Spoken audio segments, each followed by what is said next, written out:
Shall change day, and Elohim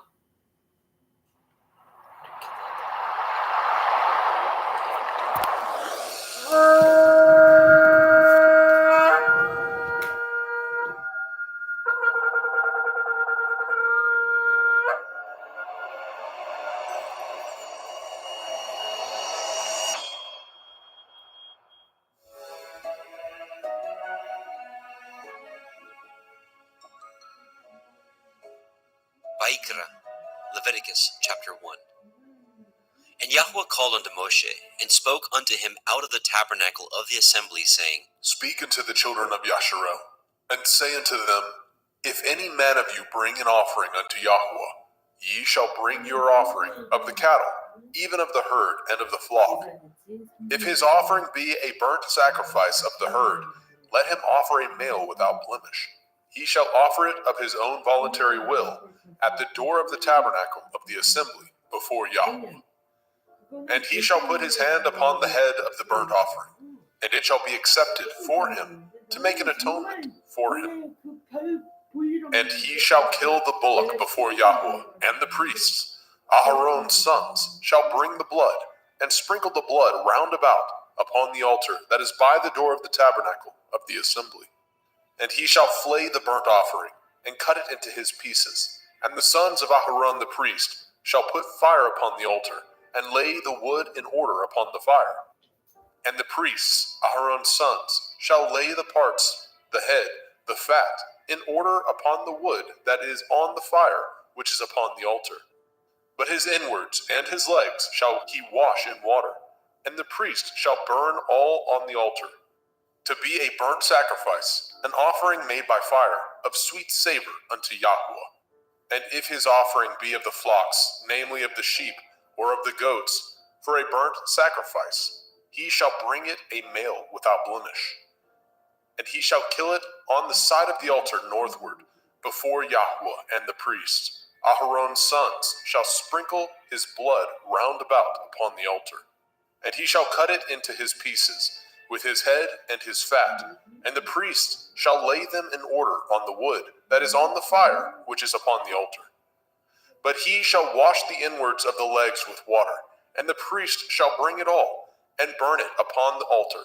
It is a burnt sacrifice, an offering made by fire, of sweet savor unto Yahweh. And if the burnt sacrifice for his offering to Yahweh be of fowls, then he shall bring his offering of turtle doves, or of young pigeons. And the priest shall bring it unto the altar, and wring off his head, and burn it on the altar, and the blood thereof shall be wrung out at the side of the altar. And he shall pluck away his crop with his feathers, and cast it beside the altar on the east part, by the place of the ashes. And he shall cleave it with the wings thereof, but shall not divide it asunder. And the priest shall burn it upon the altar, upon the wood that is upon the fire. It is a burnt sacrifice, an offering made by fire, of sweet savor unto Yahweh. Vayikra, Leviticus chapter 2. And when any will offer a meat offering unto Yahweh, his offering shall be of fine flour, and he shall pour oil upon it, and put frankincense thereon. And he shall bring it to Aharon's sons, the priests, and he shall take thereout his handful of the flour thereof, and of the oil thereof, with all the frankincense thereof.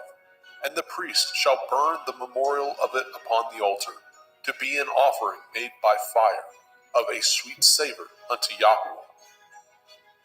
And the remnant of the meat offering shall be Aharon's and his sons. It is a thing most holy of the offerings of Yahweh, made by fire. And if you bring an oblation of meat offering, baken in the oven, it shall be matzah cakes of fine flour, mingled with oil, or matzah wafers anointed with oil. And if your oblation be a meat offering, baken in a pan, it shall be of fine flour, unleavened, mingled with oil. You shall part it in pieces, and pour oil thereon. It is a meat offering. And if your oblation be a meat offering baken in the frying pan, it shall be made of fine flour with oil. And you shall bring the meat offering that is made of these things unto Yahuwah. And when it is presented unto the priest, he shall bring it unto the altar. And the priest shall take from the meat offering a memorial thereof, and shall burn it upon the altar.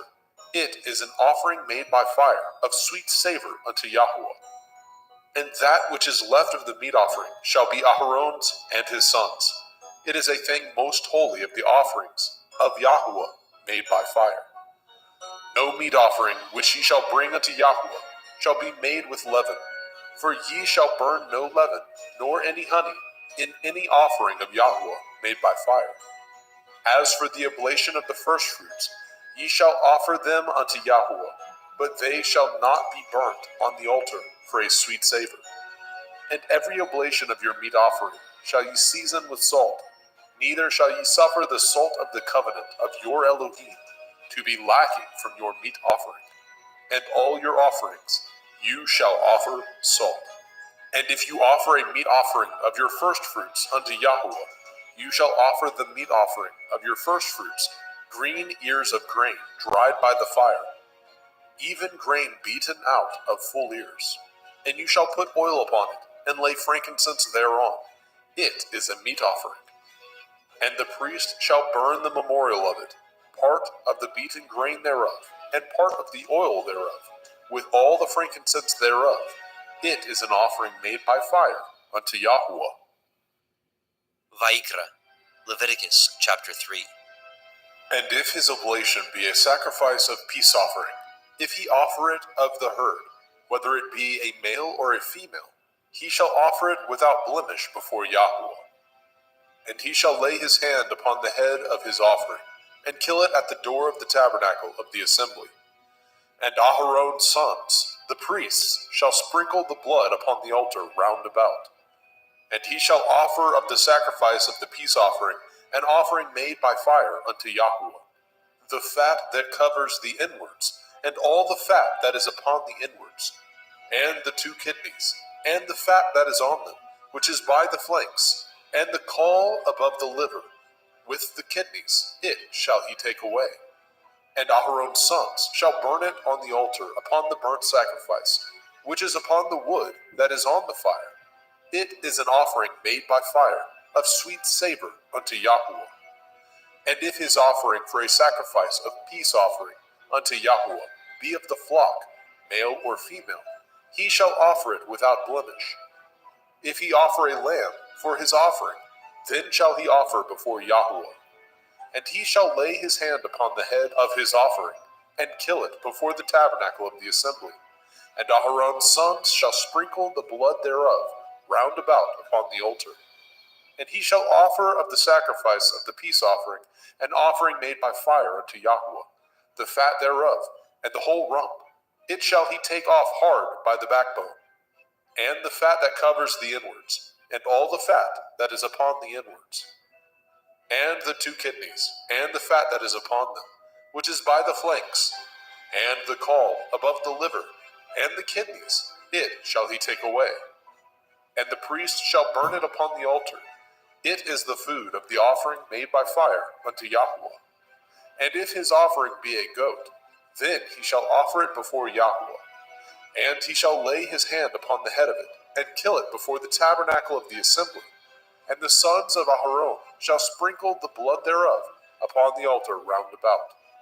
And he shall offer thereof his offering, even an offering made by fire unto Yahuwah, the fat that covers the inwards, and all the fat that is upon the inwards, and the 2 kidneys, and the fat that is upon them, which is by the flanks, and the caul above the liver, with the kidneys, it shall he take away. And the priest shall burn them upon the altar. It is the food of the offering, made by fire for a sweet savor. All the fat is Yahuwah's. It shall be a perpetual statute for your generations throughout all your dwellings, that ye eat neither fat nor blood. Vayikra, Leviticus chapter 4. And Yahweh spoke unto Moshe, saying, Speak unto the children of Yasharel, saying, If a soul shall sin through ignorance against any of the commandments of Yahuwah concerning things which ought not to be done, and shall do against any of them.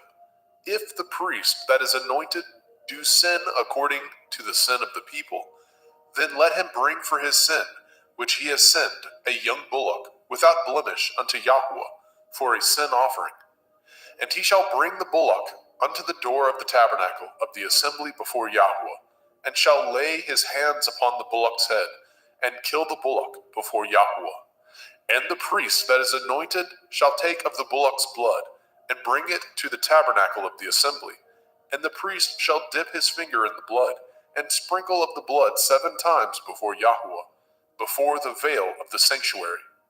And the priest shall put some of the blood upon the horns of the altar of sweet incense before Yahweh, which is in the tabernacle of the assembly, and shall pour all the blood of the bullock at the bottom of the altar of the burnt offering, which is at the door of the tabernacle of the assembly.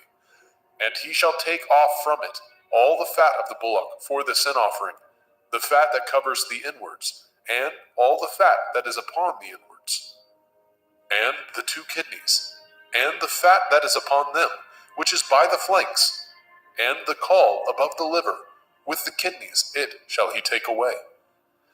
As it was taken off from the bullock of the sacrifice of peace offerings, and the priest shall burn them upon the altar of the burnt offering. And the skin of the bullock, and all his flesh, with his head, and with his legs, and his inwards, and his dung, even the whole bullock shall he carry forth without the camp, unto a clean place, where the ashes are poured out, and burn him on the wood with fire. Where the ashes are poured out shall he be burnt. And if the whole assembly of Yasharel sin through ignorance, and the thing be hid from the eyes of the assembly, and they have done somewhat against any of the commandments of Yahweh, concerning things which should not be done, and are guilty, when the sin which they have sinned against it is known, then the assembly shall offer a young bullock for the sin, and bring him before the tabernacle of the assembly. And the elders of the assembly shall lay their hands upon the head of the bullock before Yahweh, and the bullock shall be killed before Yahweh. And the priest that is anointed shall bring of the bullock's blood to the tabernacle of the assembly. And the priest shall dip his finger in some of the blood, and sprinkle it 7 times before Yahweh, even before the veil. And he shall put some of the blood upon the horns of the altar, which is set before Yahweh, that is in the tabernacle of the assembly, and shall pour out all the blood at the bottom of the altar of the burnt offering, which is at the door of the tabernacle of the assembly. And he shall take all his fat from him, and burn it upon the altar. And he shall do with the bullock as he did with the bullock for a sin offering, so shall he do with this. And the priest shall make an atonement for them, and it shall be forgiven them. And he shall carry forth the bullock without the camp, and burn him as he burned the first bullock. It is a sin offering for the assembly. When a ruler has sinned, and done somewhat through ignorance against any of the commandments of Yahweh, Elohiah, concerning things which should not be done, and is guilty, or if his sin, wherein he has sinned, come to his knowledge, he shall bring his offering, a kid of the goats, a male without blemish, and he shall lay his hand upon the head of the goats, and kill it in the place where they killed the burnt offering before Yahweh. It is a sin offering. And the priest shall take of the blood of the sin offering with his finger, and put it upon the horns of the altar of burnt offering, and shall pour out his blood at the bottom of the altar of burnt offering. And he shall burn all his fat upon the altar, as the fat of the sacrifice of peace offerings. And the priest shall make an atonement for him, as concerning his sin, and it shall be forgiven him. And if any one of the common people sin through ignorance, which he does somewhat against any of the commandments of Yahweh, concerning things which ought not to be done, and be guilty, or if his sin, which he has sinned, come to his knowledge, then he shall bring his offering, a kid of the goats, a female without blemish, for his sin which he has sinned. And he shall lay his hand upon the head of the sin offering, and slay the sin offering in the place of the burnt offering. And the priest shall take of the blood thereof with his finger, and put it upon the horns of the altar of burnt offering, and shall pour out all the blood thereof at the bottom of the altar. And he shall take away all the fat thereof, as the fat is taken away from off the sacrifice of peace offerings. And the priest shall burn it upon the altar for a sweet savor unto Yahweh. And the priest shall make an atonement for him, and it shall be forgiven him. And if he bring a lamb for a sin offering, he shall bring it a female without blemish. And he shall lay his hand upon the head of the sin offering, and lay it for the sin offering in the place where they killed the burnt offering. And the priest shall take of the blood of the sin offering with his finger, and put it upon the horns of the altar of burnt offering, and shall pour out all the blood thereof at the bottom of the altar. And he shall take away all the fat thereof, as the fat of the lamb is taken away from the sacrifice of the peace offering. And the priest shall burn them upon the altar, according to the offering made by fire unto Yahweh. And the priest shall make an atonement for his sin that he has committed, and it shall be forgiven him. Vayikra, Leviticus chapter 5. And if a soul sin, and hear the voice of swearing, and is a witness, whether he has seen or known of it, if he do not utter it, then he shall bear his iniquity. Or if a soul touch any unclean thing, whether it be a carcass of an unclean beast, or a carcass of unclean cattle, or the carcass of unclean creeping things, and if it be hidden from him, he also shall be unclean and guilty. Or if he touch the uncleanness of man, whatsoever uncleanness it be, that a man shall be defiled withal, and it be hid from him, when he knows of it, then he shall be guilty. Or if a soul swear, pronouncing with his lips to do evil, or to do good, whatsoever it be that a man shall pronounce with an oath, and it be hid from him, when he knows of it, then he shall be guilty in one of these. And it shall be, when he shall be guilty in one of these things, that he shall confess that he has sinned in that thing. And he shall bring his trespass offering unto Yahweh, for his sin which he has sinned, a female from the flock, a lamb or a kid of the goats, for a sin offering, and the priest shall make an atonement for him concerning his sin. And if he is not able to bring a lamb, then he shall bring for his trespass which he has committed 2 turtle doves, or 2 young pigeons unto Yahweh, one for a sin offering, and the other for a burnt offering. And he shall bring them unto the priest, who shall offer that which is for the sin offering first, and wring off his head from his neck, but shall not divide it asunder. And he shall sprinkle of the blood of the sin offering upon the side of the altar, and the rest of the blood shall be wrung out at the bottom of the altar. It is a sin offering. And he shall offer the second for a burnt offering, according to the manner, and the priest shall make an atonement for him, for his sin which he has sinned, and it shall be forgiven him. But if he be not able to bring 2 turtle doves, or 2 young pigeons, then he that sinned shall bring for his offering the 10th part of an ephah of fine flour for a sin offering. He shall put no oil upon it, neither shall he put any frankincense thereon, for it is a sin offering. Then shall he bring it to the priest, and the priest shall take his handful of it, even a memorial thereof, and burn it on the altar, according to the offerings made by fire unto Yahweh. It is a sin offering. And the priest shall make an atonement for him, as touching his sin, that he has sinned in one of these, and it shall be forgiven him, and the remnant shall be the priest's, as a meat offering. And Yahweh spoke unto Moshe, saying, If a soul commit a trespass, and sin through ignorance, in the holy things of Yahweh, then he shall bring for his trespass unto Yahweh a ram without blemish, out of the flocks, with your estimation by shekels of silver, after the shekel of the sanctuary, for a trespass offering. And he shall make the amends for the harm that he has done in the holy thing, and shall add the 5th part thereto, and give it unto the priest, and the priest shall make an atonement for him with the ram of the trespass offering, and it shall be forgiven him.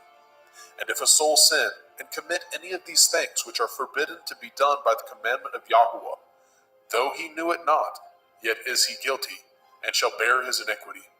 And he shall bring a ram without blemish out of the flock, with your estimation, for a trespass offering, unto the priest.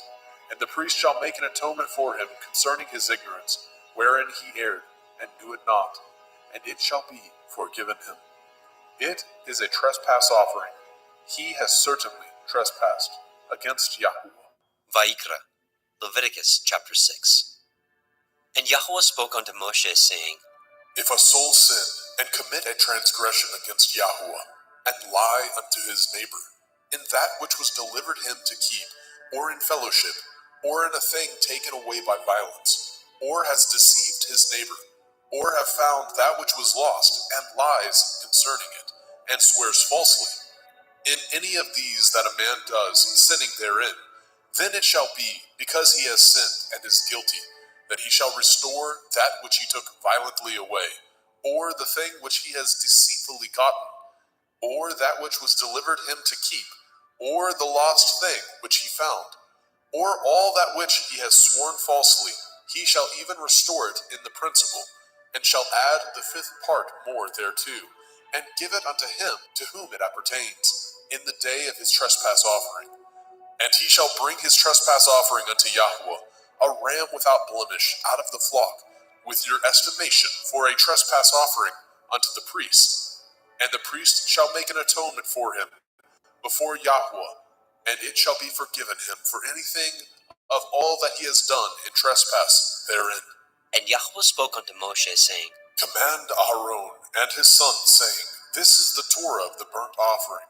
It is the burnt offering because of the burning upon the altar all night unto the morning, and the fire of the altar shall be burning in it. And the priest shall put on his linen garment, and his linen breeches shall he put upon his flesh, and take up the ashes which the fire has consumed with the burnt offering on the altar, and he shall put them beside the altar. And he shall put off his garments, and put on other garments, and carry forth the ashes without the camp unto a clean place. And the fire upon the altar shall be burning in it. It shall not be put out. And the priest shall burn wood on it every morning, and lay the burnt offering in order upon it, and he shall burn thereon the fat of the peace offerings. The fire shall ever be burning upon the altar. It shall never go out. And this is the Torah of the meat offering. The sons of Aharon shall offer it before Yahweh, before the altar. And he shall take of it his handful of the flour of the meat offering, and of the oil thereof, and all the frankincense which is upon the meat offering, and shall burn it upon the altar for a sweet savor, even the memorial of it unto Yahweh. And the remainder thereof shall Aharon and his sons eat, with matzah, unleavened bread, shall it be eaten in the holy place, in the court of the tabernacle of the assembly, they shall eat it. It shall not be baken with leaven. I have given it unto them for their portion of my offering made by fire. It is most holy, as is the sin offering, and as the trespass offering. All the males among the children of Aharon shall eat of it. It shall be a statute forever in your generations, concerning the offerings of Yahweh made by fire. Everyone that touches them shall be holy. And Yahweh spoke unto Moshe, saying, This is the offering of Aharon and his sons, which they shall offer unto Yahweh in the day when he is anointed. The 10th part of an ephah of fine flour for a meat offering perpetual, half of it in the morning, and half thereof at night. In a pan it shall be made with oil, and when it is baken, you shall bring it in, and the baken pieces of the meat offering shall you offer for a sweet savor unto Yahweh. And the priest of his sons, that is anointed in his stead, shall offer it. It is a statute forever unto Yahweh. It shall be wholly burnt. For every meat offering for the priest shall be wholly burnt. It shall not be eaten. And Yahweh spoke unto Moshe, saying, Speak unto Aharon and to his sons, saying, This is the Torah of the sin offering. In the place where the burnt offering is killed, shall the sin offering be killed before Yahweh. It is most holy. The priest that offers it for sin shall eat it. In the holy place shall it be eaten, in the court of the tabernacle of the assembly. Whatsoever shall touch the flesh thereof shall be holy. And when there is sprinkled of the blood thereof upon any garment, you shall wash that whereon it was sprinkled in the holy place. But the earthen vessel wherein it was sodden shall be broken. And if it be sodden in a brazen pot, it shall be both scoured and rinsed in water. All the males among the priests shall eat thereof. It is most holy. And no sin offering, whereof any of the blood is brought into the tabernacle of the assembly, to reconcile withal in the holy place, shall be eaten. It shall be burnt in the fire. Vayikra, Leviticus chapter 7. Likewise, this is the Torah of the trespass offering. it is most holy.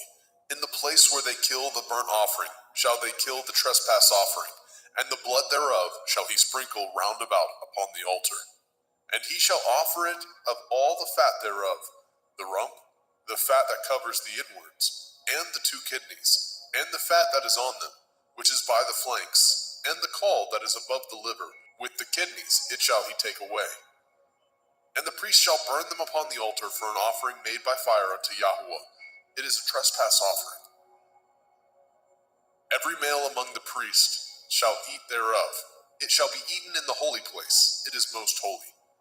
As the sin offering is, so is the trespass offering. There is one Torah for them. The priest that makes atonement therewith shall have it. And the priest that offers any man's burnt offering, even the priest shall have to himself the skin of the burnt offering which he has offered. And all the meat offering that is baken in the oven, and all that is dressed in the frying pan, and in the pan, shall be the priest's that offer it.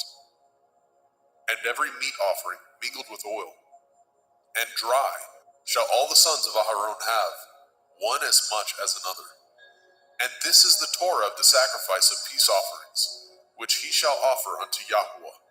If he offer it for thanksgiving, then he shall offer with the sacrifice of thanksgiving matzah, unleavened cakes, mingled with oil, and matzah wafers, anointed with oil, and cakes mingled with oil, of fine flour, fried. Besides the cakes, he shall offer for his offering hametz, leavened bread, with the sacrifice of thanksgiving of his peace offerings. And of it he shall offer one out of the whole oblation, for a heave offering unto Yahweh, and it shall be the priest that sprinkles the blood of the peace offerings. And the flesh of the sacrifice of his peace offerings for thanksgiving shall be eaten the same day that it is offered. He shall not leave any of it until the morning. But if the sacrifice of his offering be a vow, or a voluntary offering, it shall be eaten the same day that he offers his sacrifice. On the morrow also the remainder of it shall be eaten. But the remainder of the flesh of the sacrifice on the 3rd day shall be burnt with fire. And if any of the flesh of the sacrifice of his peace offerings be eaten at all on the 3rd day, it shall not be accepted, neither shall it be imputed unto him that offers it. It shall be an abomination, and the soul that eats of it shall bear his iniquity. And the flesh that touches any unclean thing shall not be eaten. It shall be burnt with fire. And as for the flesh, all that be clean shall eat thereof. But the soul that eats of the flesh of the sacrifice of peace offerings that pertain unto Yahweh, having his uncleanness upon him, even that soul shall be cut off from his people.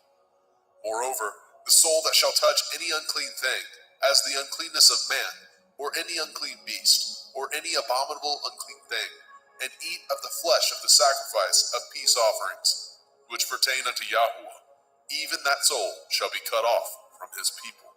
And Yahweh spoke unto Moshe, saying, Speak unto the children of Yasharel, saying, Ye shall eat no manner of fat, of ox or of sheep, or of goat, and the fat of the beast that dies of itself, and the fat of that which is torn with beast, may be used in any other use, but ye shall in no wise eat of it. For whosoever eats the fat of the beast, of which men offer an offering made by fire unto Yahweh, even the soul that eats it shall be cut off from his people. Moreover, ye shall eat no manner of blood, whether it be of fowl or of beast, in any of your dwellings. Whatsoever soul it be that eats any manner of blood, even that soul shall be cut off from his people. And Yahweh spoke unto Moshe, saying, Speak unto the children of Yasharel, saying, He that offers the sacrifice of his peace offerings unto Yahweh shall bring his oblation unto Yahweh of the sacrifice of his peace offerings. His own hand shall bring the offerings of Yahweh made by fire. The fat with the breast it shall he bring, that the breast may be waved for a wave offering before Yahweh. And the priest shall burn the fat upon the altar, but the breast shall be Aharon's and his sons'. And the right shoulder shall ye give unto the priest for a heave offering of the sacrifices of your peace offerings. He among the sons of Aharon that offers the blood of the peace offerings and the fat shall have the right shoulder for his part.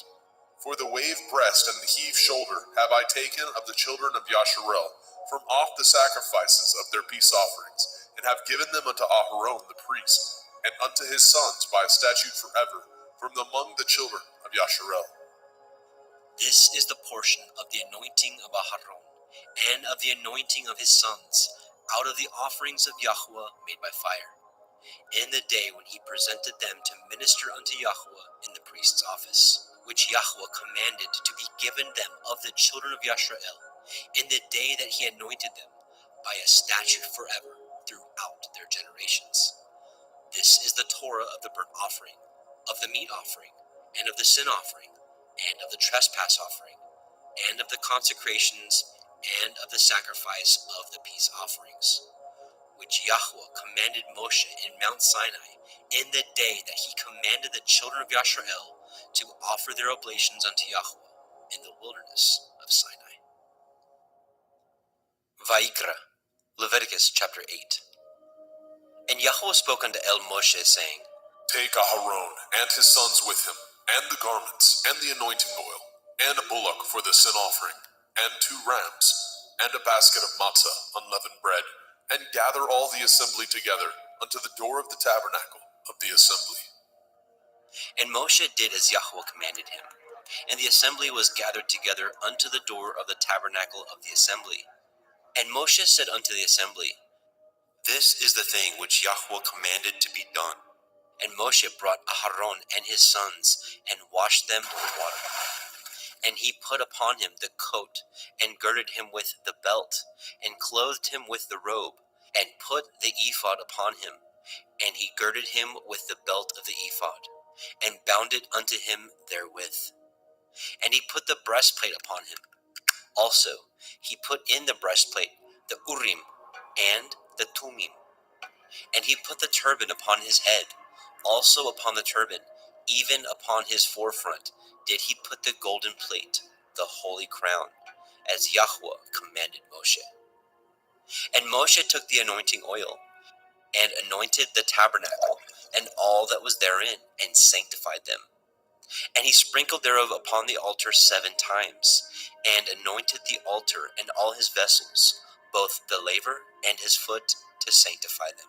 And he poured of the anointing oil upon Aharon's head, and anointed him, to sanctify him. And Moshe brought Aharon's sons, and put coats upon them, and girded them with belts, and put bonnets upon them, as Yahweh commanded Moshe. And he brought the bullock for the sin offering, and Aharon and his sons laid their hands upon the head of the bullock for the sin offering, and he slew it. And Moshe took the blood, and put it upon the horns of the altar round about with his finger, and purified the altar, and poured the blood at the bottom of the altar, and sanctified it, to make reconciliation upon it. And he took all the fat that was upon the inwards, and the caul above the liver, and the 2 kidneys, and their fat, and Moshe burned it upon the altar. But the bullock, and his hide, and his flesh, and his dung, he burnt with fire without the camp, as Yahweh commanded Moshe. And he brought the ram for the burnt offering, and Aharon and his sons laid their hands upon the head of the ram, and he killed it. And Moshe sprinkled the blood upon the altar round about. And he cut the ram into pieces, and Moshe burnt the head, and the pieces, and the fat. And he washed the inwards and the legs in water, and Moshe burnt the whole ram upon the altar. It was a burnt sacrifice for a sweet savor, and an offering made by fire unto Yahweh, as Yahweh commanded Moshe. And he brought the other ram, the ram of consecration, and Aharon and his sons laid their hands upon the head of the ram, and he slew it. And Moshe took of the blood of it, and put it upon the tip of Aharon's right ear, and upon the thumb of his right hand, and upon the great toe of his right foot. And he brought Aharon's sons, and Moshe put of the blood upon the tip of their right ear, and upon the thumbs of their right hands, and upon the great toes of their right feet. And Moshe sprinkled the blood upon the altar round about. And he took the fat, and the rump, and the fat that was upon the inwards, and the caul above the liver, and the 2 kidneys, and their fat, and the right shoulder. And out of the basket of matzah that was before Yahweh, he took 1 matzah cake, and a cake of oiled bread, and 1 wafer, and put them on the fat and upon the right shoulder. And he put all upon Aharon's hands and upon his sons' hands, and waved them for a wave offering before Yahweh. And Moshe took them from off their hands, and burnt them on the altar upon the burnt offering. They were consecrations for a sweet savor. It is an offering made by fire unto Yahweh. And Moshe took the breast, and waved it for a wave offering before Yahweh. For of the ram of consecration it was Moshe's part, as Yahweh commanded Moshe. And Moshe took of the anointing oil, and of the blood which was upon the altar, and sprinkled it upon Aharon, and his garments, and upon his sons, and upon his sons' garments with him, and sanctified Aharon, and his garments, and his sons' garments with him. And Moshe said unto Aharon and to his sons, Boil the flesh at the door of the tabernacle of the assembly, and there eat it, with the bread that is in the basket of consecrations, as I commanded, saying, Aharon and his sons shall eat it. And that which remains of the flesh and of the bread shall ye burn with fire. And ye shall not go out of the door of the tabernacle of the assembly in 7 days, until the days of your consecration be at an end. For 7 days shall he consecrate you. As he has done this day, so Yahweh has commanded to do, to make an atonement for you. Therefore shall ye abide at the door of the tabernacle of the assembly day and night 7 days, and guard the watch of Yahweh, that ye die not, for so I am commanded. So Aharon and his sons did all the things which Yahweh commanded by the hand of Moshe. Vayikra, Leviticus chapter 9.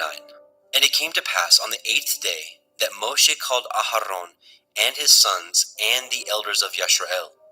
And he said unto Aharon, Take a young calf for a sin offering, and a ram for a burnt offering, without blemish, and offer them before Yahweh.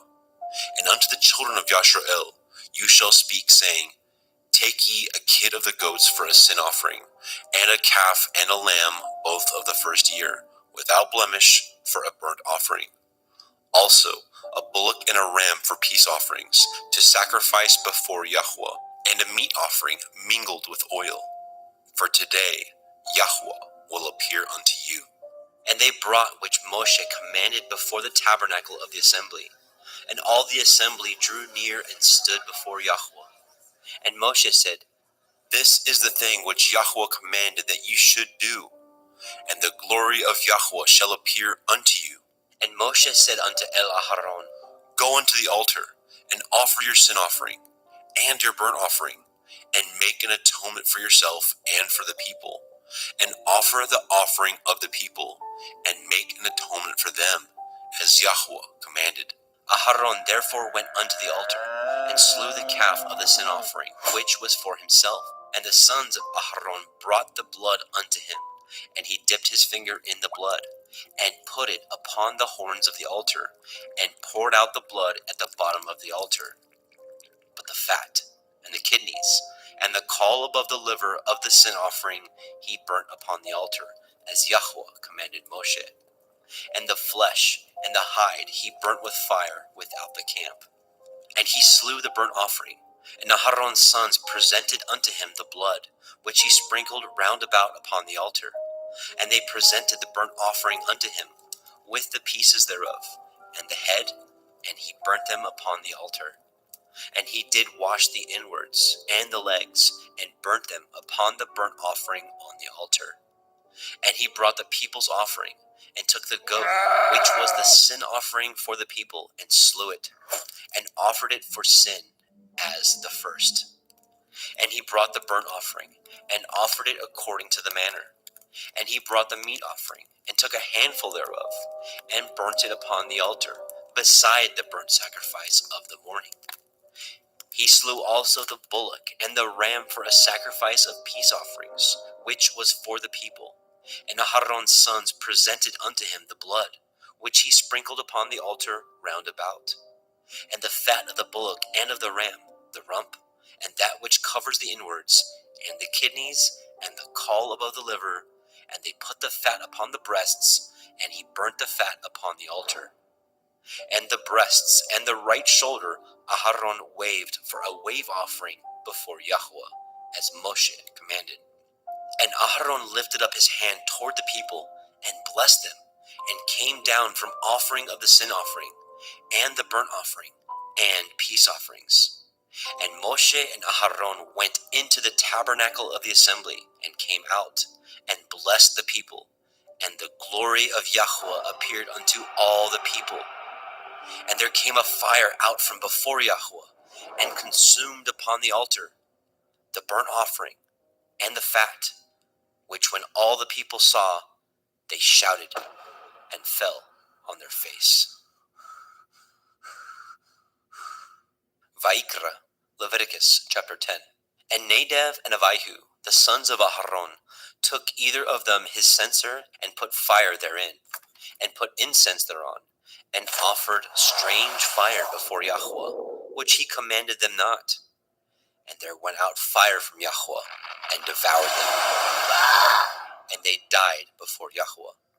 Then Moshe said unto El Aharon, This is that Yahweh spoke, saying, I will be sanctified in them that come nigh me, and before all the people I will be glorified. And Aharon held his peace. And Moshe called Mishael and Elishaphan, the sons of Uzziel, the uncle of Aharon, and said unto them, Come near, carry your brethren from before the sanctuary out of the camp. So they went near, and carried them in their coats out of the camp, as Moshe had said. And Moshe said unto Aharon, and unto Eleazar, and unto Ithamar his sons, Uncover not your heads, neither rend your clothes, lest ye die, and lest the wrath come upon all the people. But let your brethren, the whole house of Yashrael, bewail the burning which Yahweh has kindled. And ye shall not go out from the door of the tabernacle of the assembly, lest ye die. For the anointing oil of Yahweh is upon you. And they did according to the word of Moshe. And Yahweh spoke unto Aharon, saying, Do not drink wine, nor strong drink, you nor your sons with you, when ye go into the tabernacle of the assembly, lest ye die. It shall be a statute forever throughout your generations. And that ye may put difference between holy and unholy, and between unclean and clean, and that ye may teach the children of Yasharel all the statutes which Yahweh has spoken unto them by the hand of Moshe. And Moshe spoke unto Aharon, and unto Eleazar, and unto Ithamar, his sons that were left, Take the meat offering that remains of the offerings of Yahweh made by fire, and eat it without leaven beside the altar, for it is most holy. And ye shall eat it in the holy place, because it is your due, and your sons' due, of the sacrifices of Yahweh made by fire. For so I am commanded. And the wave breast and the heave shoulder shall ye eat in a clean place, you and your sons and your daughters with you, for they be your due, and your sons' due, which are given out of the sacrifices of peace offerings of the children of Yashrael.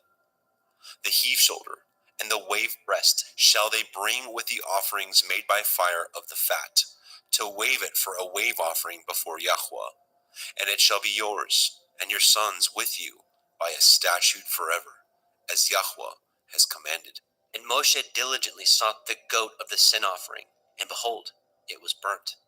And he was angry with Eleazar and Ithamar, the sons of Aharon, which were left alive, saying, Wherefore have ye not eaten the sin offering in the holy place, seeing it is most holy?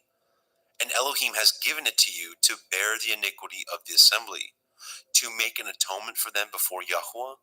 Behold, the blood of it was not brought in within the holy place.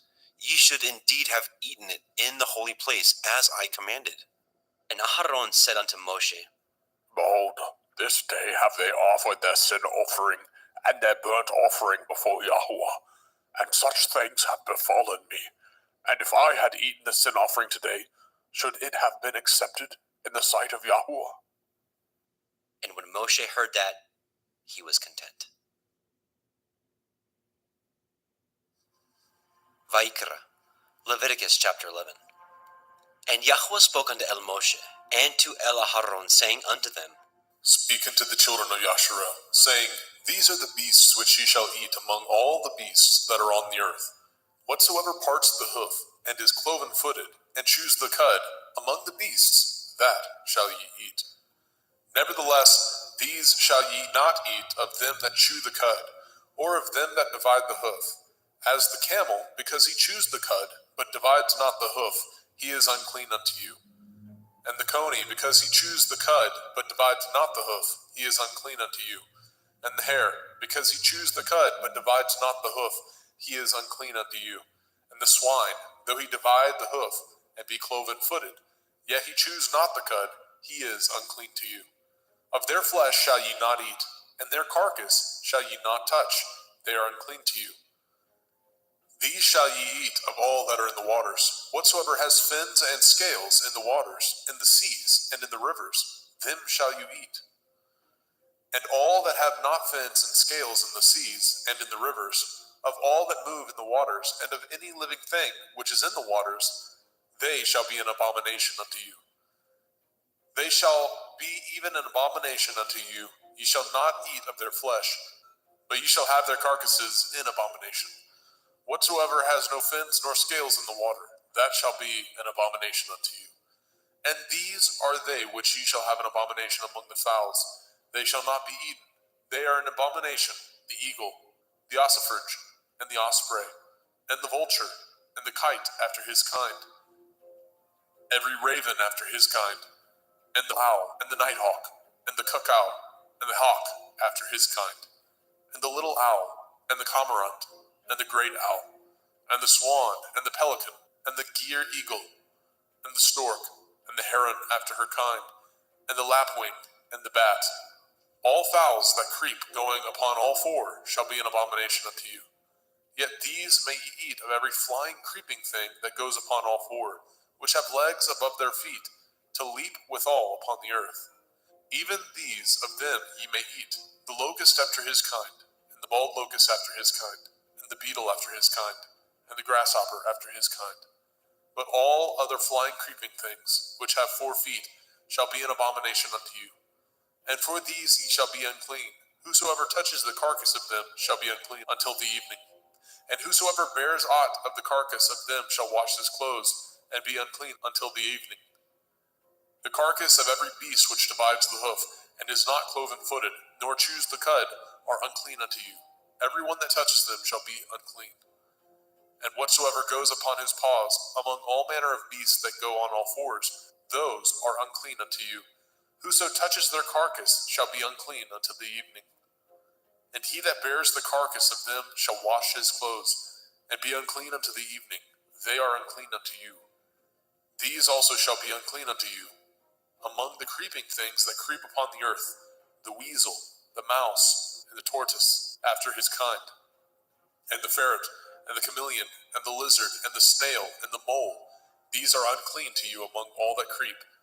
Whosoever touches them, when they be dead, shall be unclean until the evening. And upon whatsoever any of them, when they are dead, does fall, it shall be unclean, whether it be any vessel of wood, or raiment, or skin, or sack. Whatsoever vessel it be, wherein any work is done, it must be put into water, and it shall be unclean until the evening, so it shall be cleansed. And every earthen vessel, where into any of them that falls, whatsoever is in it shall be unclean, and ye shall break it. Of all meat which may be eaten, that on which such water comes shall be unclean, and all drink that may be drunk in every vessel shall be unclean. And everything whereupon any part of their carcass falls shall be unclean, whether it be oven or range for pots, they shall be broken down, for they are unclean, and shall be unclean unto you. Nevertheless, a fountain or pit, wherein there is plenty of water, shall be clean, but that which touches their carcass shall be unclean. And if any part of their carcass falls upon any sowing seed which is to be sown, it shall be clean.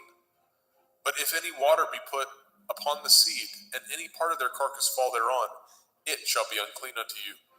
And if any beast of which ye may eat die, he that touches the carcass thereof shall be unclean until the evening. And he that eats of the carcass of it shall wash his clothes, and be unclean until the evening. He also that bears the carcass of it shall wash his clothes, and be unclean until the evening. And every creeping thing that creeps upon the earth shall be an abomination. it shall not be eaten. Whatsoever goes upon the belly, and whatsoever goes upon all fours, or whatsoever has more feet among all creeping things that creep upon the earth, them shall ye not eat, for they are an abomination. Ye shall not make yourselves abominable with any creeping thing that creeps, neither shall ye make yourselves unclean with them, that ye should be defiled thereby. For I am Yahuwah Elohim. Ye shall therefore sanctify yourselves, and ye shall be holy, for I am holy. Neither shall ye defile yourselves with any manner of creeping thing that creeps upon the earth. For I am Yahuwah, that brings you up out of the land of Mitzrayim, to be your Elohim. Ye shall therefore be holy, for I am holy. This is the Torah of the beasts, and of the fowl, and of every living creature that moves in the waters, and of every creature that creeps upon the earth, to make a difference between the unclean and the clean, and between the beast that may be eaten and the beast that may not be eaten. Vaikra, Leviticus chapter 12. And Yahweh spoke unto Moshe, saying, Speak unto the children of Yasharel, saying, If a woman have conceived seed, and born a male child, then she shall be unclean 7 days. According to the days of the separation for her infirmity, shall she be unclean. And in the 8th day, the flesh of his foreskin shall be circumcised. And she shall then continue in the blood of her purifying 33 days. She shall touch no hallowed thing, nor come into the sanctuary, until the days of her purifying be fulfilled. But if she bear a female child, then she shall be unclean 2 weeks, as in her separation, and she shall continue in the blood of her purifying 66 days. And when the days of her purifying are fulfilled, for a son or for a daughter, she shall bring a lamb of the first year for a burnt offering, and a young pigeon or a turtle dove for a sin offering, unto the door of the tabernacle of the assembly, unto the priest, who shall offer it before Yahuwah, and make an atonement for her, and she shall be cleansed from the issue of her blood. This is the Torah for her that has borne a male or a female. And if she be not able to bring a lamb, then she shall bring 2 turtle doves or 2 young pigeons, the one for the burnt offering, and the other for a sin offering. And the priest shall make an atonement for her, and she shall be clean. Vaikra, Leviticus chapter 13. And Yahweh spoke unto El Moshe and El Aharon, saying, When a man shall have in the skin of his flesh a rising, a scab, or a bright spot, and it be in the skin of his flesh, like the plague of leprosy, then he shall be brought unto El Aharon the priest, or unto one of his sons the priests. And the priest shall look on the plague in the skin of the flesh, and when the hair in the plague is turned white, and the plague in sight be deeper than the skin of his flesh, it is a plague of leprosy, and the priest shall look on him and pronounce him unclean. If the bright spot be white in the skin of his flesh, and in sight be not deeper than the skin, and the hair thereof be not turned white, then the priest shall shut up him that has the plague 7 days. And the priest shall look on him the 7th day, and behold, if the plague in his sight be at a stay, and the plague spread not in the skin, then the priest shall shut him up 7 days more. And the priest shall look on him again the 7th day, and behold, if the plague be somewhat dark, and the plague spread not in the skin, the priest shall pronounce him clean. It is but a scab, and he shall wash his clothes and be clean. But if the scab spread much abroad in the skin, after that he has been seen of the priest for his cleansing, he shall be seen of the priest again. And if the priest see that, behold, the scab spreads in the skin, then the priest shall pronounce him unclean. It is a leprosy. When the plague of leprosy is in a man, then he shall be brought unto the priest. And the priest shall see him, and behold, if the rising be white in the skin, and it have turned the hair white, and there be quick raw flesh in the rising, it is an old leprosy in the skin of his flesh, and the priest shall pronounce him unclean, and shall not shut him up, for he is unclean. And if a leprosy break out abroad in the skin, and the leprosy cover all the skin of him that has the plague from his head even to his foot, wheresoever the priest looks, then the priest shall consider, and behold, if the leprosy have covered all his flesh, he shall pronounce him clean that has the plague. It is all turned white, he is clean. But when when raw flesh appears in him, he shall be unclean. And the priest shall see the raw flesh and pronounce him to be unclean. For the raw flesh is unclean. It is a leprosy. Or if the raw flesh turn again, and be changed unto white, he shall come unto the priest. And the priest shall see him, and behold, if the plague be turned unto white, then the priest shall pronounce him clean, that has the plague, he is clean. The flesh also, in which even in the skin thereof was a boil, and is healed. And in the place of the boil, where there be a white rising, or a bright spot, white, and somewhat reddish, and it be showed to the priest. And if, when the priest sees it, behold, it be in sight lower than the skin, and the hair thereof be turned white, the priest shall pronounce him unclean. It is a plague of leprosy, broken out of the boil. But if the priest look on it, and behold, there be no white hairs therein, and if it be not lower than the skin, but be somewhat dark, then the priest shall shut him up 7 days. And if it spread much abroad in the skin, then the priest shall pronounce him unclean. It is a plague. But if the bright spot stay in his place, and spread not, it is a burning boil, and the priest shall pronounce him clean. Or if there be any flesh in the skin whereof there is a hot burning, and the quick flesh that burns have a white bright spot, somewhat reddish or white, then the priest shall look upon it, and behold, if the hair in the bright spot be turned white, and it be in sight deeper than the skin, it is a leprosy broken out of the burning, wherefore the priest shall pronounce him unclean. It is the plague of leprosy. But if the priest look on it, and behold, there be no white hair in the bright spot, and it be no lower than the other skin, but be somewhat dark, then the priest shall shut him up 7 days. And the priest shall look upon him the 7th day, and if it be spread much abroad in the skin, then the priest shall pronounce him unclean. It is the plague of leprosy. And if the bright spot stay in his place, and spread not in the skin, but it be somewhat dark, it is a rising of the burning, and the priest shall pronounce him clean, for it is an inflammation of the burning. If a man or woman have a plague upon the head or the beard, then the priest shall see the plague, and behold, if it be in sight deeper than the skin, and there be in it a yellow thin hair, then the priest shall pronounce him unclean. It is a dry skull, even a leprosy upon the head or beard. And if the priest shall look on the plague of the skull, and behold, it be not in sight deeper than the skin, and that there is no black hair in it, then the priest shall shut up him that has the plague of the skull 7 days. And in the 7th day the priest shall look on the plague, and behold, if the skull spread not, and there be in it no yellow hair, and the skull be not in sight deeper than the skin, he shall be shaven, and the skull shall he not shave, and the priest shall shut him up that has the skull 7 days more.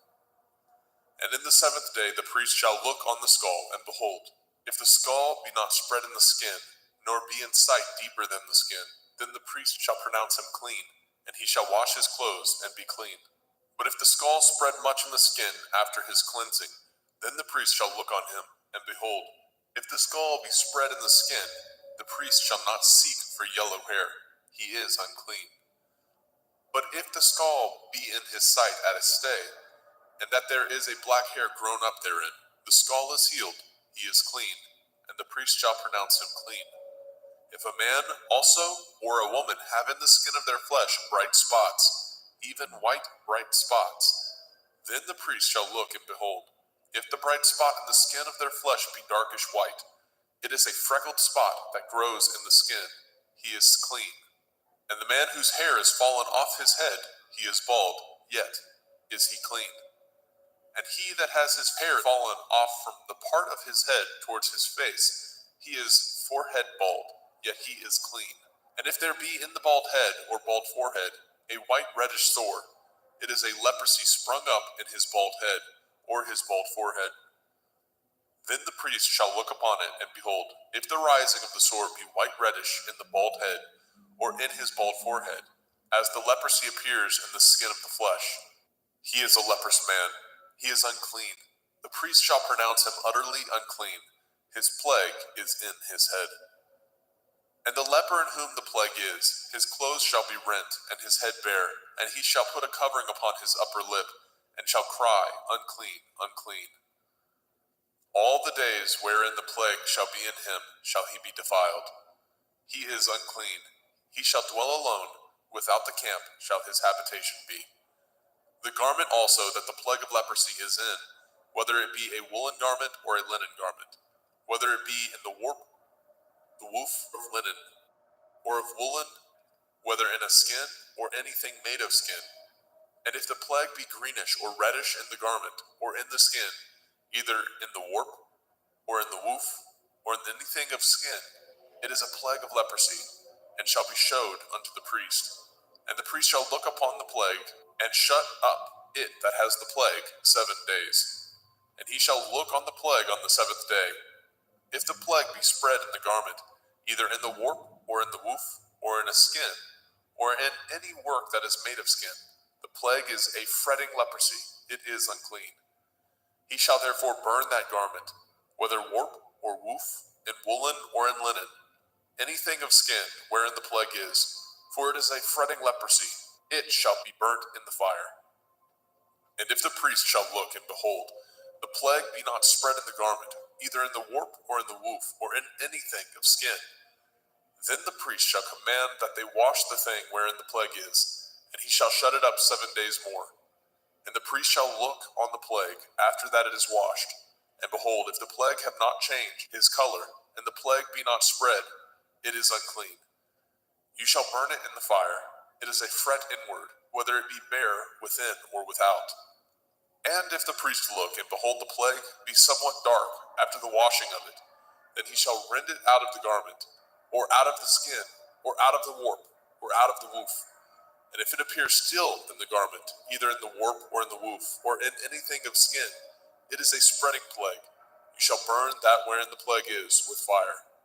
And the garment, either warp or woof, or whatsoever thing of skin it be, which you shall wash, if the plague be departed from them, then it shall be washed the 2nd time, and shall be clean.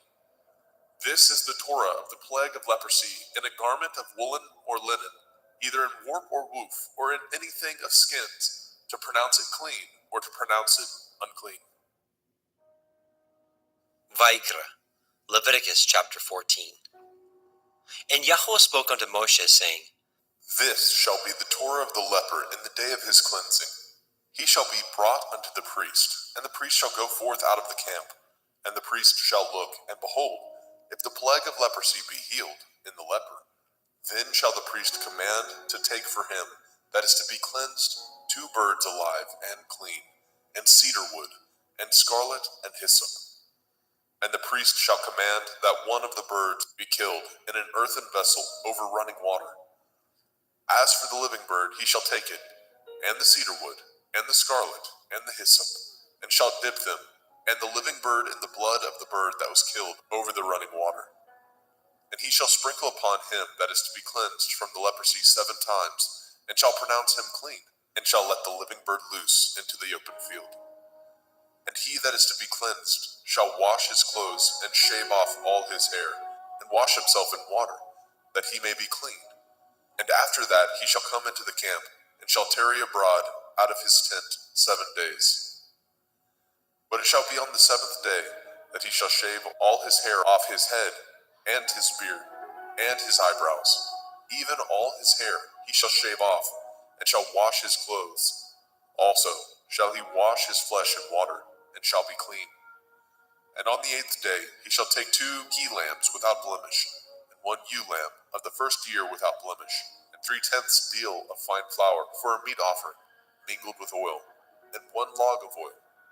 And the priest that makes him clean shall present the man that is to be made clean, and those things before Yahweh at the door of the tabernacle of the assembly. And the priest shall take 1 he-lamb, and offer him for a trespass offering, and the log of oil, and wave them for a wave offering before Yahweh. And he shall slay the lamb in the place where he shall kill the sin offering, and the burnt offering, in the holy place. For as the sin offering is the priest's, so is the trespass offering, it is most holy. And the priest shall take some of the blood of the trespass offering, and the priest shall put it upon the tip of the right ear of him that is to be cleansed, and upon the thumb of his right hand, and upon the great toe of his right foot. And the priest shall take some of the log of oil, and pour it into the palm of his own left hand. And the priest shall dip his right finger in the oil that is in his left hand, and shall sprinkle of the oil with his finger 7 times before Yahweh. And of the rest of the oil that is in his hand shall the priest put upon the tip of the right ear of him that is to be cleansed, and upon the thumb of his right hand, and upon the great toe of his right foot, upon the blood of the trespass offering. And the remnant of the oil that is in the priest's hand he shall pour upon the head of him that is to be cleansed, and the priest shall make an atonement for him before Yahweh. And the priest shall offer the sin offering, and make an atonement for him that is to be cleansed from his uncleanness, and afterwards he shall kill the burnt offering. And the priest shall offer the burnt offering and the meat offering upon the altar, and the priest shall make an atonement for him, and he shall be clean. And if he be poor, and cannot get so much, then he shall take 1 lamb for a trespass offering to be waved, to make an atonement for him, and 1/10 deal of fine flour mingled with oil for a meat offering, and a log of oil, and 2 turtle doves, or 2 young pigeons, such as he is able to get, and the one shall be a sin offering, and the other a burnt offering. And he shall bring them on the 8th day for his cleansing unto the priest, unto the door of the tabernacle of the assembly before Yahweh. And the priest shall take the lamb of the trespass offering, and the log of oil, and the priest shall wave them for a wave offering before Yahweh. And he shall kill the lamb of the trespass offering, and the priest shall take some of the blood of the trespass offering, and put it upon the tip of the right ear of him that is to be cleansed, and upon the thumb of his right hand, and upon the great toe of his right foot. And the priest shall pour of the oil into the palm of his own left hand. And the priest shall sprinkle with his right finger some of the oil that is in his left hand 7 times before Yahweh. And the priest shall put of that oil that is in his hand upon the tip of the right ear of him that is to be cleansed, and upon the thumb of his right hand, and upon the great toe of his right foot, upon the place of the blood of the trespass offering.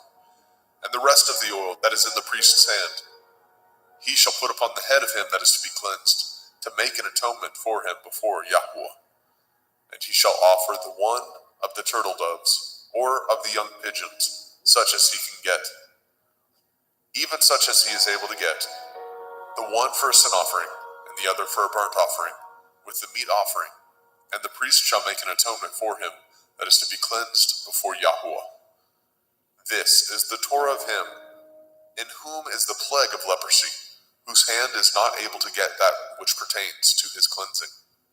And Yahweh spoke unto El Moshe, and unto El Aharon, saying, When ye are come into the land of Canaan, which I give to you for a possession, and I put the plague of leprosy in a house of the land of your possession, and he that owns the house shall come and tell the priest, saying, It seems to me there is, as it were, a plague in the house. Then the priest shall command that they empty the house before the priest go into it, to see the plague, that all that is in the house be not made unclean. And afterward the priest shall go in to see the house. And he shall look on the plague, and behold, if the plague be in the walls of the house, with hollow strakes, greenish or reddish, which in sight are lower than the wall, then the priest shall go out of the house to the door of the house, and shut up the house 7 days. And the priest shall come again the 7th day, and shall look, and behold, if the plague be spread in the walls of the house, then the priest shall command that they take away the stones in which the plague is, and they shall cast them into an unclean place without the city. And he shall cause the house to be scraped within round about, and they shall pour out the dust that they scrape off without the city into an unclean place. And they shall take other stones, and put them in the place of those stones. And he shall take other mortar, and shall plaster the house. And if the plague come again, and break out in the house, after that he has taken away the stones, and after he has scraped the house, and after it is plastered, then the priest shall come and look, and behold, if the plague be spread in the house, it is a fretting leprosy in the house, it is unclean. And he shall break down the house, the stones of it, and the timber thereof, and all the mortar of the house, and he shall carry them forth out of the city into an unclean place. Moreover, he that goes into the house all the while that it is shut up shall be unclean until the evening. And he that lies in the house shall wash his clothes, and he that eats in the house shall wash his clothes. And if the priest shall come in and look upon it, and behold, the plague has not spread in the house, after the house was plastered, then the priest shall pronounce the house clean, because the plague is healed. And he shall take to cleanse the house 2 birds, and cedar wood, and scarlet, and hyssop. And he shall kill the one of the birds in an earthen vessel over running water. And he shall take the cedar wood, and the hyssop, and the scarlet, and the living bird, and dip them in the blood of the slain bird, and in the running water, and sprinkle the house 7 times. And he shall cleanse the house with the blood of the bird, and with the running water, and with the living bird, and with the cedar wood, and with the hyssop, and with the scarlet. But he shall let go of the living bird out of the city into the open field, and make an atonement for the house, and it shall be clean. This is the Torah for all manner of plague, of leprosy and scald, and for the leprosy of a garment and of a house, and for a rising, and for a scab, and for a bright spot, to teach when it is unclean, and when it is clean. This is the Torah of leprosy. Vayikra, Leviticus chapter 15. And Yahweh spoke unto El Moshe, and to El Aharon, saying, Speak unto the children of Yasharel, and say unto them, when any man has a running issue out of his flesh, because of his issue he is unclean. And this shall be his uncleanness in his issue, whether his flesh run with his issue, or his flesh be stopped from his issue. It is his uncleanness. Every bed whereon he lies that has the issue is unclean, and everything whereon he sits shall be unclean. And whosoever touches his bed shall wash his clothes, and bathe himself in water, and be unclean until the evening. And he that sits on anything whereon he sat that has the issue shall wash his clothes, and bathe himself in water, and be unclean until the evening. And he that touches the flesh of him that has the issue shall wash his clothes, and bathe himself in water, and be unclean until the evening. And if he that has the issue spit upon him that is clean, then he shall wash his clothes, and bathe himself in water, and be unclean until the evening. And what saddle soever he rides upon that has the issue shall be unclean. And whosoever touches anything that was under him shall be unclean until the evening. And he that bears any of those things shall wash his clothes, and bathe himself in water, and be unclean until the evening.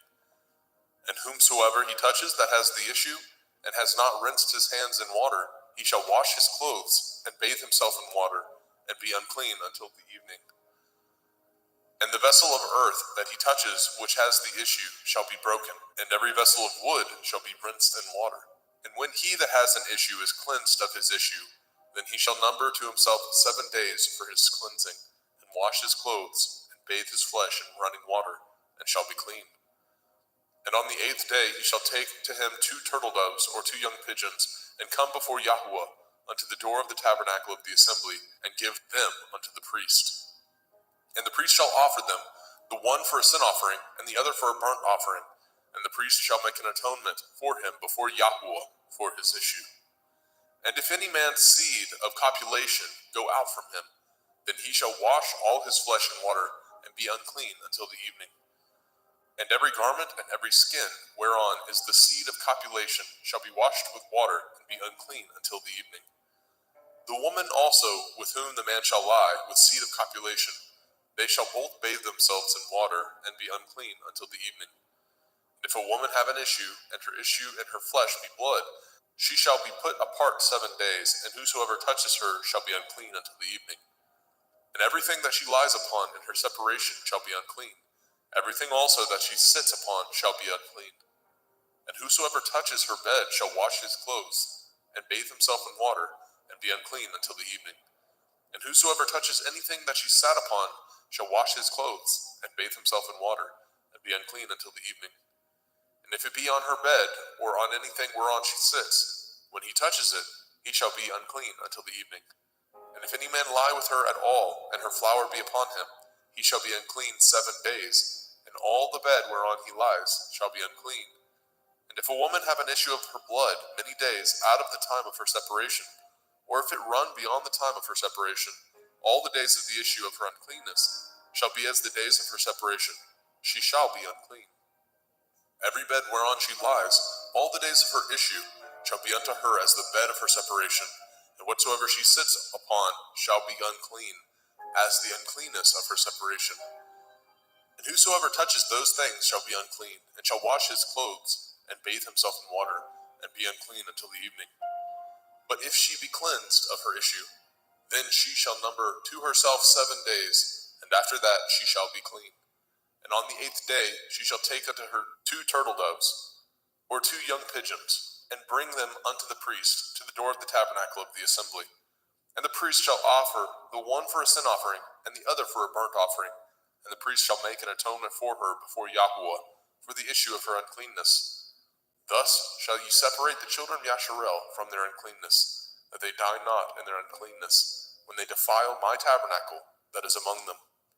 This is the Torah of him that has an issue, and of him whose seed goes from him, and is defiled therewith, and of her that is sick of her flowers, and of him that has an issue, of the man and of the woman, and of him that lies with her that is unclean. Vayikra, Leviticus chapter 16. And Yahweh spoke unto Moshe after the death of the 2 sons of Aharon, when they offered before Yahweh and died. And Yahweh said unto El Moshe, Speak unto El Aharon your brother, that he come not at all times into the holy place within the veil before the mercy seat, which is upon the ark, that he die not. For I will appear in the cloud upon the mercy seat. Thus shall Aharon come into the holy place, with a young bullock for a sin offering, and a ram for a burnt offering. He shall put on the holy linen coat, and he shall have the linen breeches upon his flesh, and shall be girded with a linen belt, and with the linen turban shall he be attired. These are holy garments. Therefore shall he wash his flesh in water, and so put them on. And he shall take of the assembly of the children of Yasharel 2 kids of the goats for a sin offering, and 1 ram for a burnt offering. And Aharon shall offer his bullock of the sin offering, which is for himself, and make an atonement for himself and for his house. And he shall take the 2 goats, and present them before Yahuwah at the door of the tabernacle of the assembly. And Aharon shall cast lots upon the 2 goats, 1 lot for Yahuwah, and the other lot for Azazel. And Aharon shall bring the goat upon which Yahuwah's lot fell, and offer him for a sin offering. But the goat on which the lot fell to be for Azazel shall be presented alive before Yahuwah, to make an atonement with him, and to let him go for Azazel into the wilderness. And Aharon shall bring the bullock of the sin offering, which is for himself, and shall make an atonement for himself and for his house, and shall kill the bullock of the sin offering, which is for himself. And he shall take a censer full of burning coals of fire from off the altar before Yahuwah, and his hands full of sweet incense beaten small, and bring it within the veil. And he shall put the incense upon the fire before Yahuwah, that the cloud of the incense may cover the mercy seat that is upon the testimony, that he die not. And he shall take of the blood of the bullock, and sprinkle it with his finger upon the mercy seat eastward. And before the mercy seat shall he sprinkle of the blood with his finger 7 times. Then shall he kill the goat of the sin offering that is for the people, and bring his blood within the veil, and do with that blood as he did with the blood of the bullock, and sprinkle it upon the mercy seat, and before the mercy seat. And he shall make an atonement for the holy place, because of the uncleanness of the children of Yasharel, and because of their transgressions, in all their sins. And so shall he do for the tabernacle of the assembly, that remains among them in the midst of their uncleanness. And there shall be no man in the tabernacle of the assembly, when he goes to make an atonement in the holy place, until he comes out, and have made an atonement for himself, and for his household, and for all the assembly of Yasharel. And he shall go out unto the altar that is before Yahuwah, and make an atonement for it, and shall take of the blood of the bullock, and of the blood of the goat, and put it upon the horns of the altar round about. And he shall sprinkle the blood upon it with his finger 7 times, and cleanse it, and hallow it from the uncleanness of the children of Yasharel. And when he has made an end of reconciling the holy place, and the tabernacle of the assembly, and the altar, he shall bring the live goat.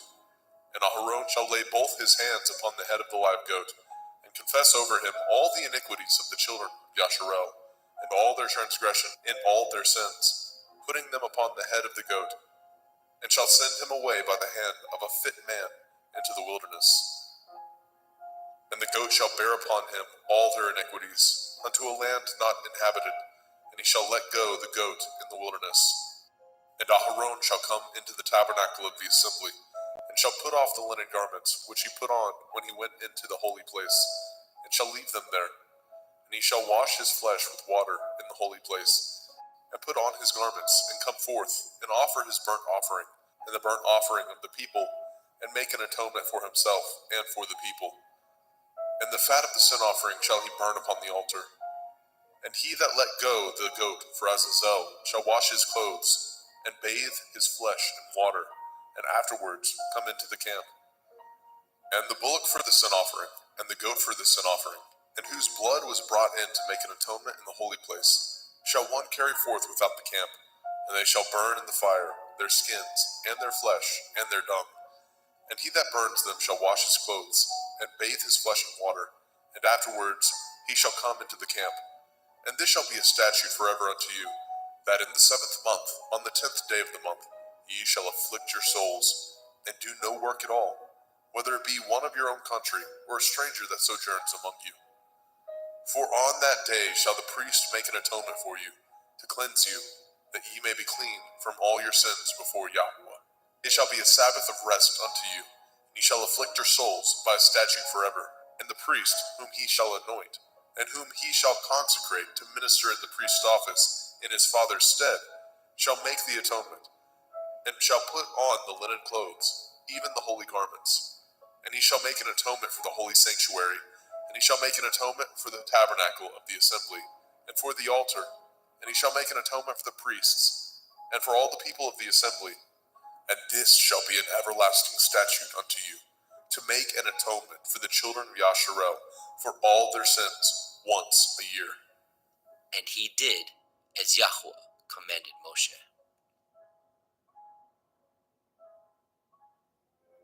Vayikra, Leviticus chapter 17.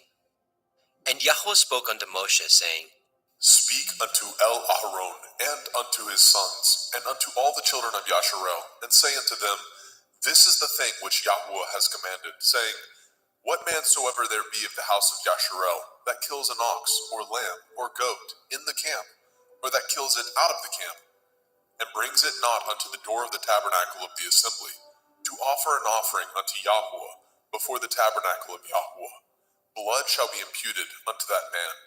He has shed blood, and that man shall be cut off from among his people. To the end that the children of Yasharel may bring their sacrifices, which they offer in the open field, even that they may bring them unto Yahweh, unto the door of the tabernacle of the assembly, unto the priest, and offer them for peace offerings unto Yahweh. And priests shall sprinkle the blood upon the altar of Yahweh at the door of the tabernacle of the assembly, and burn the fat for a sweet savor unto Yahweh. And they shall no more offer their sacrifices unto devils, after whom they have gone a whoring. This shall be a statute forever unto them throughout their generations. And you shall say unto them, Whatsoever man there be of the house of Yasharel, or of the strangers, which sojourn among you, that offers a burnt offering or sacrifice, and brings it not unto the door of the tabernacle of the assembly, to offer it unto Yahweh, even that man shall be cut off from among his people. And whatsoever man there be of the house of Yasharel, or of the strangers that sojourn among you, that eats any manner of blood, I will even set my face against that soul that eats the blood, and will cut him off from among his people. For the soul of the flesh is in the blood. He and I have given it to you upon the altar to make an atonement for your souls. For it is the blood of him that makes an atonement in the soul. Therefore I said unto the children of Yasharel, No soul of you shall eat blood, neither shall any stranger that sojourns among you eat blood.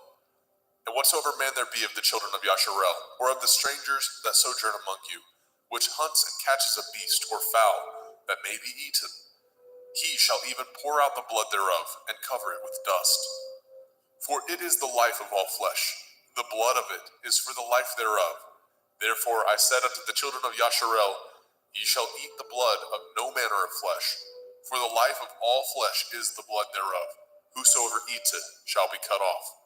And every soul that eats that which died of itself, or that which was torn with beasts, whether it be one of your own country or a stranger, He shall both wash his clothes and bathe himself in water, and be unclean until the evening. Then shall he be clean. But if he wash them not, nor bathe his flesh, then he shall bear his iniquity.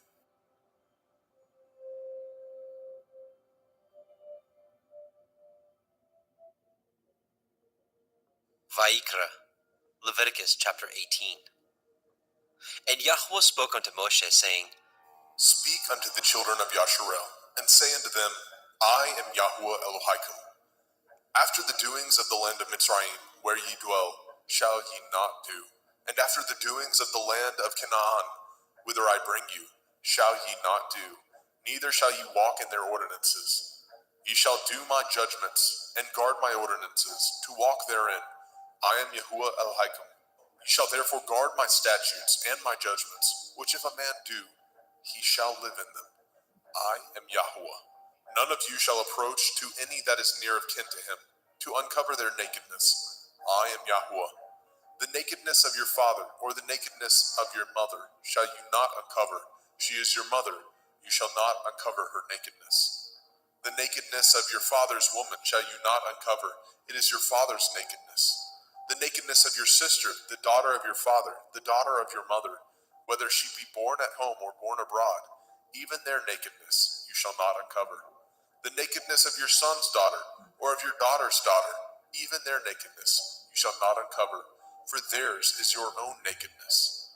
The nakedness of your father's woman's daughter, begotten of your father, she is your sister, you shall not uncover her nakedness. You shall not uncover the nakedness of your father's sister, she is your father's near kinswoman. You shall not uncover the nakedness of your mother's sister, for she is your mother's near kinswoman. You shall not uncover the nakedness of your father's brother. You shall not approach to his woman, she is your aunt. You shall not uncover the nakedness of your daughter-in-law, she is your son's woman. You shall not uncover her nakedness. You shall not uncover the nakedness of your brother's woman, it is your brother's nakedness.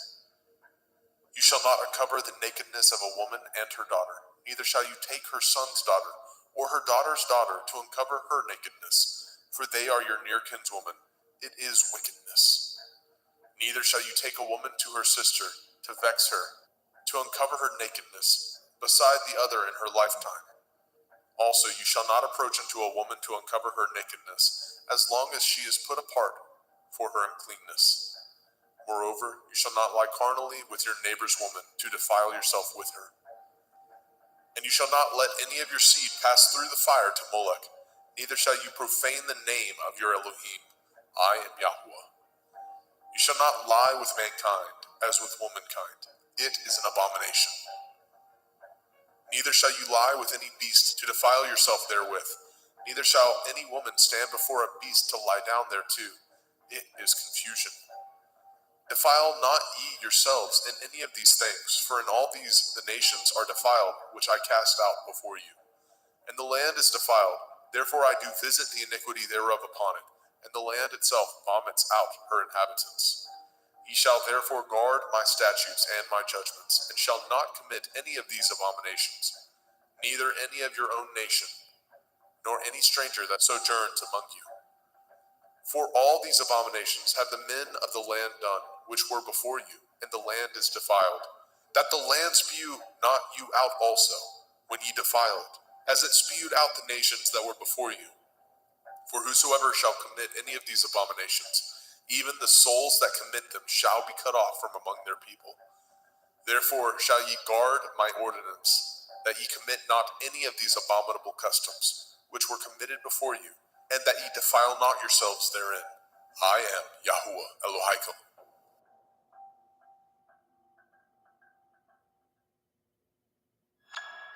Vayikra, Leviticus chapter 19.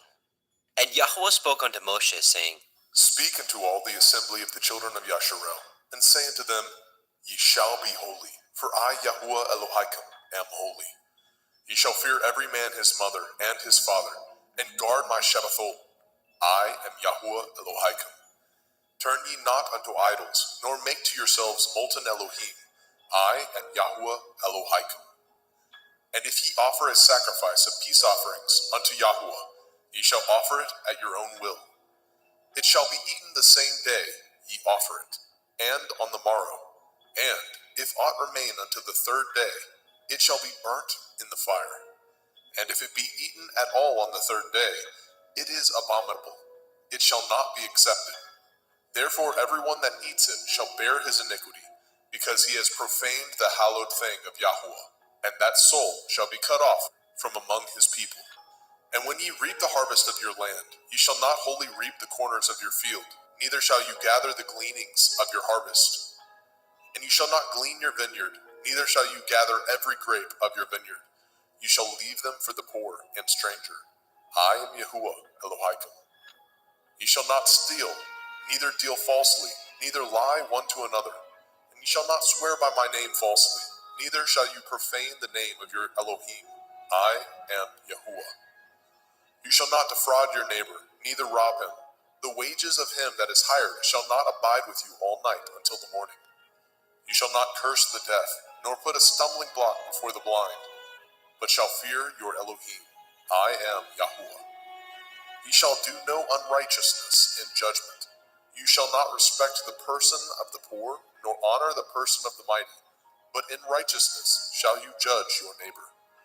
You shall not go up and down as a talebearer among your people, neither shall you stand against the blood of your neighbor. I am Yahuwah. You shall not hate your brother in your heart. You shall in any wise rebuke your neighbor, and not suffer sin upon him. You shall not avenge, nor bear any grudge against the children of your people, but you shall love your neighbor as yourself. I am Yahuwah. Ye shall guard my statutes. You shall not let your cattle gender with a diverse kind. You shall not sow your field with mingled seed, neither shall a garment mingled of linen and woolen come upon you. And whosoever lies carnally with a woman that is a bondmaid, betrothed to a man, and not at all redeemed, nor freedom given her, she shall be scourged. They shall not be put to death, because she was not free. And he shall bring his trespass offering unto Yahuwah, unto the door of the tabernacle of the assembly, even a ram for a trespass offering. And the priest shall make an atonement for him with the ram of the trespass offering before Yahuwah, for his sin which he has done, and the sin which he has done shall be forgiven him. And when ye come into the land, and shall have planted all manner of trees for food, then ye shall count the fruit thereof as uncircumcised. 3 years shall it be as uncircumcised unto you. It shall not be eaten of. But in the 4th year all the fruit thereof shall be holy to praise Yahuwah withal. And in the 5th year shall ye eat of the fruit thereof, that it may yield unto you the increase thereof. I am Yahuwah Elohim. Ye shall not eat anything with the blood, neither shall ye use enchantment, nor practice sorcery. You shall not round the corners of your heads, neither shall you mar the corners of your beard. You shall not make any cuttings in your flesh for the dead, nor print any marks upon you. I am Yahuwah. Do not prostitute your daughter, to cause her to be a whore, lest the land fall to whoredom, and the land become full of wickedness. Ye shall guard my Shabbathot, and reverence my sanctuary. I am Yahuwah. Regard not them that have familiar spirits, neither seek after wizards to be defiled by them. I am Yahuwah Elohim. You shall rise up before the gray head, and honor the face of the old man, and fear your Elohim. I am Yahuwah. And if a stranger sojourn with you in your land, ye shall not vex him. But the stranger that dwells with you shall be unto you as one born among you, and you shall love him as yourself. For ye were strangers in the land of Mitzrayim. I am Yahuwah Elohim. Ye shall do no unrighteousness in judgment, in meat yard, in weight, or in measure. Just balances, just weights, a just ephah, and a just hin shall ye have. I am Yahuwah Elohim, which brought you out of the land of Mitzrayim. Therefore shall ye guard all my statutes, and all my judgments, and do them. I am Yahuwah.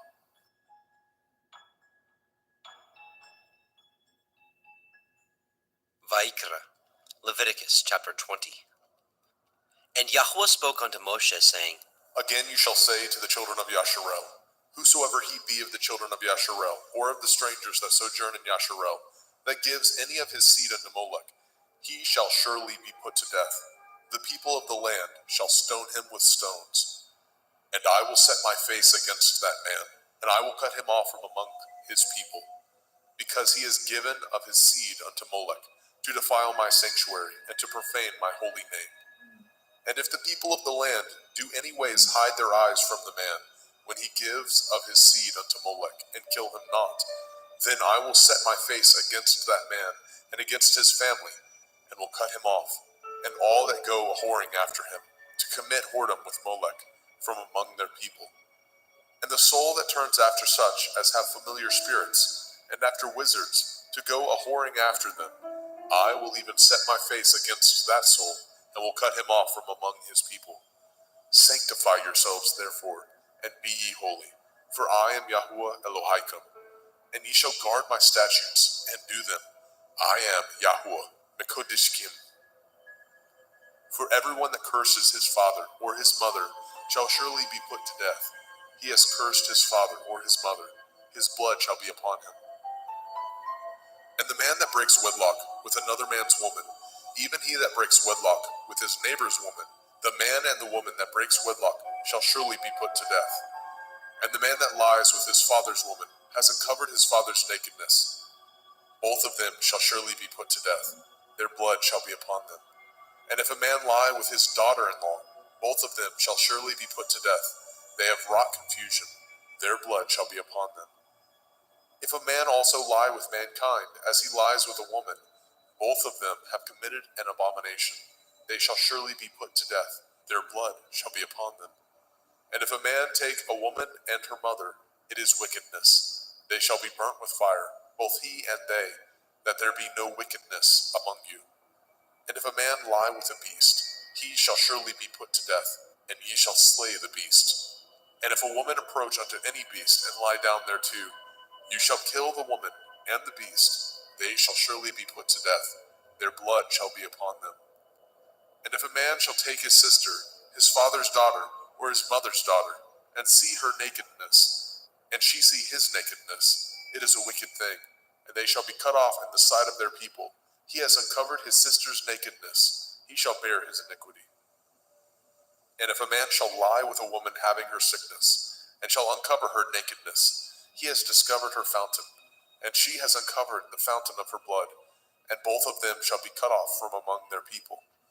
And you shall not uncover the nakedness of your mother's sister, nor of your father's sister, for he uncovers his near kin. They shall bear their iniquity. And if a man shall lie with his uncle's woman, he has uncovered his uncle's nakedness. They shall bear their sin. They shall die childless. And if a man shall take his brother's woman, it is an unclean thing. He has uncovered his brother's nakedness. They shall be childless.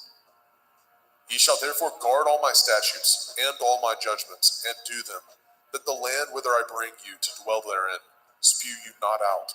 And ye shall not walk in the manner of the nation which I cast out before you, for they committed all these things, and therefore I abhorred them. But I have said unto you, ye shall inherit their land, and I will give unto you to possess it, a land that flows with milk and honey. I am Yahuwah Elohaikum, which have separated you from other people. Ye shall therefore put difference between clean beasts and unclean, and between unclean fowls and clean. And ye shall not make your souls abominable by beast, or by fowl, or by any manner of living thing that creeps on the ground, which I have separated from you as unclean. And ye shall be holy unto me, for I, Yahuwah, am holy, and have severed you from other people, that ye should be mine. A man also, or a woman that has a familiar spirit, or that is a wizard, shall surely be put to death. They shall stone them with stones. Their blood shall be upon them. Vayikra, Leviticus chapter 21. And Yahweh said unto Moshe, Speak unto the priests, the sons of Aharon, and say unto them, There shall none be defiled for the dead among his people, but for his kin that is near unto him, that is, for his mother, and for his father, and for his son, and for his daughter, and for his brother, and for his sister a virgin, that is nigh unto him, which has had no man, for her may he be defiled. But he shall not defile himself, being a chief among his people, to profane himself. They shall not make baldness upon their head, neither shall they shave off the corners of their beard, nor make any cuttings in their flesh. They shall be holy unto their Elohim, and not profane the name of their Elohim. For the offerings of Yahweh made by fire, and the bread of their Elohim they do offer. Therefore they shall be holy. They shall not take a woman that is a whore, or profane, neither shall they take a woman put away from her man, for he is holy unto his Elohim. You shall sanctify him therefore, for he offers the bread of your Elohim. He shall be holy unto you, for I, Yahuwah, which sanctify you, am holy. And the daughter of any priest, if she profane herself by playing the whore, she profanes her father, she shall be burnt with fire. And he that is high priest among his brethren, upon whose head the anointing oil was poured, and that is consecrated to put on the garments, shall not uncover his head, nor rend his clothes. Neither shall he go in to any dead body, nor defile himself for his father, or for his mother. Neither shall he go out of the sanctuary, nor profane the sanctuary of his Elohim, for the crown of the anointing oil of his Elohim is upon him. I am Yahuwah. And he shall take a woman in her virginity, a widow or a divorced woman, or profane, or a harlot, these shall he not take, but he shall take a virgin of his own people to be his woman. Neither shall he profane his seed among his people, for I, Yahuwah, do sanctify him. And Yahweh spoke unto Moshe, saying, Speak unto El-Aharon, saying, Whosoever he be of your seed in their generations, that has any blemish, let him not approach to offer the bread of his Elohim. For whosoever man he be that has a blemish, he shall not approach, a blind man or a lame, or he that has a flat nose, or anything superfluous, or a man that is broken-footed, or broken-handed, or crook-backed, or a dwarf, or that has a blemish in his eye, or be scurvy, or scabbed, or has his stones broken.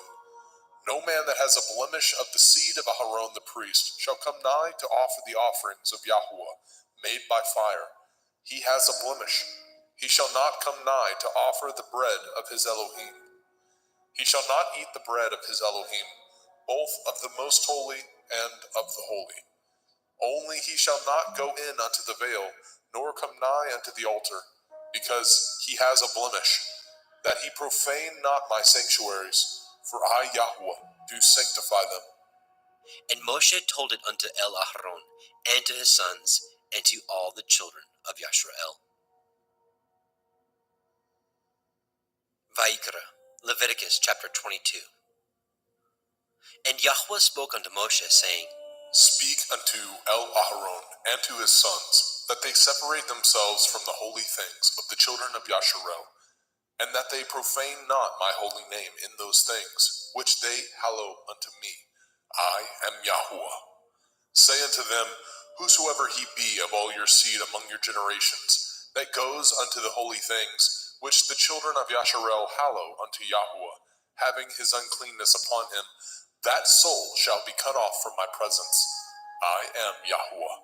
What man soever of the seed of Aharon is a leper, or has a running issue, he shall not eat of the holy things until he be clean.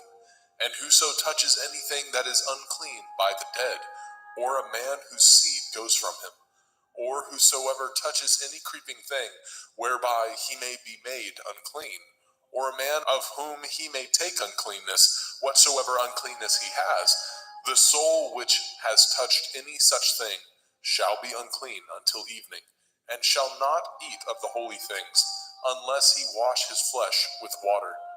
And when the sun is down, he shall be clean, and shall afterward eat of the holy things, because it is his food.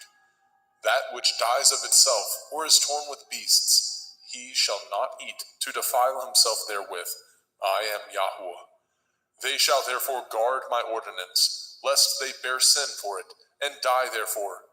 If they profane it, I, Yahuwah, do sanctify them. There shall no stranger eat of the holy thing. A sojourner of the priest, or a hired servant, shall not eat of the holy thing. But if the priest buy any soul with his money, he shall eat of it, and he that is born in his house, they shall eat of his meat. If the priest's daughter also be married unto a stranger, she may not eat of an offering of the holy things. But if the priest's daughter be a widow or divorced, and have no child, and is returned unto her father's house, as in her youth, she shall eat of her father's meat, but there shall no stranger eat thereof. And if a man eat of the holy thing unwittingly, then he shall put the fifth part thereof unto it, and shall give it unto the priest with the holy thing. And they shall not profane the holy things of the children of Yasharel, which they offer unto Yahweh, or suffer them to bear the iniquity of trespass when they eat their holy things. For I, Yahweh, do sanctify them. And Yahweh spoke unto El Moshe, saying, Speak unto El Aharon, and to his sons, and unto all the children of Yasharel, and say unto them, Whatsoever he be of the house of Yasharel, or of the strangers in Yasharel, that will offer his oblation for all his vows, and for all his freewill offerings, which they will offer unto Yahweh for a burnt offering, ye shall offer at your own will a male without blemish, of the cattle, of the sheep, or of the goats. But whatsoever has a blemish, that shall ye not offer, for it shall not be acceptable for you. And whosoever offers a sacrifice of peace offerings unto Yahweh to accomplish his vow, or a freewill offering in cattle or sheep, it shall be perfect to be accepted. There shall be no blemish therein. Blind or broken or maimed, or having a running sore, or scurvy, or scabbed, ye shall not offer these unto Yahweh, nor make an offering by fire of them upon the altar unto Yahweh.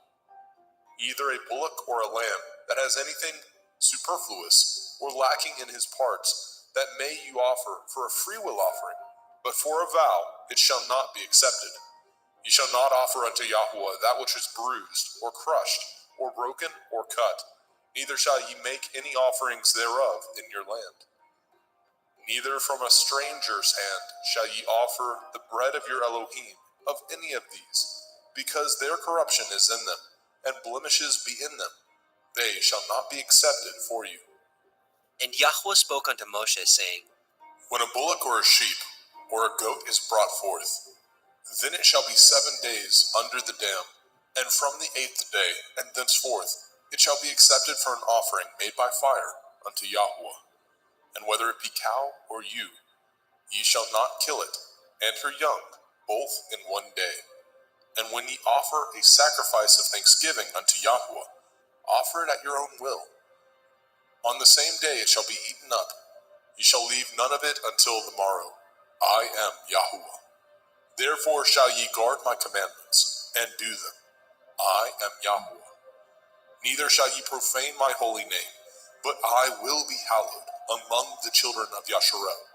I am Yahweh, which hallow you, that brought you out of the land of Mizraim, to be your Elohim.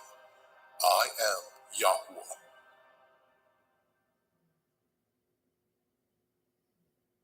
Vayikra, Leviticus chapter 23. And Yahweh spoke unto Moshe, saying, Speak unto the children of Yasharel, and say unto them concerning the feasts of Yahweh, which ye shall proclaim to be holy assemblies. Even these are my feasts. 6 days shall work be done, but the 7th day is the Sabbath of rest, a holy assembly. Ye shall do no work therein. It is the Sabbath of Yahweh in all your dwellings. These are the feasts of Yahweh, even holy assemblies, which ye shall proclaim in their appointed times. In the 14th day of the 1st month, at evening, is Yahweh's Pesach. And on the 15th day of the same month is the feast of Matzah unto Yahweh.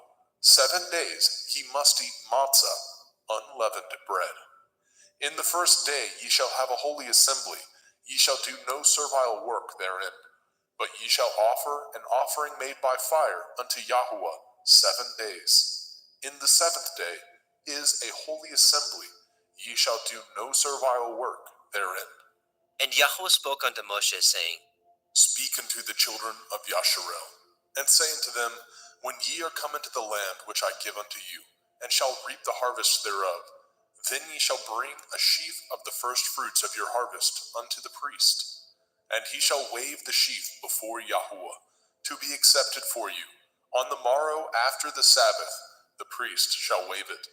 And ye shall offer that day when ye wave the sheaf a he-lamb without blemish of the first year for a burnt offering unto Yahuwah. And the meat offering thereof shall be 2/10 deals of fine flour mingled with oil, an offering made by fire unto Yahuwah for a sweet savor. And the drink offering thereof shall be of wine, the 4th part of a hin. And ye shall eat neither bread nor parched grain, nor green ears, until the selfsame day that ye have brought an offering unto your Elohim. It shall be a statute forever throughout your generations in all your dwellings. And ye shall count unto you from the morrow after the Sabbath, from the day that ye brought the sheaf of the wave offering, 7 Shavuot. Sabbaths shall be complete. Even unto the morrow after the 7th Sabbath shall ye number 50 days, and ye shall offer a new meat offering unto Yahuwah. Ye shall bring out of your habitations 2 wave loaves of 2/10 deals. They shall be of fine flour. They shall be baken with leaven. They are the first fruits unto Yahuwah.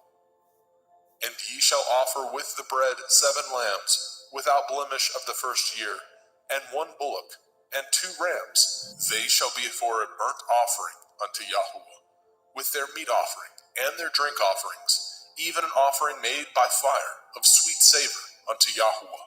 Then ye shall sacrifice 1 kid of the goats for a sin offering, and 2 lambs of the first year for a sacrifice of peace offerings. And the priest shall wave them with the bread of the first fruits for a wave offering before Yahuwah. With the 2 lambs, they shall be holy to Yahuwah for the priest. And ye shall proclaim on the selfsame day that it may be a holy assembly unto you. Ye shall do no servile work therein. It shall be a statute forever in your dwellings throughout your generations. And when ye reap the harvest of your land, you shall not make clean riddance of the corners of your field when you reap.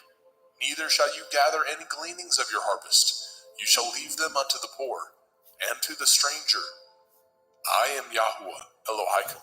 And Yahuwah spoke unto Moshe, saying, Speak unto the children of Yasharel, saying, In the 7th month, on the first day of the month, shall ye have a Sabbath, a memorial of blowing of shofarot, Yom Teruah, the feast of trumpets, the day of the awakening blast, a holy assembly.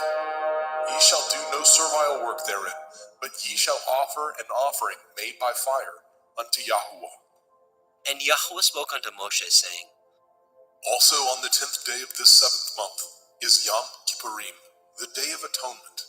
It shall be a holy assembly unto you, and ye shall afflict your souls, and offer an offering made by fire unto Yahuwah. And ye shall do no work in that same day, for it is Yom Kippurim, to make an atonement for you before Yahuwah Elohim. For whatsoever soul it be that shall not be afflicted in that same day, he shall be cut off from among his people. And whatsoever soul it be that does any work in that same day, the same soul will I destroy from among his people. Ye shall do no manner of work. It shall be a statute forever throughout your generations, in all your dwellings. It shall be unto you a Sabbath of rest, and ye shall afflict your souls in the 9th day of the month at evening. From evening unto evening shall ye celebrate your Sabbath.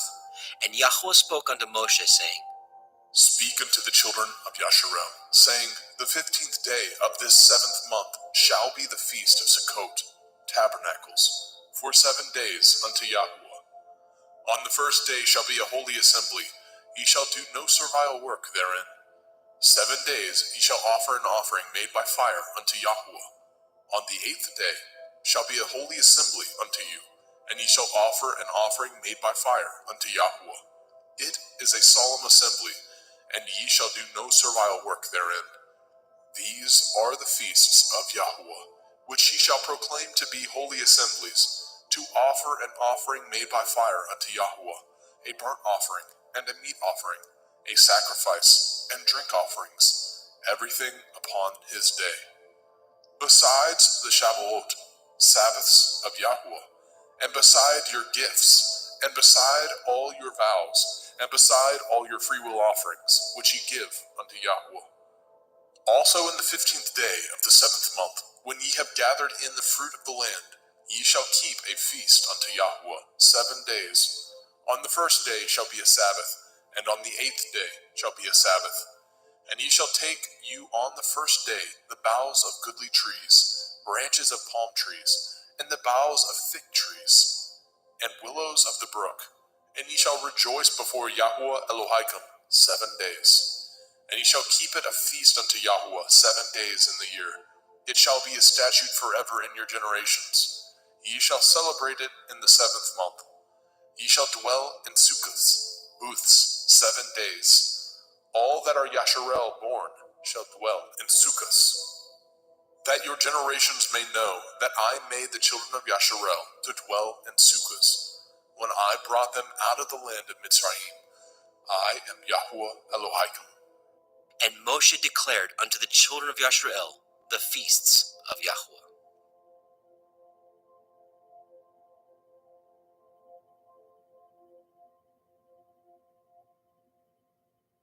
Vayikra, Leviticus chapter 24.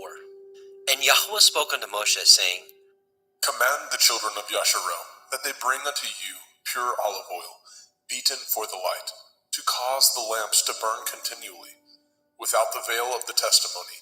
In the tabernacle of the assembly shall Aharon order it from the evening unto the morning before Yahweh continually. It shall be a statute forever in your generations. He shall order the lamps upon the pure menorah, 7-branched candlestick, before Yahweh continually. And you shall take fine flour, and bake 12 cakes thereof. 2/10 deals shall be in 1 cake. And you shall set them in 2 rows, 6 on a row, upon the pure table before Yahweh. And you shall put pure frankincense upon each row, that it may be on the bread for a memorial, even a memorial made by fire unto Yahweh. Every Sabbath he shall set it in order before Yahweh continually, being taken from the children of Yasharel by an everlasting covenant.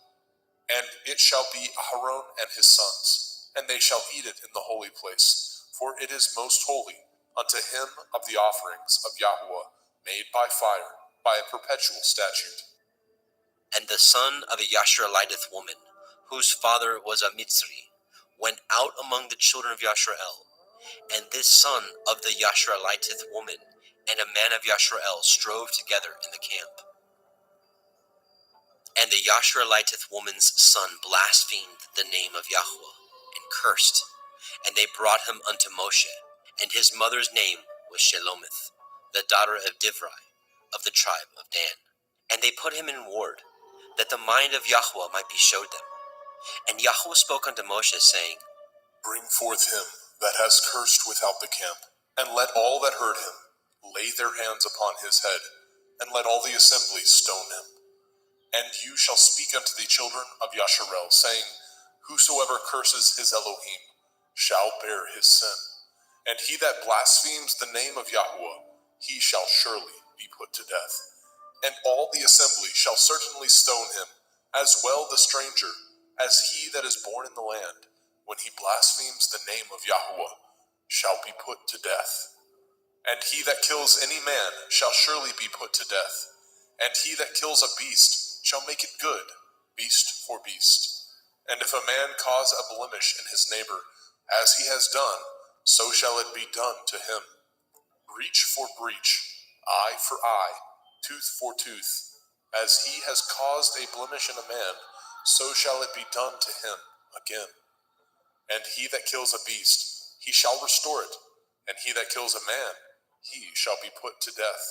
Ye shall have one manner of law, as well for the stranger, as for one of your own country. For I am Yahweh Elohim. And Moshe spoke to the children of Yasharel, that they should bring forth him that had cursed out of the camp, and stone him with stones. And the children of Yasharel did as Yahweh commanded Moshe.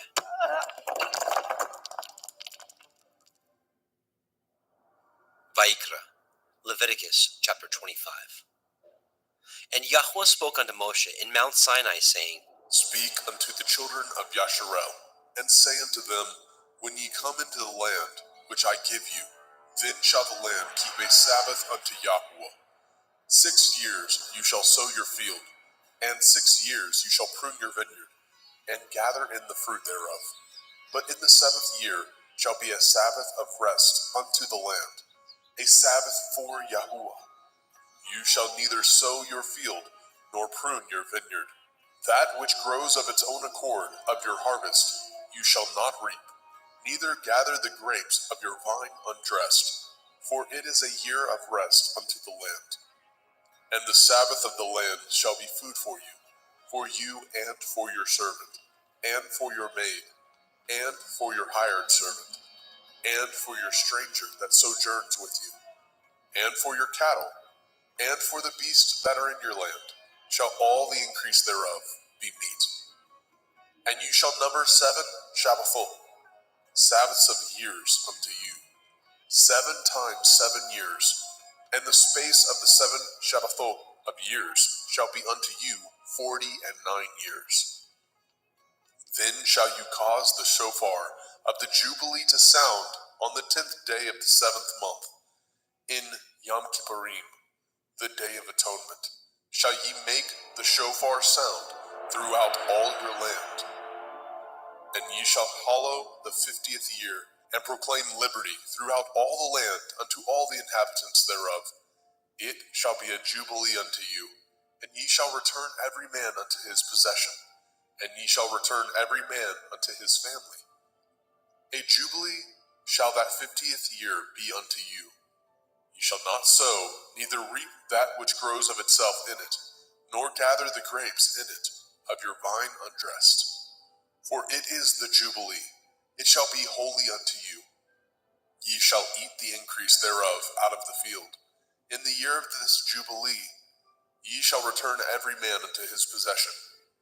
And if ye sell aught unto your neighbor, or buy aught of your neighbor's hand, ye shall not oppress one another. According to the number of years after the Jubilee, you shall buy of your neighbor, and according unto the number of years of the fruits, he shall sell unto you. According to the multitude of years, you shall increase the price thereof, and according to the fewness of years, you shall diminish the price of it. For according to the number of the years of the fruits, he sells unto you. Ye shall not therefore oppress one another, but you shall fear your Elohim, for I am Yahuwah Elohaikum. Wherefore ye shall do my statutes, and guard my judgments, and do them, and ye shall dwell in the land in safety. And the land shall yield her fruit, and ye shall eat your fill, and dwell therein in safety. And if ye say, what shall we eat the 7th year? Behold, we shall not sow, nor gather in our increase. Then I will command my blessing upon you in the 6th year, and it shall bring forth fruit for 3 years. And ye shall sow the 8th year, and eat yet of old fruit until the 9th year. Until her fruits come in, ye shall eat of the old store. The land shall not be sold forever, for the land is mine, and ye are strangers and sojourners with me. And in all the land of your possession ye shall grant a redemption for the land. If your brother be waxen poor, and has sold away some of his possession, and if any of his kin come to redeem it, then shall he redeem that which his brother sold. And if the man have not to redeem it, and himself be able to redeem it, then let him count the years of the sale thereof, and restore the overplus unto the man whom he sold it, that he may return unto his possession. But if he be not able to restore it to him, then that which is sold shall remain in the hand of him that has bought it until the year of Jubilee. And in the Jubilee it shall go out, and he shall return unto his possession. And if a man sell a dwelling house in a walled city, then he may redeem it within a whole year after it is sold. Within a full year may he redeem it. And if it be not redeemed within the space of a full year, then the house that is in the walled city shall be established forever to him, that brought it throughout his generations. It shall not go out in the Jubilee. But the houses of the villages which have no wall round about them shall be counted as the fields of the country. They may be redeemed, and they shall go out in the Jubilee. Notwithstanding, the cities of the Leviim, of the houses of the cities of their possession, may the Leviim redeem at any time. And if a man purchases of the Leviim, then the house that was sold and the city of his possession shall go out in the year of Jubilee. For the houses of the cities of the Leviim are their possession among the children of Yasharel. But the field of the suburbs of their cities may not be sold, for it is their perpetual possession. And if your brother be waxen poor and fallen in decay with you, then you shall relieve him, yea, though he be a stranger or a sojourner, that he may live with you.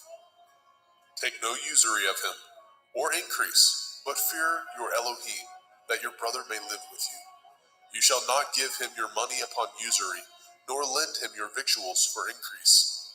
I am Yahuwah Elohaikum, which brought you forth out of the land of Mitzrayim, to give you the land of Canaan, and to be your Elohim. And if your brother that dwells by you be waxen poor, and be sold unto you, you shall not compel him to serve as a bondservant, but as a hired servant, and as a sojourner. He shall be with you, and shall serve you unto the year of Jubilee. And then shall he depart from you, both he and his children with him, and shall return unto his own family, and unto the possession of his fathers shall he return. For they are my servants, which I brought forth out of the land of Mitzrayim. They shall not be sold as bondmen. You shall not rule over him with rigor, but shall fear your Elohim. Both your bondmen and your bondmaids, which you shall have, shall be of the heathen that are round about you. Of them shall ye buy bondmen and bondmaids. Moreover, of the children of the strangers that do sojourn among you, of them shall ye buy, and of their families that are with you, which they begat in your land, and they shall be your possession. And ye shall take them as an inheritance for your children after you, to inherit them for a possession. They shall be your bondmen forever. But over your brethren, the children of Yasharel, you shall not rule one over another with rigor. And if a sojourner or a stranger wax rich by you, and your brother that dwells by him wax poor, and sell himself unto the stranger or sojourner by you, or to the stock of the stranger's family, after that he is sold, he may be redeemed again. One of his brethren may redeem him. Either his uncle or his uncle's son may redeem him, or any that is nigh of kin unto him of his family may redeem him, or if he be able, he may redeem himself. And he shall reckon with him that bought him from the year that he was sold unto him, unto the year of Jubilee. And the price of his sale shall be according to the number of years, according to the time of a hired servant shall it be with him. If there be yet many years behind, according unto them he shall give again the price of his redemption, out of the money that he was bought for. And if there remain but few years unto the year of Jubilee, then he shall count with him, and according unto his years shall he give him again the price of his redemption. And as a yearly hired servant shall be with him, and the other shall not rule with rigor over him in your sight. And if he be not redeemed in these years, then he shall go out in the year of Jubilee, both he and his children with him. For unto me the children of Yasharel are servants. They are my servants, whom I brought forth out of the land of Mitzrayim. I am Yahuwah Elohaikum. Vaikra, Leviticus chapter 26. Ye shall make you no idols, nor graven image, neither rear you up a standing image, neither shall ye set up any image of stone in your land, to bow down unto it, for I am Yahuwah Elohaikum. Ye shall guard my Sabbaths, and reverence my sanctuary. I am Yahuwah. If ye walk in my statutes, and guard my commandments, and do them, then I will give you rain in due season, and the land shall yield her increase, and the trees of the field shall yield their fruit. And your threshing shall reach unto the vintage, and the vintage shall reach unto the sowing time, and ye shall eat your bread to the full, and dwell in your land safely. And I will give peace in the land, lying down with nothing to fear, and the Sabbath of life. Though evil be part of the land, there is no sword to bring in the land. And ye shall chase your enemies, and they shall fall before you by the sword. And 5 of you shall chase 100, and 100 of you shall put 10,000 to flight. And your enemies shall fall before you by the sword. For I will have respect unto you, and make you fruitful, and multiply you, and establish my covenant with you. And ye shall eat old store, and bring forth the old because of the new. And I will set my tabernacle among you, and my soul shall not abhor you. And I will walk among you, and will be your Elohim, and ye shall be my people. I am Yahuwah Elohim, which brought you forth out of the land of Mitzrayim, that ye should not be their bondmen. And I have broken the bands of your yoke, and made you go upright. But if ye will not hearken unto me, and will not do all these commandments, and if ye shall despise my statutes, or if your soul abhor my judgments, so that ye will not do all my commandments, but that ye break my covenant, I also will do this unto you. I will even appoint over you terror, consumption, and the burning ague, that shall consume the eyes, and cause sorrow of heart, and ye shall sow your seed in vain, for your enemies shall eat it.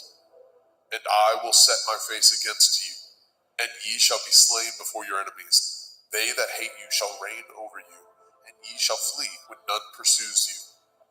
And if ye will not yet for all this hearken unto me, then I will punish you 7 times more for your sins. And I will break the pride of your power, and I will make your heaven as iron, and your earth as brass. And your strength shall be spent in vain, for your land shall not yield her increase, neither shall the trees of the land yield their fruits. And if ye walk contrary unto me, and will not hearken unto me, I will bring 7 times more plagues upon you according to your sins. I will also send wild beasts among you, which shall rob you of your children, and destroy your cattle, and make you few in number, and your highways shall be desolate. And if ye will not be reformed by me by these things, but will walk contrary unto me, then will I walk contrary unto you, and will punish you yet 7 times for your sins. And I will bring a sword upon you, that shall avenge the quarrel of my covenant. And when ye are gathered together within your cities, I will send the pestilence among you, and ye shall be delivered into the hand of the enemy. And when I have broken the staff of your bread, 10 women shall bake your bread in one oven, and they shall deliver you your bread again by weight, and ye shall eat, and not be satisfied. And if ye will not for all this hearken unto me, but walk contrary unto me, then I will walk contrary unto you also in fury, and I, even I, will chastise you 7 times for your sins. And ye shall eat the flesh of your sons, and the flesh of your daughters shall ye eat. And I will destroy your high places, and cut down your images, and cast your carcasses upon the carcasses of your idols, and my soul shall abhor you. And I will make your cities waste, and bring your sanctuaries unto desolation.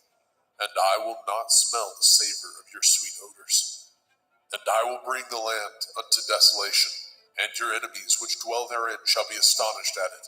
And I will scatter you among the heathen, and will draw out my sword after you, and your land shall be desolate, and your cities waste.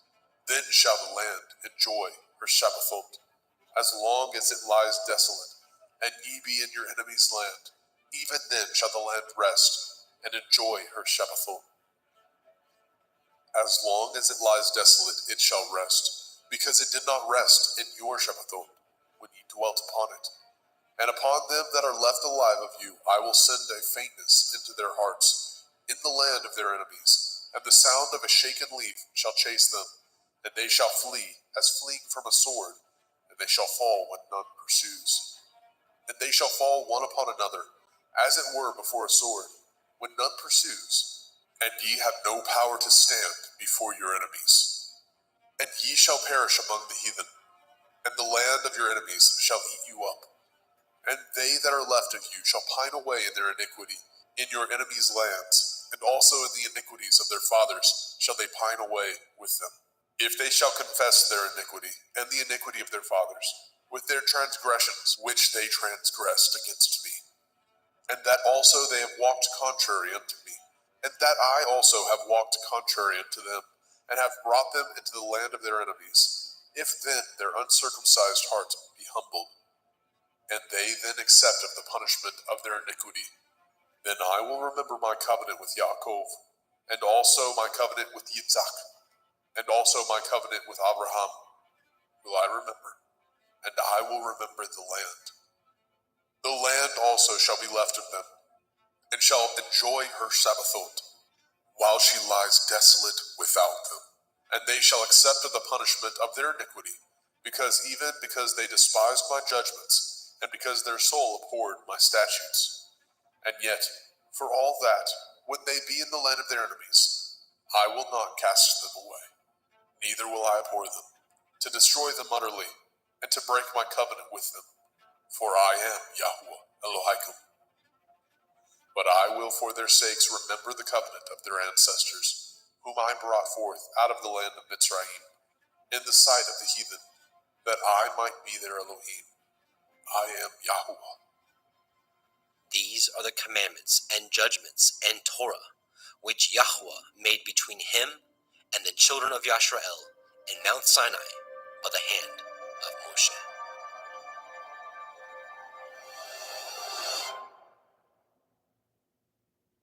Vayikra, Leviticus chapter 27.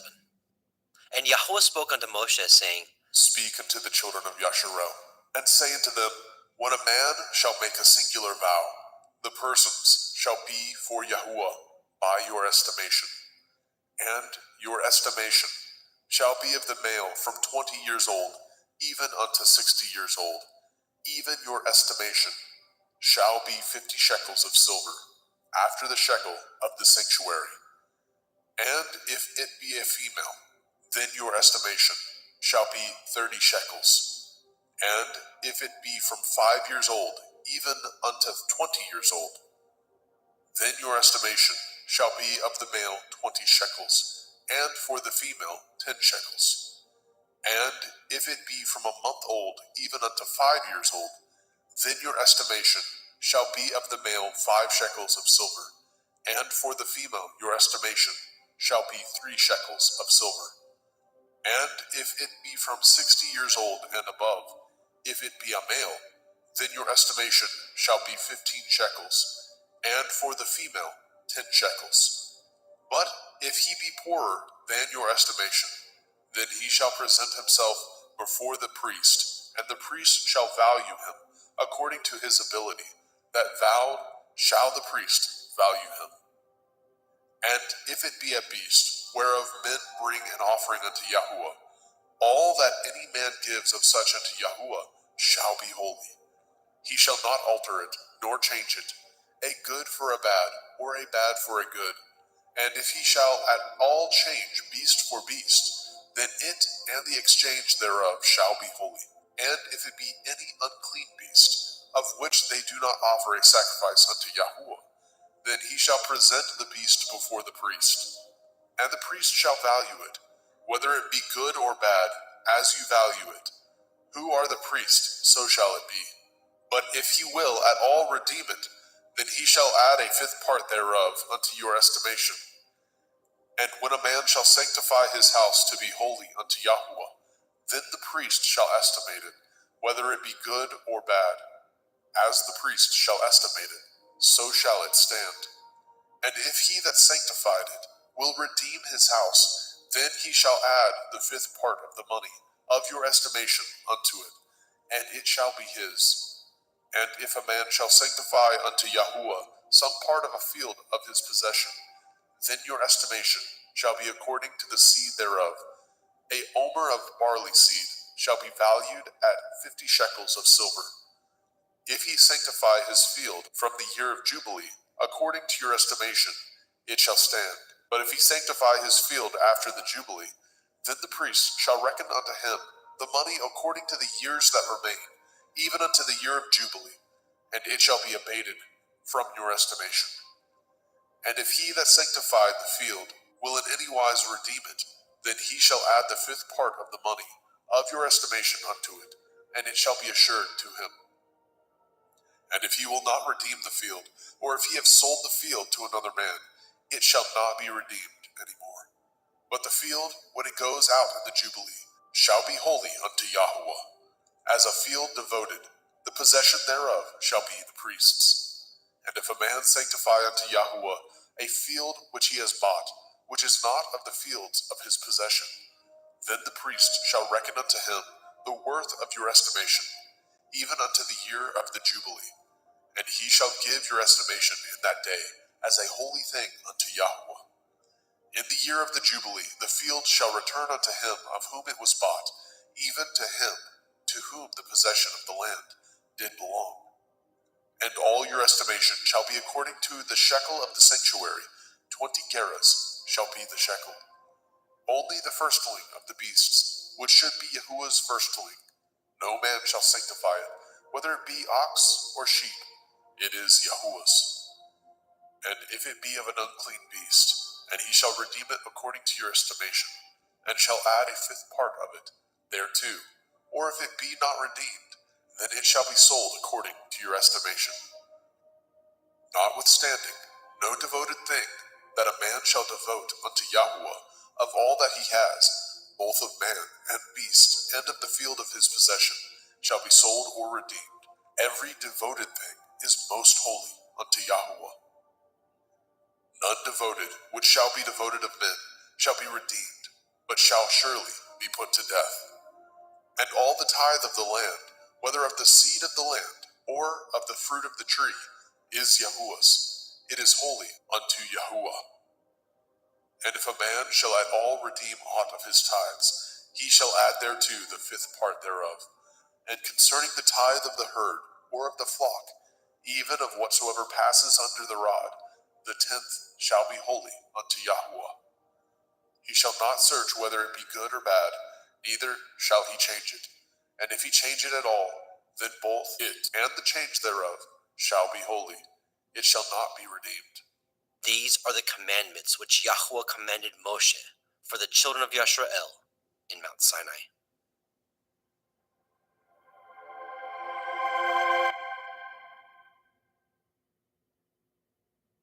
Elohim moved upon the face of the waters. And Elohim said, Let there be light. And there was light. And Elohim saw the light, that it was good. And Elohim divided the light from the darkness. And Elohim called the light day, and the darkness he called night. And the evening and the morning were the first day. And Elohim said, Let there be a firmament in the midst of the waters, and let it divide the waters from the waters. And Elohim made the firmament, and divided the waters which were under the firmament from the waters which were above the firmament. And it was so. And Elohim called the firmament heaven, and the evening and the morning were the second day. And Elohim said, Let the waters under the heavens be gathered together into one place, and let the dry land appear. And it was so. And Elohim called the dry land earth, and gathering together of the waters called he seas. And Elohim saw that it was good. And Elohim said, Let the earth bring forth grass, the herb yielding seed, and the fruit tree yielding fruit after his kind, whose seed is in itself upon the earth. And it was so. And the earth brought forth grass, and herb yielding seed after his kind, and the tree yielding fruit, whose seed was in itself after his kind. And Elohim saw that it was good. And the evening and the morning were the third day. And Elohim said, Let there be lights in the firmament of the heavens to divide the day from the night, and let them be for signs, and for appointed feasts, and for days and years. And let them be for lights in the firmament of the heavens to give light upon the earth. And it was so. And Elohim made two great lights, the greater light to rule the day, and the lesser light to rule the night. He made the stars also. And Elohim set them in the firmament of the heavens to give light upon the earth, and to rule over the day and over the night, and to divide the light from the darkness. And Elohim saw that it was good. And the evening and the morning were the fourth day. And Elohim said, Let the waters bring forth abundantly the moving creature that has life, and the fowl that may fly above the earth in the open firmament of heaven. And Elohim created great sea monsters, and every living creature that moves, which the waters brought forth abundantly after their kind, and every winged fowl after his kind. And Elohim saw that it was good. And Elohim blessed them, saying, Be fruitful and multiply, and fill the waters in the seas, and let fowl multiply in the earth. And the evening and the morning were the fifth day. And Elohim said, Let the earth bring forth the living creature after his kind, cattle, and creeping thing, and beast of the earth after his kind. And it was so.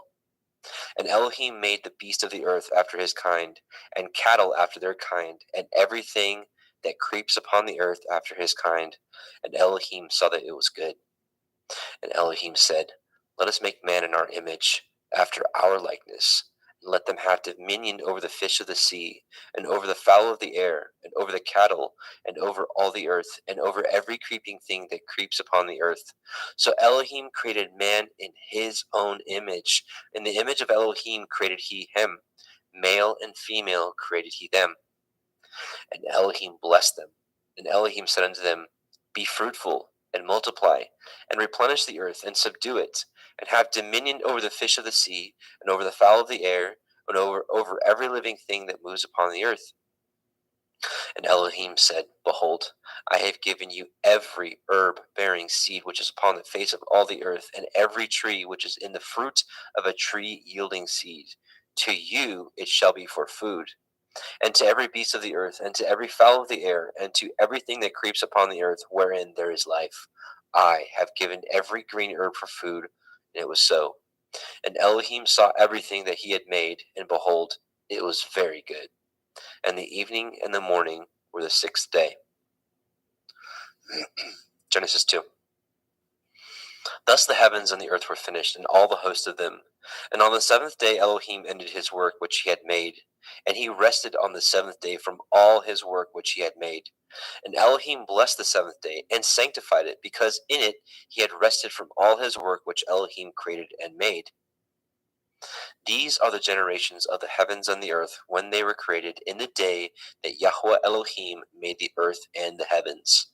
And every plant of the field before it was in the earth, and every herb of the field before it grew. For Yahweh Elohim had not caused it to rain upon the earth, and there was not a man to till the ground. But there went up a mist from the earth, and watered the whole face of the ground.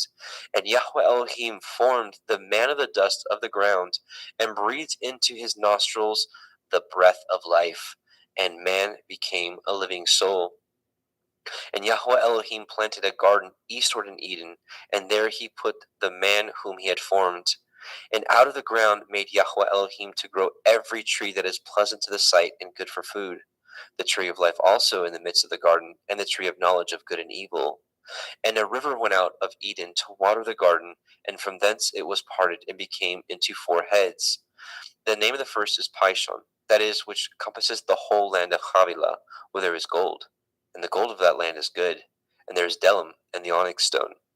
And the name of the second river is Gihon, the same it is that compasseth the whole land of Cush. And the name of the third river is Hiddekel, that is, which goes toward the east of Ashur.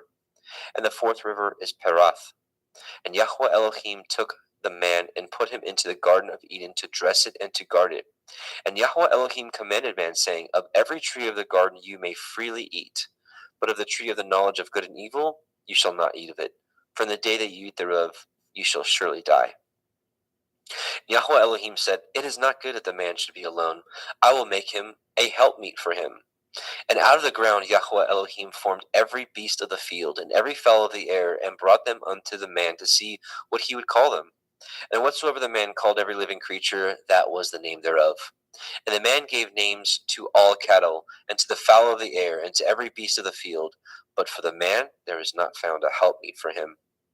And Yahweh Elohim caused a deep sleep to fall upon the man, and he slept. And he took one of his ribs, and closed up the flesh instead thereof. And the rib which Yahweh Elohim had taken from man made he a woman, and brought her unto the man. And the man said, This is now bone of my bones, and flesh of my flesh. She shall be called woman, because she was taken out of man. Therefore shall a man leave his father and his mother, and shall cleave unto his woman, and they shall be one flesh. And they were both naked, and the man and his woman were not ashamed. Genesis 3. Now the serpent was more subtle than any beast of the field which Yahweh Elohim had made. And he said unto the woman, Yea, as Elohim said, Ye shall not eat of every tree of the garden. And the woman said unto the serpent, We may eat of the fruit of the trees of the garden, but of the fruit of the tree which is in the midst of the garden, Elohim has said, Ye shall not eat of it, neither shall ye touch it, lest ye die. And the serpent said unto the woman, Ye shall not surely die. For Elohim knows that in the day that you eat thereof, then your eyes shall be opened, and you shall be as Elohim, knowing good and evil. And when the woman saw that the tree was good for food, and that it was pleasant to the eyes, and a tree to be desired to make one wise, she took of the fruit thereof, and did eat, and gave also unto her man with her, and he did eat. And the eyes of them were both were opened, and they knew that they were naked, and they sewed fig leaves together, and made themselves aprons. And they heard the voice of Yahweh Elohim walking in the garden of the cool of the day, and the man and his woman hid themselves from the presence of Yahweh Elohim amongst the trees of the garden. And Yahweh Elohim called unto Adam and said unto him, Where are you? And he said, I heard your voice in the garden, and I was afraid because I was naked, and I hid myself. And he said, Who told you that you were naked?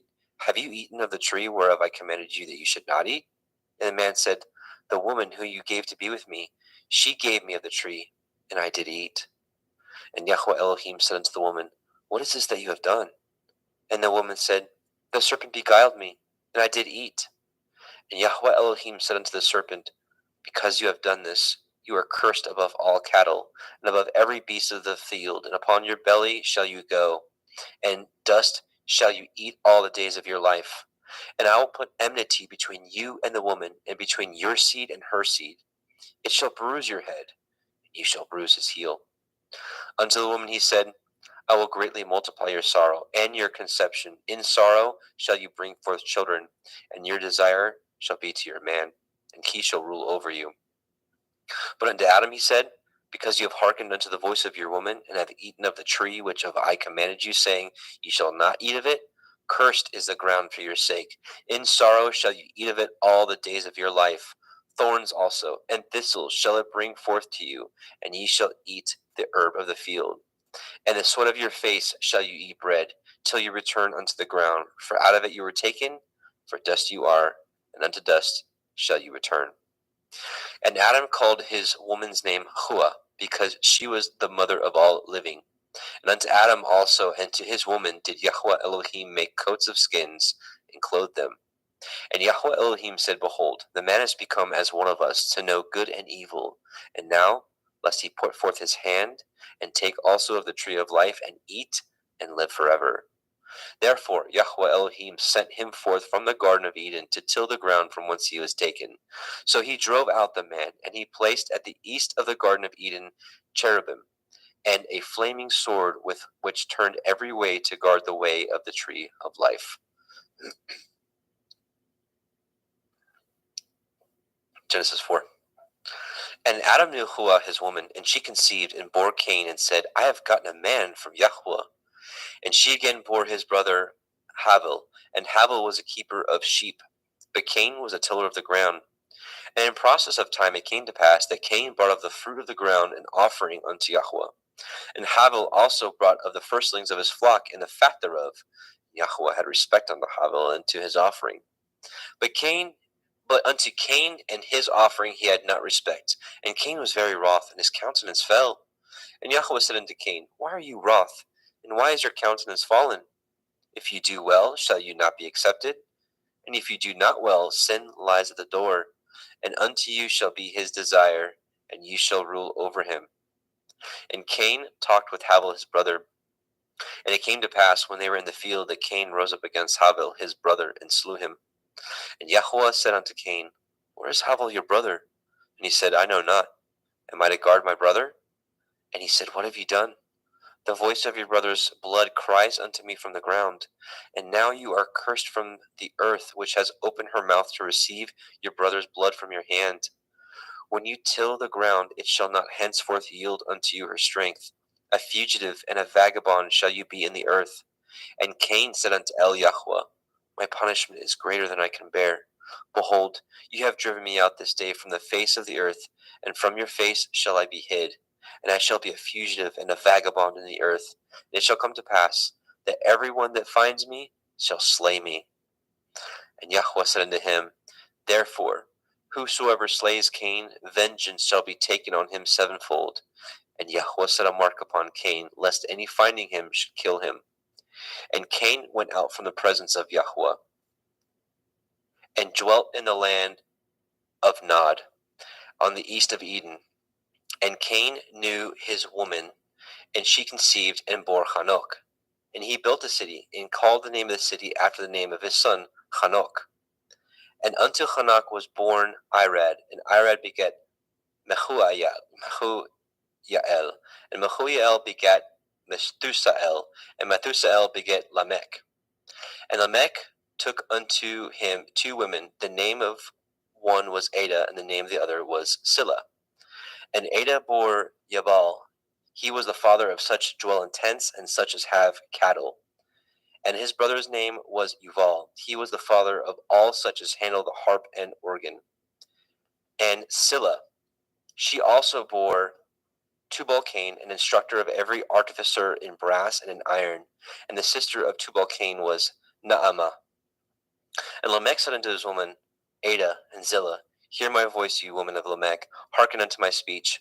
For I have slain a man to my wounding, and a young man to my hurt. If Cain shall be avenged sevenfold, truly Lamech 70 and sevenfold. And Adam knew his woman again, and she bore a son, and called his name Seth. For Elohim said she, has appointed me another seed instead of Havel, whom Cain slew. And to Seth, to him also there was born a son, and he called his name Enosh. Then began men to call upon the name of Yahuwah. Genesis 5. This is the Sefer of the generations of Adam. In the day that Elohim created man, in the likeness of Elohim made he him. Male and female created he them, and blessed them, and called their name Adam, and the day they were created.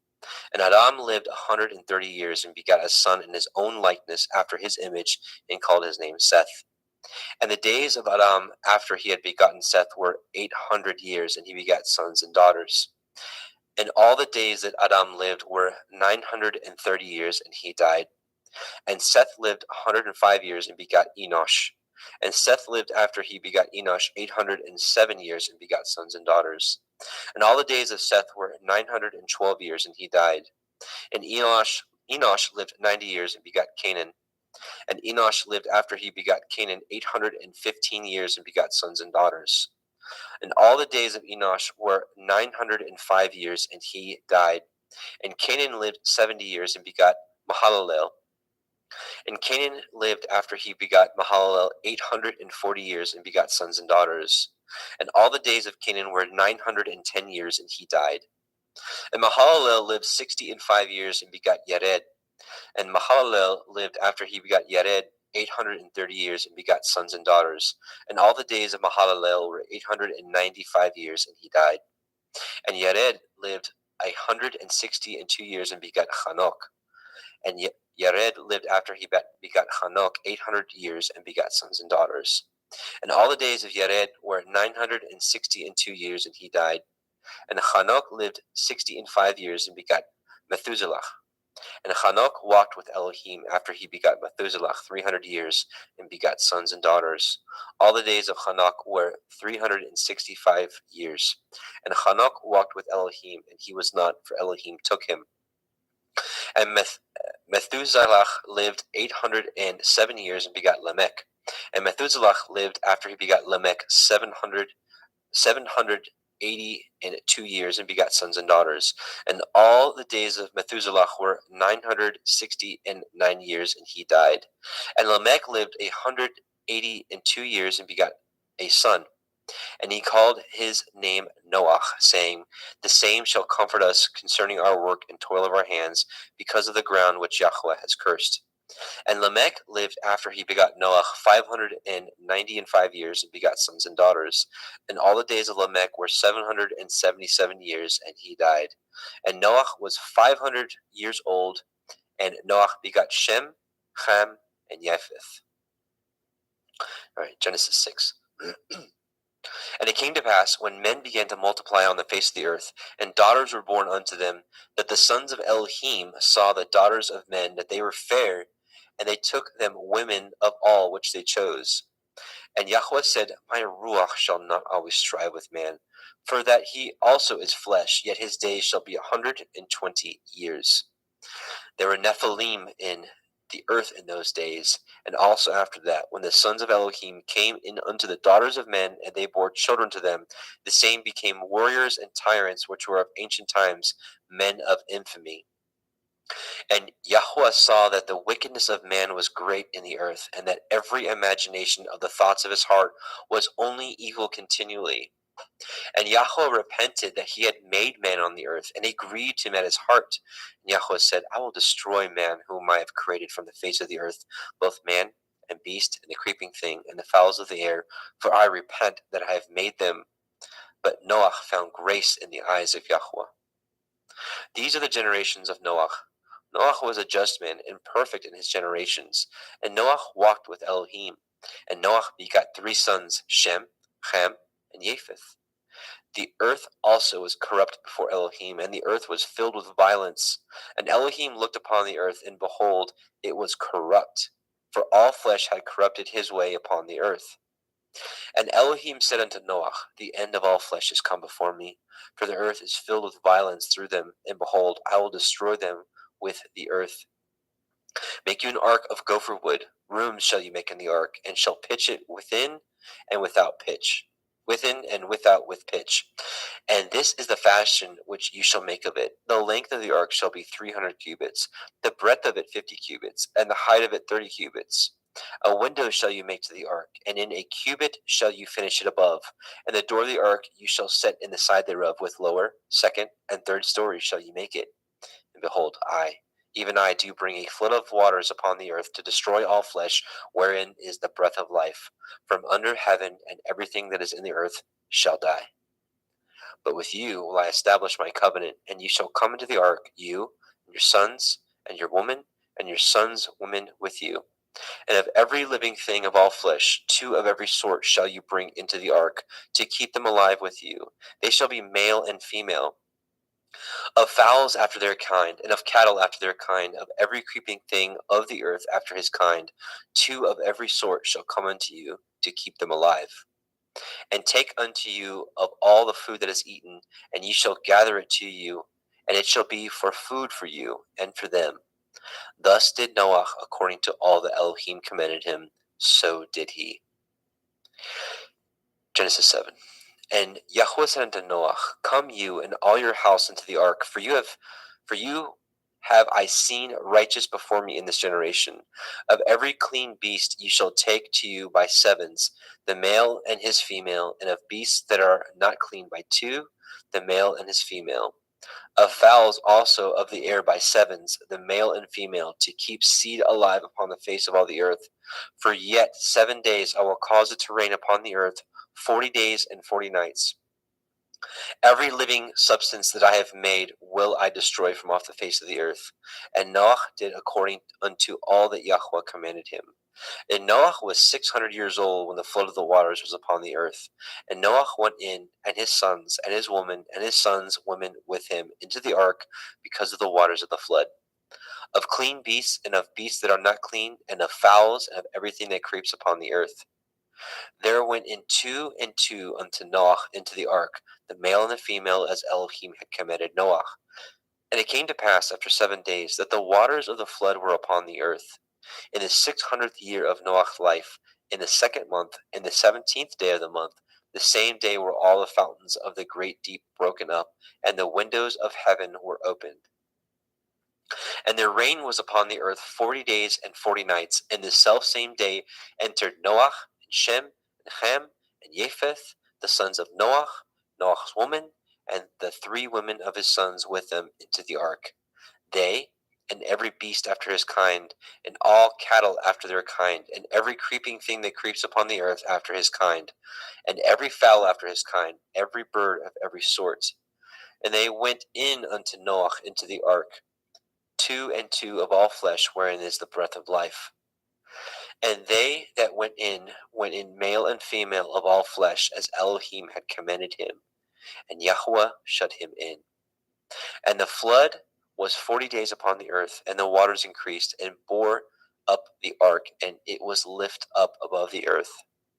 And the waters prevailed, and were increased greatly upon the earth, and the ark went upon the face of the waters. And the waters prevailed exceedingly upon the earth, and all the high hills that were under the whole heaven were covered.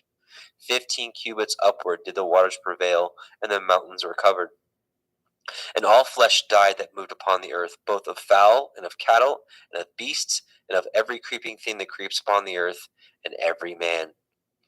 All in whose nostrils was the breath of life, of all that was in the dry land, died.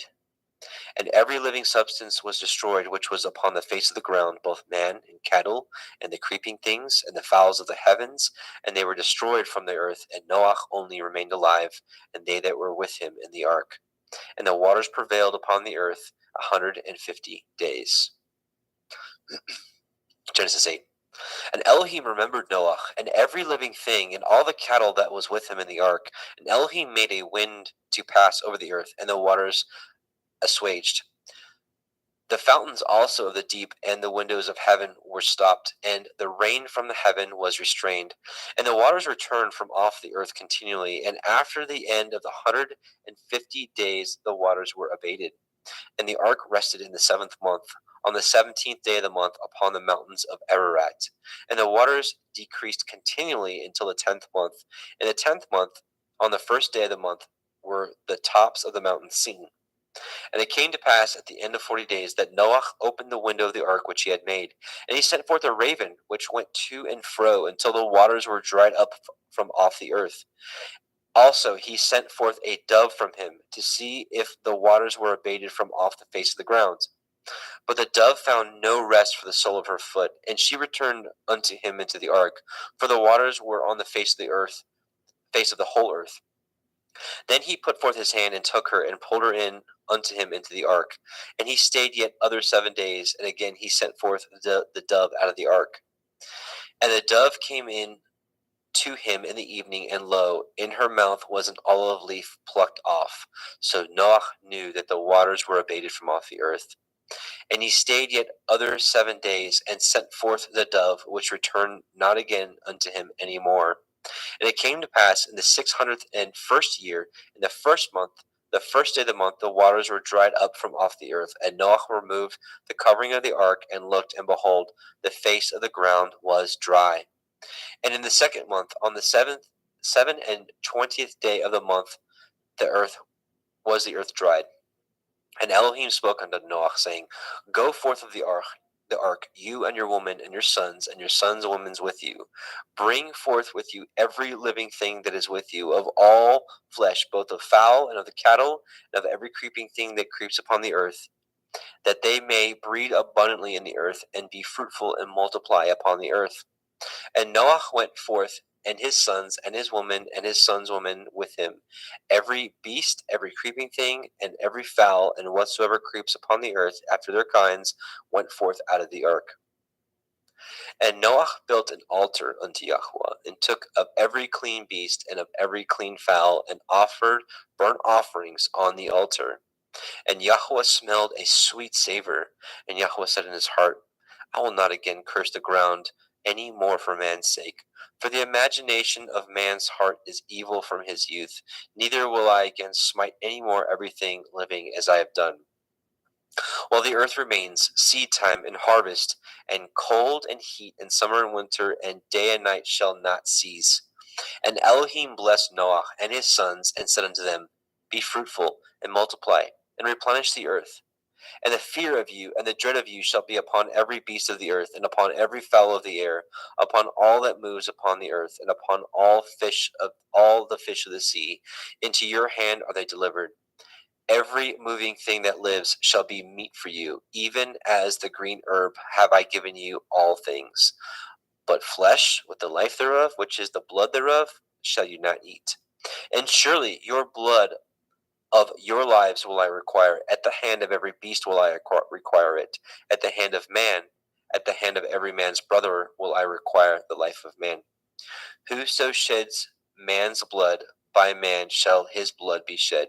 For in the image of Elohim made he man. And you, be fruitful, and multiply, and bring forth abundantly in the earth, and multiply therein. And Elohim spoke unto Noach and to his sons with him, saying, And I, behold, I establish my covenant with you, and with your seed after you, and with every living creature that is with you, of the fowl, of the cattle, and of every beast of the earth with you, from all that go out from the ark, to every beast of the earth. And I will establish my covenant with you. Neither shall all flesh be cut off any more by the waters of a flood, neither shall there any more be a flood to destroy the earth.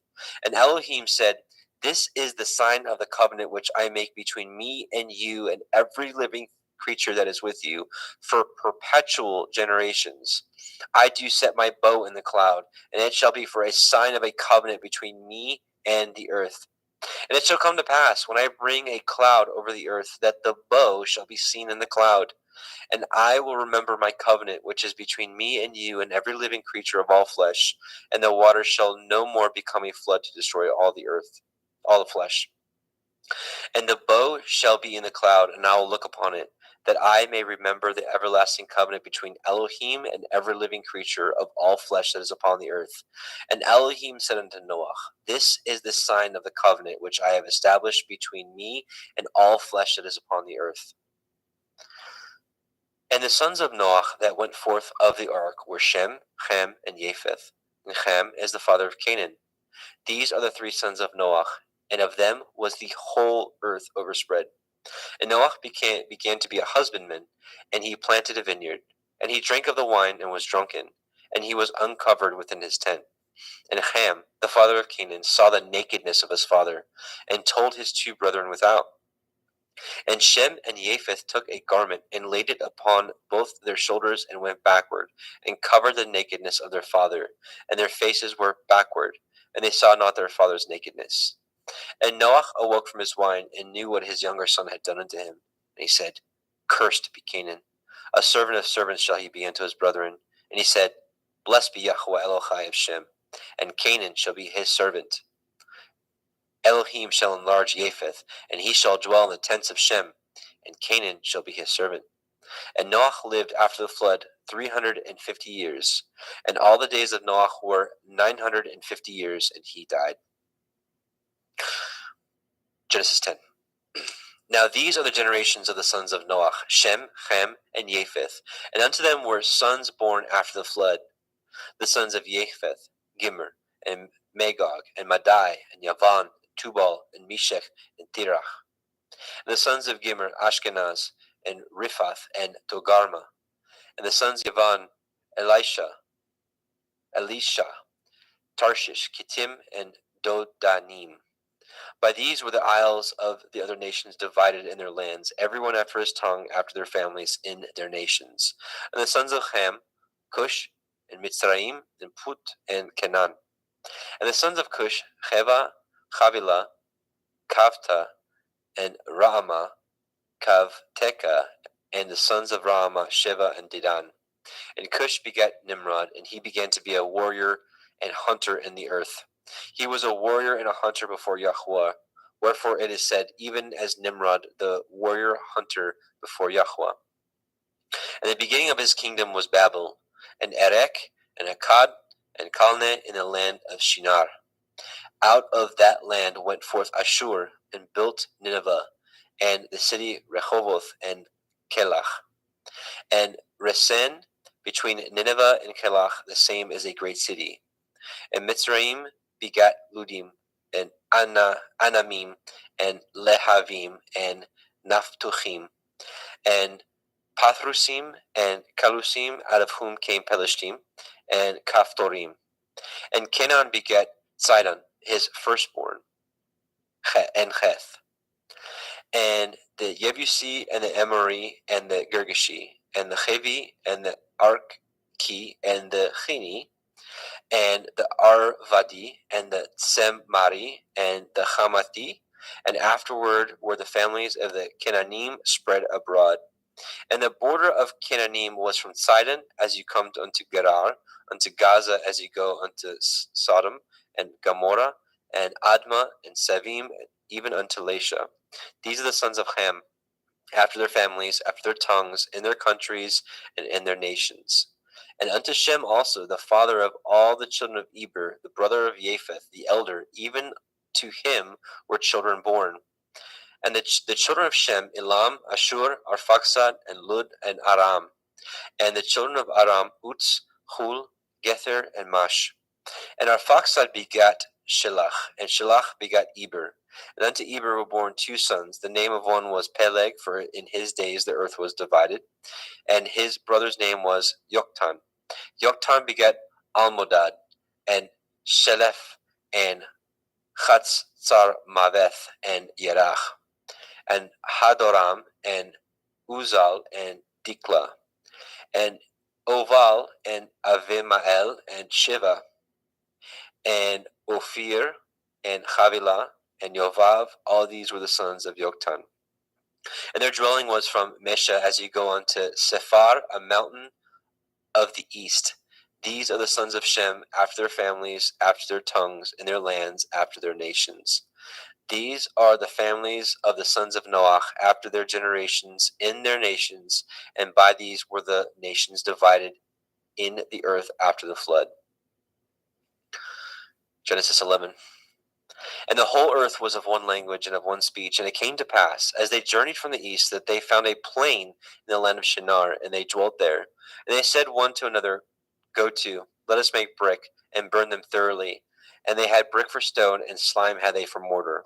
And they said, Go to, let us build a city and a tower, whose top may reach unto the heavens, and let us make a name, lest we be scattered abroad upon the face of the whole earth. And Yahweh came down to see the city and the tower which the children of men built. And Yahweh said, Behold, the people is one, and they have all one language, and this they begin to do. And now nothing will be restrained from them, which they have imagined to do. Go to, let us go down, and there confound their language, that they may not understand one another's speech. So Yahweh scattered them abroad from thence upon the face of all the earth, and they left off to build the city. Therefore is the name of it called Babel, because Yahweh did there confound the language of all the earth. And from thence did Yahweh scatter them abroad upon the face of the earth. These are the generations of Shem. Shem was 100 years old and begat Arphaxad 2 years after the flood. And Shem lived after he begat Arphaxad 500 years and begat sons and daughters. And Arphaxad lived 35 years and begat Shelach. Arphaxad lived after he begat Shelach 403 years and begat sons and daughters. And Shelach lived 30 years and begat Eber. And Shelach lived after he begat Eber 403 years and begat sons and daughters. And Eber lived 430 years and begat Peleg. And Eber lived after he begat Peleg 430 years and begat sons and daughters. And Peleg lived 30 years and begat Reu. And Peleg lived after he begat Reu 209 years and begat sons and daughters. And Reu lived 32 years and begat Serug. And Reu lived after he begat Serug 207 years and begat sons and daughters. And Serug lived 30 years and begat Nahor. And Serug lived after he begat Nahor 200 years and begat sons and daughters. And Nahor lived 920 years and begat Terach. And Nahor lived after he begat Terach 119 years and begat sons and daughters. And Terach lived 70 years and begat Avram, Nahor, and Haran. Now these are the generations of Terach. Terach begat Avram, Nahor, and Haran. And Haran begat Lot. And Haran died before his father Terach in the land of his nativity in Ur of the Kasdim. And Avram and Nahor took them women. The name of Avram's woman was Sarai, and the name of Nahor's woman Milcah.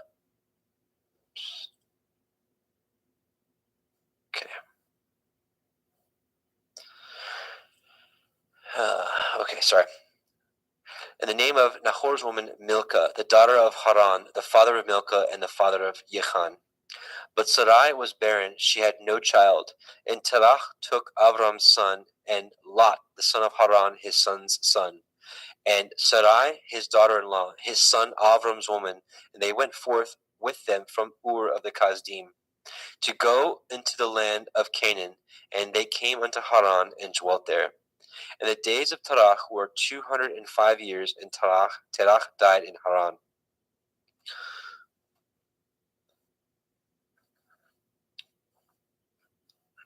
Genesis 12. Now Yahweh had said unto Avram, Get you out of your country and from your kindred and from your father's house unto a land that I will show you. And I will make of you a great nation, and I will bless you and make your name great, and you shall be a blessing. And I will bless them that bless you, and curse him that curses you, and in you shall all families of the earth be blessed. So Avram departed as Yahweh had spoken unto him, and Lot went with him. And Avram was 75 years old when he departed out of Haran. And Avram took Sarai his woman, and Lot his brother's son, and all their substance they had gathered, and the souls that they had gotten in Haran. They went forth to go into the land of Canaan, and into the land of Canaan they came. And Avram passed through the land unto the place of Shechem, unto the plain of Moreh, and the Canaanite was then in the land. And Yahweh appeared unto Avram, and said, Unto your seed will I give this land. And there built he an altar unto Yahweh, who had appeared unto him.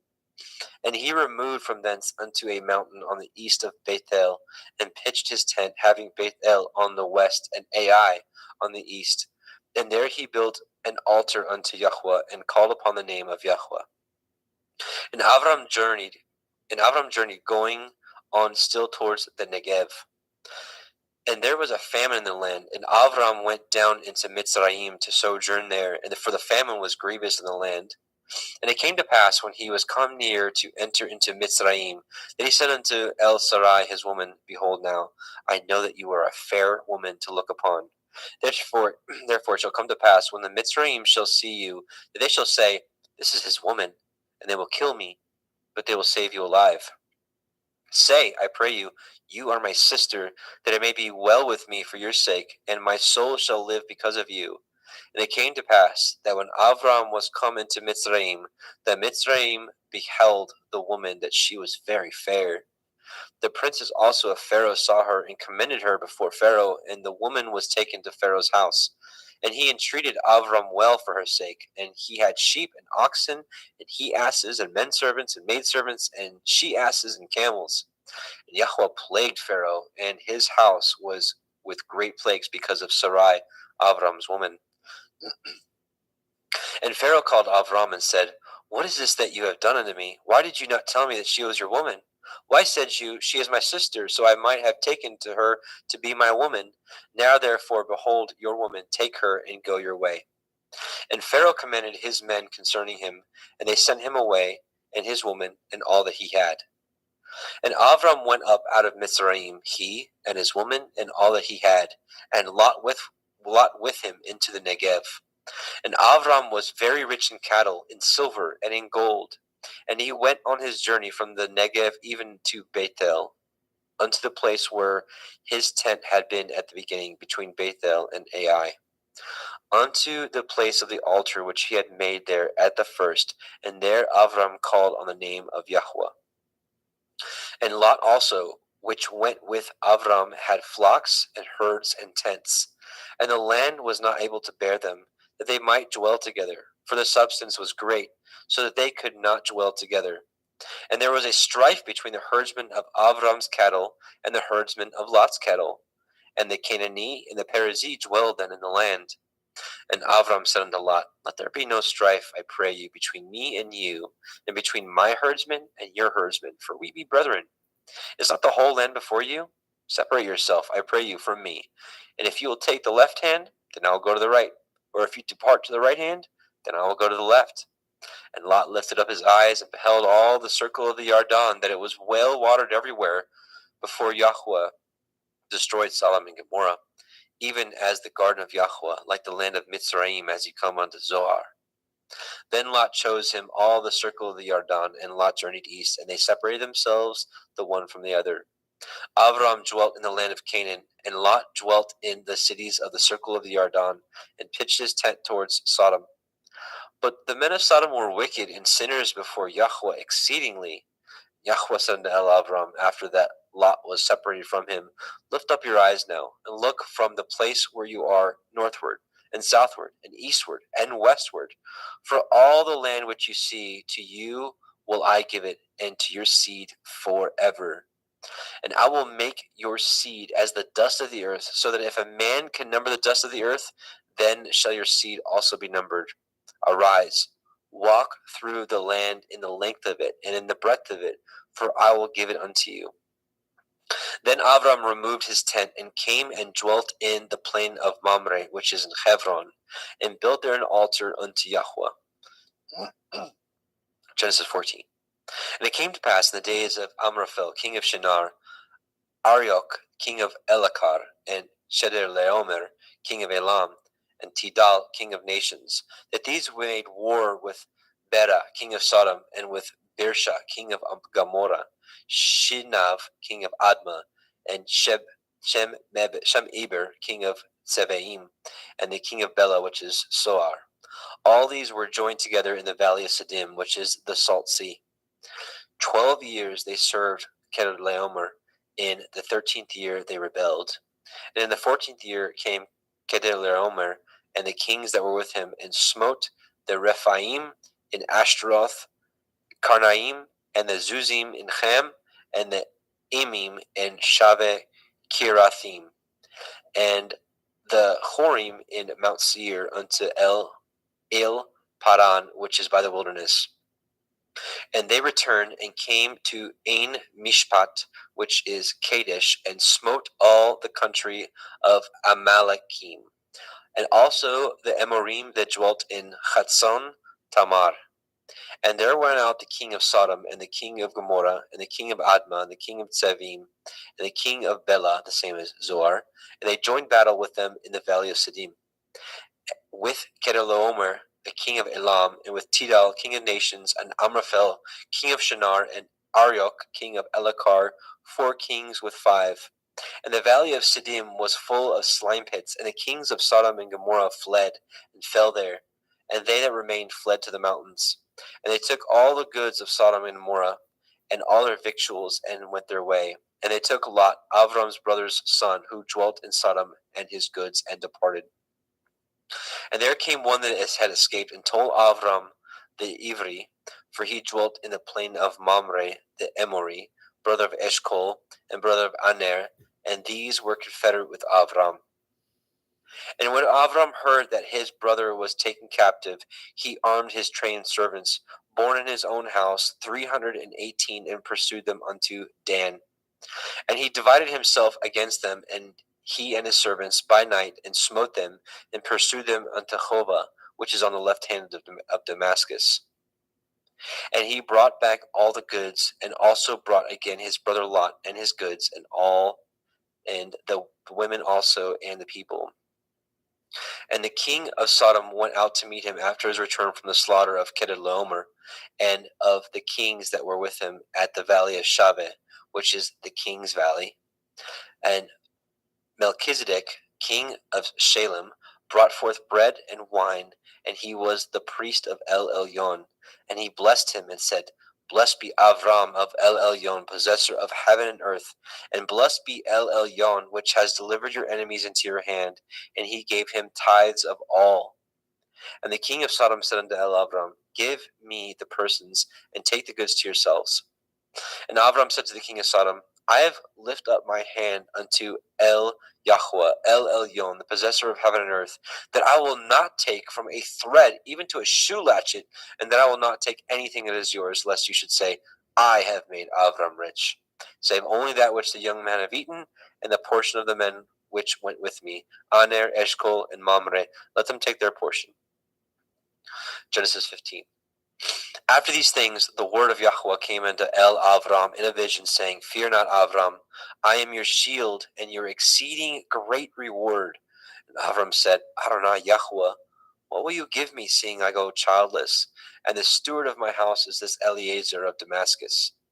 And Avram said, Behold, to me you have given no seed, and lo, one born in my house is my heir. And behold, the word of Yahweh came unto him, saying, This shall not be your heir, but he that shall come forth out of your own generation shall be your heir.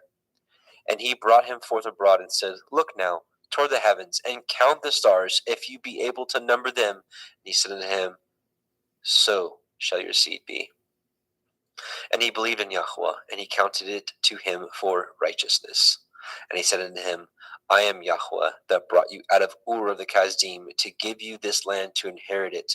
And he said, Adonai Yahweh, whereby shall I know that I shall inherit it? And he said unto him, take me a heifer of 3 years old, and a she-goat of 3 years old, and a ram of 3 years old, and a turtle dove, and a young pigeon. And he took unto him all these, and divided them in the midst, and laid each piece one against the other, but the birds he divided not. And when the fowls came down upon the carcasses, Avram drove them away. And when the sun was going down, a deep sleep fell upon Avram, and lo, a horror of great darkness fell upon him. And he said unto Avram, Know of a surety that your seed shall be a stranger in a land that is not theirs, and shall serve them, and they shall afflict them 400 years. And also that nation whom they shall serve will I judge, and afterward they shall come out with great substance. And ye shall go to your fathers in peace, ye shall be buried in a good old age. But in the 4th generation they shall come hither again, for the iniquity of the Amorim is not yet full. And it came to pass that when the sun went down, and it was dark, behold, a smoking furnace, and a burning lamp that passed between those pieces. In the same day Yahweh cut a covenant with Avram, saying, Unto your seed have I given this land, from the river of Mitzrayim unto the great river, the river Perath.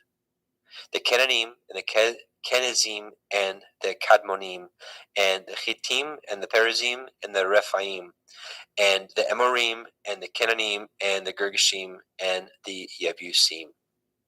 And here we will stop and change over. And I see Justin Best is with us. So Justin McRoberts, Justin is going to take the next portion because he's got a limited time. Welcome, Brother Justin. Muted, I think, maybe. I can't hear you. I'm sorry about that. Shalom. There you are. Welcome, brother. Thank you.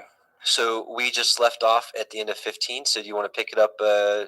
You can have a screen share and pick it up at 16. Yep, absolutely.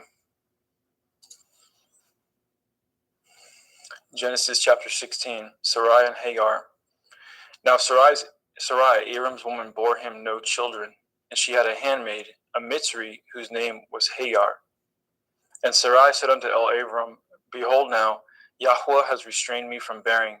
I pray you, go in unto my maid, that I obtain children by her. And Abram hearkened to the voice of Sarai. And Sarai, Abram's woman, took Hagar, her maid, the Mitzrim, after Abram had dwelt 10 years in the land of Canaan, and gave her to her man Abram to be his woman. And he went in unto Hagar, and she conceived. And when she saw that she had conceived, her mistress was despised in her eyes. And Sarai said unto Abram, My wrong be upon you. I have given my maid into your bosom. And when she saw that she had conceived, I was despised in her eyes. Yahweh judge between me and you. But Abram said unto Sarai, Behold, your maid is in your hand. Do to her as it pleases you. And when Sarai dealt hardly with her, she fled from her face. And the angel of Yahweh found her by a fountain of water in the wilderness, by a fountain in the way of Shur. And he said, Hagar, Sarai's maid, whence came you, and whither will you go? And she said, I flee from the face of my mistress Sarai. And the angel of Yahweh said unto her, Return to your mistress, and submit yourself under her hands. And the angel of Yahweh said unto her, I will multiply your seed exceedingly, that it shall not be numbered for multitude. And the angel of Yahweh said unto her, Behold, you are with child, and shall bear a son, and shall call his name Yishmael, because Yahweh has heard your affliction. And he will be a wild man. His hand will be against every man, and every man's hand against him, and he shall dwell in the presence of all his brethren. And she called the name of Yahweh that spoke unto her, You see me, for she said, Have I also here looked after him that sees me? Wherefore the well was called Ber Lachoroi. Behold, it is between Kadesh and Bered. And Hagar bore Abram a son, and Abram called his son's name, which Hagar bore, Yishmael. And Abram was 86 years old when Hagar bore Yishmael to Abram. Genesis 17. And when Abram was 90 years old and 9, Yahweh appeared unto Abram, and said unto him, I am El Shaddai. Walk before me and be perfect, and I will make my covenant between me and you, and will multiply you exceedingly. And Abram fell on his face, and Elohim talked with him, saying, As for me, behold, my covenant is with you, and you shall be a father of many nations. Neither shall your name any more be called Abram, but your name shall be called Abraham, for a father of many nations have I made you. And I will make you exceeding fruitful, and I will make nations of you, and kings shall come out of you. And I will establish my covenant between me and you and your seed after you in their generations for an everlasting covenant, to be Elohim unto you and to your seed after you. And I will give unto you and to your seed after you the land wherein you are a stranger, all the land of Canaan, for an everlasting possession, and I will be their Elohim. And Elohim said unto Abraham, You shall guard my covenant, therefore, you and your seed after you in their generations. This is my covenant, which ye shall guard, between me and you and your seed after you. Every male child among you shall be circumcised. And ye shall circumcise the flesh of your foreskin, and it shall be a sign of the covenant betwixt me and you. And he that is 8 days old shall be circumcised among you, every male child in your generations. He that is born in the house or bought with money of any stranger, which is not of your seed. He that is born in your house, and he that is bought with your money, must need to be circumcised. And my covenant shall be in your flesh for an everlasting covenant. And the uncircumcised male child, whose flesh of his foreskin is not circumcised, that soul shall be cut off from his people. He has broken my covenant. And Elohim said unto Abraham, As for Sarai your woman, you shall not call her name Sarai, but Sarah shall be her name. And I will bless her, and give you a son also of her. Yea, I will bless her, and she shall be a mother of nations. Kings of people shall be of her. Then Abraham fell upon his face and laughed, and said in his heart, Shall a child be born unto him that is 100 years old? And shall Sarah, that is 90 years old, bear? And Abraham said unto Elohim, Oh, that Ishmael might live before you. And Elohim said, Sarah your woman shall bear you a son indeed, and you shall call his name Yitzchak. And I will establish my covenant with him for an everlasting covenant, and with his seed after him. And as for Ishmael, I have heard you. Behold, I have blessed him, and I will make him fruitful, and I will multiply him exceedingly. 12 princes shall he beget, and I will make him a great nation. But my covenant will I establish with Yitzchak, which Sarah shall bear unto you at the set time in the next year. And he left off talking with him, and Elohim went up from Abraham. And Abraham took Ishmael his son, and all that were born in his house, and all that were bought with his money, every male among the men of Abraham's house, and circumcised the flesh of their foreskin in the selfsame day, as Elohim had said unto him. And Abraham was 90 years old and 9 when he was circumcised in the flesh of his foreskin. And Ishmael his son was 13 years old when he was circumcised in the flesh of his foreskin. And the selfsame day was Abraham circumcised, and Ishmael his son.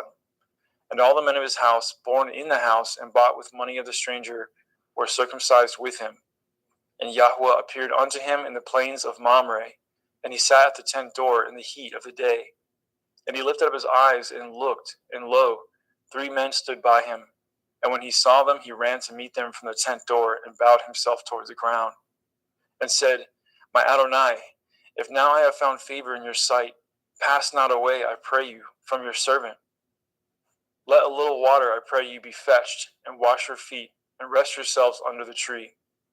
And I will fetch a morsel of bread, and comfort ye in your hearts. After that ye shall pass on, for therefore are you come to your servant. And he said, So do as you have said. And Abraham hastened it to the tent of El-Sarah, and said, Make ready quickly 3 measures of fine meal, knead it, and make cakes upon the hearth. And Abraham ran to the herd, and fetched a calf tender and good, and gave it unto a young man, and he hastened to dress it. And he took butter and milk, and the calf which he had dressed, and set it before them. And he stood by them under the tree, and they did eat. And they said unto him, Where is Sarah your woman? And he said, Behold, in the tent. And he said, I will certainly return unto you according to the time of life. And lo, Sarah your woman shall have a son. And Sarah heard it in the tent door which was behind him. Now Abraham and Sarah were old and well stricken in age, and ceased to be with Sarah after the manner of women. Therefore Sarah laughed within herself, saying, After I am waxed old, shall I have pleasure, my Lord being old also? And Yahuwah said unto Abraham, Wherefore did Sarah laugh, saying, Shall I of a surety bear a child, which am old? Is anything too hard for Yahuwah? At the time appointed I will return unto you, according to the time of life, and Sarah shall have a son. Then Sarah denied, saying, I laughed not, for she was afraid. And he said, Nay, but you did laugh.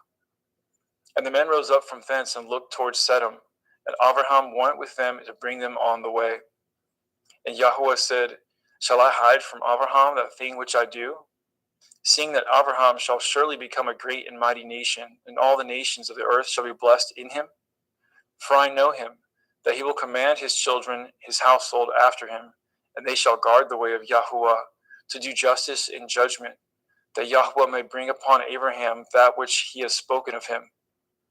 And Yahuwah said, Because the cry of Sodom and Amorah is great, and because their sin is very grievous, I will go down now, and see whether they have done altogether according to the cry of it, which is come unto me, and if not, I will know. And the men turned their faces from thence and went towards Sodom. But Abraham stood yet before Yahuwah. And Abraham drew near and said, Will you also destroy the righteous with the wicked? Perchance there be 50 righteous within the city. Will you also destroy and not spare the place for the 50 righteous that are therein? That be far from you to do after this manner, to slay the righteous with the wicked, and that the righteous should be as the wicked. That be far from you. Shall not judge of all the earth do right? And Yahuwah said, If I find in Sodom 50 righteous within the city, then I will spare all the place for their sakes. And Abraham answered and said, Behold now, I have taken upon me to speak unto Adonai, which am but dust and ashes. Perchance there shall lack 5 of the 50 righteous. Will you destroy all the city for a lack of 5? And he said, If I find there 45, I will not destroy it. And he spoke unto him yet again and said, Perchance there shall be 40 found there. And he said, I will not do it for 40's sake. And he said unto him, O let not Adonai be angry, and I will speak. Perchance there shall be 30 found there. And he said, I will not do it if I find 30 there. And he said, Behold now, I have taken upon me to speak unto Adonai. Perchance there shall be found 20 there. And he said, I will not destroy it for 20's sake. And he said, O let not Adonai be angry, and I will speak yet but this once. Perchance 10 shall be found there. And he said, I will not destroy it for 10's sake. And Yahuwah went his way as soon as he had left communing with Abraham, and Abraham returned unto his place. Genesis 19. And there came 2 angels to Sodom at evening, and Lot sat in the gate of Sodom. And Lot, seeing them, rose up to meet them, and he bowed himself with his face towards the ground. And he said, Behold now, my lords, turn in, I pray you, into your servant's house, and tarry all night, and wash your feet, and ye shall rise up early and go on your ways. And they said, Nay, but we will abide in the street all night. And he pressed upon them greatly, and they turned in unto him, and entered into his house. And he made them a feast, and did bake matzah, unleavened bread, and they did eat. But before they lay down, the men of the city, even the men of Sodom, compassed the house round, both old and young, all the people from every quarter. And they called unto Lot, and said unto him, Where are the men which came in to you this night? Bring them out unto us, that we may know them. And Lot went out the door unto them, and shut the door after him, and said, I pray you, brethren, do not so wickedly. Behold now, I have 2 daughters which have not known man. Let me, I pray you, bring them out unto you, and do ye to them as good in your eyes. Only unto these men do nothing, for therefore came they under the shadow of my roof. And they said, Stand back. And they said again, This one fellow came in to sojourn, and he will need to be a judge. Now will we deal worse with you than with them. And they pressed sore upon the man, even Lot, and came near to break the door. But the men put forth their hand, and pulled Lot into the house to them, and shut the door. And they smote the men that were at the door of the house with blindness, both small and great, so that they wearied themselves to find the door. And the men said unto Lot, Have you here any besides? Son-in-law, and your sons, and your daughters, and whatsoever you have in the city, bring them out of this place.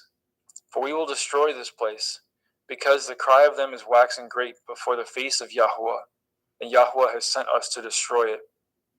And Lot went out and spoke unto his sons-in-law, which married his daughters, and said, Up, get you out of this place, for Yahweh will destroy this city. But he seemed as one that mocked unto his sons-in-law. And when the morning arose, then the angels hastened Lot, saying, Arise, take your woman and your 2 daughters, which are here, lest you be consumed in the iniquity of the city. And while he lingered, the men laid hold upon his hand, and upon the hand of his woman, and upon the hand of his 2 daughters, Yahweh being merciful unto him, and they brought him forth and set him without the city. And it came to pass, when they had brought them forth abroad, that he said, Escape for your life, look not behind you, neither stay in all the circle of the Yarden, escape to the mountain, lest you be consumed. And Lot said unto them, Oh, not so, my Adonai. Behold now, your servant has found grace in your sight, and you have magnified your mercy, which you have showed unto me in saving my life, and I cannot escape to the mountain, lest some evil take me, and I die. Behold now, this city is near to flee unto, and it is a little one. Oh, let me escape thither. Is it not a little one? And my soul shall live. And he said unto him, See, I have accepted you concerning this thing also, that I will not overthrow this city for which you have spoken. Make haste, escape thither, for I cannot do anything until you are come thither. Therefore the name of the city was called Zoar. The sun was risen upon the earth when Lot entered into Zoar. Then Yahweh rained upon Sodom and upon Amorah brimstone and fire from Yahweh out of the heavens. And he overthrew those cities and all the circle of the Yarden, and all the inhabitants of the cities, and that which grew upon the ground. But his woman looked back from behind him, and she became a pillar of salt. And Abraham got up early in the morning to the place where he stood before Yahweh. And he looked toward Sodom and Amorah, and toward all the land of the circle of the Yarden, and behold, and lo, the smoke of the country went up as the smoke of a furnace. And it came to pass, when Elohim destroyed the cities of the circle of the Yarden, that Elohim remembered Abraham, and sent Lot out of the midst of the overthrow, when he overthrew the cities in which Lot dwelt. And Lot went up out of Zoar, and dwelt in the mountain, and his 2 daughters with him, for he feared to dwell in Zoar, and he dwelt in a cave, he and his 2 daughters. And the firstborn said unto the younger, Our father is old, and there is not a man in the earth to come in unto us after the manner of all the earth. Come, let us make our father drink wine, and we will lie with him, that we may preserve seed of our father. And they made their father drink wine that night, and the firstborn went in, and lay with her father, and he perceived not when she lay down, nor when she arose.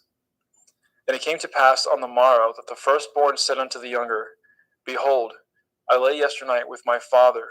Let us make him drink wine this night also, and go in, and lie with him, that we may preserve seed for our father.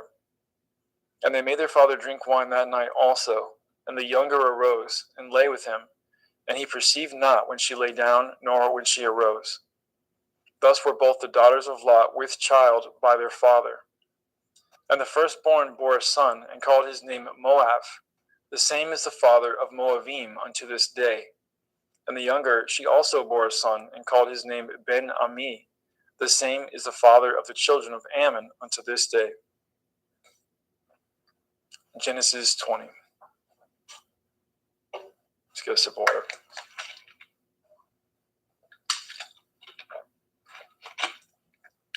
And Abraham journeyed from thence toward the country of the Negev, and dwelt between Kadesh and Shur, and sojourned in Gerar. And Abraham said of El-Sarah, his woman, She is my sister.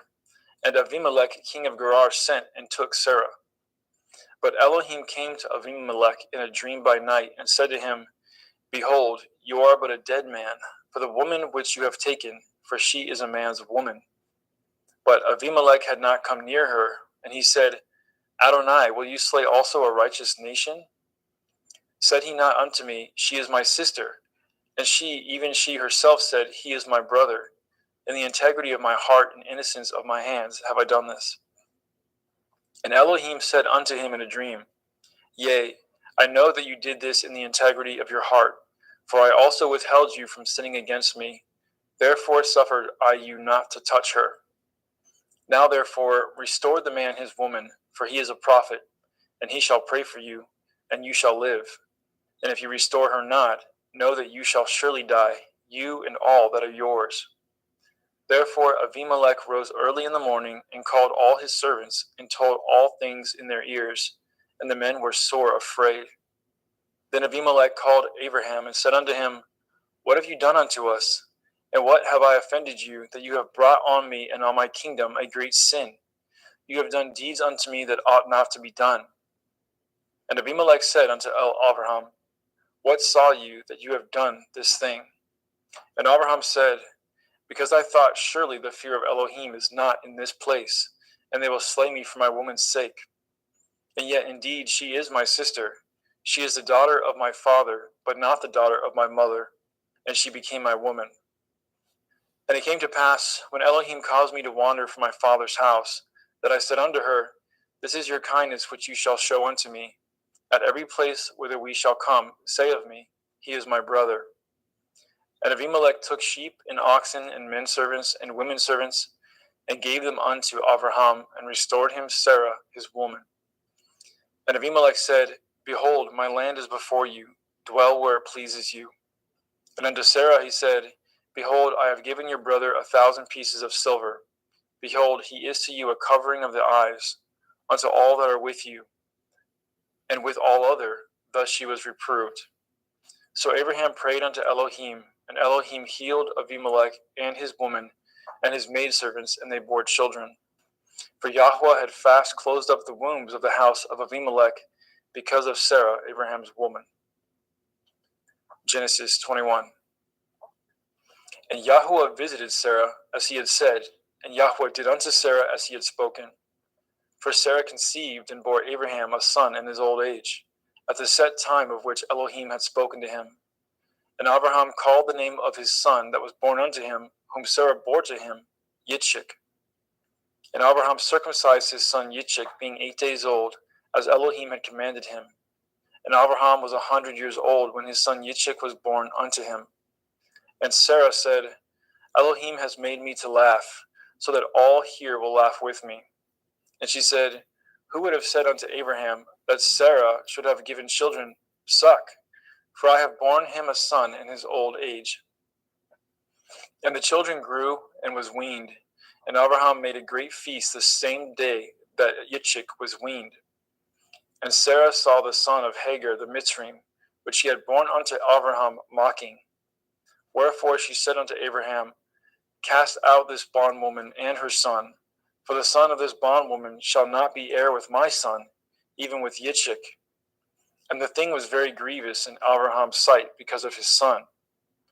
And Elohim said unto Abraham, Let it not be grievous in your sight because of the lad, and because of your bondwoman. And all that Sarah has said unto you, hearken unto her voice, for in Yitzchak shall your seed be called. And also of the son of the bondwoman will I make a nation, because he is your seed. And Abraham rose up early in the morning, and took bread and a bottle of water, and gave it unto Hagar, putting it on her shoulder, and the child, and sent her away. And she departed and wandered in the wilderness of Beersheba. And the water was spent in the bottle, and she cast the child under one of the shrubs. And she went and sat down over against him a good way off, as it were a bowshot. For she said, Let me not see the death of the child.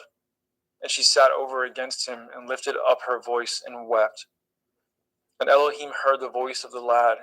And the angel of Elohim called to Hagar out of the heavens, and said unto her, What ails you, Hagar? Fear not, for Elohim has heard the voice of the lad where he is. Arise, lift up the lad, and hold him in your hand, for I will make him a great nation. And Elohim opened her eyes, and she saw a well of water. And she went, and filled the bottle with water, and gave the lad drink. And Elohim was with the lad, and he grew, and dwelt in the wilderness, and became an archer. And he dwelt in the wilderness of Paran, and his mother took him a woman out of the land of Mitzrayim. And it came to pass at that time that Abimelech and Pekol, the chief captain of his host, spoke unto El-Abraham, saying, Elohim is with you in all that you do.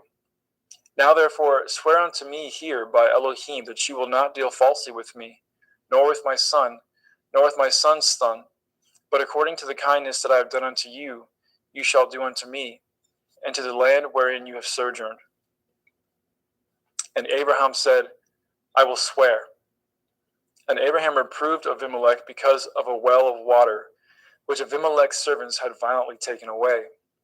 And Abimelech said, I know not who has done this thing, neither did you tell me, neither yet heard I of it, but today. And Abraham took sheep and oxen and gave them to Abimelech, and both of them cut a covenant. And Abraham set 7 ewe lambs of the flock by themselves. And Abimelech said unto Abraham, What mean these 7 ewe lambs which you have set by themselves? And he said, For these 7 ewe lambs shall you take of my hand, and they may be a witness unto me that I have dug this well. Wherefore he called that place Beersheba, because there they swore, both of them. Thus they cut a covenant of Beersheba. Then Abimelech rose up, and Pekol, the chief captain of his host, and they returned into the land of the Pelishtim. And Abraham planted a grove in Beersheba, and called there on the name of Yahweh El-Olam. And Abraham sojourned in the Pelishtim's land many days. Genesis 22. And it came to pass after these things that Elohim did try Abraham, and said unto him, Abraham. And he said, Behold, here I am. And he said, Take now your son, your Yakid, Yitzchak, whom you love, and get you into the land of the Moriah, and offer him there for a burnt offering upon one of the mountains which I will tell you of.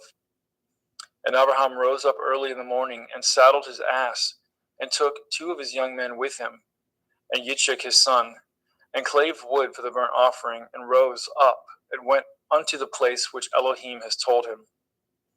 Then on the 3rd day, Abraham lifted up his eyes, and saw the place afar off. And Abraham said unto his young men, Abide ye here with the ass, and I and the lad will go yonder and worship, and come again to you. And Abraham took the wood of the burnt offering, and laid it upon Yitzchak his son. And he took the wood fire in his hand, and a knife, and they went both of them together. And Yitzchak spoke unto Abraham his father, and said, My father. And he said, Here I am, my son. And he said, Behold the fire and the wood, but where is the lamb for a burnt offering? And Abraham said, My son, Elohim will provide himself a lamb for a burnt offering. So they went both of them together. And they came to the place which Elohim had told him of. And Abraham built an altar there, and laid the wood in order, and bound Yitzchak his son, and laid him on the altar upon the wood. And Abraham stretched forth his hand, and took the knife to slay his son. And the angel of Yahweh called unto him out of the heavens, and said, Abraham, Abraham. And he said, Here I am. And he said, Lay not your hand upon the lad, neither do you anything unto him. For now I know that you fear Elohim, seeing you have not withheld your son, your Yakid, from me. And Abraham lifted up his eyes and looked, and behold, behind him a ram caught in a thicket by his horns. And Abraham went and took the ram, and offered him up for a burnt offering in the stead of his son. And Abraham called the name of that place Yahweh Yireh, as it is said to this day, In the mount of Yahweh it shall be seen. And the angel of Yahweh called unto Abraham out of the heavens the 2nd time, and said, By myself have I sworn, says Yahweh, for because you have done this thing, and have not withheld your son, your Yakid, that in blessing I will bless you, and in multiplying I will multiply your seed as the stars of the heavens, and as the sand which is upon the seashore, and your seed shall possess the gate of his enemies. And in your seed shall all the nations of the earth be blessed, because you have obeyed my voice. So Abraham returned unto his young men, and they rose up and went together to Beersheba, and Abraham dwelt at Beersheba. And it came to pass after these things, that it was told Abraham, saying, Behold, Milcah, she has also borne children unto your brother Nachor, Huz his firstborn, and Buz his brother, and Kemuel the father of Aram, and Kesed, and Chazo, and Pildash, and Yidlaph, and Bethuel. And Bethuel begat Rivkah. These 8 Milcah did bear to Nachor, Abraham's brother. And his concubine, whose name was Reumah, she bore also Teva, and Gama, and Thahash, and Ma'akah. Genesis chapter 23. And Sarah was 107 and 20 years old. These were the years of the life of Sarah. And Sarah died in Kiryat Arba. The name is Hebron, in the land of Canaan. And Abraham came to mourn for Sarah and to weep for her. And Abraham stood up from before his dead and spoke unto the sons of Heth, saying, I am a stranger and a sojourner with you. Give me possession of a burying place with you, that I may bury my dead out of my sight. And the children of Heth answered Abraham, saying unto him, Hear us, my lord. You are a mighty prince among us. In the choice of our sepulchres bury your dead. None of us shall withhold from you this his sepulchre, but that you may bury your dead. And Abraham stood up and bowed himself to the people of the land, even to the children of Heth. And he communed with them, saying, If it be your mind that I should bury my dead out of my sight, hear me, and entreat for me to Ephron the son of Sochar, that he may give me the cave of Machpelah, which he has, which is in the end of this field. For as much money as it is worth, he shall give it me for a possession of a burying place among you. And Ephron dwelt among the children of Heth. And Ephron the Hittite answered, and Abraham in the audience of the children of Heth, even of all that went in at the gate of the city, saying, Nay, my lord, hear me. The field I give you, and the cave that is therein, I give it to you. In the presence of the sons of my people, I give it to you. Bury your dead. And Abraham bowed down himself before the people of the land. And he spoke unto Ephron in the audience of the people and of the land, saying, But if you will give it, I pray you hear me. I will give you money for the field. Take it of me, and I will bury my dead there.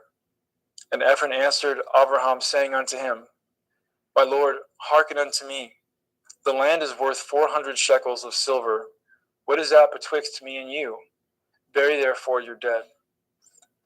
And Abraham hearkened unto Ephron, and Abraham weighed to Ephron the silver, which he had named in the audience of the sons of Heth, 400 shekels of silver, current money with the merchant. And the field of Ephron, which was in Machpelah, which was before Mamre, the field, and the cave which was therein, and all the trees that were in the field, that were in the borders round about, were made sure unto Abraham for a possession in the presence of the children of Heth, before all that went in at the gate of the city. And after this, Abraham buried Sarah his woman in the cave of the field of Machpelah before Mamre. The same is Hebron in the land of Canaan. And the field and the cave that is therein were made sure unto Abraham for a possession of a burying place by the sons of Heth. Genesis 24. And Abraham was old and well stricken in age, and Yahweh had blessed Abraham in all things. And Abraham said unto his eldest servant of his house, that ruled over all that he had, Put, I pray you, your hand under my thigh, and I will make you swear by Yahweh, the Elohai of heaven and the Elohai of the earth, that you shall not take a woman unto my son of the daughters of Canaanim, among whom I dwell. But you shall go unto my country and unto my kindred, and take a woman unto my son Yitzchak. And the servant said unto him, Perchance the woman will not be willing to follow me unto this land. Must I needs bring your son again unto the land from whence you came? And Abraham said unto him, Beware that you bring not my son thither again. Yahweh Elohai of heaven, which took me from my father's house and from the land of my kindred, and which spoke unto me, and that swore unto me, saying, Unto your seed will I give this land. He shall send his angel before you, and you shall take a woman unto my son from thence. And if the woman will not be willing to follow you, then you shall be clear from this my oath. Only bring not my son thither again. And the servant put his hand under the thigh of Abraham his master, and swore to him concerning that matter. And the servant took 10 camels of the camels of his master, and departed, for all the goods of his master were in his hand. And he arose, and went to Aram Naharaim, unto the city of Nachor. And he made his camels to kneel down without the city by a well of water at the time of the evening, even the time that women go out to draw water. And he said, O Yahweh Elohai of my master, Abraham, I pray you, send me good speed this day, and show kindness unto my master, Abraham. Behold, I stand here by the well of water, and the daughters of the men of the city come out to draw water. And let it come to pass that the damsel to whom I shall say, Let down your pitcher, I pray you that I may drink. And she shall say, Drink, and I will give your camels drink also. Let this same be she that you have appointed for your servant Yitzchak, and thereby shall I know that you have showed kindness unto my master. And it came to pass before he had done speaking, that behold, Rivkah came out, who was born to Bethuel, son of Milcah, the woman of Nachor, Abraham's brother, with her pitcher upon her shoulder. And the damsel was very fair to look upon, a virgin, neither had any man known her. And she went down to the well, and filled her pitcher, and came up. And the servant ran to meet her, and said, Let me, I pray you, drink a little water of your pitcher. And she said, Drink, my lord. And she hasted, and let down her pitcher upon her hand, and gave him drink. And when she had done giving him drink, she said, I will draw water for your camels also, until they have done drinking. And she hasted, and emptied her pitcher into the trough, and ran again unto the well to draw water, and drew for all his camels. And the man wondering at her held his peace, to wit whether Yahweh had made his journey prosperous or not. And it came to pass, as the camels had done drinking, that the man took a golden earring of half a shekel weight, and 2 bracelets for her hands of 10 shekel weights of gold. And he said, Whose daughter are you? Tell me, I pray you. Is there room in your father's house for us to lodge in? And she said unto him, I am the daughter of Bethuel, son of Milcah, which she bore unto Nachor. She said moreover unto him, We have both straw and provender enough, and room to lodge in. And the man bowed down his head and worshipped Yahweh. And he said, Blessed be Yahweh Elohai of my master Abraham, who has not left destitute my master of his mercy and his truth. I being in the way, Yahweh led me to the house of my master's brethren. And the damsel ran, and told them of her mother's house these things. And Rivkah had a brother, and his name was Lavan. And Lavan ran out unto the man unto the well. And it came to pass, when he saw the earring and the bracelets upon his sister's hands, and when he heard the words of Rivkah his sister, saying, Thus spoke the man unto me, that he came unto the man, and behold, he stood by the camels at the well. And he said, Come in, you blessed of Yahweh, wherefore stand you without? For I have prepared the house and room for the camels. And the man came into the house, and he ungirded his camels, and gave straw and provender for the camels, and water to wash his feet, and the men's feet that were with him. And there was set meat before him to eat. But he said, I will not eat until I have told my errand. And he said, Speak on. And he said, I am Abraham's servant, and Yahweh has blessed my master greatly, and he has become great. And he has given him flocks and herds and silver and gold, and men servants and maidservants and camels and asses. And Sarah, my master's woman, bore a son to my master when she was old, and unto him he has given all that he has. And my master made me swear, saying, You shall not take a woman to my son of the daughters of the Canaanim, in whose land I dwell. But you shall go to my father's house, and to my kindred, and take a woman unto my son. And I said unto my master, Perchance the woman will not follow me. And he said unto me, Yahweh, before whom I walk, will send his angel with you, and prosper your way. And you shall take a woman for my son of the kindred and of my father's house. Then shall you be clear from this my oath, when you come to my kindred. And if they give not you one, you shall be clear from my oath. And I came this day unto the well, and said, O Yahweh Elohai of my master Avraham, if now you do prosper my way which I go, behold, I stand by the well of water, and it shall come to pass that when the virgin comes forth to draw water, and I say to her, Give me, I pray you, a little water of your pitcher to drink, and she say to me, Both drink you, and also I will draw for your camels, let the same be the woman whom Yahweh has appointed out for my master's son. And before I had done speaking in my heart, behold, Rivkah came forth with her pitcher on her shoulder, and she went down unto the well and drew water. And I said unto her, Let me drink, I pray you. And she made haste and let down her pitcher from her shoulder, and said, Drink, and I will give your camels drink also. So I drank, and she made the camels to drink also. And I asked her and said, Whose daughter are you? And she said, The daughter of Bethuel, Nachor's son, whom Milcah bore unto him. And I put the earring upon her face and the bracelets upon her hands.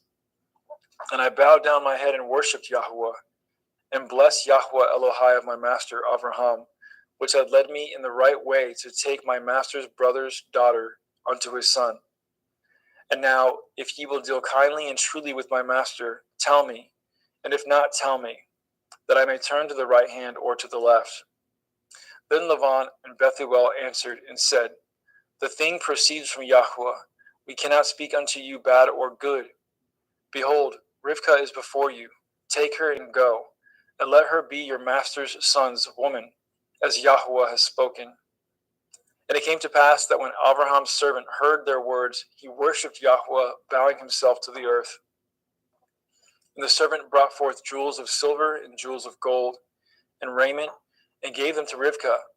And he also gave to her brother and to her mother precious things. And they did eat and drink, he and the men that were with him, and tarried all night. And they rose up in the morning, and he said, Send me away unto my master. And her brother and her mother said, Let the damsel abide with us a few days, at the least 10. After that she shall go. And he said unto them, Hinder me not, seeing Yahweh has prospered my way. Send me away that I may go to my master. And they said, We will call the damsel and inquire at her mouth. And they called Rivkah and said unto her, Will you go with this man? And she said, I will go. And they sent away Rivkah their sister, and her nurse, and Abraham's servant, and his men. And they blessed Rivkah and said unto her, You are our sister.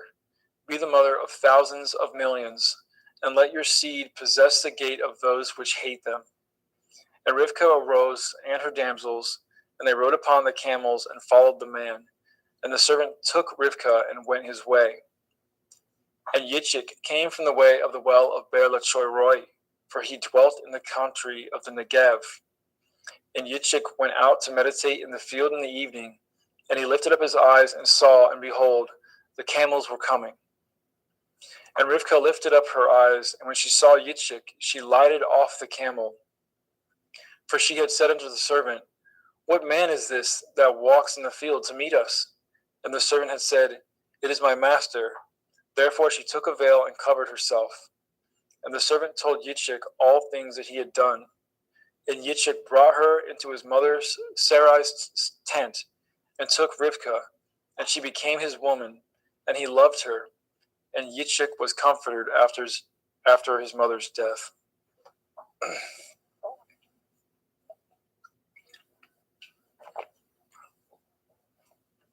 In Genesis chapter 25.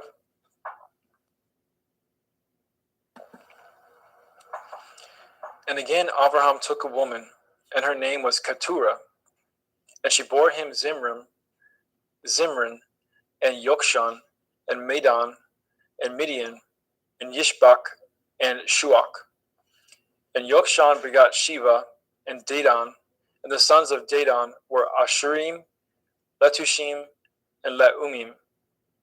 And the sons of Midian, Ephah, and Epher, and Hanok, and Avida, and Eldaah, and these were the children of Keturah. And Abraham gave all that he had unto Yitzchak. But unto the sons of the concubines which Abraham had, Abraham gave gifts, and sent them away from Yitzchak his son, while he yet lived, eastward unto the east country. And these are the days of the years of Abraham's life which he lived, 160 years. Then Abraham gave up his ruach and died in a good old age, an old man and full of years, and was gathered to his people. And his sons Yitzchak and Ishmael buried him in the cave of Machpelah, in the field of Ephron, the son of Sochar, the Hittite, which is before Mamre, the field which Abraham purchased of the sons of Heth. There was Abraham buried, and Sarah his woman. And it came to pass after the death of Abraham that Elohim blessed his son Yitzchak, and Yitzchak dwelt by the well of Be'er Lachah Roi. Now these are the generations of Ishmael, Abraham's son, whom Hagar the Mitzrayim, Sarah's handmaid, bore unto Abraham. And these are the names of the sons of Ishmael, by their names according to their generations: the firstborn of Ishmael, Nevayoth, and Kedar, and Adbeel, and Mibsam, and Mishma, and Duma, and Massa, Hadar, and Tema, Yatur, Naphish, and Kedama. These are the sons of Ishmael, and these are their names, by their towns and by their castles, 12 princes according to their nations. And these are the years of the life of Ishmael, 137 years. And he gave up his ruach and died, and was gathered unto his people. And they dwelt from Havilah unto Shur, that is before Mitzrayim, as you go towards Asherah. And he died in the presence of all his brethren.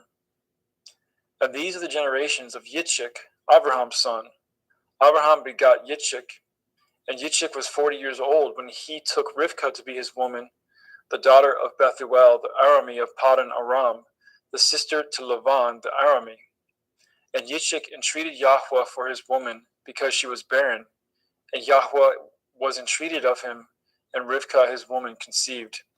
And the children struggled together within her. And she said, If it be so, why am I thus? And she went to inquire of Yahweh. And Yahweh said unto her, 2 nations are in your womb, and 2 manner of people shall be separated from your generation. And the one people shall be stronger than the other people, and the elder shall serve the younger. And when her days to be delivered were fulfilled, behold, there were twins in her womb. And the first came out red, all over like a hairy garment, and they called his name Esau.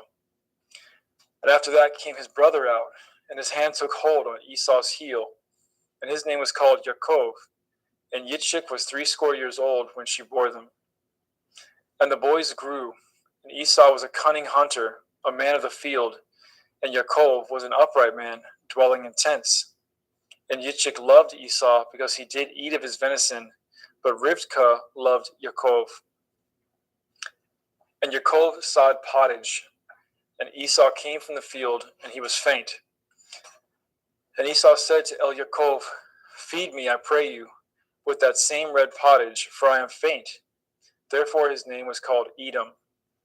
And Yaakov said, Sell me this day your birthright. And Esau said, Behold, I am at the point to die, and what profit shall this birthright do to me? And Yaakov said, Swear to me this day. And he swore unto him, and he sold his birthright unto Yaakov. Then Yaakov gave Esau bread and pottage of lentils, and he did eat and drink, and rose up and went his way. Thus Esau despised his birthright.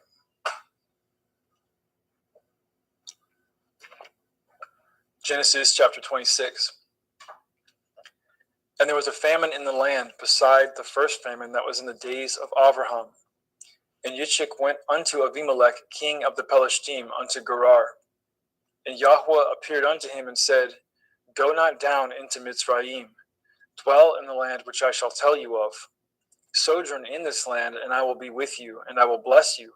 For unto you and unto your seed I will give all these countries, and I will perform the oath which I swore unto Abraham your father. And I will make your seed to multiply as the stars of heaven, and I will give unto your seed all these countries, and in your seed shall all the nations of the earth be blessed. Because that Abraham obeyed my voice and did guard my watch, my commandments, my statutes, and my Torah. And Yitzchak dwelt in Gerar. And the men of the place asked him of his woman, and he said, She is my sister. For he feared to say, She is my woman, lest, said he, the men of the place should kill me for Rivkah, because she was fair to look upon. And it came to pass, when he had been there a long time, that Avimelech, king of the Pelishtim, looked out a window and saw, and behold, Yitzchak was sporting with Rivkah his woman. And Avimelech called Yitzchak and said, Behold, of a surety she is your woman. And how said you, She is my sister? And Yitzchak said unto him, Because I said, Lest I die for her. And Avimelech said, What is this you have done unto us? One of the people might lightly have lain with your woman, and you should have brought guiltiness upon us. And Avimelech charged all his people, saying, He that touches this man or his woman shall surely be put to death. Then Yitzchak sowed in that land, and received in the same year 100-fold, and Yahweh blessed him. And the man waxed great, and went forward, and grew until he became very great. For he had possession of flocks, and possession of herds, and great store of servants, and the Pelishtim envied him. For all the wells which his father's servants had dug in the days of Avraham his father, the Pelishtim had stopped them, and filled them with earth. And Abimelech said unto Yitzchak, Go from us, for you are much mightier than we. And Yitzchak departed thence, and pitched his tent in the valley of Gerar, and dwelt there. And Yitzchak dug the wells of water, which they had dug in the days of Avraham his father, for the Pelishtim had stopped them after the death of Avraham, and he called their names after the names by which his father had called them. And Yitzchak's servants dug in the valley, and found there a well of springing water. And the herdsmen of Gerar did strive with Yitzchak's herdsmen, saying, The water is ours. And he called the name of the well Esek, because they strove with him. And they dug another well, and strove for that also, and he called the name of it Sitnah. And he removed from thence, and dug another well, for that they strove not, and he called the name of it Rechovoth. And he said, For now Yahweh has made room for us, and we shall be fruitful in the land. And he went up from thence to Beersheba. And Yahweh appeared unto him the same night, and said, I am Elohai of Avraham your father. Fear not, for I am with you, and I will bless you, and multiply your seed for my servant Avraham's sake. And he built an altar there, and called upon the name of Yahweh, and pitched his tent there, and there Yitzchak's servants dug a well. Then Abimelech went to him from Gerar, and Akuzoth, one of his friends, and Pekol, the chief captain of his army. And Yitzchak said unto them, Wherefore come ye to me, seeing you hate me, and have sent me away from you? And they said, We saw certainly that Yahweh was with you. And we said, Let there be now an oath betwixt us, even betwixt us and you, and let us cut a covenant with you, that ye will do us no hurt, as we have not touched you, and as we have done unto you nothing but good, and have sent you away in peace. You are now the blessed of Yahweh. And he made them a feast, and they did eat and drink. And they rose up early in the morning, and swore to one another, and Yitzchak sent them away, and they departed from him in peace. And it came to pass the same day that Yitzchak's servants came, and told him concerning the well which they had dug, and said unto him, We have found water. And he called it Shavah. Therefore the name of the city is Beer Shavah unto this day. And Esau was 40 years old when he took to be his woman Yehudith, the daughter of Beri the Hittite, and Basmath, the daughter of Elon the Hittite, which were a grief of mind unto Yitzchak and to Rivkah.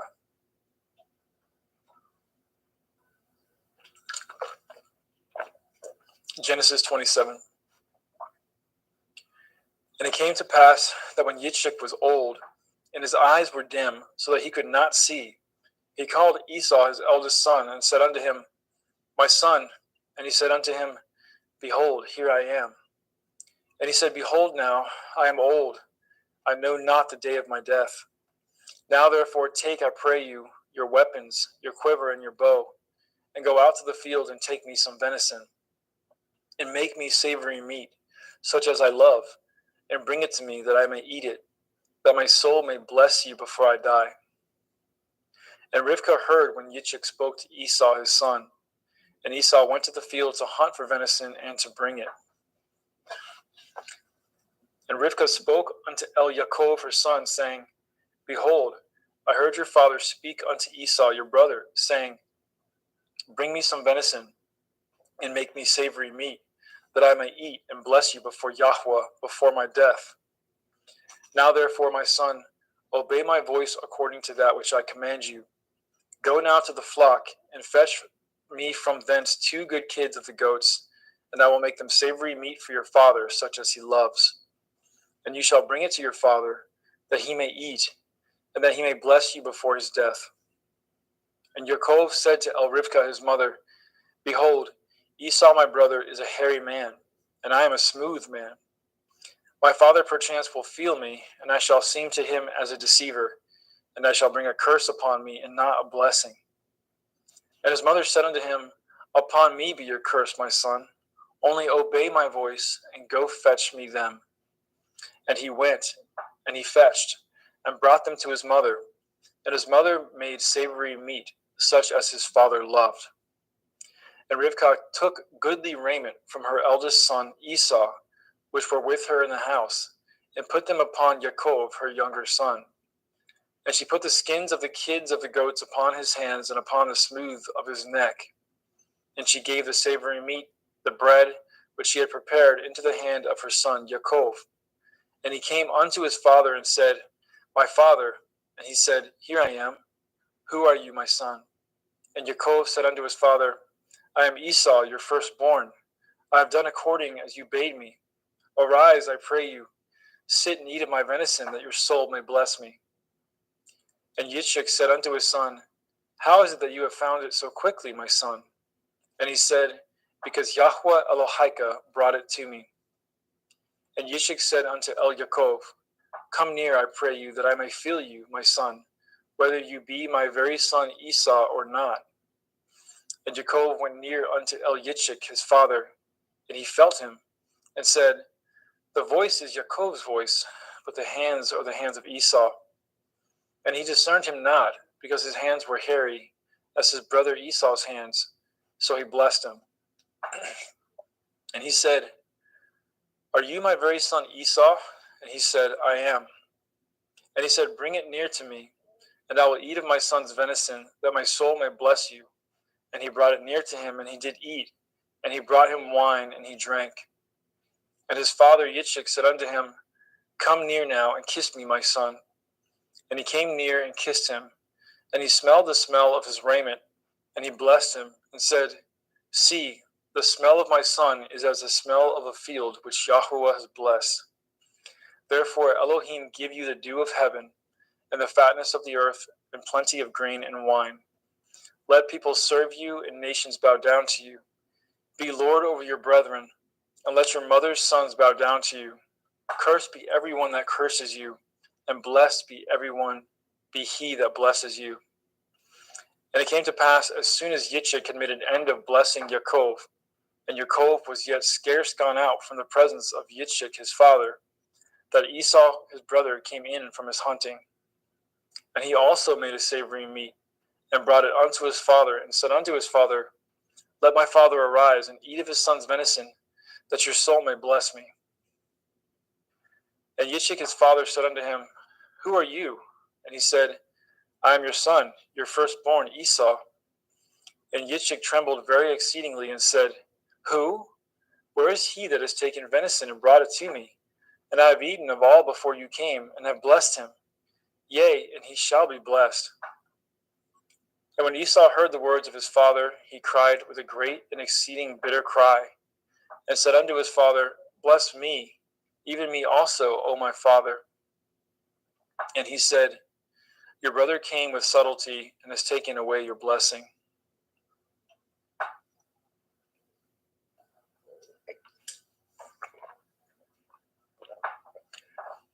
And he said, Is not he rightly named Yaakov? For he has supplanted me these 2 times. He took away my birthright, and behold, now he has taken away my blessing. And he said, Have you not reserved a blessing for me? And Yitzchak answered and said unto Esau, Behold, I have made him your lord, and all his brethren have I given to him for servants, and with grain and wine have I sustained him. And what shall I do now unto you, my son? And Esau said unto his father, Have you but one blessing, my father? Bless me, even me also, O my father. And Esau lifted up his voice and wept. And Yitzchak his father answered and said unto him, Behold, your dwelling shall be the fatness of the earth, and of the dew of heaven from above. And by your sword shall you live, and you shall serve your brother. And it shall come to pass, when you shall have the dominion, that you shall break his yoke from off your neck. And Esau hated Yaakov because of the blessing wherewith his father blessed him. And Esau said in his heart, The days of mourning for my father are at hand. Then will I slay my brother Yaakov. And these words of Esau, her elder son, were told to Rivkah. And she sent and called Yaakov, her younger son, and said unto him, Behold, your brother Esau, as touching you, comforts himself, purposing to kill you. Now therefore, my son, obey my voice and arise. Flee to Lavan, my brother, to Haran, and tarry with him a few days until your brother's fury turns away, until your brother's anger turn away from you, and he forget that which you have done to him. Then I will send and fetch you from thence. Why should I be deprived also of you both in one day? And Rivkah said to Yitzchak, I am weary of my life because of the daughters of Heth. If Yaakov take a woman of the daughters of Heth, such as these which are of the daughters of the land, what good shall my life do to me? Genesis 28. And Yitzchak called Yaakov and blessed him, and charged him, and said unto him, You shall not take a woman of the daughters of Canaan. Arise, go to Paddan Aram, to the house of Bethuel your mother's father, and take you a woman from thence of the daughters of Lavan your mother's brother. And El Shaddai bless you, and make you fruitful, and multiply you, that you may be a multitude of people, and give you the blessing of Abraham to you, and to your seed with you, that you may inherit the land wherein you are a stranger, which Elohim gave unto Abraham. And Yitzchak sent away Yaakov, and went to Paddan Aram unto Lavan, son of Bethuel the Arami, the brother of Rivkah, Yaakov and Esau's mother.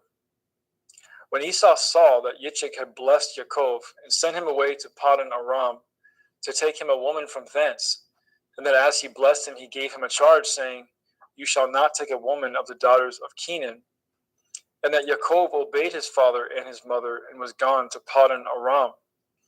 And Esau, seeing that the daughters of Canaan pleased not Yitzchak his father, then went Esau unto Yishmael, and took unto the women which he had Machalath, the daughter of Yishmael, Abraham's son, the sister of Nevaioth, to be his woman. And Yaakov went out from Beersheba, and went towards Haran. And he lighted upon a certain place, and tarried there all night, because the sun was set. And he took the stones out of that place, and put them for his pillows, and lay down in that place to sleep. And he dreamed, and behold, a ladder set up on the earth, and the top of it reached to heaven. And behold, the angels of Elohim ascending and descending on it. And behold, Yahweh stood above it, and said, I am Yahweh Elohai of Abraham your father, and the Elohai of Yitzchak, the land whereon you lie. To you will I give it, and to your seed. And your seed shall be as the dust of the earth, and you shall spread abroad to the west, and to the east, and to the north, and to the south. And in you and in your seed shall all the families of the earth be blessed. And behold, I am with you, and will guard you in all places whither you go, and will bring you again into this land, for I will not leave you until I have done that which I have spoken to you of. And Yaakov awoke out of his sleep, and he said, Surely Yahweh is in this place, and I knew it not. And he was afraid, and said, How dreadful is this place! This is none other but the house of Elohim, and this is the gate of heaven. And Yaakov rose up early in the morning, and took the stone that he had put for his pillows, and set it up for a pillar, and poured oil upon the top of it. And he called the name of that place Beit El, but the name of that city was called Luz at the first. And Yaakov vowed a vow, saying, if Elohim will be with me, and will guard me in this way that I go, and will give me bread to eat and raiment to put on, so that I come again to my father's house in peace, then shall Yahweh be my Elohim. And this stone, which I have set for a pillar, shall be Elohim's house. And of all that you shall give me, I will surely give the 10th unto you. Genesis 29.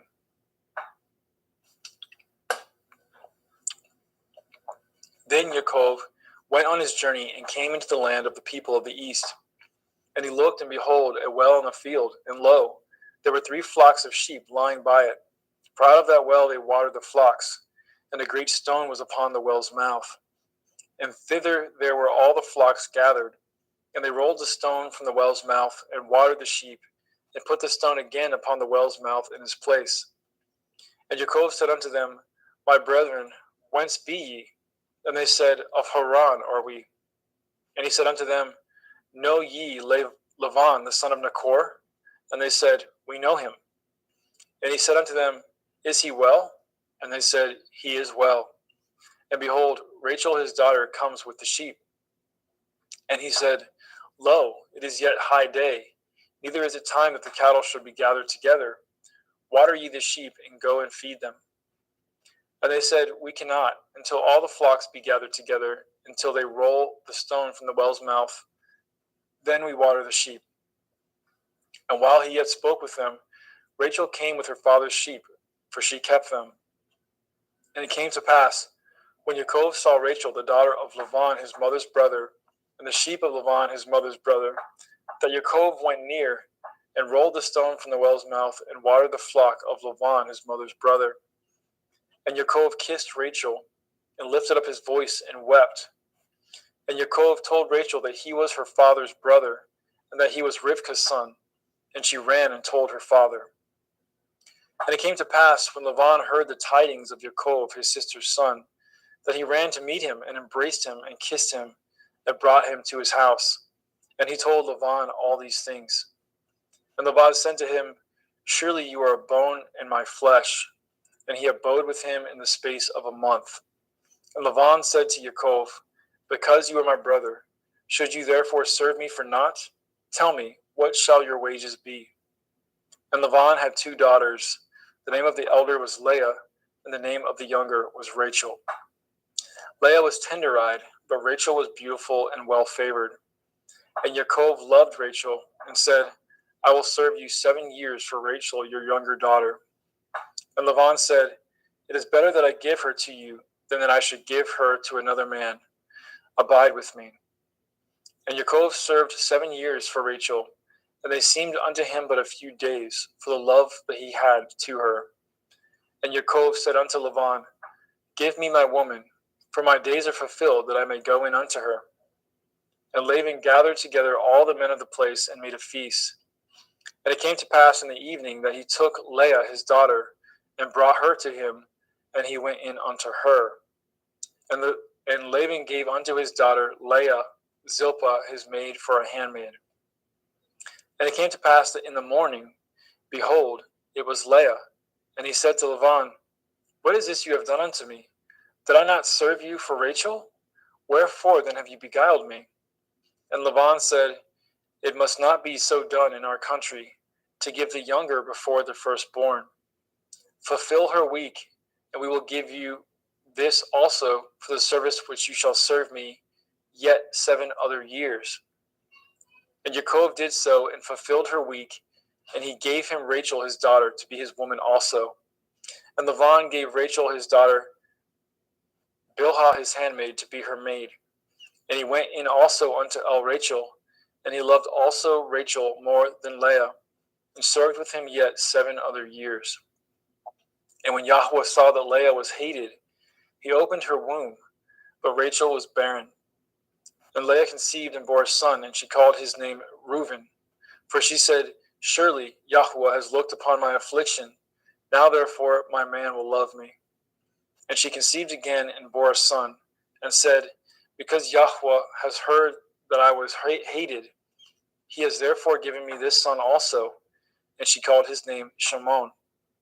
And she conceived again and bore a son, and said, Now this time my man will be joined unto me, because I have borne him 3 sons.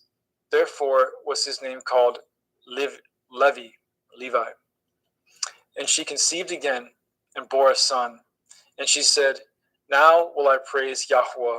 Therefore she called his name Yehudah, and left bearing. Genesis chapter 30.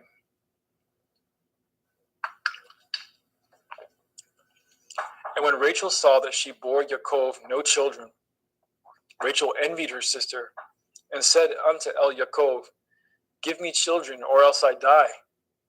And Yaakov's anger was kindled against Rachel, and he said, Am I in Elohim's stead, who has withheld from you the fruit of the womb?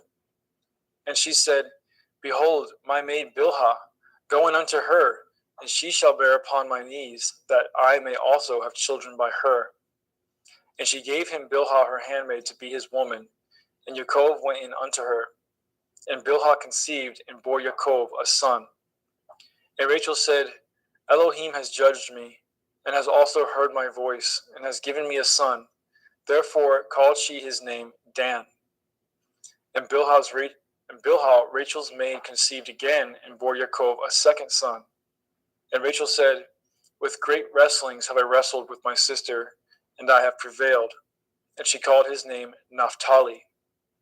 And when Leah saw that she had left bearing, she took Zilpah, her maid, and gave her to Yaakov to be his woman. And Zilpah, Leah's maid, bore Yaakov a son.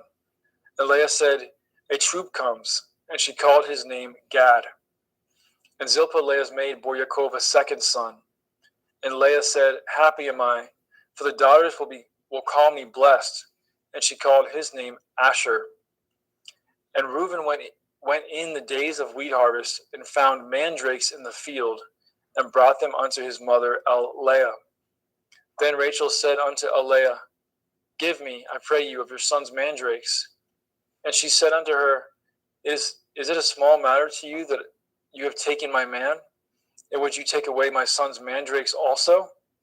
And Rachel said, Therefore he shall lie with you tonight for your son's mandrakes.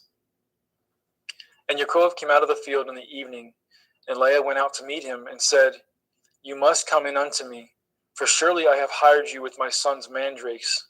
And he lay with her that night. And Elohim hearkened unto Leah, and she conceived and bore Yaakov the 5th son. And Leah said, Elohim has given me my hire, because I have given my maiden to my man. And she called his name Yishakar. And Leah conceived again, and bore Yaakov the 6th son. And Leah said, Elohim has endued me with good dowry. Now will my man dwell with me, because I have borne him 6 sons. And she called his name Zebulun. And afterwards she bore a daughter, and called her name Dinah.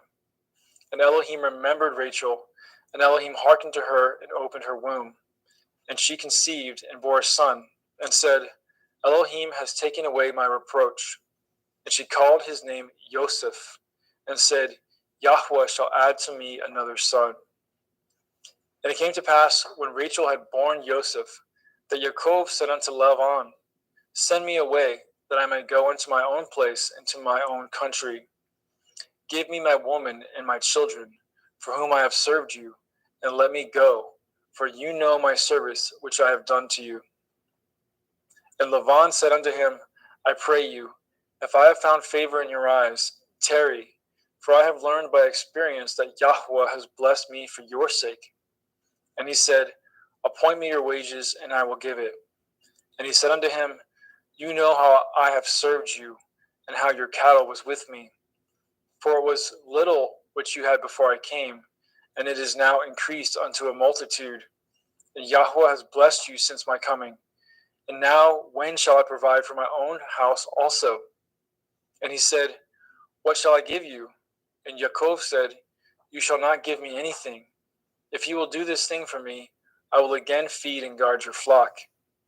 I will pass through all your flock today, removing from thence all the speckled and spotted cattle, and all the brown cattle among the sheep, and the spotted and speckled among the goats, and of such shall be my hire.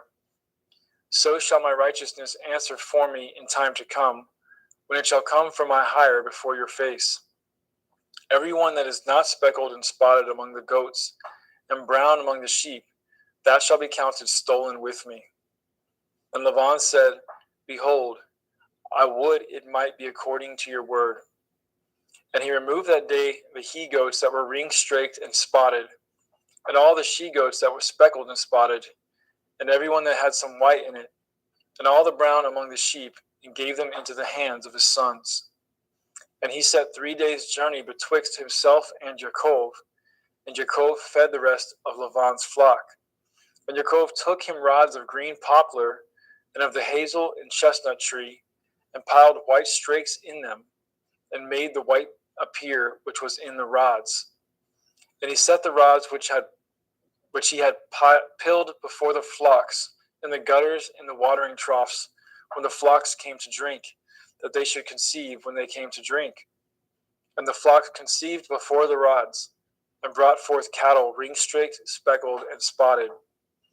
And Jacob did separate the lambs, and set the faces of the flocks towards the ring-straked, and all the brown in the flock of Laban.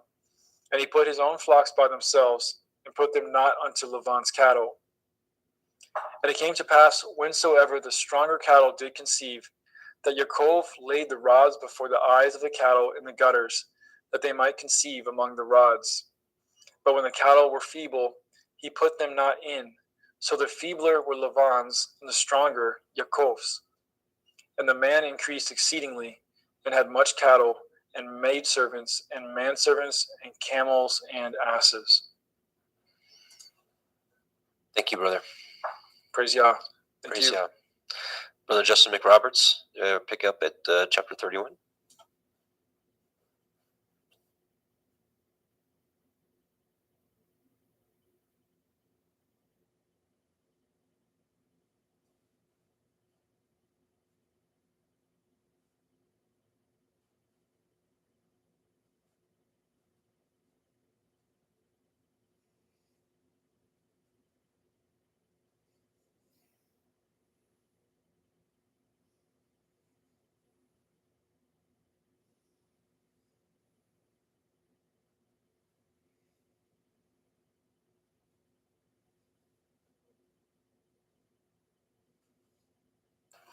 I apologize for that. Genesis 31. And he heard the words of Laban's son, saying, Jacob has taken away all was our father's, and of that which was our father's has he gotten, and of all his glory. And Jacob beheld the countenance of Laban, and behold, it was not toward him as before. And Yahweh said unto Jacob, Return unto the land of your fathers, and to your kindred, and will be with you. And Jacob sent and called Rachel and Leah to the field unto his flock, and said unto them, I seeth your father's countenance, that it is not toward me as before, but the Elohim of my father has been with me. And you know that with all my power I have served it to your father. And your father has deceived me, and changeth my wages 10 times, but Elohim suffered him not to hurt me. And if he said thus, the speckle shall be your wages, then all the cattle bore speckled. And if he said thus, the ring-straked shall be your hire, then bore all the cattle ring-straked. Thus Elohim has taken away the cattle of your father and given them to me. And it came to pass at the time that the cattle conceived, that I lifted up my eyes, and I saw in a dream. And behold, the rams which leaped upon the cattle were ring-straked, speckled, and grizzled. And the angel of Elohim spoke unto me in a dream, saying, Jacob. And I said, Here am I. And he said, Lift up now your eyes and see. All the rams which leap upon the cattle are ring-straked, speckled, and grizzled. For I have seen all that Laban does unto you. And he said, And I am the Elohim of Bedel, which you anointed the pillar, and were vowed a vow unto me. Now arise, get you out from this land, and return unto the land of your kindred. And Rachel and Leah answered and said unto him, Is there yet any portion or inheritance for us in your father's house? Are we not counted of him strangers? For he has told us, and has quite devoured it also our money. For all the riches which Elohim has taken from our father, that is ours, and our children's. Now then, whatsoever Elohim has said unto you, do. Then Jacob rose up and said unto his sons, with his women's upon camels, and he carried away with all his cattle and with all his goods which he had gotten, the cattle of his getting, which he had gotten in Paddan Aram, for to go to Yitzhak his father in the land of Canaan. And Laban went to shear at the sheep, and Rachel had stolen at the teraphim that were her father's. And Yaakov stole away, if unawares, to Laban the Aramean, in that he had told him not that he fled. So he fled with all that he had, and he rose up and passed over at the river, and setteth his face toward Mount Gilead. And it was told Laban on the third day that Yaakov was fled. And he tooketh his brethren with him, and pursued after him 7 days' journey, and they overtook him in Mount Gilead. And Elohim came to Laban the Aramean in the dream by night, and said unto him, Take heed that you speak not to Yaakov, neither good or bad. Then Laban overtooketh Yaakov. Now Yaakov had pitched his tent in the mount, and Laban with his brethren pitched the mount of Gilead. And Laban said to Yaakov, What have you done that you have stolen away as unawares to me, and carried away my daughters and captives, taken with the sword? Wherefore did you flee away secretly and steal away from me, and did not tell me, that I might have sent you away with mirth and with songs, with tabret and harp, and have not suffered me to kiss my sons and my daughters? You have now done foolishly in so doing. Is it in the power of my hand to do you hurt? But the Elohim of your father spoke unto me yesternight, saying, Take heed that you speak not to Yaakov, either good or bad. And now, though you would needs be gone, because you sore longed after your father's house, yet wherefore have you stoleneth my Elohim? And Yaakov answered and said to Laban, Because I was afraid, for I said, Perchance you would take by force at your daughters from me. With whomsoever you findeth your Elohim, let him not live. Before our brethren discern what is yours with me, and take it to you. For Yaakov knew not that Rachel had stolen them.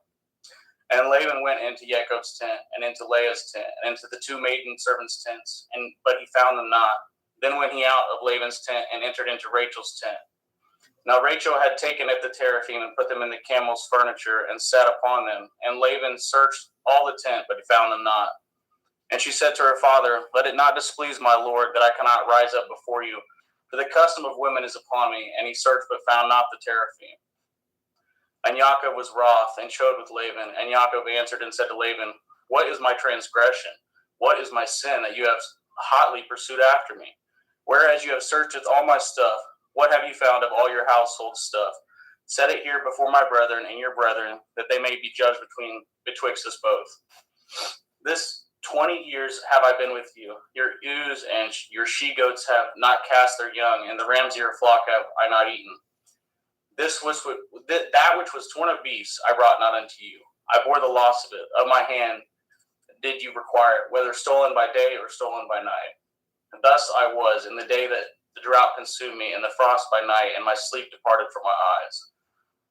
Thus have I been 20 years in your house. I served you 14 years for your 2 daughters, and 6 years for your cattle, and you have changed my wages 10 times.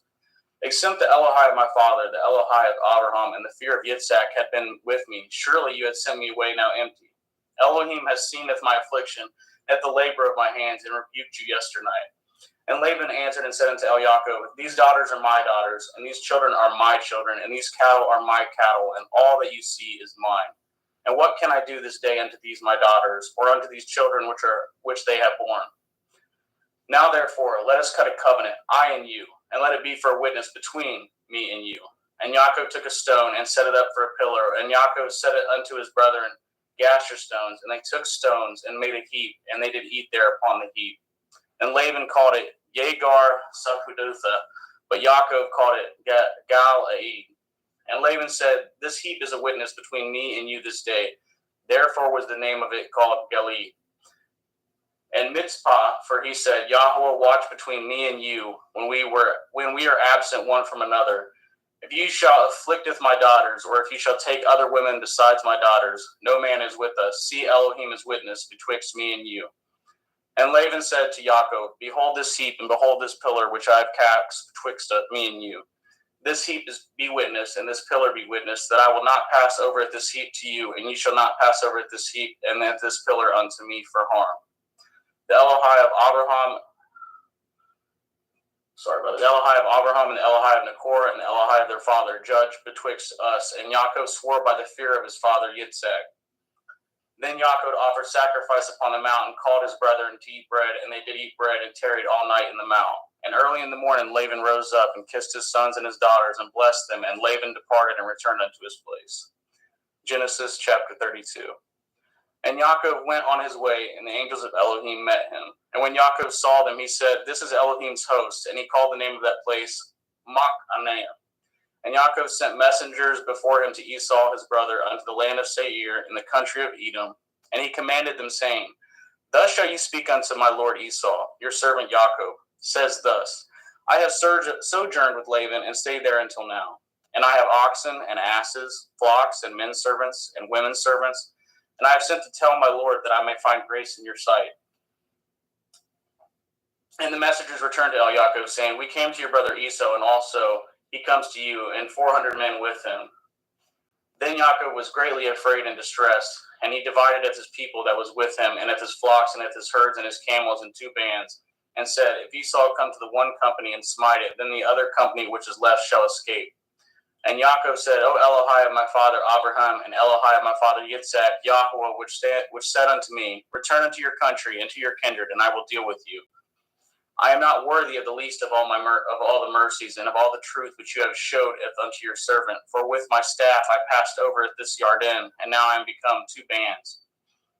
Deliver me, I pray you, from the hand of my brother, from the hand of Esau, for I fear him, lest he will come and smite me and the mother with the children. And you said, I will surely do you good, and maketh your seed as the sand of the sea, which cannot be numbered for multitude." And he lodged there that same night, and took of that which came to his hand a present for Esau his brother, 200 she-goats and 20 he-goats, 200 ewes and 20 rams, 30 milch camels with their colts, 40 kine and 10 bulls, 20 she-asses and 10 foals. And he delivered them into the hand of his servants, every drove by themselves, and said unto his servants, "Pass over before me, and put a space betwixt drove and drove." And he commanded the foremost, saying, "When Esau my brother meets you and asks you, saying, Whose are you, and where go you, and whose are these before you? Then you shall say, They be your servant Yaakov's. It is a present sent unto my lord Esau, and behold, also he is behind us." And so command he at the second and the third, and of all that follow the drove, saying, "On this manner shall you speak unto Esau when you find him. And say ye moreover, Behold, your servant Yaakov is behind us. For he said, I will appease him with the present that goes before me, and afterward I will see his face. Perchance he will accept of me." So went the present over before him, and himself lodged that night in the company. And he rose up that night, and tooketh his 2 women, and his 2 women servants, and his 11 sons, and passed over the ford Yabok. And he took them and sent them over at the brook, and sent over as he had, and Yaakov was left alone. And there wrestled a man with him until the breaking of day. And when he had saw that he prevailed not against him, he touched the hollow of his thigh, and the hollow of Yaakov's thigh was out of joint as he wrestled with him. And he said, "Let me go, for the day breaks." And he said, "I will not let you go, except you bless me." And he said unto him, "What is your name?" And he said, "Yaakov." And he said, "Your name shall be called no more Yaakov, but Yashrael. For as a prince have you power with Elohim and with men, and have prevailed." And Yaakov asked him and said, "Tell me, I pray you, your name."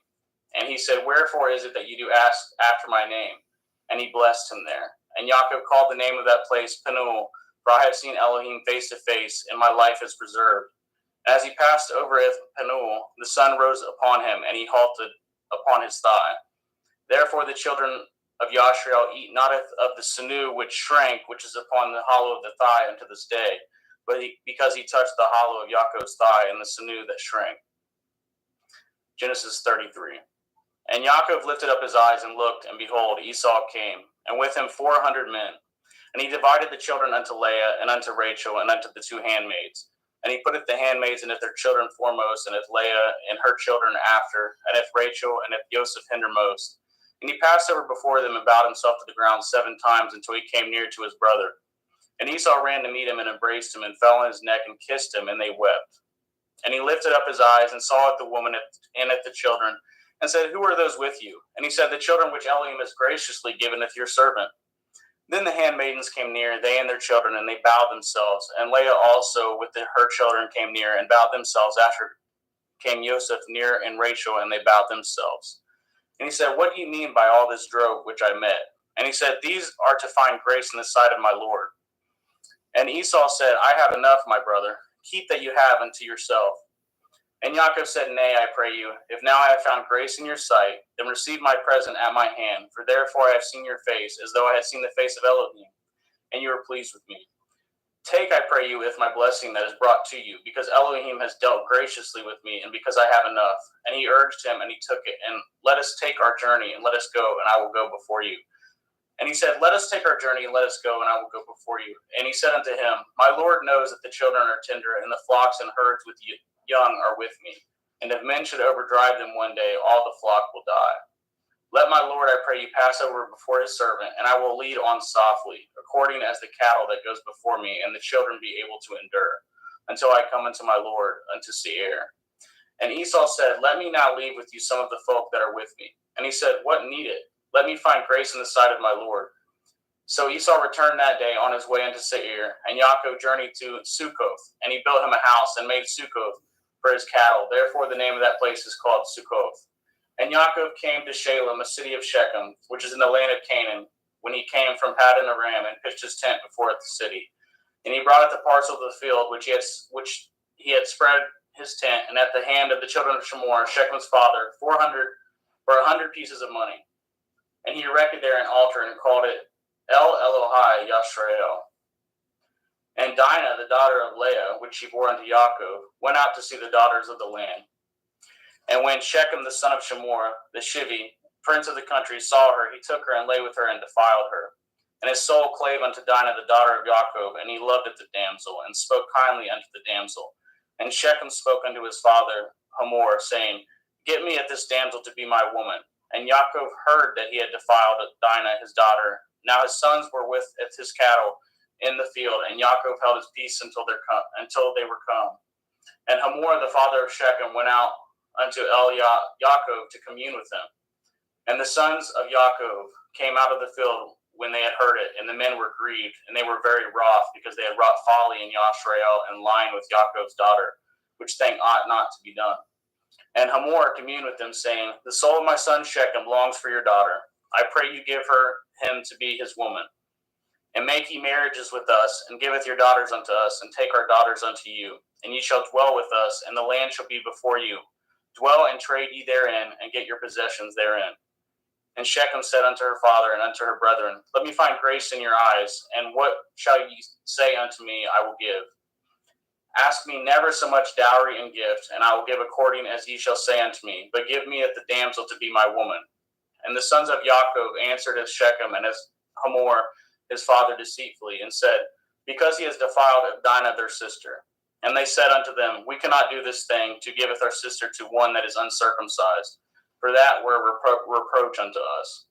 But in this will we consent unto you, if you will be as we be, that every male of you be circumcised, then will we give our daughter unto you, and we will take your daughter to us, and we will dwell with you, and we will become one people. But if you will not hearken unto us to be circumcised, then will we taketh our daughter, and we will be gone. And the words pleased Hamor and Shechem, Hamor's son. And the young man deferred not to do this thing, because he had delight in Yaakov's daughter, and he was more honorable than all the house of his father. And Hamor and Shechem his son came into the gate of their city, and communed with the men of their city, saying, These men are peaceable with us, therefore let them dwell in the land and trade therein, for the land, behold, it is large enough for them. Let us take it their daughters to us for women, and let us give them our daughters. Only herein will the men consent unto us for to dwell with us, to be one people. If every male among us be circumcised as they are circumcised. Shall not their cattle and their substance and every beast of theirs be ours? Only let us consent unto them, and they will dwell with us. And unto Hamor and unto Shechem his son hearkened all that went out of the gate of the city, and every male was circumcised, all that went out of the gate of the city. And it came to pass on the third day, when they were sore, that two of the sons of Yaakov, Shimon and Levi, Dinah's brethren, took each man his sword, and came upon the city boldly, and slew all the males. And they slew Hamor and Shechem his son with the edge of the sword, and took Dinah out of Shechem's house, and went out. The sons of Yaakov came upon the slain, and spoiled the city, because they had defiled their sister. They took at their sheep, and at their oxen, and at their asses, and at that which was in the city, at that which was in the field, and at all their wealth, and at all their little ones, and all their women took they captive, and spoiled at even all that was in the house. And Yaakov said to Shimon and Levi, Yet hath troubled me to make to stink among the inhabitants of the land. among the Canaanim and the Perizim, and I being few in number, they shall gather themselves together against me and slay me, and I shall be destroyed, I and my house. And they said, should he deal with our sister as with a harlot? Genesis 35. And Elohim said unto Yaakov, arise, and go up to Bethel and dwell there, and make there an altar unto Elohim that appeared unto you when you fled from the face of Esau your brother. Then Yaakov said unto his household and to all that were with him, put away the strange Elohai that are among you, and be clean, and change your garments. And let us arise, and go up to Bethel, and will make there an altar unto Elohim, who answered me in the day of my distress, and was with me in the way which I went. And they gave unto Yaakov all the strange Elohai which were in their hand, and all their earrings which were in their ears, and Yaakov hid them under the oak which was by Shechem.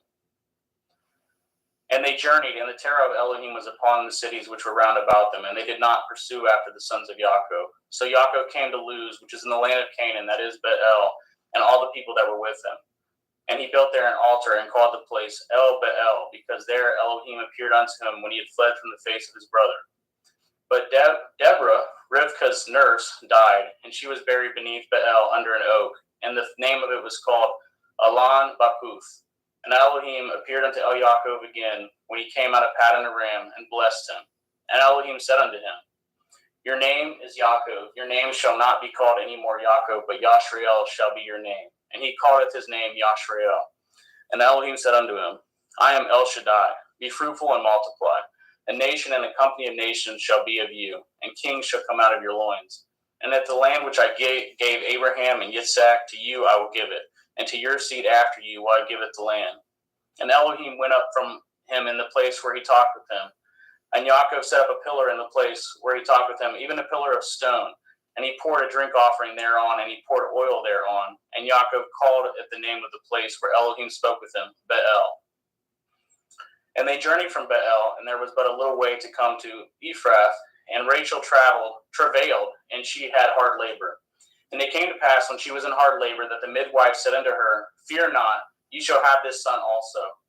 And it came to pass, as her soul was in departing, for she died, that she called his name Benoni, but his father called him Benjamin. And Rachel died, and she was buried in the way of Ephrath, which is in Bethlehem. And Yaakov set a pillar upon her grave. That is the pillar of Rachel's grave unto this day. And Yashrael journeyed and spread his tent beyond Migdal Eder. And it came to pass, when Yashrael dwelt in that land, that Reuben went and lay with Bilhah, his father's concubine, and Yashrael heard it.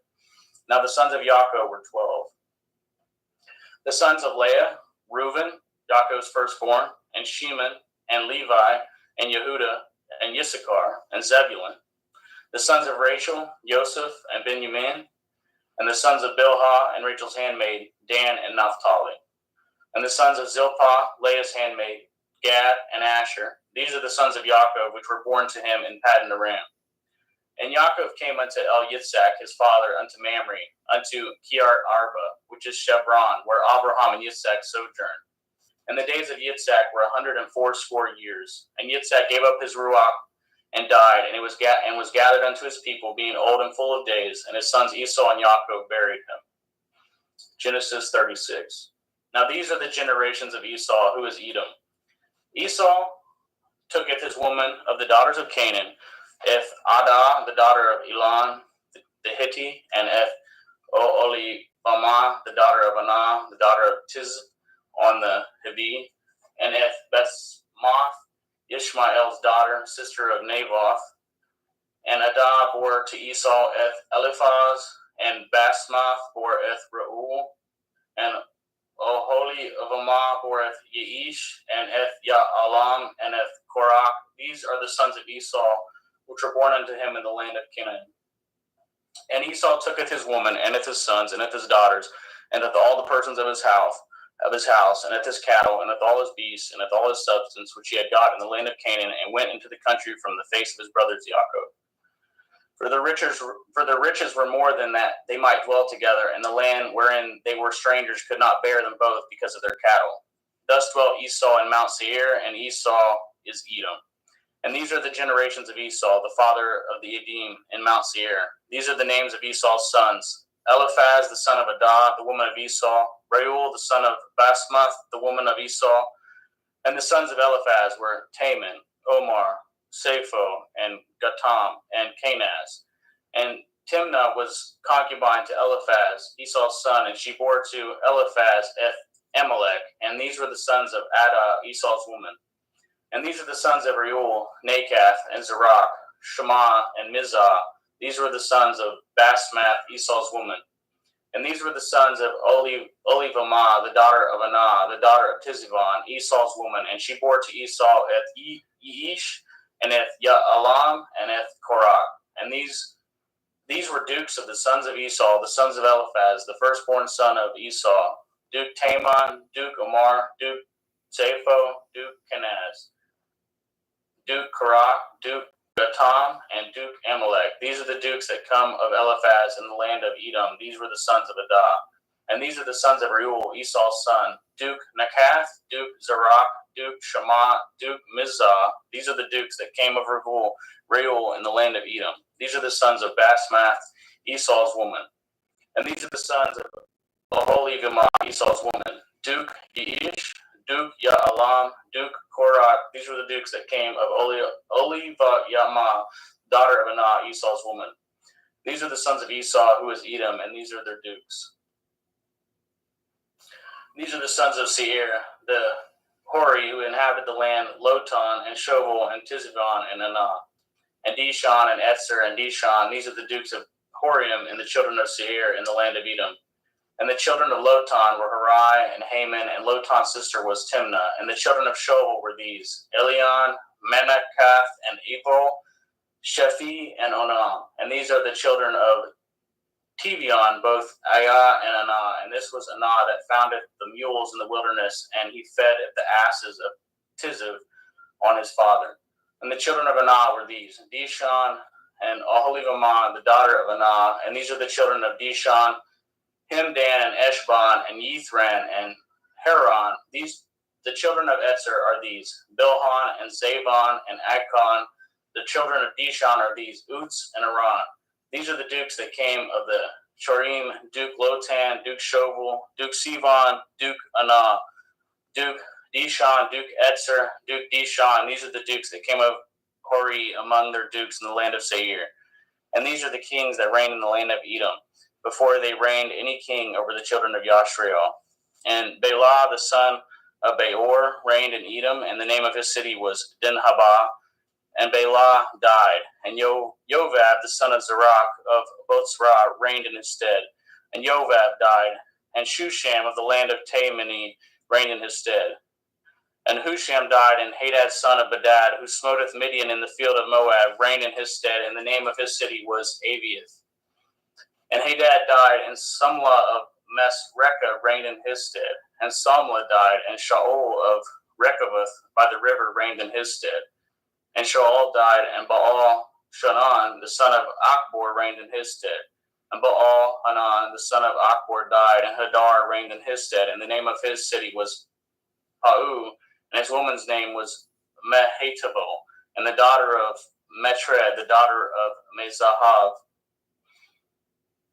And these are the names of the dukes that came of Esau, according to their families, after their places, by their names: Dukes Timnah, Duke Eliah, Duke Yetheth, Duke Olihavamah, Duke Elah, Duke Pion, Duke Kenaz, Duke Taman, Duke Mithitzer, Duke Magdiel, Duke Iram. These be the dukes of Edom, according to their habitations in the land of their possessions. He is Esau, the father of the Edomim. Genesis chapter 37. And Yaakov dwelt in the land wherein his father was a stranger, in the land of Canaan.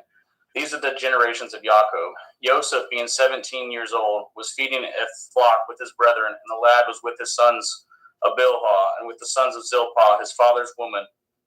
And Joseph broughteth unto his father their evil report. Now Yashrael loved Joseph more than all his children, because he was the son of his old age, and made him a coat of many colors.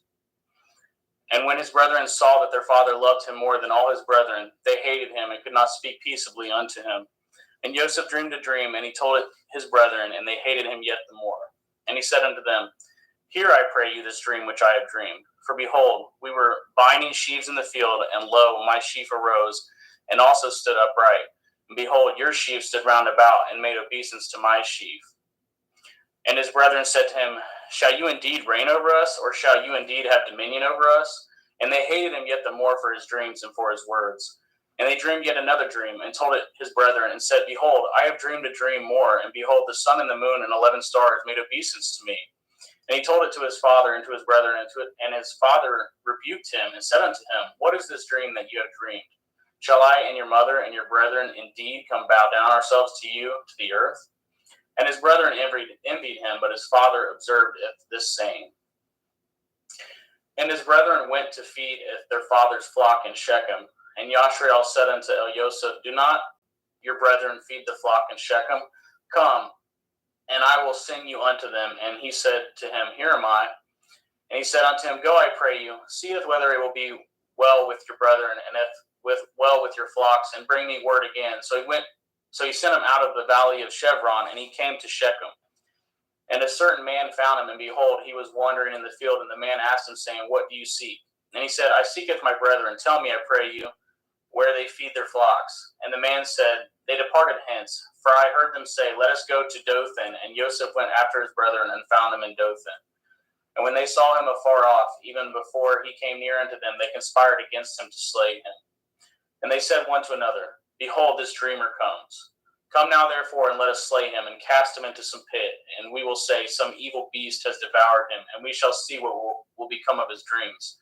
And Reuben heard it, and delivered him out of their hands, and said, Let us not kill him. And Reuben said unto them, Shed no blood, but cast him into this pit that is in the wilderness, and lay no hand upon him, that he might rid him out of their hands, to deliver him to his father again. And it came to pass, when Joseph was come unto his brethren, that they stripped Joseph out of his coat, and the coat of many colors that was on him. And they took him and cast him into a pit, and the pit was empty. There was no water in it. And they sat down to eat bread, and they lifted up their eyes and looked, and behold, a company of Ishmaelim came from Gilead with their camels, bearing spicery and balm and myrrh, going to carry it down to Mitzrayim. And Yehudah said unto his brethren, What profit is it if we slayeth our brother and concealeth his blood? Come and let us sell him to the Ishmaelim, and let not our hand be upon him, for he is our brother and our flesh. And his brethren were content. Then there passed by Midianim merchantmen, and they drew and lifted up Joseph out of the pit, and sold Joseph to the Ishmaelim for 20 pieces of silver, and they brought Joseph into Mitzrayim. And Reuben returned into the pit, and beheld Joseph was not in the pit, and he returneth his clothes, and he returned unto his brethren, and said, The child is not, and I, whither shall I go? And they took Joseph's coat, and killed a kid of the goats, and dipped the coat in the blood. And they sent the coat of many colors, and they brought it to their father, and said, This have we found. Know now whether it be your son's coat or no. And he knew it, and said, It is my son's coat. An evil beast has devoured him. Joseph is without doubt rent in pieces. And Yaakov rent his clothes, and put sackcloth upon his loins, and mourned for his son many days. And all his sons and all his daughters rose up to comfort him, but he refused to be comforted. And he said, For I will go down into Sheol unto my son mourning. Thus his father wept for him. And the Midianim sold him into Mitzrayim unto Potiphar, an officer of Pharaoh's and captain of the guard. Genesis 38. And it came to pass at that time that Yehudah went down from his brethren, and turned into a certain Adulami, whose name was Hiriah. And Yehudah saweth their daughter of a certain Canaanite, whose name was Shuach, and he tooketh her, and went in unto her, and she conceived, and bore a son. And he called his name And she conceived again, and bore a son, and she called his name Onan. And yet she again conceived, and bore a son, and called his name Shelach. And he was at Keziv, and when she bore him. And Yehudah took a woman from his firstborn, whose name was Tamar. And Yehudah's firstborn, was wicked in the sight of Yahweh, and Yahweh slew him. And Yehudah said unto Onan, Go in unto your brother's woman, and marry her, and raise up seed to your brother. And Onan knew that the seed should not be his. And it came to pass, when he went in unto his brother's woman, that he spilled it on the ground, lest that he should give seed to his brother.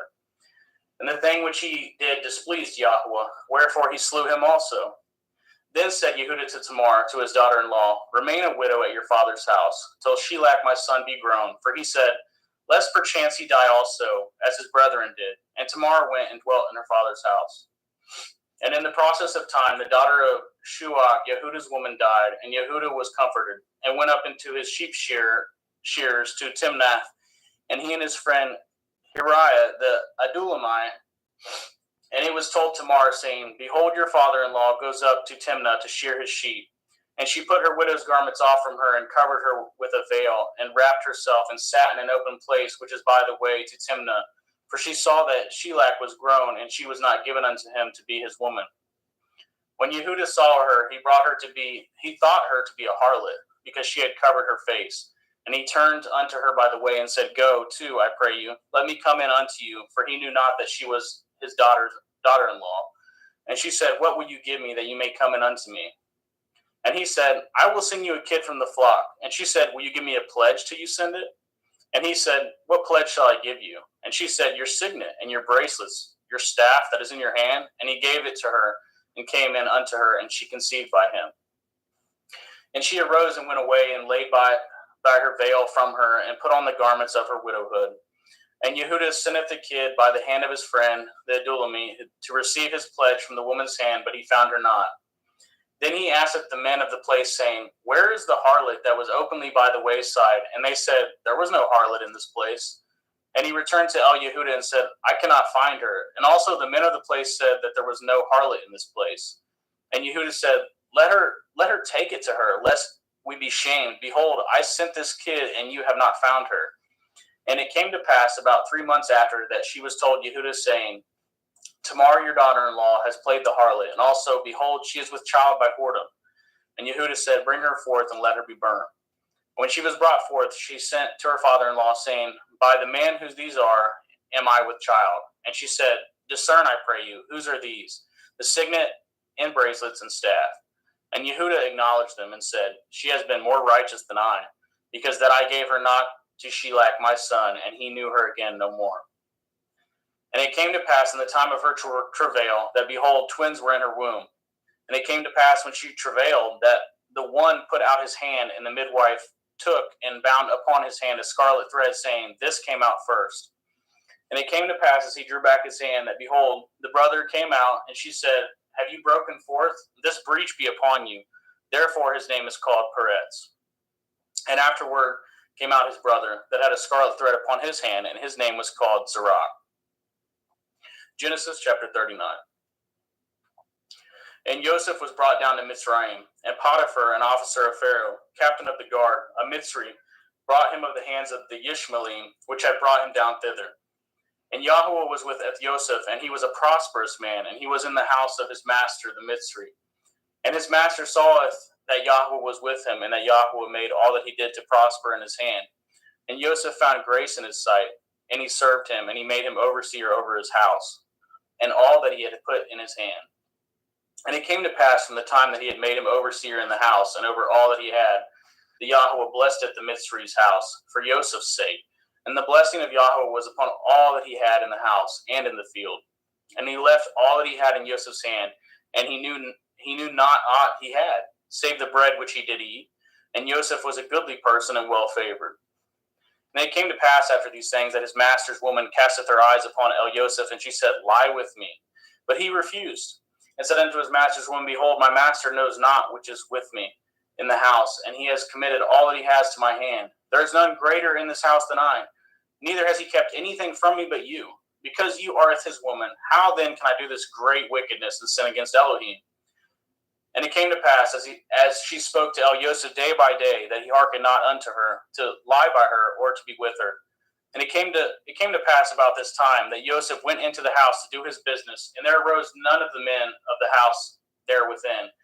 And she caught him by the garment, saying, Lie with me. And he left his garment in her hand, and fled, and got him out. And it came to pass, when she saw that he had left his garment in her hand, and was fled forth, that she called unto the men of the house, and spoke unto them, saying, See, he has brought in an Ivri unto us, to mock us. He came in unto me to lie with me, and cried with a loud voice. And it came to pass, when he had heard that I lifted up my voice and cried, that he left his garment with me, and fled, and got him out. And she laid up his garment by her, until his Lord came home. And she spoke unto him according to these words, saying, The Ivri servant which you have brought unto us came in unto me to mock me. And it came to pass, as I lifted up my voice and cried, that he left his garment with me and fled out. And it came to pass, when his master heard the words of his woman, which she spoke unto him, saying, After this manner did your servant to me, that his wrath was kindled. And Joseph's master took him and put him in the prison, a place where the king's prisoners were bound, and he was there in prison. But Yahweh was with Joseph, and showed him mercy, and gave him favor in the sight of the keeper of the prison. And the keeper of the prison committed to Joseph's hand all the prisoners that were in the prison, and that whatsoever they did there, he was the doer of it. The keeper of the prison looked as not to anything that was under his hand, because Yahweh was with him, and that which he did, Yahweh made him to prosper. Genesis chapter 40. And it came to pass after these things, that the butler of the king of Mitzrayim and his baker had offended the Lord, the king of Mitzrayim. And Pharaoh was wroth against two of his officers, against the chief of his butlers, and against the chief of his bakers. And he put them in ward in the house of the captain of the guard, into the prison, the place where Joseph was bound.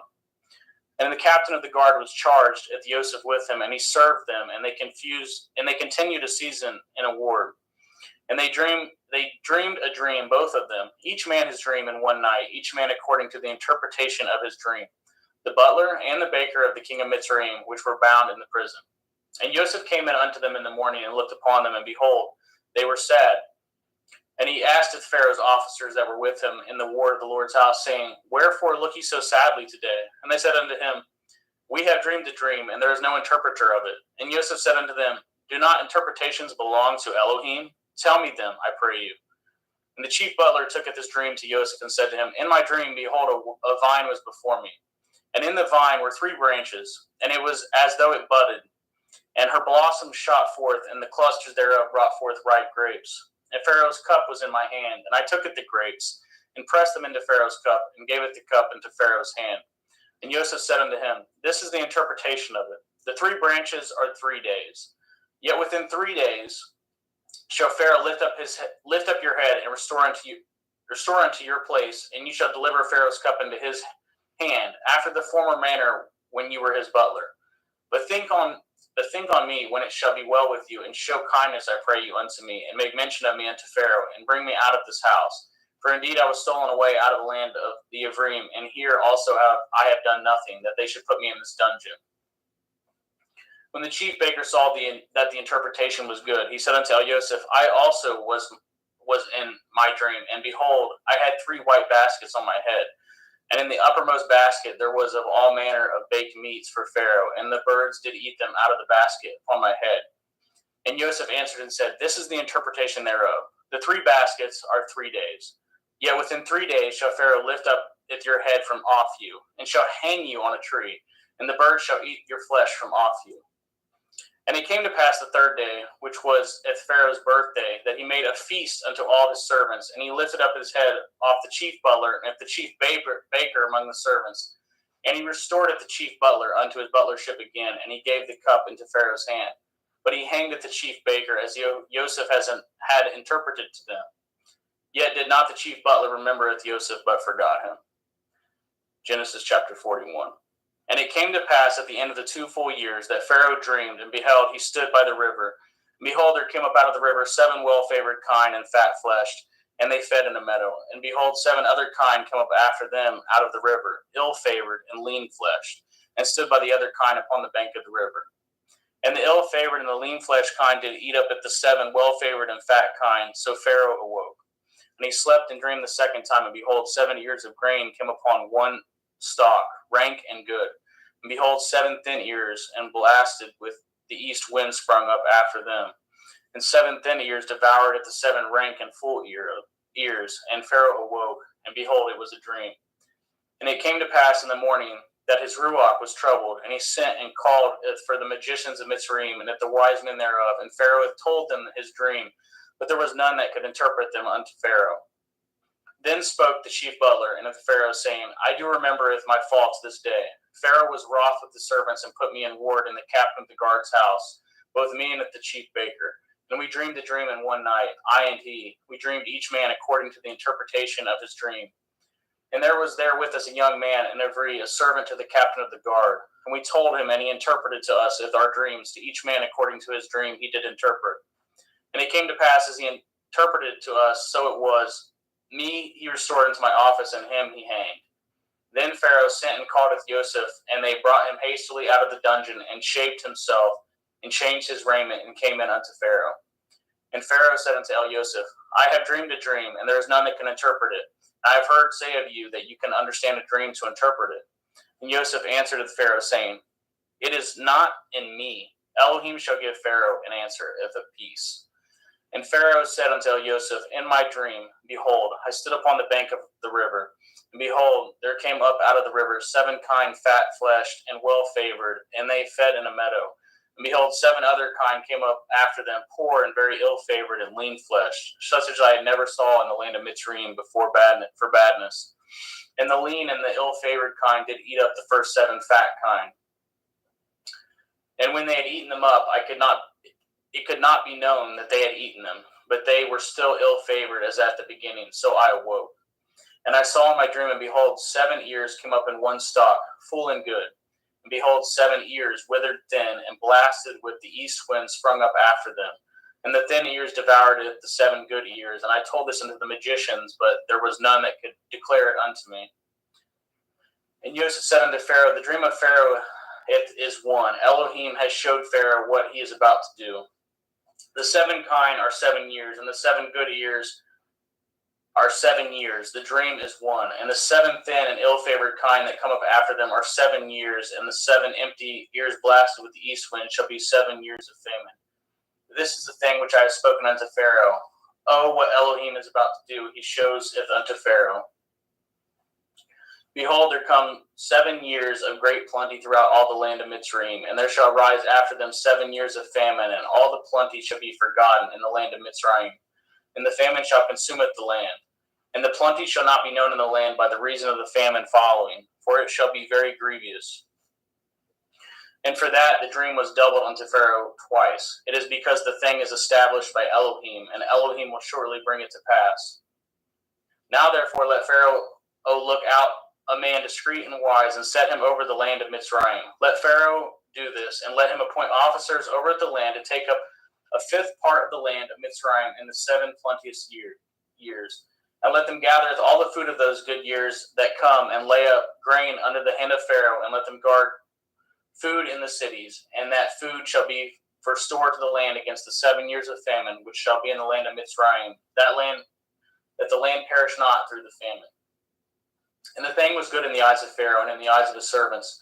And Pharaoh said unto his servants, Can we find such a one as this, a man in whom the Ruach Elohim is? And Pharaoh said unto Joseph, For as much as Elohim has showed you with all this, there is none so discreet and wise as you are. You shall be over my house, and according to your word shall all my people be ruled. Only in the throne will I be greater than you. And Pharaoh said unto Joseph, See, I have set over you all the land of Mitzrayim. And Pharaoh took off his ring from his hand, and put it upon Joseph's hand, and arrayed him in vestures of fine linen, and put a gold chain about his neck. And he made him to ride in the 2nd chariot which he had, and they cried before him, Bow the knee. And he made him ruler over all the land of Mitzrayim. And Pharaoh said unto Joseph, I am Pharaoh, and without you shall no man lift up this hand, and at this foot in all the land of Mitzrayim. And Pharaoh called Joseph's name Sophath Panak, and he gave him to be his woman Asenath, the daughter of Potiphar's priest of On. And Joseph went out over all the land of Mitzrayim. And Joseph was 30 years old when he stood before Pharaoh, king of Mitzrayim. And Joseph went out from the presence of Pharaoh, and went throughout all the land of Mitzrayim. And in the 7 plenteous years the earth brought forth by handfuls. And he gathered up all the food of the 7 years which were in the land of Mitzrayim, and laid up the food in the cities, and the food of the field which was round about every city laid he up in the same. And Joseph gathered grain as the sand of the sea, very much, until he left numbering, for it was without number. And unto Joseph were born 2 sons before the years of famine came, which Asenath, the daughter of Potiphar, priest of On, bore unto him. And Joseph called up the name of the firstborn Manasseh, for Elohim said, He has made me forget my toil in all my father's house. And at the name of the second he called Ephraim, for Elohim has called me to be fruitful in the land of my affliction. And the 7 years of plenteous that was in the land of Mitzrayim were ended, and the 7 years of famine began to come, according as Joseph had said. And the famine was in all the lands, but in all the land of Mitzrayim there was bread. And when all the land of Mitzrayim was famished, the people cried to Pharaoh for bread. And Pharaoh said unto all the Mitzrayim, Go unto El-Yosef, what he says to you, do. And the famine was over all the face of the earth, and Joseph opened all the storehouses and sold unto the Mitzrayim, and the famine was waxed sore in the land of Mitzrayim. And all the countries came into Mitzrayim to El-Yosef to buy grain, because that the famine was so sore in all the lands. Genesis 42. Now when Yaakov saw that there was grain in Mitzrayim, Yaakov said unto his sons, Why do ye look one upon another? And he said, Behold, I have heard that there is grain in Mitzrayim. Get ye down thither, and buy for us from thence, that we may live and not die. And Joseph's 10 brethren went down to buy grain in Mitzrayim. But if Benjamin, Joseph's brother, Yaakov sent not with his brethren, for he said, Lest perchance mischief befall him. And the sons of Yashriel came to buy grain among those that came, for the famine was in the land of Canaan. And Joseph was the governor over the land, and he it was that sold all the people of the land. And Joseph's brethren came and bowed down themselves before him with their faces to the earth. And Joseph saweth his brethren, and he knew them, but made himself strange unto them, and spoke roughly unto them. And he said unto them, Whence come ye? And they said, From the land of Canaan to buy food. And Joseph knew his brethren, and they knew him not.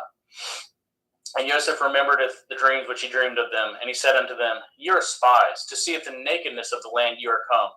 And they said unto him, Nay, my lord, but to buy food are your servants come. We are all one man's sons. We are true men. Your servants are no spies. And he said unto them, Nay, but to see the nakedness of the land ye are come.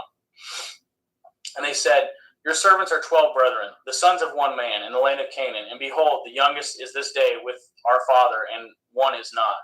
And Joseph said unto them, This is that I spoke unto you, saying, Ye are spies. Hereby ye shall be proved. By the life of Pharaoh ye shall not go forth hence, except your youngest brother come hither. Send one of you, and let him fetcheth your brother, and ye shall be kept in prison, that your words may be proved, whether there be any truth in you, or else by the life of Pharaoh surely ye are spies. And he put them all together intoward 3 days, and Joseph said unto them the third day, This do and live, for I feareth Elohim. If ye be true men, let one of your brethren be found in the house of your prison. Go ye carry grain for the famine of your houses. But bringeth your youngest brother unto me, so shall your words be verified, and ye shall not die. And they did so. And they said one to another, We are truly guilty concerning our brother, and that we saw the anguish of his soul when he besought us, and we could not hear. Therefore is this distress come upon us. And Reuben answered them, saying, Spoke I not unto you, saying, Do not sin against the child, and you would not hear? Therefore, behold, all this blood is required. And they knew not that Joseph understood them, for he spoke unto them by an interpreter. And he turned himself about from them, and wept, and returned to them again, and communed with them, and took from them Ethsheman, and bound him before their eyes. And Joseph commanded to fill up their sacks with grain, and restore every man's money into his sack, and to give them provision for the way. And thus did he unto them. And they laded their asses with the grain, and departed thence. And as one of them openeth his sack to give his ass provender in the inn, he espied his money, for behold, it was in his sack's mouth. And he said unto his brethren, My money is restored, and lo, it is even in my sack. And their heart failed them, and they were afraid, saying one to another, What is this that Elohim has done unto us? And they came unto Eliakim their father unto the land of Canaan, and told him all that befall unto them, saying, The man who is the Lord of the land spoke roughly unto us, and took us for spies of the country. And we said unto him, We are true men, we are no spies. We be 12 brethren, the sons of our father. One is not, and the youngest is this day witheth our father in the land of Canaan. And the man, the Lord of the country, said unto us, Hereby shall I know that ye are true men. Leave one of your brethren here with me, and taketh food for the famine of your households, and be gone. And bringeth your youngest brother unto me. Then I shall know that ye are no spies, but ye are true men, and so will I deliver you with your brother, and ye shall traffic in the land. And it came to pass, as they emptied their sacks, that behold, every man's bundle of money was in his sack. And when both they and their father saw the bundles of money, they were afraid. And Jacob saw their father, and said unto them, Me have ye bereaved of my children. Joseph is not, and Shimon is not, and ye will take Benjamin away. All these things are against me. And Reuben spoke unto his father, saying, Slayeth my 2 sons, if I bring him not to you, deliver him into my hand, and I will bring him to you again. And he said, My son shall not go down with you, for his brother is dead, and he is left alone. If mischief shall befall him by the way in which ye go, Then shall you bring down my gray hairs with sorrow to Sheol. Genesis chapter 43. And the famine was sore in the land, and it came to pass, when they had eaten up at the grain which they had brought out of Mitzrayim, their father said unto them, Go again, buy us a little food. And Yehudah spoke unto him, saying, The man did solemnly protest unto us, saying, Ye shall not see my face, except your brother be with you.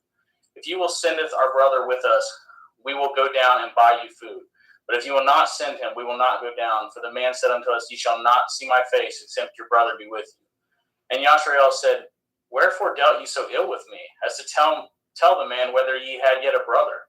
And they said, The man asked us strangely of our state and of our kindred, saying, Is your father yet alive? Have ye another brother? And we told him according to the tenor of these words. Do we certainly know that he would say, Bringeth your brother down? And Yehudah said unto Yashrael his father, Send the lad with me, and we will arise and go, that we may live and not die, both we and you, and also our little ones. I will be surety for him. Of my hand shall you require him, if I bring him not unto you, and set him before you, then let me bear the blame forever. For example, we had lingered, surely now we had returned the second time. And their father Yashrael said unto them, If it must be so now, do this. Take of the best fruits in the land in your vessels, and carry down the man a present, a little balm, a little honey, spices and myrrh, nuts and almonds.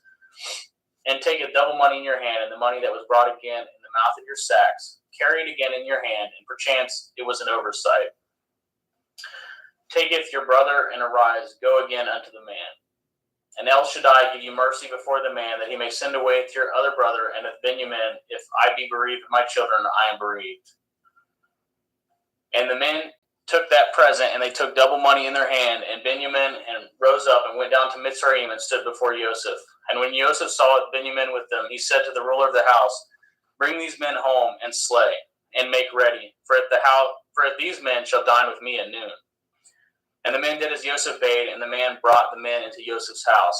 And the men were afraid, because they were brought into Joseph's house. And they said, Because of the money that was returned in our sacks at the first time are we brought in, that he may seek occasion against us, and fall upon us, and take us for bondmen and with our asses. And they came near to the steward of Joseph's house, and they communed with him at the door of the house, and said, O sir, we came indeed down at the first time to buy food. And it came to pass, when we came to the inn, that we opened our sacks, and behold, every man's money was in the mouth of his sack, and our money is full weight, and we have brought it again in our hand. And other money have we brought down in our hand to buy food. We cannot tell who put our money in our sacks. And he said, Peace be to you. Fear not. Your Elohim and the Elohim of your father has given you the treasure in your sacks. I had your money, and he brought it Shimon out unto them. And the man brought the men into Joseph's house, and gave them water, and they washed their feet, and he gave their asses provender. And they made ready at the present against Joseph, came at noon, for they had heard that they should eat bread there. And when Joseph came home, they brought of him the present which was in their hand into the house, and bowed themselves to him in the earth. And he asked them of their welfare, and said, Is your father well? The old man of whom you spoke, is he yet alive? And they answered, Your servant our father is in good health. He is yet alive. And they bowed down their heads and made obeisance. And he lifted up his eyes and saw his brother, Benjamin, and his mother, and said, Is this your younger brother of whom you spoke unto me? And he said, Elohim be gracious unto you, my son. And Joseph made haste, for his heart did yearn upon his brother, and he sought where to weep. And he entered into his chamber and wept there. And he washed his face and went out and refrained himself, and said, Set on bread. And they set on for him by himself, and for them by themselves, and for the Mitzrayim which did eat with him by themselves, because the Mitzrayim might not eat bread with the Ephraim, for that is an abomination unto the Mitzrayim. And they sat before him, the firstborn according to his birthright, and the youngest according to his youth. And the men marveled one at another. And he took and sent messes unto them from before him. But Benjamin's mess was 5 times so much as any of theirs. And they drank and were merry with him. Genesis 44. And he commanded at the steward of the house, saying, Fill up the men's sacks with food, and as much as they can carry, and put every man's money in his sack's mouth. And putteth my cup, the silver cup, in the sack's mouth of the youngest, and with his grain money, and he did according to the word that Joseph had spoken. As soon as the morning was light, the men were sent away, they and their asses. And when they were gone out of the city, and not yet afar off, Joseph said unto his stewards, follow after the men, and when you do overtake them, say unto them, wherefore have you rewarded evil for good? Is not this it which my Lord drinks, and whereby indeed he divines? Ye have done evil in so doing. And he overtook them, and he spoke unto them at these same words. And they said unto him, wherefore says my Lord these words? Far be it that your servants should do according to this thing. Behold the money which we found in our sacks' mouths, we brought again unto you out of the land of Canaan. How then should we steal out of your Lord's house silver or gold? With whomsoever of your servants it be found, both let him die, and we also will be my Lord's bondmen. And he said, now also let it be according to your words. He with whom it is found shall be my servant, and ye shall be blameless. Then they speedily took down every man at his sack to the ground, and opened every man his sack, and he searched and began at the eldest, and left at the youngest, and the cup was found in Benjamin's sack. Then they rent their clothes, and laded every man his asses, and returned to the city. And Yehuda and his brethren came to Joseph's house, for he was yet there, and they fell before him on the ground. And Joseph said unto them, what deed is this that ye have done? Know ye not that such a man as I can certainly divine? And Yehuda said, what shall we say unto my Lord? What shall we speak? Or how shall we clear ourselves? Elohim has found out the iniquity of your servants. Behold, we are my Lord's servants, both we and he also with whom the cup is found. And he said, far be it that I should do so. But the man in whose hand the cup is found, he shall be my servant. And as for you, get up in peace unto your father. Then Yehuda came near unto him and said, O my Lord, let your servant, I pray you, speak a word in my Lord's ears, and let not your anger burn against your servant, for you are even as Pharaoh. My Lord asketh his servant, saying, have ye a father or a brother? And we said unto my Lord, we have a father, and an old man, and a child of his old age, a little one, and his brother is dead, and he is alone, left of his mother, and his father loves him. And you said unto your servants, bring down unto me, that I may set my eyes upon him. And we said unto my Lord, the lad cannot leaveth his father, for if he should leaveth his father would die. And you said unto your servants, except your youngest brother come down with you, ye shall see my face no more. And it came to pass, when we came up unto your servant my father, we told him at the words of my Lord. And our father said, go again, and buy us a little food. And we said, we cannot go down. If our youngest brother be with us, then we will go down, for we may not see the man's face, except our youngest brother be with us. And your servant my father said unto us, ye know that my woman bore me 2 sons, and the one went out from me, and I said, surely he is torn in pieces, and I saw him not since. If ye take this also from me, and mischief befall him, ye shall bring downeth my gray hairs with sorrow to Sheol. Now therefore, when I come to your servant my father, and the lad be not with us, seeing that his life is bound up in the lad's life, it shall come to pass, when he sees that the lad is not with us, he will die, and your servant shall bring down at the gray hairs of your servant our father with sorrow to Sheol. For your servant became surety for the lad unto my father, saying, if I bring him not unto you, then I shall bear the blame to my father forever. Now therefore I pray you, let your servant abide instead of the lad in a bondman to my Lord, and let the lad go up with his brethren. For how shall I go up to my father, and the lad be not with me, lest perchance I see the evil that should come on my father? Genesis 45. Then Joseph could not refrain himself before all them that stood by him, and he cried, caused every man to go out from me. And there stood no man with him, while Joseph made himself known unto his brethren. And he wept aloud, and the Mitzrayim in the house of Pharaoh heard. And Joseph said unto his brethren, I am Joseph. Does my father yet live? And his brethren could not answer him, for they were troubled at his presence. And Joseph said unto his brethren, come near to me, I pray you. And they came near. And he said, I am Joseph your brother, whom ye sold into Mitzrayim. Now therefore be not grieved nor angry with yourselves, that ye sold me hither. For Elohim did send me before you to preserve life. For these 2 years has the famine been in the land, and yet there are 5 years in the which that there shall neither be earing nor harvest.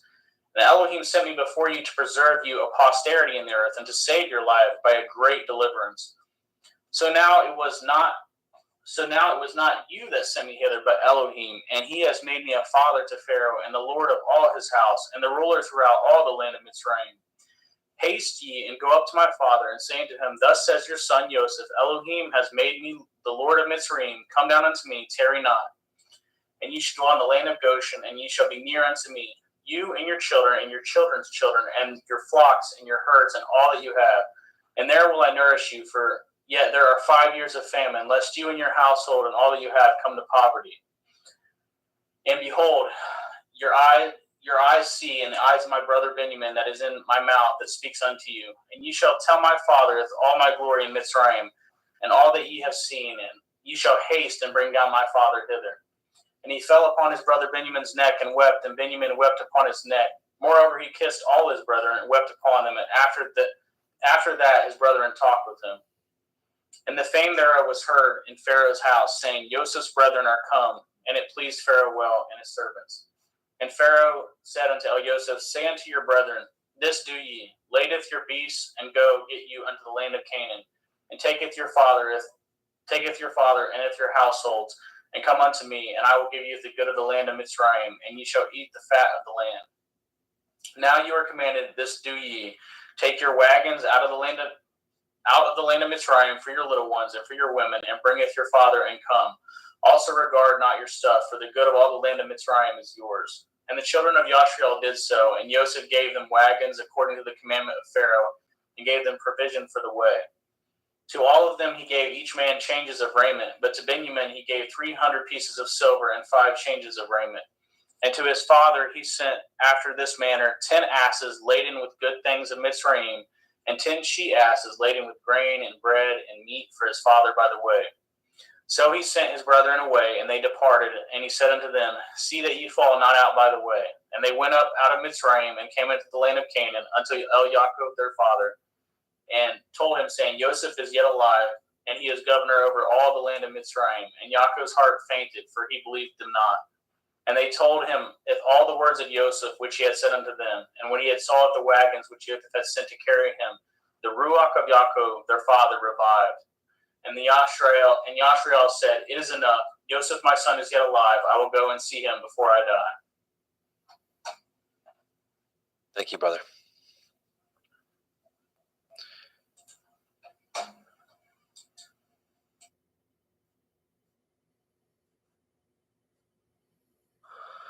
Genesis 46. And Yashrael took his journey with all he had, and came to Beersheba, and offered sacrifices unto the Elohim of his father Yitzchak. And Elohim spoke unto Yashrael in the visions of the night, and said, Yaakov, Yaakov. And he said, Here am I. And he said, I am El, the Elohai of your father. Fear not to go down into Mitzrayim, for I will there make of you a great nation. And I will go down with you into Mitzrayim, and I will also surely bring you up again, and Joseph shall put his hand upon your eyes. And Yaakov rose up from Beersheba, and the sons of Yashrael carried Yaakov their father, and their little ones, and their women, in the wagons which Pharaoh had sent to carry him. And they took their cattle and their goods, which they had gotten in the land of Canaan, and came into Mitzrayim, Yaakov and all his seed with him. His sons and his sons' sons with him, his daughters and his sons' daughters, and all his seed brought he with him into Mitzrayim. And these are the names of the children of Yashrael, which came into Mitzrayim: Yaakov and his sons, Reuben, Yaakov's firstborn. And the sons of Reuben, Hanok, and Palu, and Chetzron, and Carmi. And the sons of Shimon, Yemuel, Yamin, Ohad, and Yakin, and Sochar, and Shaul, the son of a Canaanite woman. And the sons of Levi, Gershon, Kohath, and Merari. And the sons of Yehuda, and Onan, and Shelach, and Peretz, and Zerach. But and Onan died in the land of Canaan. And the sons of Peretz were Chetzron and Hamul. The sons of Yisachar, Tola, Pua, and Yov, and Shimron.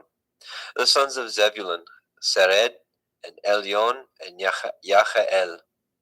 These be the sons of Leah, which she bore unto Yaakov in Padan Aram, with his daughter Dinah. All the souls of his sons and daughters were 33. And the sons of Gad, Siphon, Chagai, Shunai, and Etzbon, and Eri, and Arodai, and Arelai. The sons of Asher, Yimna, Yitzchav, and Yishvai, and Berai, and Serach, their sister. The sons of Beriah, Hever, and Malkiel. These are the sons of Zilpah, whom Laban to Leah his daughter, who gave to Leah his daughter. And these she bore unto Yaakov, even 16 souls. The sons of Rachel, Yaakov's woman, Joseph and Benjamin. And unto Joseph in the land of Mitzrayim were born Manasseh and Ephraim, with Asenath, the daughter of Potipharah, priest of On, bore unto him. And the sons of Benjamin were Bela, Becher, Ashbel, Gera, Naaman, Echai, Rosh, Mupim, and Shupim, and Ard. These are the sons of Rachel, which were born unto Yaakov. All the souls were 14. And the sons of Dan, Cushim. And the sons of Naphtali, Yachzeel, and Gunai, and Yetzer, and Shilem. These are the sons of Bilhah, which Laban gave unto Rachel his daughter, and she bore these unto Yaakov. All the souls were 7. All the souls that came with Yaakov into Mitzrayim were, which came out of his loins, besides Yaakov's women, all the souls were 66. And the sons of Joseph, which were born him in Mitzrayim, were 2 souls. All the souls of the house of Yaakov, which came into Mitzrayim, were 10. And he sent Yehuda before him unto El Yosef to direct his face unto Goshen. And they came into the land of Goshen. And Yosef made ready his chariot, and went up to meet Yashrael his father to Goshen, and presented himself unto him. And he fell on his neck, and he wept on his neck a good while. And Yashrael said unto El Yosef, Now let me die, since I have seen your face, because you are yet alive. And Yosef said unto his brethren and unto his father's house, I will go up and show Pharaoh, and say unto him, My brethren and my father's house, which were in the land of Canaan, are come unto me. And the men are shepherds, for their trade has been to feed cattle, and they have brought their flocks and their herds and all that they have. And it shall come to pass, when Pharaoh shall call you, and shall say, What is your occupation? That you shall say, Your servants' trade has been about cattle from our youth even until now, both we and also our fathers, that you may dwell in the land of Goshen. For every shepherd is an abomination unto the Mitzrayim. Genesis 47. Then Joseph came and told Pharaoh, and said, My father and my brethren, and their flocks and their herds, and all that they have, are come out of the land of Canaan, and behold, they are in the land of Goshen. And he took some of his brethren, even 5 men, and presented them unto Pharaoh. And Pharaoh said unto his brethren, What is your occupation? And they said unto Pharaoh, Your servants are shepherds, both we and also our fathers. They said moreover unto Pharaoh, For to sojourn in the land are we come, for your servants have no pasture for their flocks, for the famine is sore in the land of Canaan. Now therefore, we pray you, let your servants dwell in the land of Goshen. And Pharaoh spoke unto El Yosef, saying, Your father and your brethren are come unto you. The land of Mitzrayim is before you. In the best of the land make your father and your brethren to do well. In the land of Goshen let them dwell. And if you know any men of activity among them, then make them rulers over my cattle. And Joseph brought in Yaakov his father, and set him before Pharaoh, and Yaakov blessed Pharaoh. And Pharaoh said unto El Yaakov, How old are you? And Yaakov said unto Pharaoh, The days of the years of my pilgrimage are 130 years. Few and evil have the days of the years of my life been, and have not attained unto the days of the years of the life of my fathers in the days of their pilgrimage. And Yaakov blessed Pharaoh, and went out from before Pharaoh.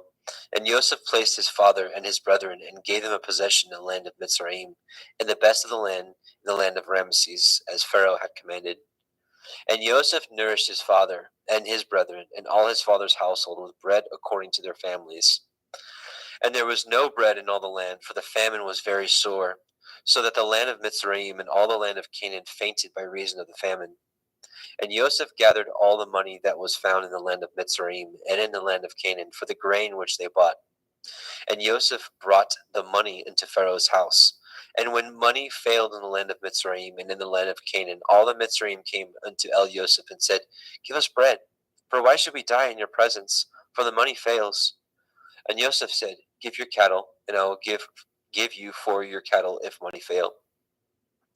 And they brought their cattle unto El Yosef, and Yosef gave them bread in exchange for horses, and for the flocks, and for the cattle of the herds, and for asses.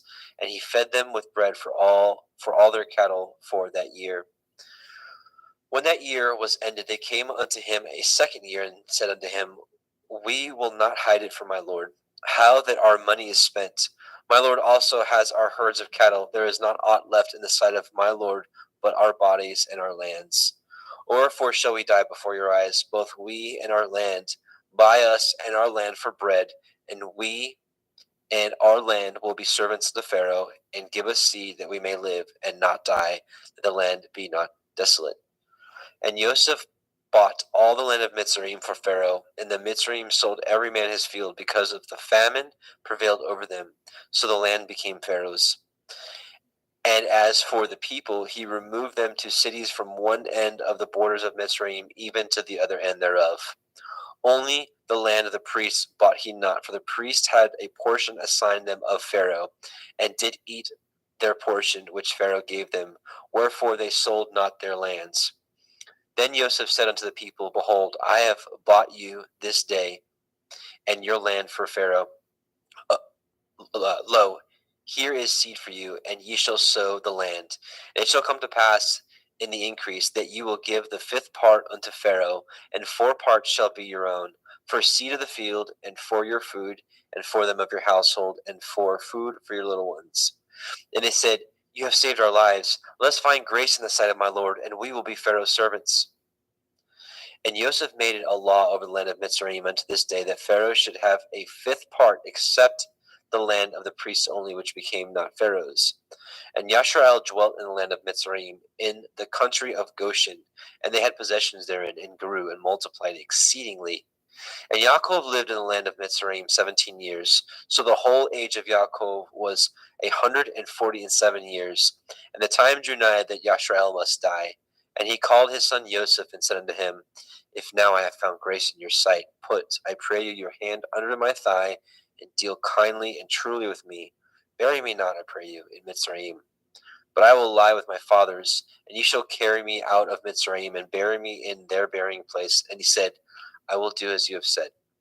And he said, Swear unto me. And he swore unto him. And Yashrael bowed himself upon the bed's head. Genesis 48.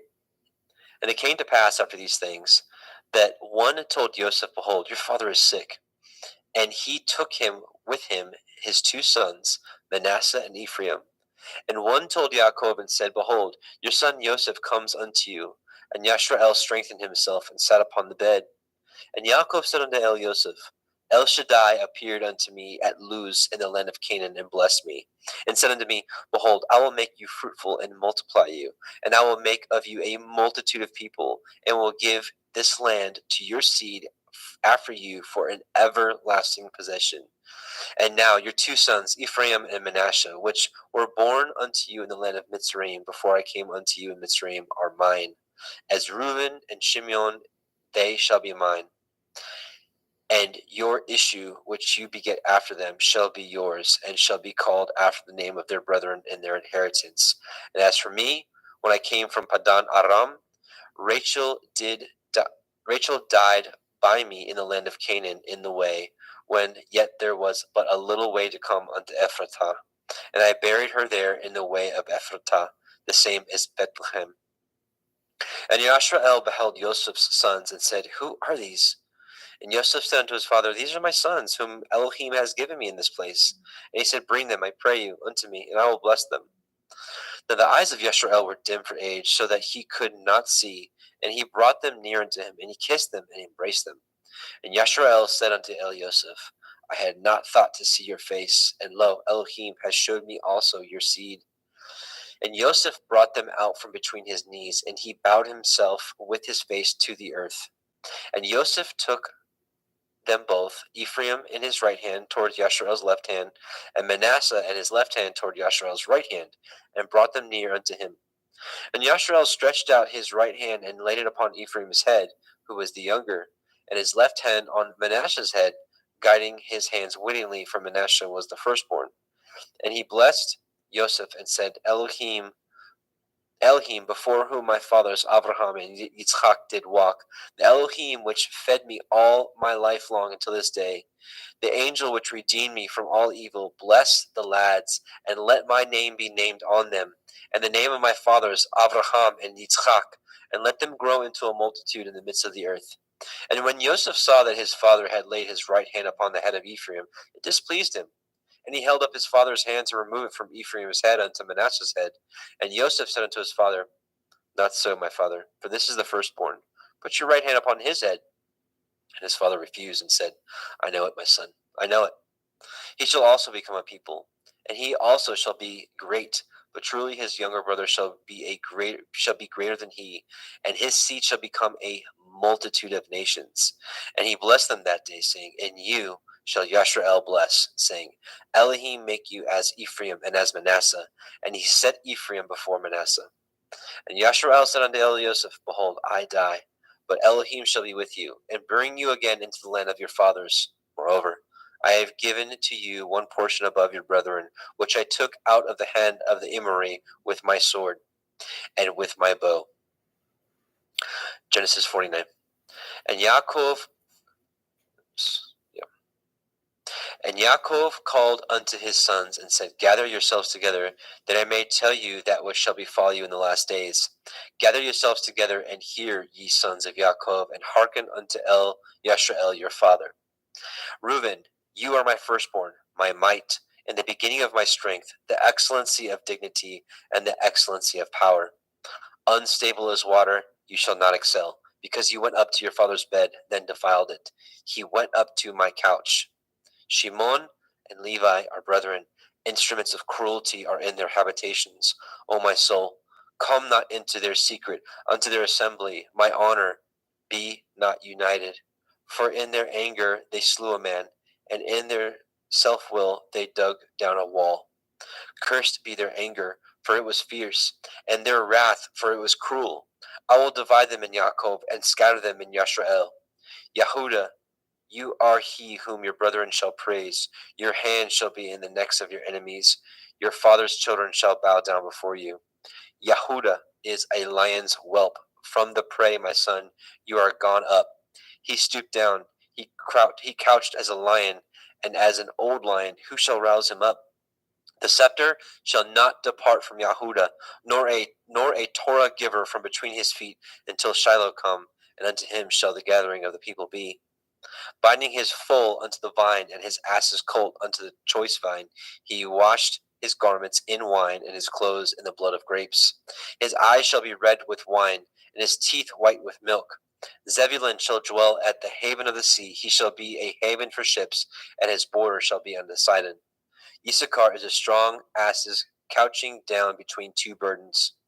And he saw that rest was good, and the land that it was pleasant, and bowed his shoulder to bear, and became a servant unto tribute. Dan shall judge his people, as one of the tribes of Yashrael. Dan shall be a serpent by the way, an adder in the path that bites the horse's heels, so that his rider shall fall backwards. I have waited for your Yeshua, O Yahweh. Gad, a troop shall overcome him, but he shall overcome at the last. Out of Asher his bread shall be fat. He shall yield royal dainties. Naphtali is a hind let loose. He gives goodly words. Joseph is a fruitful bough, even a fruitful bough by a well, whose branches run over the wall. The archers have sorely grieved him, and shot at him, and hated him. But his bow abode in strength, and the arms of his hands were made strong by the hands of the mighty Elohim of Yaakov. From thence the shepherd, the stone of Yashrael. Even by the Elohim of your father, who shall help you, and by El Shaddai, who shall bless you with blessings of heaven above, blessings of the deep that lies under, blessings of the breasts and the womb. The blessings of your father have prevailed above the blessings of my progenitors unto the utmost bound of the everlasting hills. They shall be on the head of Joseph, and on the crown of the head of him that was separate from his brethren. Benjamin shall raven as a wolf. In the morning he shall devour the prey, and at night he shall divide the spoil. All these are the 12 tribes of Yashrael, and this is it that their father spoke unto them and blessed them, every one according to his blessing he blessed them.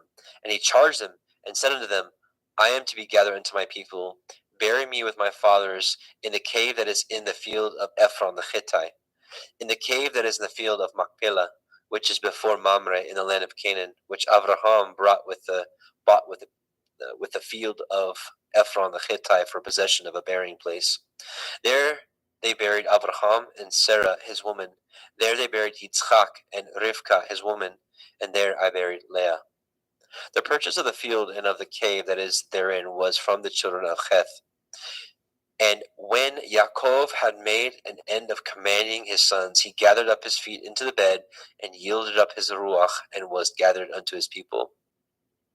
Genesis 50. And Joseph fell upon his father's face and wept upon him and kissed him. And Joseph commanded his servants, the physicians, to embalm his father, and the physicians embalmed Yashrael. And 40 days were fulfilled for him. For so are fulfilled the days of those which are embalmed, and the Mitzrayim mourned for him 60 days. And when the days of his mourning were past, Joseph spoke unto the house of Pharaoh, saying, If now I have found grace in your eyes, speak, I pray you, in the ears of Pharaoh, saying, My father made me swear, saying, Lo, I die. In my grave which I have dug for me in the land of Canaan, there shall you bury me. Now therefore, let me go up, I pray you, and bury my father, and I will come again. And Pharaoh said, Go up, bury your father, according as he made you swear. And Joseph went up to bury his father, and with him went all the servants of Pharaoh, the elders of his house, and all the elders of the land of Mitzrayim. And all the house of Joseph and his brethren and his father's house, only their little ones and their flocks and their herds they left in the land of Goshen. And there went up with him both chariots and horsemen, and it was a very great company. And they came to the threshing floor of Atad, which is beyond the Yarden, and there they mourned with a great and very sore lamentation. And he made a mourning for his father 7 days. And when the inhabitants of the land, the Canaanim, saw the mourning in the floor of Atad, they said, This is a grievous mourning to the Mitzrayim. Wherefore the name of it was called Avel Mitzrayim, which is beyond the Yarden. And his sons did unto him according as he commanded them. For his sons carried him into the land of Canaan, and buried him in the cave of the field of Machpelah, which Abraham bought with the field for a possession of a burying place of Ephron the Hittite before Mamre. And Joseph returned into Mitzrayim, he and his brethren, and all that went up with him to bury his father after he had buried his father. And when Joseph's brethren saw that their father was dead, they said, Joseph will perchance hate us, and will certainly requite us all the evil which we did unto him. They sent a messenger unto Joseph, saying, Your father did command before he died, saying, So shall you say unto Joseph, Forgive, I pray you now, the transgression of your brethren and their sin, for they did unto you evil, and now we pray you, forgive the transgression of the servants of the Elohai of your father. And Joseph wept when they spoke unto him. And his brethren also went and fell down before his face, and they said, Behold, we be your servants. And Joseph said unto them, Fear not, for am I in the place of Elohim? But as for you, you thought evil against me, but Elohim meant it unto good, to bring to pass as it is this day, to save much people alive. Now therefore, fear ye not, I will nourish you and your little ones. And he comforted them and spoke kindly to them. And Joseph dwelt in Mitzrayim, he and his father's house, and Joseph lived 110 years. And Joseph saw Ephraim's children of the third generation. The children also of Machir, the son of Manasseh, were brought up upon Joseph's knees. And Joseph said unto his brethren, I die, and Elohim will surely visit you, and bring you out of this land unto the land which he swore unto Abraham, to Yitzchak, and to Yaakov. And Joseph took an oath of the children of Yashrael, saying, Elohim will surely visit you, and you shall carry up my bones from hence. So Joseph died, being 110 years old, and they embalmed him, and he was put in a coffin in Mitzrayim. And there is the end of the book of Bereshit, Genesis. Now we will go into Shemot, Exodus.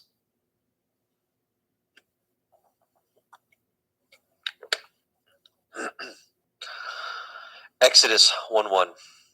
Now these are the names of the children of Yashrael, which came into Mitzrayim. Every man in his household came with Yaakov: Reuben, Shimon, Levi, Yehuda, Issachar, Zebulun, and Benjamin, Dan, Naphtali, Gad, and Asher. And all the souls that came out of the loins of Yaakov were 70 souls. For Joseph was in Mitzrayim already. And Joseph died, and all his brethren, and all that generation. And the children of Yashrael were fruitful and increased abundantly, and multiplied, and waxed exceedingly mighty, and the land was filled with them. Now there arose up a new king over Mitzrayim, which knew not Joseph, and he said unto his people, Behold, the people of the children of Yasharel are more and mightier than we. Come on, let us deal wisely with them, and lest they multiply, and it come to pass that when there falls out any war, they join also unto our enemies and fight against us, and so get them up out of the land. Therefore they did set over them taskmasters to afflict them with their burdens, and they built for Pharaoh treasure cities, Pithom and Ramesses. But the more they afflicted them, the more they multiplied and grew, and they were grieved because of the children of Yasharel. And the Mitzrayim made the children of Yasharel to serve with rigor, and they made their lives bitter with hard bondage, in mortar and in brick, and in all manner of service in the field. All their service wherein they made them serve was with rigor. And the king of Mitzrayim spoke to the Ivri midwives, of which the name of the one was Shifra, and the name of the other was Pua. And he said, When you do the office of a midwife to the Ivrith women, and see them upon the stools, if it be a son, then you shall kill him. But if it be a daughter, then she shall live. But the midwives feared Elohim, and did not as the king of Mitzrayim commanded them, but saved the men children alive. And the king of Mitzrayim called for the midwives, and said unto them, Why have ye done this thing, and have saved the men children alive? And the midwives said unto Pharaoh, Because the Ivrith women are not as the Mitzri women, for they are lively, and are delivered before the midwives come in unto them. Therefore Elohim dealt well with the midwives, and the people multiplied and waxed very mighty. And it came to pass, because the midwives feared Elohim, that he made them houses. And Pharaoh charged all his people, saying, Every son that is born ye shall cast into the river, and every daughter ye shall save alive. Exodus 2. There went a man of the house of Levi, and took to be his woman a daughter of Levi. And the woman conceived, and bore a son. And when she saw him that he was a goodly child, she hid him 3 months. And when she could no longer hide him, she took for him an ark of bulrushes, and daubed it with slime and with pitch, and put the child therein, and she laid it in the reeds by the river's brink. And his sister stood afar off, to wit what would be done to him. And the daughter of Pharaoh came down to wash herself at the river, and her maidens walked along the river's side. When she saw the ark among the reeds, she sent her maid to fetch it. And when she had opened it, she saw the child, and behold, the babe wept. And she had compassion on him, and said, This is one of the Ephraim children. Then said his sister to Pharaoh's daughter, Shall I go and call to you a nurse of the Evrith woman, that she may nurse the child for you? And Pharaoh's daughter said to her, Go. And the maid went and called the child's mother. And Pharaoh's daughter said unto her, Take this child away, and nurse it for me, and I will give you your wages. And the woman took the child and nursed it. And the child grew, and she brought him unto Pharaoh's daughter, and became her son. And she called his name Moshe. And she said, Because I drew him out of the water. And it came to pass in those days, when Moshe was grown, that he went out unto his brethren, and looked on their burdens. And he spied a Mitzri smiting an Ivri, one of his brethren. And he looked this way and that way. And when he saw that there was no man, he slew the Mitzri, and hid him in the sand. And when he went out the second day, behold, 2 men of the Ephraim strove together. And he said unto him that did wrong, Wherefore smite you your fellow? And he said, Who made you a prince and a judge over us? Intend you to kill me as you did the Mitzri? And Moshe feared and said, Surely this thing is known. Now when Pharaoh heard this thing, he sought to slay Moshe. But Moshe fled from the face of Pharaoh, and dwelt in the land of Midian. And he sat down by a well. Now the priest of Midian had 7 daughters, and they came and drew water, and filled the troughs to water their father's flock. And the shepherds came and drove them away, but Moshe stood up and helped them, and watered the flock. And when they came to Reuel, their father, he said, How is it that you are come so soon today? And they said, A Mitzri delivered us out of the hand of the shepherds, and also drew water enough for us, and watered the flock. And he said to his daughters, Where is he? Why is it that ye have left the man? Call him, that he may eat bread. And Moshe was content to dwell with the man. And he gave Moshe Zipporah his daughter. And she bore him a son, and he called his name Gershom, for he said, I have been a stranger in a strange land. And it came to pass in the process of time that the king of Mitzrayim died, and the children of Yasharel sighed by reason of the bondage, and they cried, and their cry came up unto Elohim by reason of the bondage.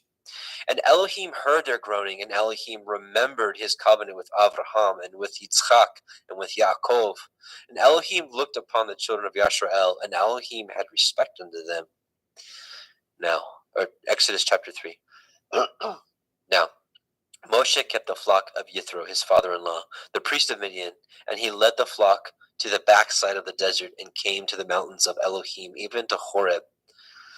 And the angel of Yahweh appeared unto him in a flame of fire out of the midst of a thorn bush. And he looked, and behold, the thorn bush burned with fire, and the thorn bush was not consumed. And Moshe said, I will now turn aside and see this great sight, for why the thorn bush is not burnt? And Yahweh saw that he had turned aside to see. Elohim called to him out of the midst of the thorn bush and said, Moshe, Moshe. He said, Here am I.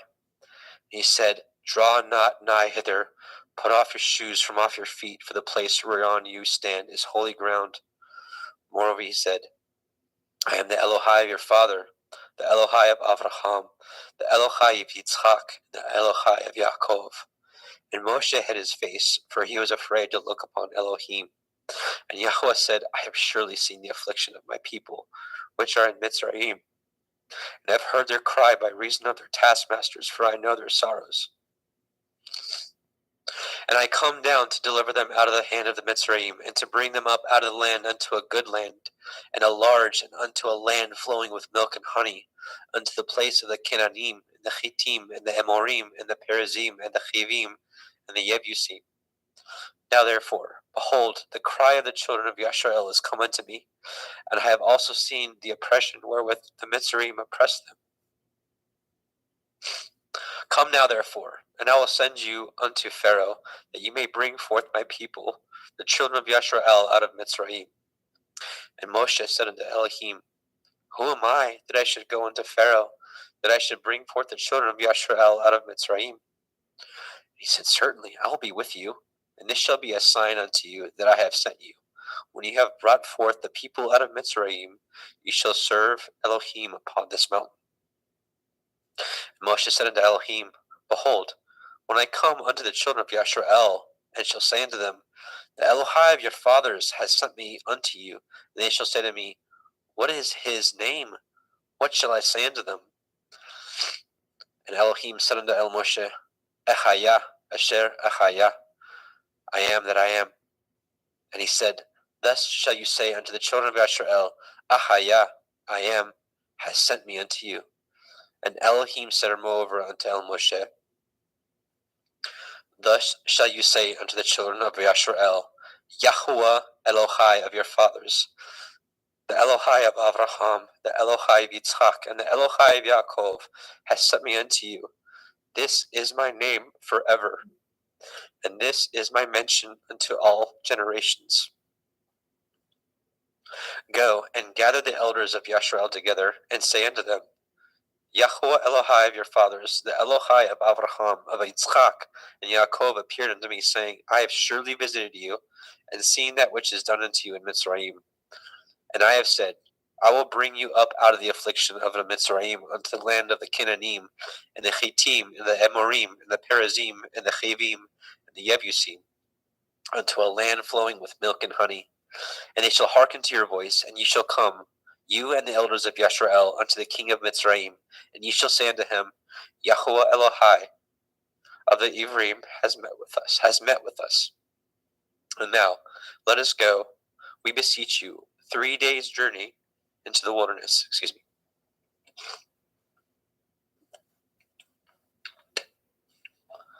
That we may sacrifice to Yahuwah Eloheinu. And I am sure that the king of Mitzrayim will not let you go. No, not by a mighty hand. And I will stretch out my hand and smite the Mitzrayim with all my wonders, which I will do in the midst thereof. And after that, he will let you go. And I will give this people favor in the sight of the Mitzrayim. And it shall come to pass that when you go, you shall not go empty. But every woman shall borrow of her neighbor, and of her that sojourns in her house, jewels of silver, and jewels of gold, and raiment, and ye shall put them upon your sons, and upon your daughters, and ye shall spoil the Mitzrayim. Exodus 4. And Moshe answered and said, But behold, they will not believe me, nor hearken unto my voice, for they will say, Yahweh has not appeared unto you. And Yahweh said unto him, What is that in your hand? And he said, A rod. And he said, Cast it on the ground. And he cast it on the ground, and it became a serpent. And Moshe fled from before it. And Yahweh said unto Moshe, Put forth your hand, and take it by the tail. And he put forth his hand, and caught it, and it became a rod in his hand, that they may believe that Yahweh Elohai of your fathers, the Elohai of Avraham, the Elohai of Yitzchak, and the Elohai of Yaakov has appeared unto you. And Yahweh said furthermore unto him, Put now your hand into your bosom. And he put his hand into his bosom. And when he took it out, behold, his hand was leprous as snow.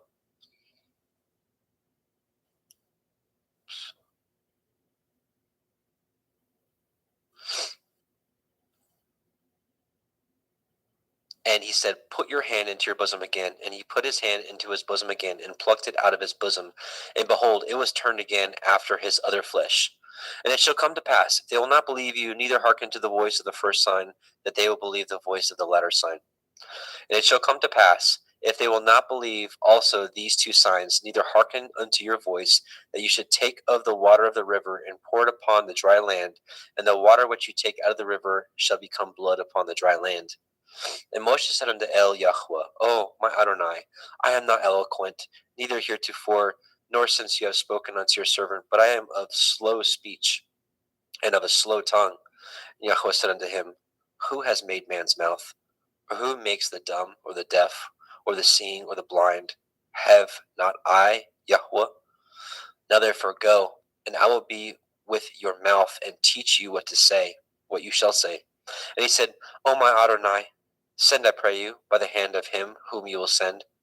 And the anger of Yahweh was kindled against Moshe, and he said, Is not Aharon the Levi your brother? I know that he can speak well. And also, behold, he comes forth to meet you, and when he sees you, he will be glad in his heart. And you shall speak unto him, and put the words in his mouth, and I will be with your mouth, and with his mouth, and I will teach you what you shall do. And he shall be your spokesman unto the people, and he shall be even as he shall be to you instead of a mouth, and ye shall be to him instead of Elohim. And ye shall take this rod in your hand, wherewith you shall do signs. And Moshe went and returned to Yithro his father-in-law, and said unto him, Let me go, I pray you, and return unto my brethren which are in Mitzrayim, and see whether they yet be alive. And Yithro said to Moshe, Go in peace. And Yahweh said unto Moshe in Midian, Go, return into Mitzrayim, for all the men are dead which sought your life. And Moshe took his woman and his sons, and set them upon an ass, and returned to the land of Mitzrayim. And Moshe took the rod of Elohim in his hand.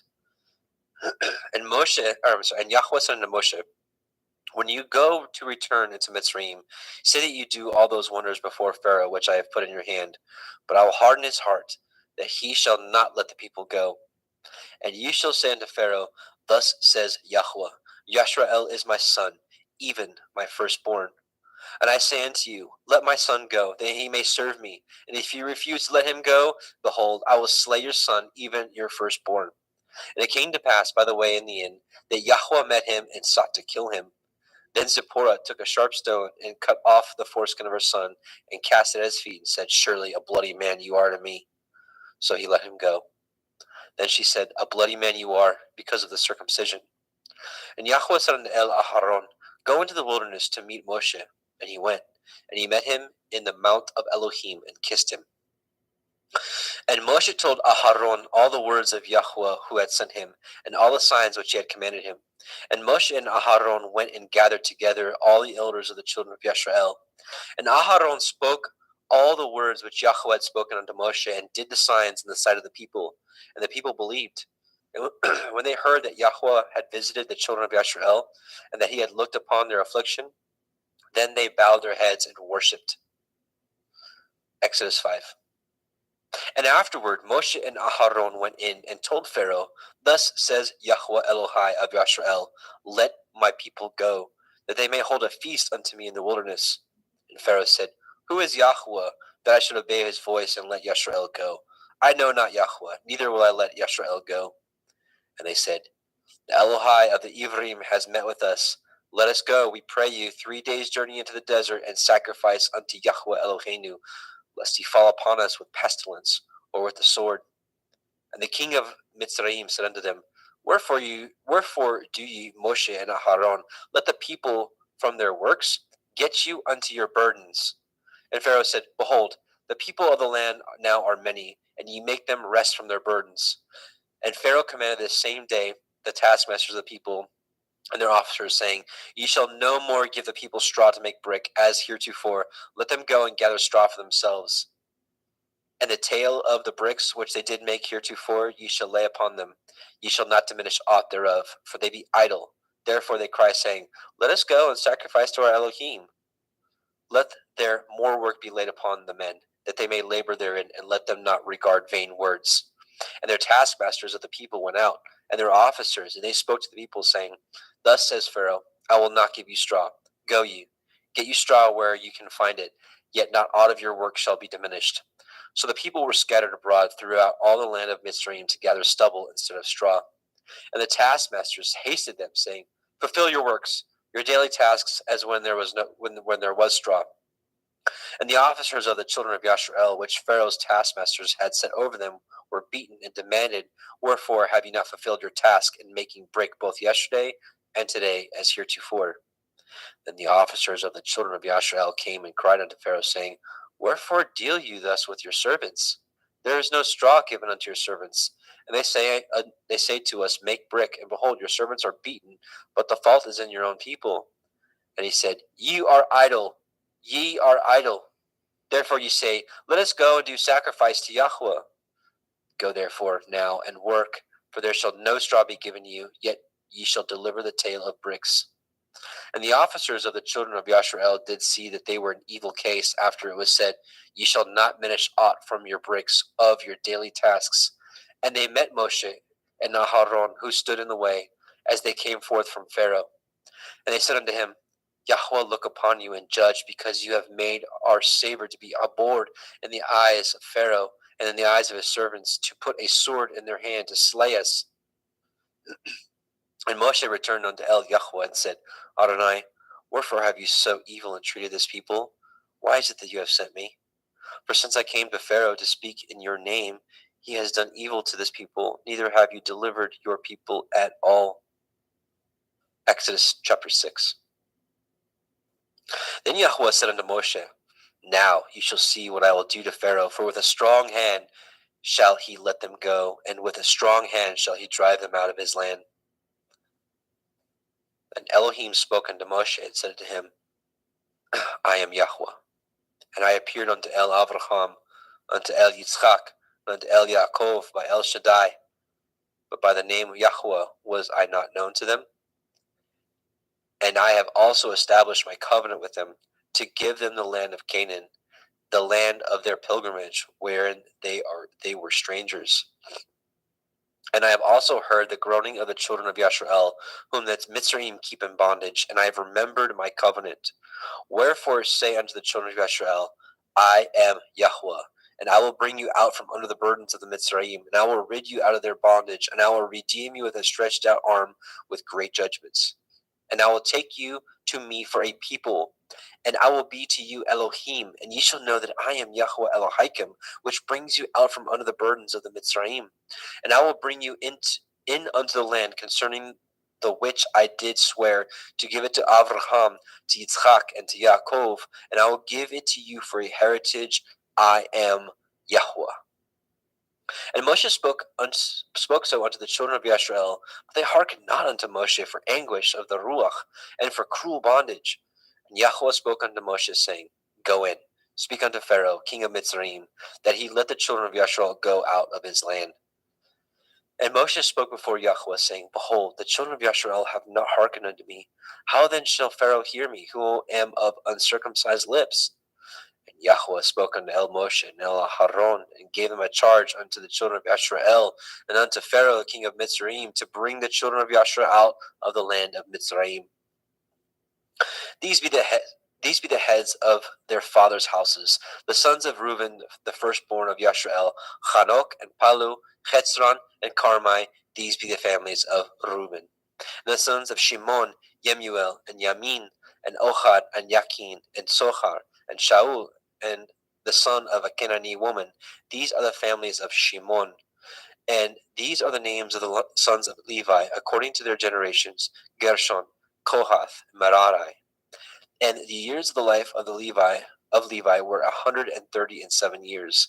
The sons of Gershom, Livni, and Shimi, according to their families.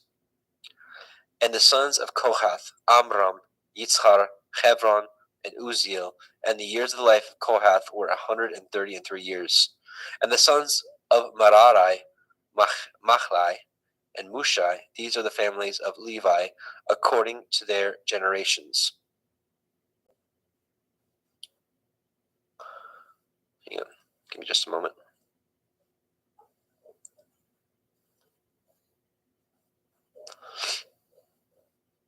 And Amram took him Jochebed, his father's sister, to be his woman, and she bore him Aharon and Moshe. And the years of the life of Amram were 137 years. And the sons of Yitzhar, Korach, and Nepheg, and Zikri. And the sons of Uziel, Mishael, and Elishaphan, and Chithrai. And Aharon took him Elisheva, daughter of Aminadab, sister of Nachshon, to be his woman. And she bore him Nadab, and Abihu, and Eleazar, and Ithamar. And the sons of Korach, Achir, Elkanah, Avisachaf. These are the families of Korachai. And Eleazar, Aharon's son, took him one of the daughters of Petuel to be his woman, and she bore him Pinechach. These are the heads of the fathers of the Leviim, according to their families. These are that Aharon and Moshe, to whom Yahweh said, "Bring out the children of Yashrael from the land of Mitzrayim, according to their armies." These are they which spoke to Pharaoh, king of Mitzrayim, to bring out the children of Yashrael from Mitzrayim. These are that Moshe and Aharon. And it came to pass on that day, when Yahweh spoke unto Moshe in the land of Mitzrayim, that Yahweh spoke unto Moshe, saying, "I am Yahweh. Speak you unto Pharaoh, king of Mitzrayim, all that I say unto you." And Moshe said before Yahweh, "Behold, I am of uncircumcised lips. How shall Pharaoh hearken unto me?"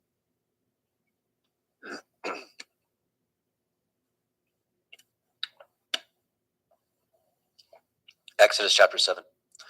And Yahweh said unto Moshe, "See, I have made you an Elohim to Pharaoh, and Aharon your brother shall be your prophet. You shall speak all that I command you, and Aharon your brother shall speak unto Pharaoh, that he send the children of Yashrael out of his land. And I will harden Pharaoh's hearts, and multiply my signs and my wonders in the land of Mitzrayim. But Pharaoh shall not hearken unto you, that I may lay my hand upon Mitzrayim, and bring forth my armies and my people, the children of Yashrael, out of the land of Mitzrayim by great judgments.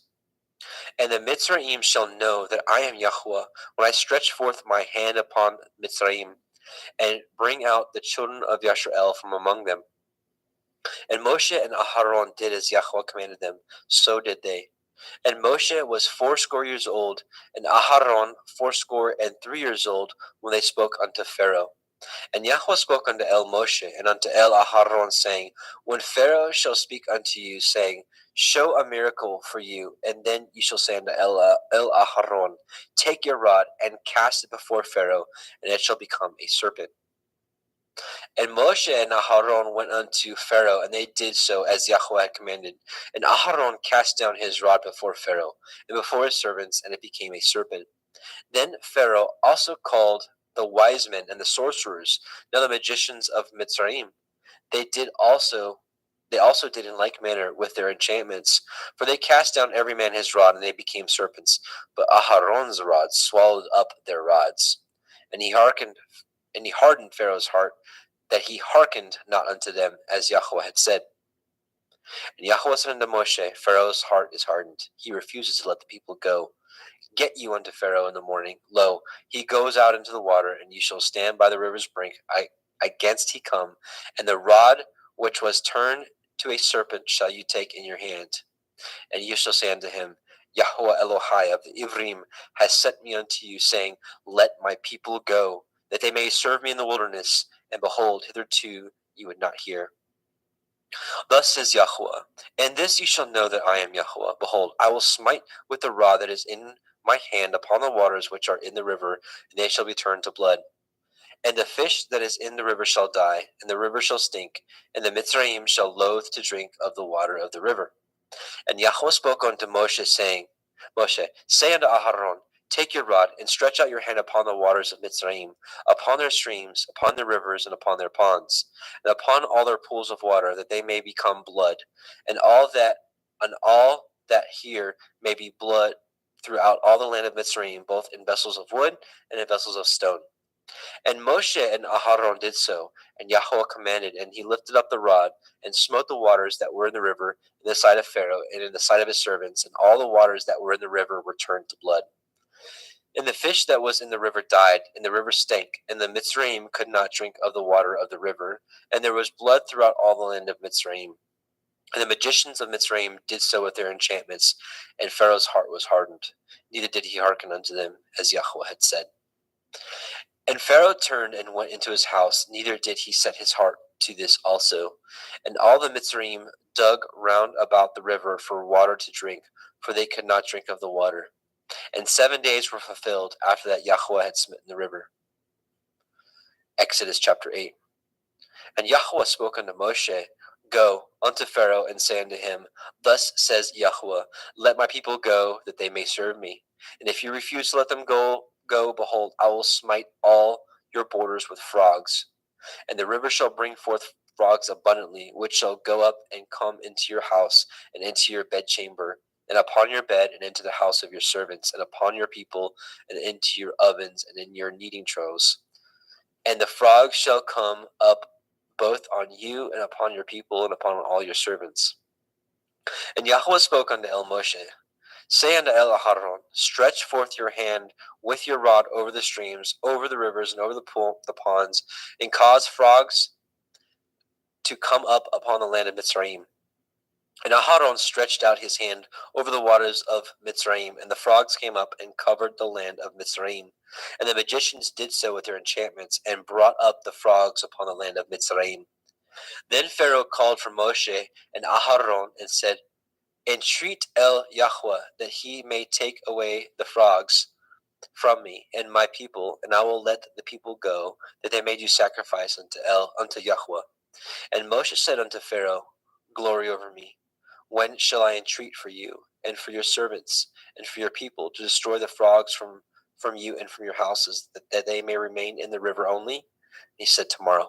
And he said, Be it according to your word, that you may know that there is none like unto Yahweh Eloheinu. And the frogs shall depart from you, and from your houses, and from your servants, and from your people, they shall remain in the river only. And Moshe and Aharon went out from Pharaoh, and Moshe cried unto El Yahweh because of the frogs which he had brought against Pharaoh. And Yahweh did according to the word of Moshe, and the frogs died out of the houses, out of the villages, and out of the fields. And they gathered them together upon heaps, and upon the land, and the land stank. But when Pharaoh saw that there was respite, he hardened his heart, and hearkened not unto them, as Yahweh had said. And Yahweh said unto El Moshe, Say unto El Aharon, Stretch out your rod, and smite the dust of the land, that it may become lice throughout all the land of Mitzrayim. They did so. For Aharon stretched out his hand with his rod, and he smote the dust of the earth, and it became lice in man and in beast, and all the dust of the land became lice throughout all the land of Mitzrayim. And the magicians did so with their enchantments to bring forth lice, but they could not, because so there were lice upon man and upon beast. Then the magician said unto Pharaoh, This is the finger of Elohim. And Pharaoh's heart was hardened, and he hearkened not unto them, as Yahweh had said. And Yahweh said unto Moshe, Rise up early in the morning, and stand before Pharaoh. Lo, he comes forth to the water, and say unto him, Thus says Yahweh, Let my people go, that they may serve me. Else, if you will not let my people go, behold, I will send swarms of flies upon you, and upon your servants, and upon your people, and into your houses. And the houses of the Mitzrayim shall be full of the swarm of flies, and also the ground whereon they are.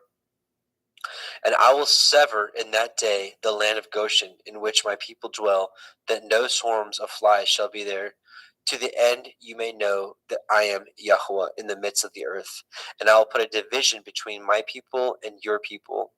Tomorrow shall this sign be.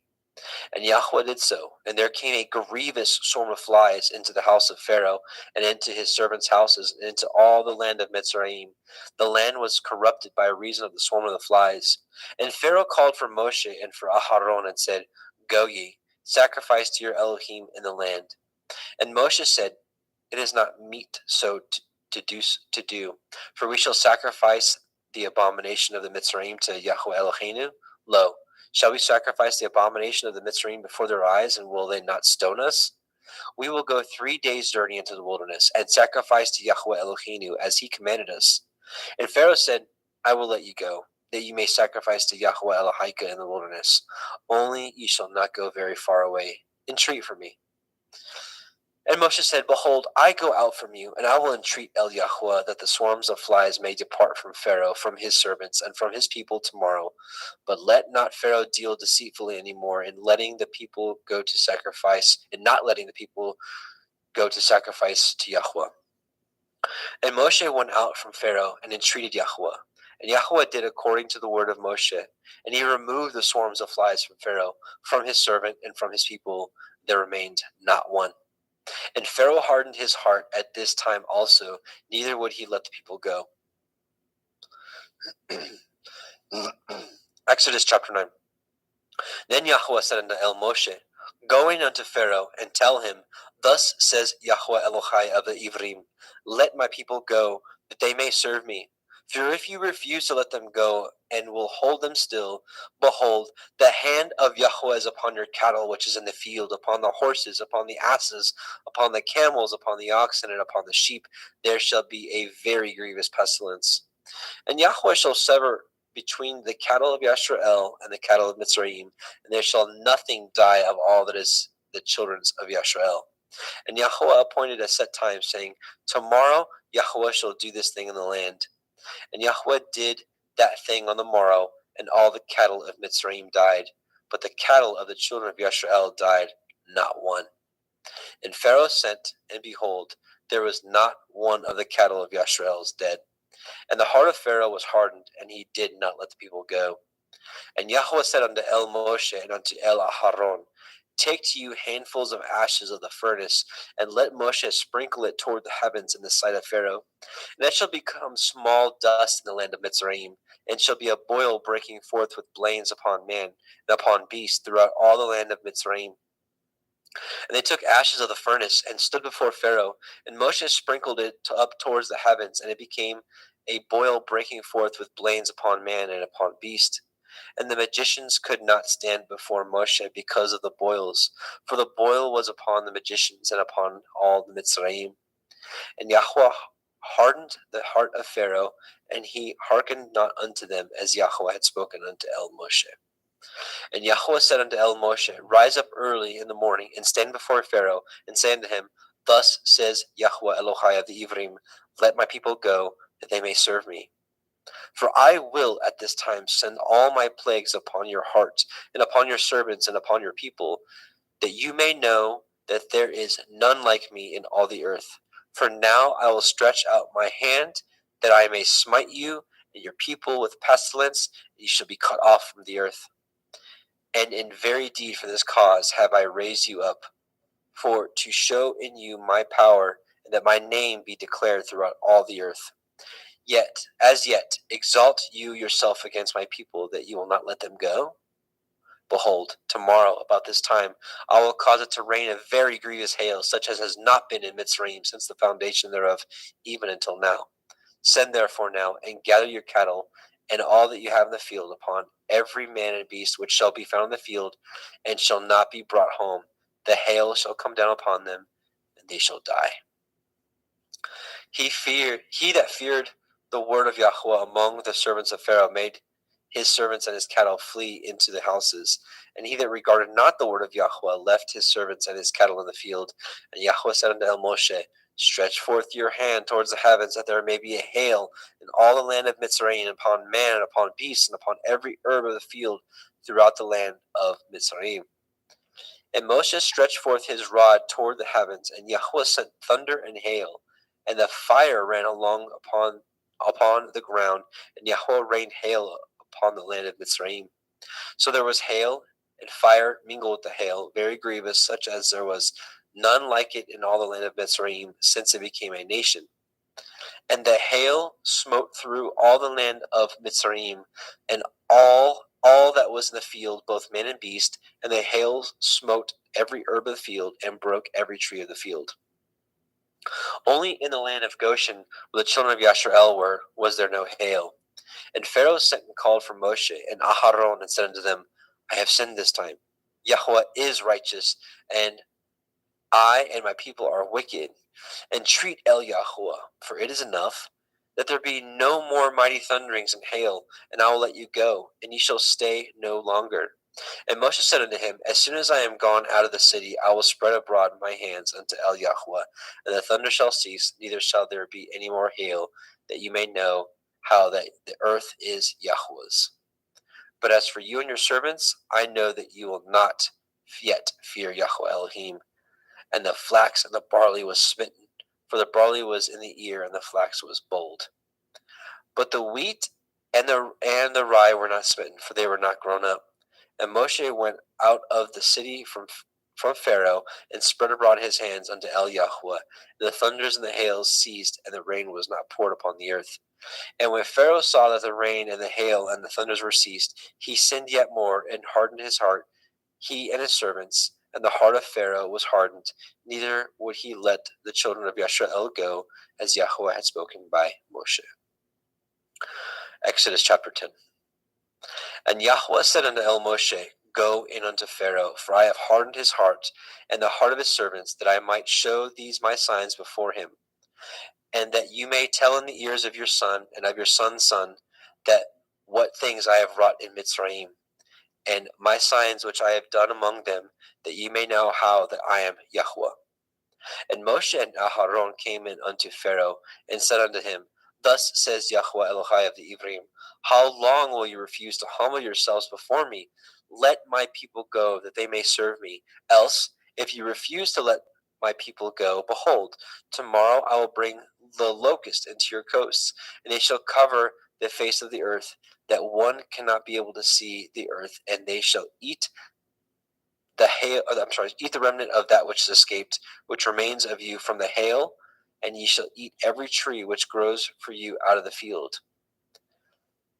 And they shall fill your houses, and the houses of all your servants, and the houses of all the Mitzrayim, which neither your fathers nor your fathers' fathers have seen since the day that they were upon the earth unto this day. And he turned himself and went out from Pharaoh. And Pharaoh's servant said unto him, How long shall this man be a snare unto us? Let the men go, that they may serve Yahweh Elohim.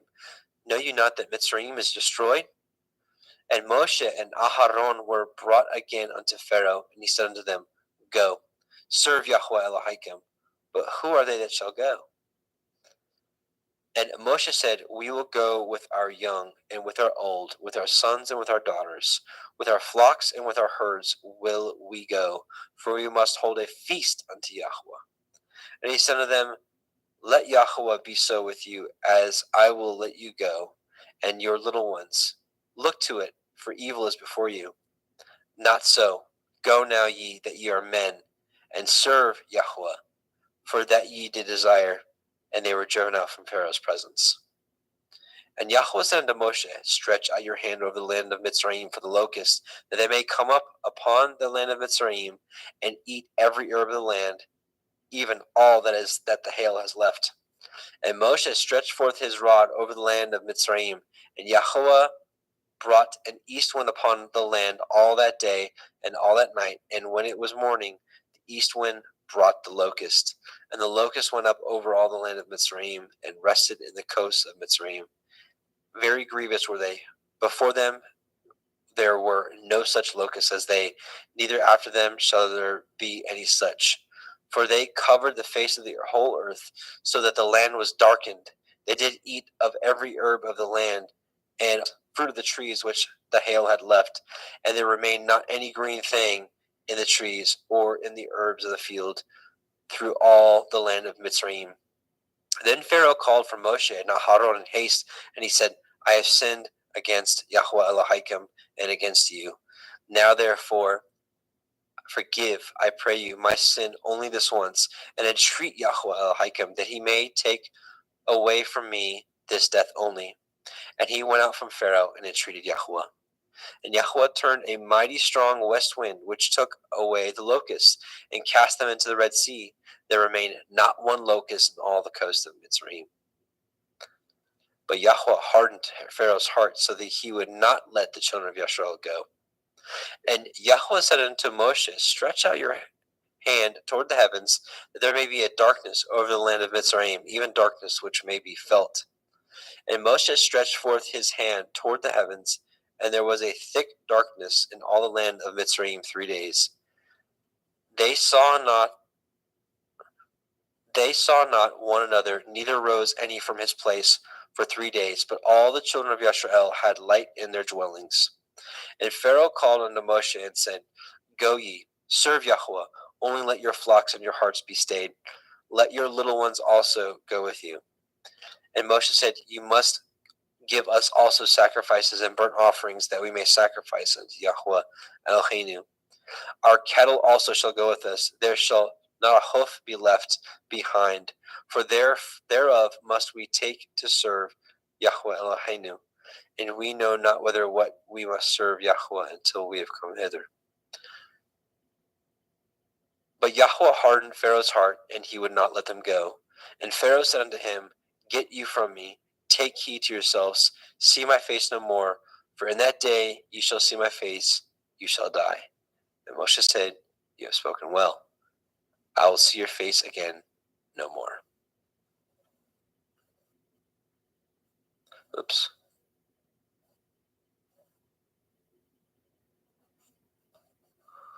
Okay. And Brother Jeremy? Yes, you sir. with us? Okay. I'm going to pick it back up at chapter 11, verse 1. Yep.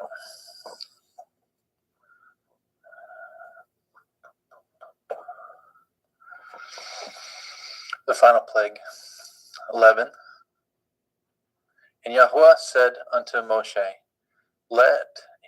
Yet will I bring one plague more upon Pharaoh and upon Mitzrayim. Afterwards he will let you go hence. When he shall let you go, he shall surely thrust you out hence altogether.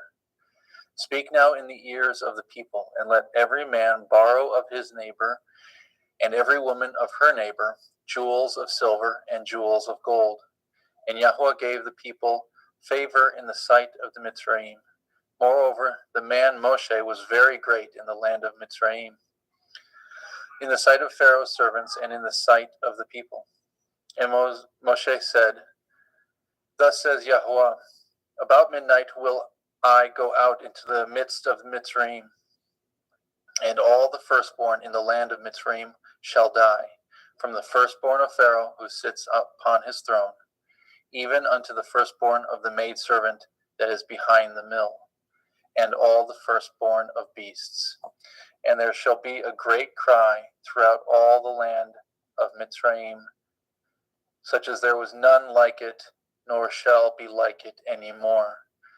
But against any of the children of Yasharel shall not a dog move his tongue, against man or beast, that ye may know how that Yahweh put a difference between the Mitzrayim and Yasharel. And all these your servants shall come down unto me, and bow down themselves unto me, saying, Get you out, and all the people that follow you. After that I will go out. And he went out from Pharaoh in great anger. And Yahweh said unto Moshe, Pharaoh shall not hearken unto you, that my wonders may be multiplied in the land of Mitzrayim. And Moshe and Aharon did all these wonders before Pharaoh, and Yahweh hardened Pharaoh's heart, so that he would not let the children of Yasharel go out of his land. And Yahweh spoke unto El Moshe and El Haron in the land of Mitzrayim, saying, This month shall be unto you the beginning of months. It shall be the first month of the year to you.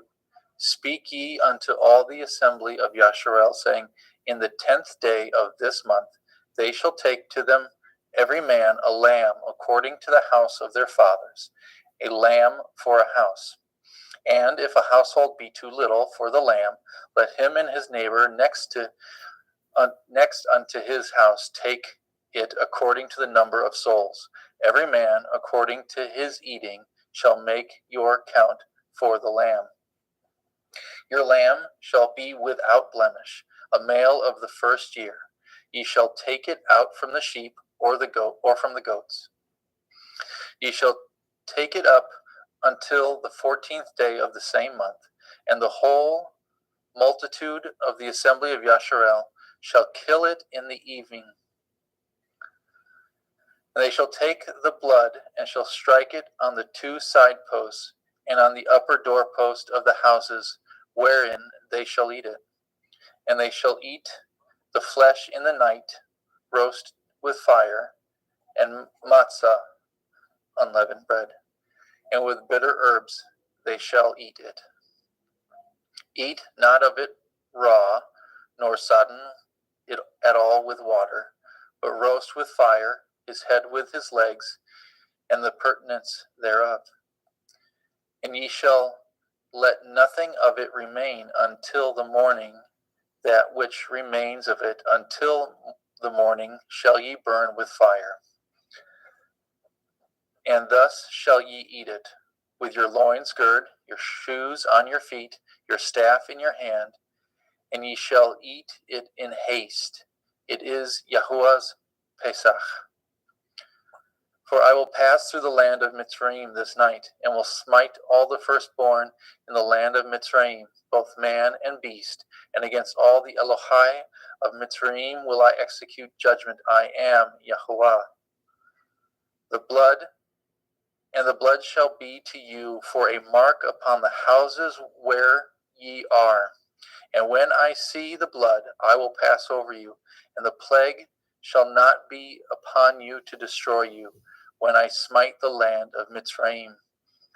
And this day shall be unto you for a memorial, and you shall keep it a feast to Yahuwah throughout your generations, and ye shall keep it a feast by an ordinance forever. 7 days shall ye eat matzah. Even the first day ye shall put away leaven out of your houses. For whosoever eats chametz from the first day until the 7th day, that soul shall be cut off from Yasharel.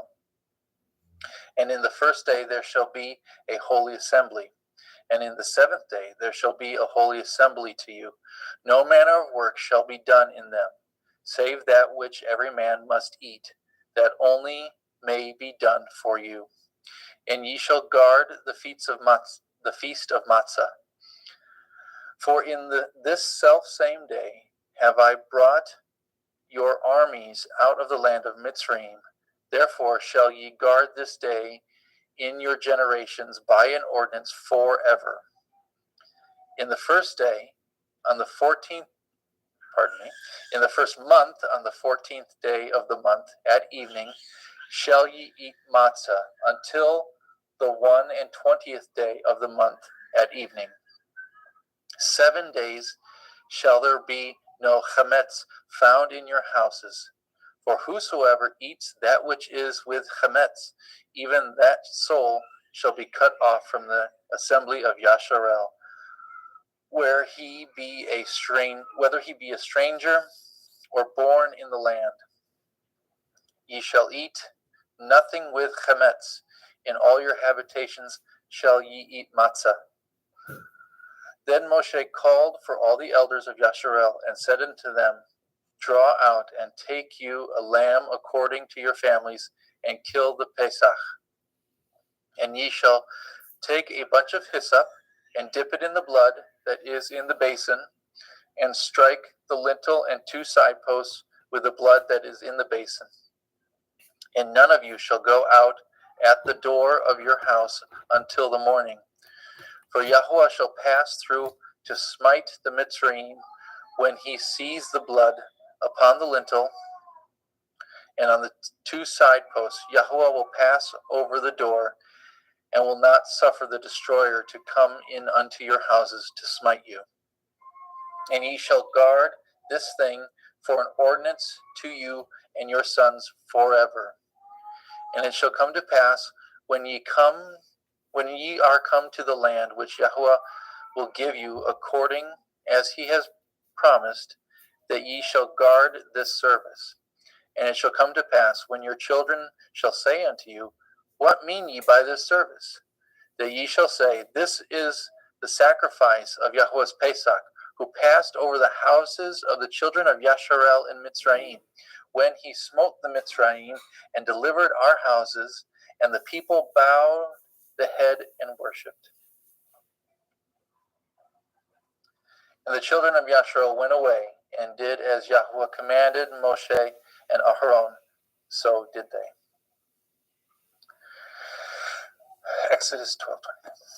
And it came to pass that at midnight Yahweh smote all the firstborn in the land of Mitzrayim, from the firstborn of Pharaoh that sat on his throne, unto the firstborn of the captive that was in the dungeon, and all the firstborn of cattle. And Pharaoh rose up in the night, and he and all his servants, and all the Mitzrayim. There was a great cry in Mitzrayim, for there was not a house where there was not one dead. And he called for Moshe and Aharon by night, and said, Rise up and get you forth from among my people, both ye and the children of Yasharel, and go and serve Yahweh, as ye have said. Also take your flocks and your herds, as ye have said, and be gone, and bless me also. And the Mitzrayim were urgent upon the people, that they might send them out of the land in haste, for they said, We be all dead men.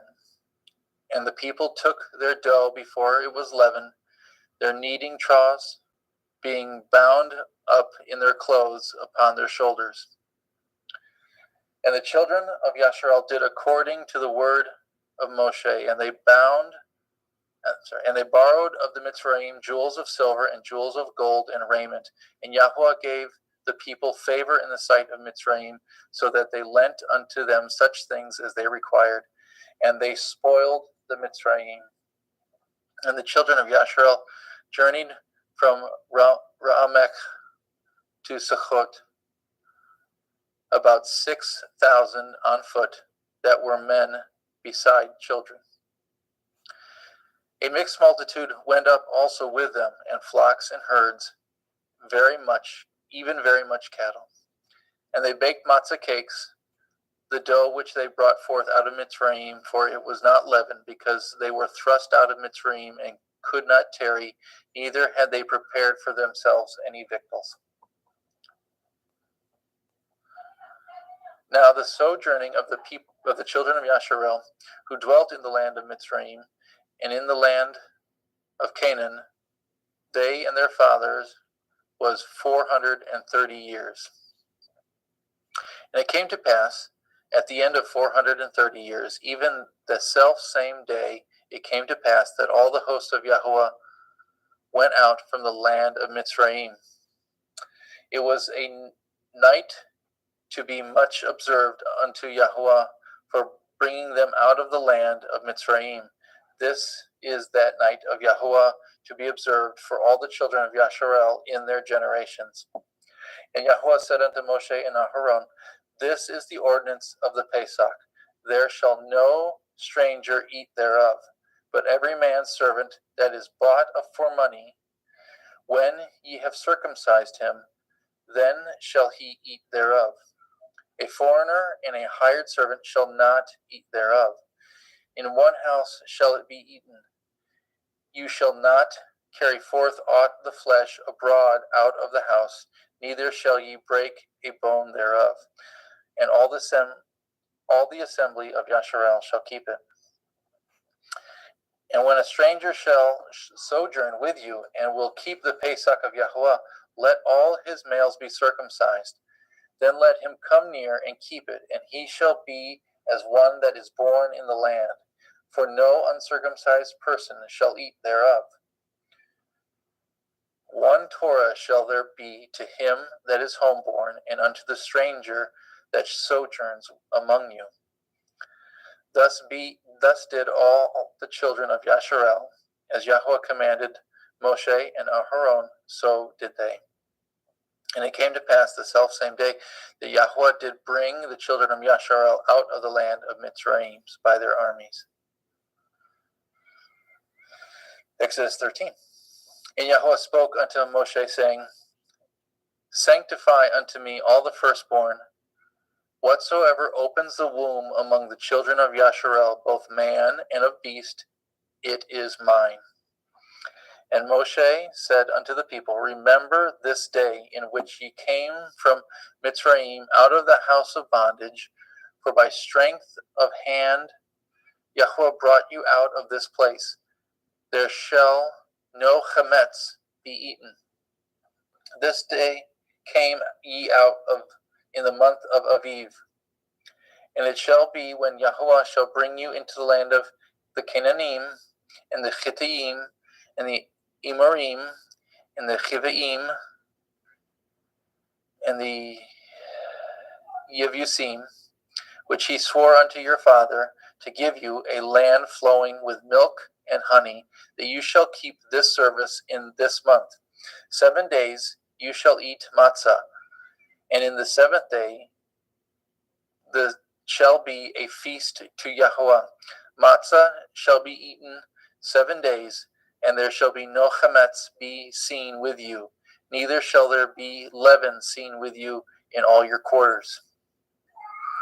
And you shall show your son in that day, saying, This is done because of that which Yahweh did unto me when I came forth out of Mitzrayim.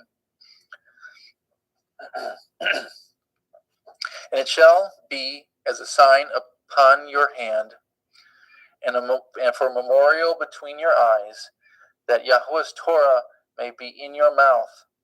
For with a strong hand has Yahweh brought you out of Mitzrayim. You shall therefore guard this ordinance in his appointed time from year to year.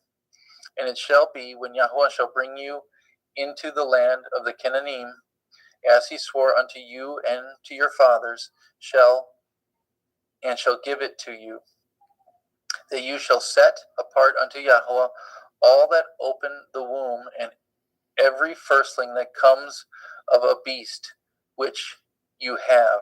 The males shall be Yahweh's, and every firstling of an ass you shall redeem with a lamb. And if you will not redeem it, then you shall break his neck.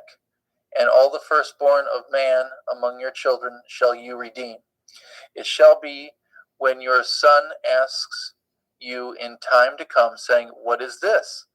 That you shall say unto him, By strength of hand Yahweh brought us out of Mitzrayim from the house of bondage. And it came to pass, when Pharaoh would hardly let us go, that Yahweh slew all the firstborn in the land of Mitzrayim, both the firstborn of man and the firstborn of beast. Therefore I sacrifice to Yahweh all that opens the womb, being males. But all the firstborn of my children I redeem.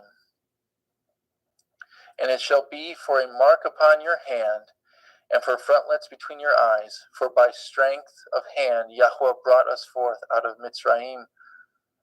And it came to pass, when Pharaoh had let the people go, that Elohim led them not through the way of the land of the Pelishtim, although it was near. For Elohim said, Lest perchance the people repent when they see war, and they return to Mitzrayim. But Elohim led the people about through the way of the wilderness of the Red Sea. And the children of Yasharel went up harnessed out of the land of Mitzrayim. And Moshe took the bones of Yosef with him, for he had straitly sworn the children of Yasharel, saying, Elohim will surely visit you, and shall carry you, and ye shall carry up my bones away hence with you. And they took their journey from Sukkot, and encamped in Ethem, in the edge of the wilderness.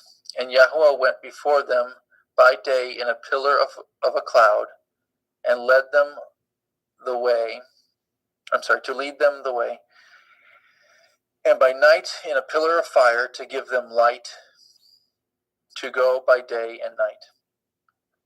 He took not away the pillar of the cloud by day, nor the pillar of fire by night from before the people. And Yahweh spoke to Moshe, saying, Speak unto the children of Yasharel that they turn and encamp before Pi Hikroth, between Migdol and the sea, over against Baal Zephon. Before it shall ye encamp by the sea. And Pharaoh will say to the children of Yasharel, They are entangled in the land, the wilderness has shut them in. And I will harden Pharaoh's heart, that he shall follow after them, and I will be honored upon Pharaoh and upon all his hosts, that the Mitzrayim may know that I am Yahweh. And they did so. And it was told the king of Mitzrayim that the people fled, and the heart of Pharaoh and his servants was turned against the people. And they said, Why have we done this, that we have let Yasharel go from serving us? And he made ready his chariot, and took his people with him. He took 600 chosen chariots, and all the chariots of Mitzrayim, and the captains over every one of them. And Yahweh hardened the heart of Pharaoh, the king of Mitzrayim, and he pursued after the children of Yasharel, and the children of Yasharel went out with a high hand. But the Mitzrayim pursued after them all the horses and chariots of Pharaoh, and the horsemen and his army, and overtook them encamping by the sea, besides Pi-haKiroth, before Baal-Zephon. And when Pharaoh drew nigh, the children of Yasharel lifted up their eyes, and behold, the Mitzrayim marched after them, and they were sore afraid. And the children of Yasharel cried out unto Yahweh, and they said unto Moshe, Because there were no graves in Mitzrayim, have you taken us away to die in the wilderness? Wherefore have you dwelt with us, to carry us forth out of Mitzrayim? Is not this the word that we did tell you in Mitzrayim, saying, Let us alone, that we may serve the Mitzrayim? For it had been better for us to serve the Mitzrayim than that we should die in the wilderness. And Moshe said unto the people, Fear not, and stand still, and see the Yeshua of Yahweh, which he will show you today. For the Mitzrayim whom ye have seen today, ye shall see them again no more forever.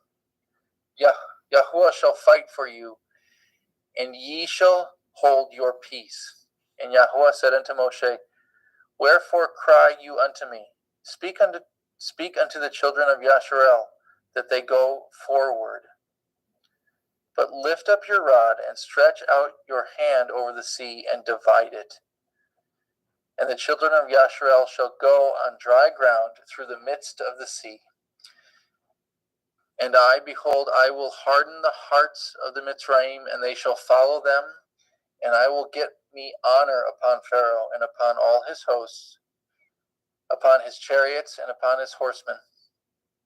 And the Mitzrayim shall know that I am Yahweh, when I have gotten me honor upon Pharaoh, upon his chariots, and upon his horsemen.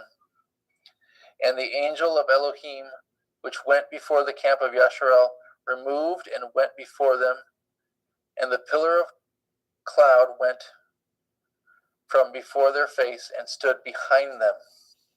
And it came to pass, and it came between the camp of Mitzrayim and the camp of Yasharel, and it was a cloud and a darkness to them, but it gave light by night to these, so that the one came not near the other all the night.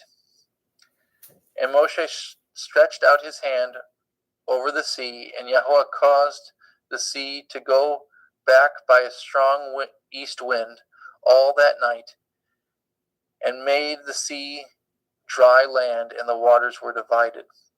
And the children of Yasharel went into the midst of the sea upon the dry ground, and the waters were a wall unto them on their right hand and on their left. And the Mitzrayim pursued and went in after them in the midst of the sea, even all Pharaoh's horses, his chariots, and his horsemen. And it came to pass that in the morning watch Yahweh looked unto the host of Mitzrayim through the pillar of fire and the cloud, and troubled the host of Mitzrayim, and took off their chariot wheels, that they drove them heavily, so that the Mitzrayim said, Let us flee from the face of Yasharel, for Yahweh fights for them against the Mitzrayim. And Yahweh said unto Moshe, Stretch out your hand over the sea, that the waters may come again upon the Mitzrayim, upon their chariots, and upon their horsemen. And Moshe stretched forth his hand over the sea, and the sea returned to his strength when the morning appeared. And the Mitzrayim fled against it, and Yahweh overthrew the Mitzrayim in the midst of the sea. And the waters returned and covered the chariots and the horsemen and all the host of Pharaoh that came into the sea after them. There remained not so much as one of them. But the children of Yasharel walked upon dry land in the midst of the sea, and the waters were a wall unto them on their right hand and on their left. Thus Yahweh saved Yasharel that day out of the hand of Mitzrayim, and Yasharel saw the Mitzrayim dead upon the seashore. And Yasharel saw that great work which Yahweh did upon the Mitzrayim, and the people feared Yahweh and believed Yahweh and his servant Moshe. The Song of Moshe. Adam, did you want me to read it, or did you want to? What happened? Yeah, let's just keep it a reading. Okay. As exciting the other would be, let's just keep it a reading. Okay. Then sang Moshe and the children of Yasharel this song unto Yahweh, and spoke, and sang, I will sing unto Yahweh, for he has triumphed gloriously. The horse and his rider has he thrown into the sea. Yahweh, Yah is my strength and song, and he is become my Yeshua. He is my El, and I will prepare him a habitation, my father's Elohai, and I will exalt him. Yahweh is a man of war. Yahweh is his name. Pharaoh's chariots and his host has he cast into the sea. His chosen captains are also drowned in the Red Sea. The depths have covered them. They sank into the bottom as a stone. Your right hand, O Yahweh, is become glorious in power. Your right hand, O Yahweh, has dashed in pieces the enemy. In the greatness of your excellence, In the greatness of your excellence have you overthrown them that rose up against you. You set forth your wrath, which consumed them as stubble. And with the blast of your nostrils the waters were gathered together. The floods stood upright as a heap, and the depths were congealed in the heart of the sea. The enemy said, I will pursue, I will overtake, I will divide the spoil. My lust shall be satisfied upon them. I will draw my sword, my hand shall destroy them. You blew with your ruach, the sea covered them. They sank as lead in the mighty waters. Who is like unto you, O Yahweh, among the Elohim? Who is like you, glorious in holiness, fearful in praise, doing wonders? You stretch out your right hand, the earth swallowed them. You in your mercy have led forth the people which you have redeemed. You have guided them in your strength unto your holy habitation. The people shall hear and be afraid. Sorrow shall take hold of the inhabitants of Pelisheth. The dukes of Edom shall be amazed. The mighty men of Moab trembling shall take hold upon them. All the inhabitants of Canaan shall melt away. Fear and dread shall fall upon them. By the greatness of your arm they shall be as still as a stone, till your people pass over, O Yahweh, till the people pass over, which you have purchased. You shall bring them in and plant them in the mountain of your inheritance, in the place, O Yahweh, which you have made for you to dwell in the sanctuary, O Yahweh, which your hands have established. Yahweh shall reign forever and forever. For the horse of Pharaoh went in with his chariots and with his horsemen into the sea, and Yahweh brought again the waters of the sea upon them. But the children of Yasharel went on dry land in the midst of the sea. And Miriam, the prophetess, the sister of Aharon, took a timbrel in her hand, and all the women went out after her with timbrels and with dancing. And Miriam answered them, Sing ye to Yahweh, for he has triumphed gloriously. The horse and his rider has he thrown into the sea.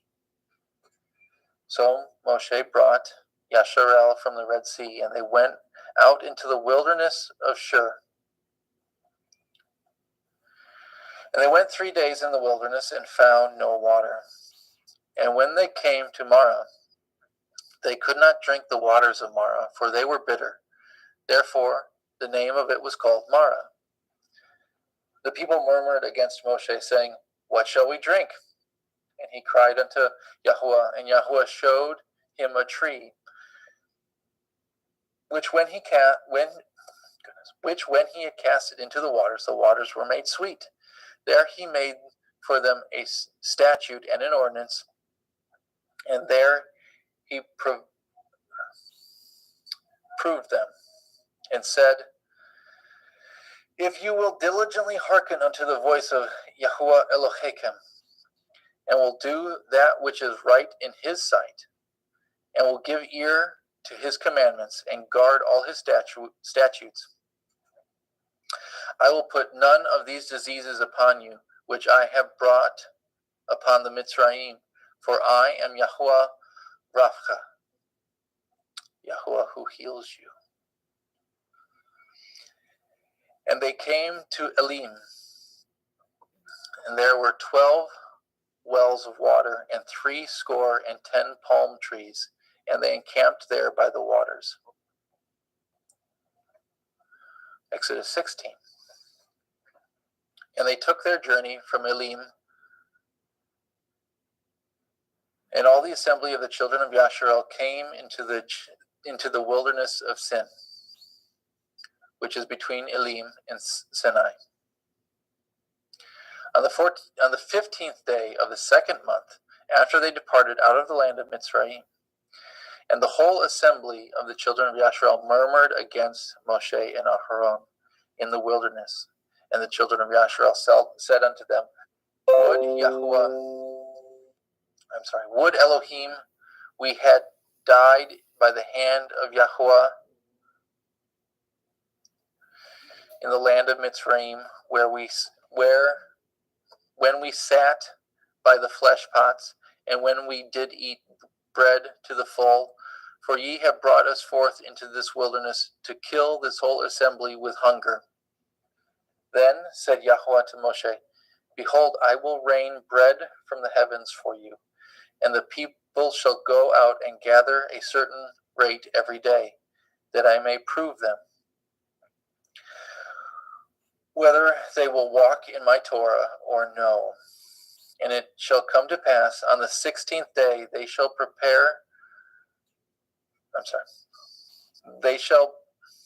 come to pass that on the 6th day they shall prepare that which they bring in, and it shall be twice as much as they gather daily.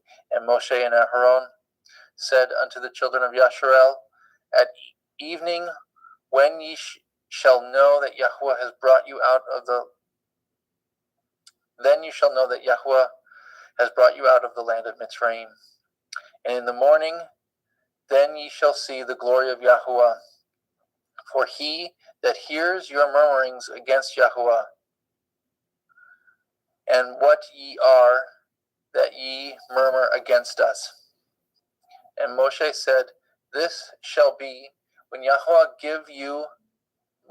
shall give you in the evening flesh to eat, and in the morning bread to the full, that Yahweh hears your murmurings which ye murmur against him. And what are we? Your murmurings are not against us, but against Yahweh. And Moshe spoke unto Elharon, say unto all the assembly of the children of Yasharel, come near before Yahweh, for he has heard your murmurings. And it came to pass, as Aharon spoke unto the whole assembly of the children of Yasharel, that they looked toward the wilderness, and behold, the glory of Yahweh appeared in the cloud. And Yahweh spoke unto Moshe, saying, I have heard the murmurings of the children of Yasharel. Speak unto them, saying, at evening ye shall eat flesh, and in the morning ye shall be filled with bread, and ye shall know that I am Yahweh Elohechem. And it came to pass that at evening the quails came up and covered the camp, and in the morning the dew lay around about the host. And when the dew that lay was gone up, behold, upon the face of the wilderness there lay a small round thing, as small as the hoarfrost on the ground. And the children of Yasharel saw it, and said one to another, it is manna, for they knew not what it was. And Moshe said unto them, this is the bread which Yahweh has given you to eat. This is the thing which Yahweh has commanded. Gather of it each man according to his eating, an omer for every man, according to the number of your persons. Take ye every man for them which are in his tents. And the children of Yasharel did so, and gathered some more and some less. And when they did meet it with an omer, he that gathered much had nothing over, and he that gathered little had no lack. They gathered every man according to his eating. And Moshe said, let no man leave it till the morning. Notwithstanding they hearkened not unto Moshe, but some of them left of it until the morning. And it bred worms and stank, and Moshe was wroth with them. And they gathered it every morning, every man according to his eating, and when the sun waxed hot, it melted. And it came to pass that on the sixth day they gathered twice as much bread, 2 omers for one man. And all the rulers of the assembly came and told Moshe. And he said unto them, this is that which Yahweh said, tomorrow is the rest of the holy Shabbat unto Yahweh. Bake that which ye will bake today, and seethe that which ye will seethe, and that which remains over lay up for you to be kept until the morning. And they laid it up till the morning, and Moshe, as Moshe bade, and it did not stink, neither was there any worm therein. And Moshe said, eat that today, for today is a Shabbat unto Yahweh. Today ye shall not find it in the field. 6 days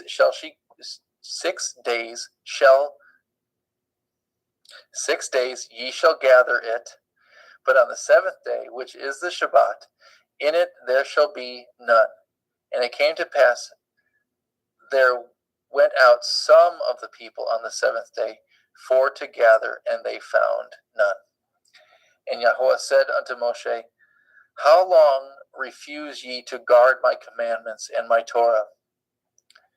See, for that Yahweh has given you the Shabbat, therefore he gives you on the sixth day the bread of 2 days. Abide ye every man in his place. Let no man go out of his place on the seventh day. So the people rested on the seventh day. And the house of Yasharel called the name thereof manna, and it was like coriander seed, white, and the taste of it was like wafers made with honey.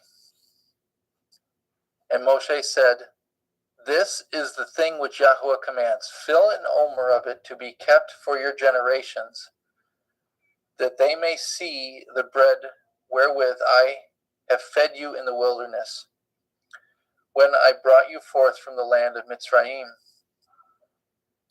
And Moshe said unto Aharon, Take a pot, and fill an omer full of manna therein, and lay it up before Yahweh to be kept for your generations. As Yahweh commanded Moshe, so Aharon laid it up before the testimony to be kept. And the children of Yasharel did eat manna 40 years until they came into the land inhabited. They did eat manna until they came into the borders of the land of Canaan. Now an omer is the 10th part of an ephah. One moment, sorry.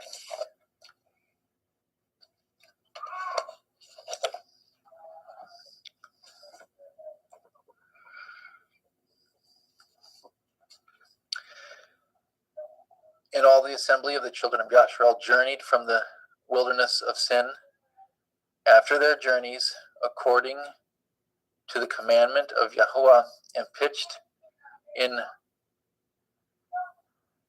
Rephidim. There was no water for the people to drink. Wherefore the people did chide with Moshe, and say, Give us water that we may drink. And Moshe said unto them, Why chide ye with me? Wherefore do ye tempt Yahweh? And the people thirsted there for water. And the people murmured against Moshe, and said, Wherefore is it that you have brought us up out of Mitzrayim to kill us and our children and our cattle with thirst? And Moshe cried unto Yahweh, saying, What shall I do unto this people, that they be almost ready to stone me? And Yahweh said unto Moshe, Go on before the people, and take with you of the elders of Yasharel your rod, wherewith you smote the river. Take in your hand, and go. Behold, I will stand before you there upon the rock in Horeb, and you shall smite the rock, and there shall come water out of it, and that the people may drink. And Moshe did so in the sight of the elders of Yasharel. And he called the name of the place Macha.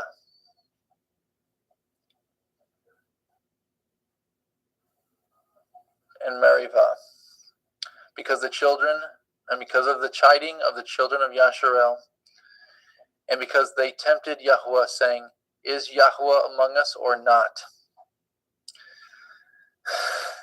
Then came Amalek and fought with Yasharel in Rephidim. And Moshe said unto Yahusha, Choose us out men, and go out and fight with Amalek. Tomorrow I will stand on the top of the hill with the rod of Elohim in my hand. So Yahusha did as Moshe had said to him, and fought with Amalek. And Moshe and Aharon and Hur went up on the top of the hill. And it came to pass when Moshe held up his hand that Yasharel prevailed. And when he let down his hand, Amalek prevailed. But Moshe's hands were heavy, and they took a stone and put it under him, and he sat thereon. And Aharon and Hur stayed up his hands, the one on the one side and the other on the other side, and his hands were steady until the going down of the sun. And I apologize, I need to pause for just a moment, if I can, and I can't. Daddy, I love you. Lord. It's a George. No. I'm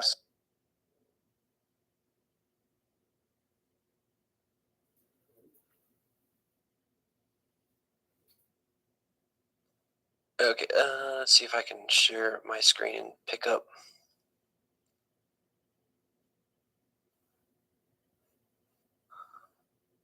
He was at 17. What was it? Justin, did you see he was at 17 what? I believe he just started at 17-2. Okay. Okay, so 17:3 or 17:2. Wherefore the people did chide with Moshe, say, Give us water that we may drink. And Moshe said unto them, Why chide ye with me? Wherefore do ye tempt Yahweh? And the people thirsted there for water, and the people murmured against Moshe and said, Wherefore is it that you have brought us up out of Mitzrayim to kill us and our children and our cattle with thirst? And Moshe cried unto El Yahweh, saying, What shall I do unto these people? They be almost ready to stone me. And Yahweh said unto Moshe, Go on before the people, and take with you of the elders of Yashrael and your rod, wherewith you smote the river, take in your hand, and go. Behold, I will stand before you there upon the rock in Horeb, and you shall smite the rock, and there shall come water out of it, that the people may drink. And Moshe did so in the sight of the elders of Yashrael. And he called the name of the place Makkah and Meribah, because of the chiding of the children of Yashrael, and because they tempted Yahweh, saying, Is Yahweh among us or not? Then came Amalek and fought with Yashrael in Rephidim. And Moshe said unto El Yahusha, Choose us out men, and go out, fight with Amalek tomorrow. I will stand on the top of the hill with the rod of Elohim in my hand. So Yahusha did as Moshe had said unto him, and fought with Amalek. And Moshe, Aharon, and Hur went up to the top of the hill. And it came to pass, when Moshe held up his hand, that Yashrael prevailed.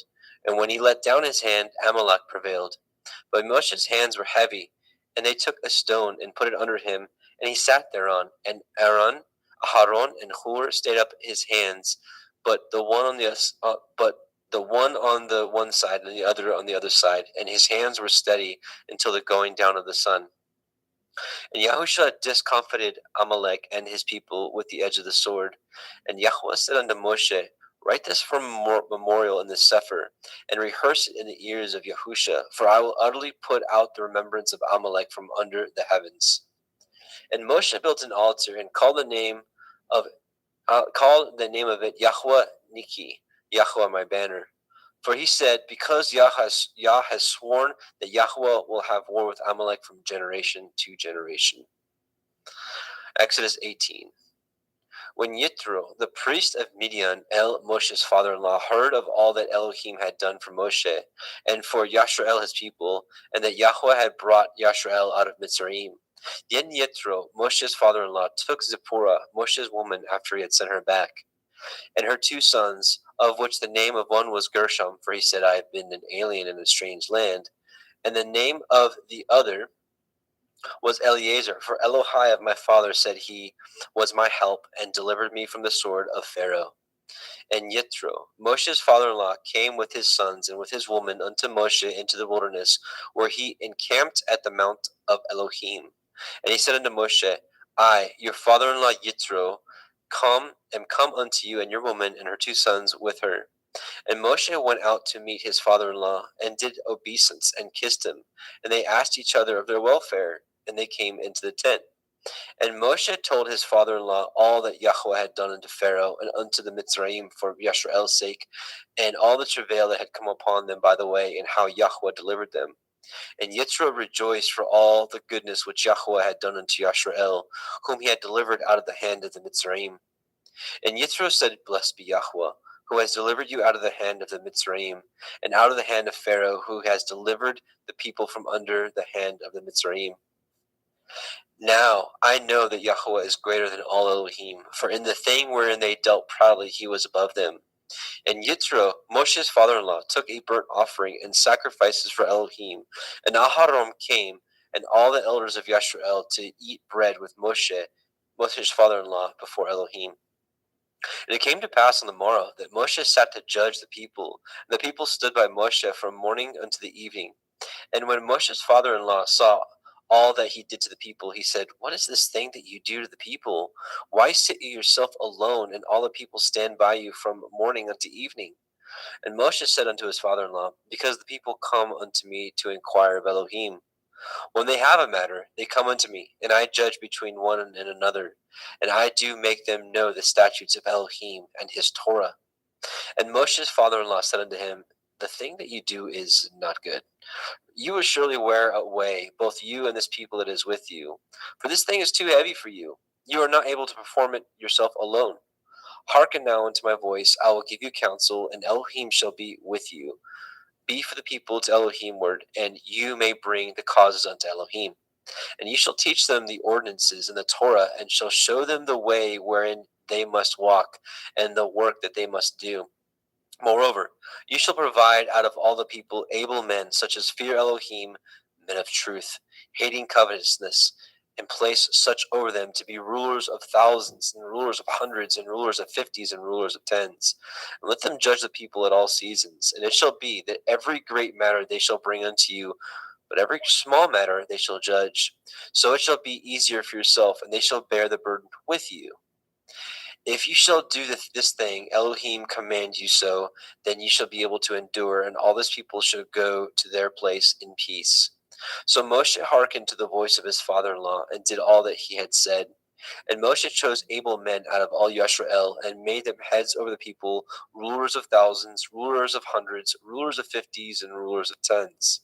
And they judged the people at all seasons. The hard causes they brought unto Moshe, but every small matter they judged themselves.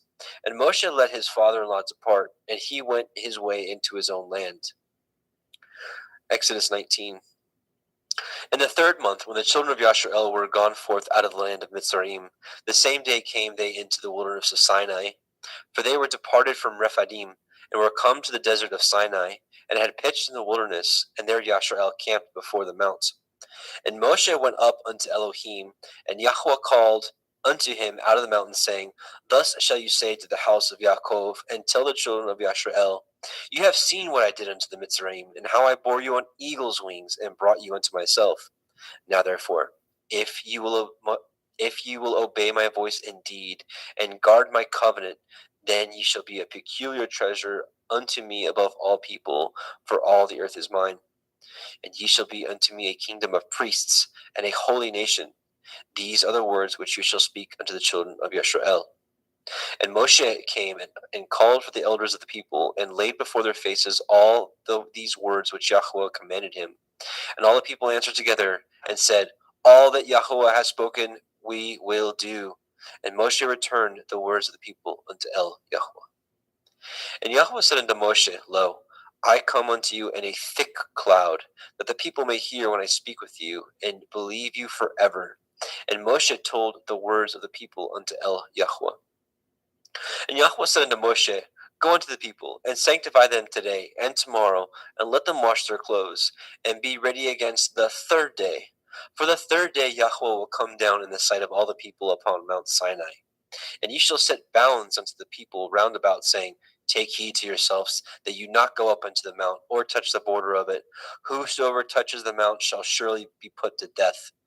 There shall not a hand touch it, but he shall surely be stoned, or shot through, whether it be beast or man, it shall not live. When the shofar sounds long, they shall come up to the mount. And Moshe went down from the mount unto the people, and sanctified the people, and they washed their clothes. And he said unto the people, Be ready against the 3rd day. Come not at your women. And it came to pass on the third day in the morning that there were thunders and lightnings and a thick cloud upon the mount, and the voice of the shofar exceeding loud, so that all the people that was in the camp trembled. And Moshe brought forth the people out of the camp to meet with Elohim. And they stood at the nether part of the mount. And Mount Sinai was altogether on a smoke, because Yahweh descended upon it in fire. And the smoke thereof ascended as the smoke of a furnace, and the whole mount quaked greatly. And when the voice of the shofar sounded long and waxed louder and louder, Moshe spoke, and Elohim answered him by a voice. And Yahweh came down upon Mount Sinai on the top of the mount, and Yahweh called Moshe up to the top of the mount, and Moshe went up. And Yahweh said unto Moshe, Go down, charge the people, lest they break through unto El Yahweh to gaze, and many of them perish. And let the priests also which come near to El Yahweh sanctify themselves, lest Yahweh break forth upon them. And Moshe said unto El Yahweh, The people cannot come up to Mount Sinai. For you charged us, saying, Set bounds about the mount, and sanctify it. And Yahweh said unto him, Away, get you down, and you shall come up, you, and Aharon with you. But let not the priests and the people break through to come up unto El Yahweh, lest he break forth upon them. So Moshe went down unto the people, and spoke unto them. Exodus 20. And Elohim spoke all these words, saying, I am Yahweh Elohika, which have brought you out of the land of Mitzrayim, out of the house of bondage. You shall have no other Elohim before me. You shall not make unto you any graven image, or any likeness of anything that is in the heavens above, or that is in the earth beneath, or that is in the water under the earth. You shall not bow down yourself to them, nor serve them. For I, Yahweh Elohika, am an jealous El, visiting the iniquity of the fathers upon the children unto the third and fourth generations of them that hate me, and showing mercy unto thousands of them that love me and guard my commandments. You shall not take the name of Yahweh Elohika in vain, for Yahweh will not hold him guiltless that takes his name in vain. Remember the day of the Shabbat, to keep it holy. 6 days you shall labor and do all your work, but the seventh day is a Shabbat of Yahweh Elohika. In it you shall not do any work, you, nor your son, nor your daughter, nor your manservant, nor your maidservant, nor your cattle, nor your stranger that is within your gates. For in 6 days Yahweh made the heavens and the earth, the sea, and all that is in them, and rested the seventh day. Wherefore Yahweh blessed the day of the Shabbat and hallowed it. Honor your father and your mother, that your days may be long upon the land which Yahweh Elohika gives you. You shall not kill. You shall not break wedlock. You shall not steal. You shall not bear false witness against your neighbor. You shall not lust after your neighbor's house. You shall not lust after your neighbor's woman, nor his manservant, nor his maidservant, nor his ox, nor his ass, nor anything that is your neighbor's. And all the people saw the thunderings and the lightnings and the noise of the shofar and the mountain smoking. And when the people saw it, they removed and stood afar off. And they said unto Moshe, Speak with us, and we will hear. But let not Elohim speak with us, lest we die. And Moshe said unto the people, Fear not, for Elohim is come to prove you, and that his fear may be before your faces, that you sin not. And the people stood afar off, and Moshe drew near the thick darkness where Elohim was. And Yahweh said unto Moshe, Thus you shall say unto the children of Yisrael, You have seen that I have talked with you from heaven. You shall not make with me Elohai of silver, neither shall you make unto you Elohai of gold. An altar of earth you shall make unto me, and shall sacrifice thereon your burnt offerings, and your peace offerings, your sheep, your oxen. In all places where I record my name, I will come unto you, and I will bless you. And if you will make me an altar of stone, you shall not build it of hewn stone. For if you lift up your tool upon it, you have polluted it. Neither shall you go up by steps unto my altar, that your nakedness be not discovered thereon. Let's see. Just a moment here.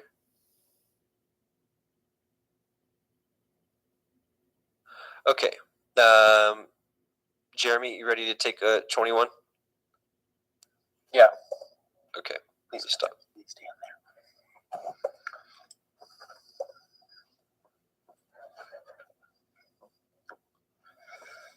Get to 21, goodness.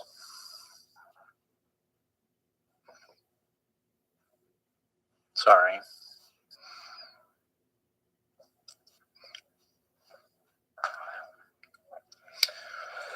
Now these are the judgments which you shall set before them. If you obtain an Ivri servant, 6 years shall he serve, and in the 7th year he shall go out free for nothing.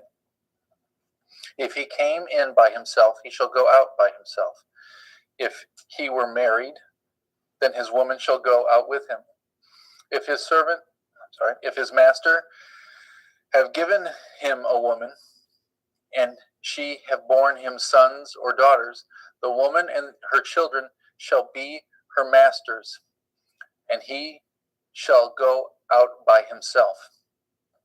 And if the servant shall plainly say, I love my master and my woman and my children, I will not go free, then his master shall bring him unto the judges, and he shall also bring him to the door, or unto the door post, and his master shall pierce his ear with an awl, and he shall serve him forever. And if a man surrender his daughter to be a maidservant, she shall not go out as the men servants do. If she pleases not her master, who has betrothed him to himself, then shall he let her be redeemed to surrender her unto a strange nation, and he shall have no power, seeing he has dealt deceitfully with her.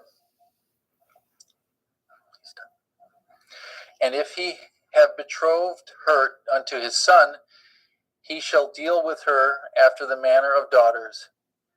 If he take him another woman, her food, her raiment, and her duty of marriage shall not be diminished. And if he do not these 3 unto her, then shall she go out free without money. And if he smites a man so that he dies,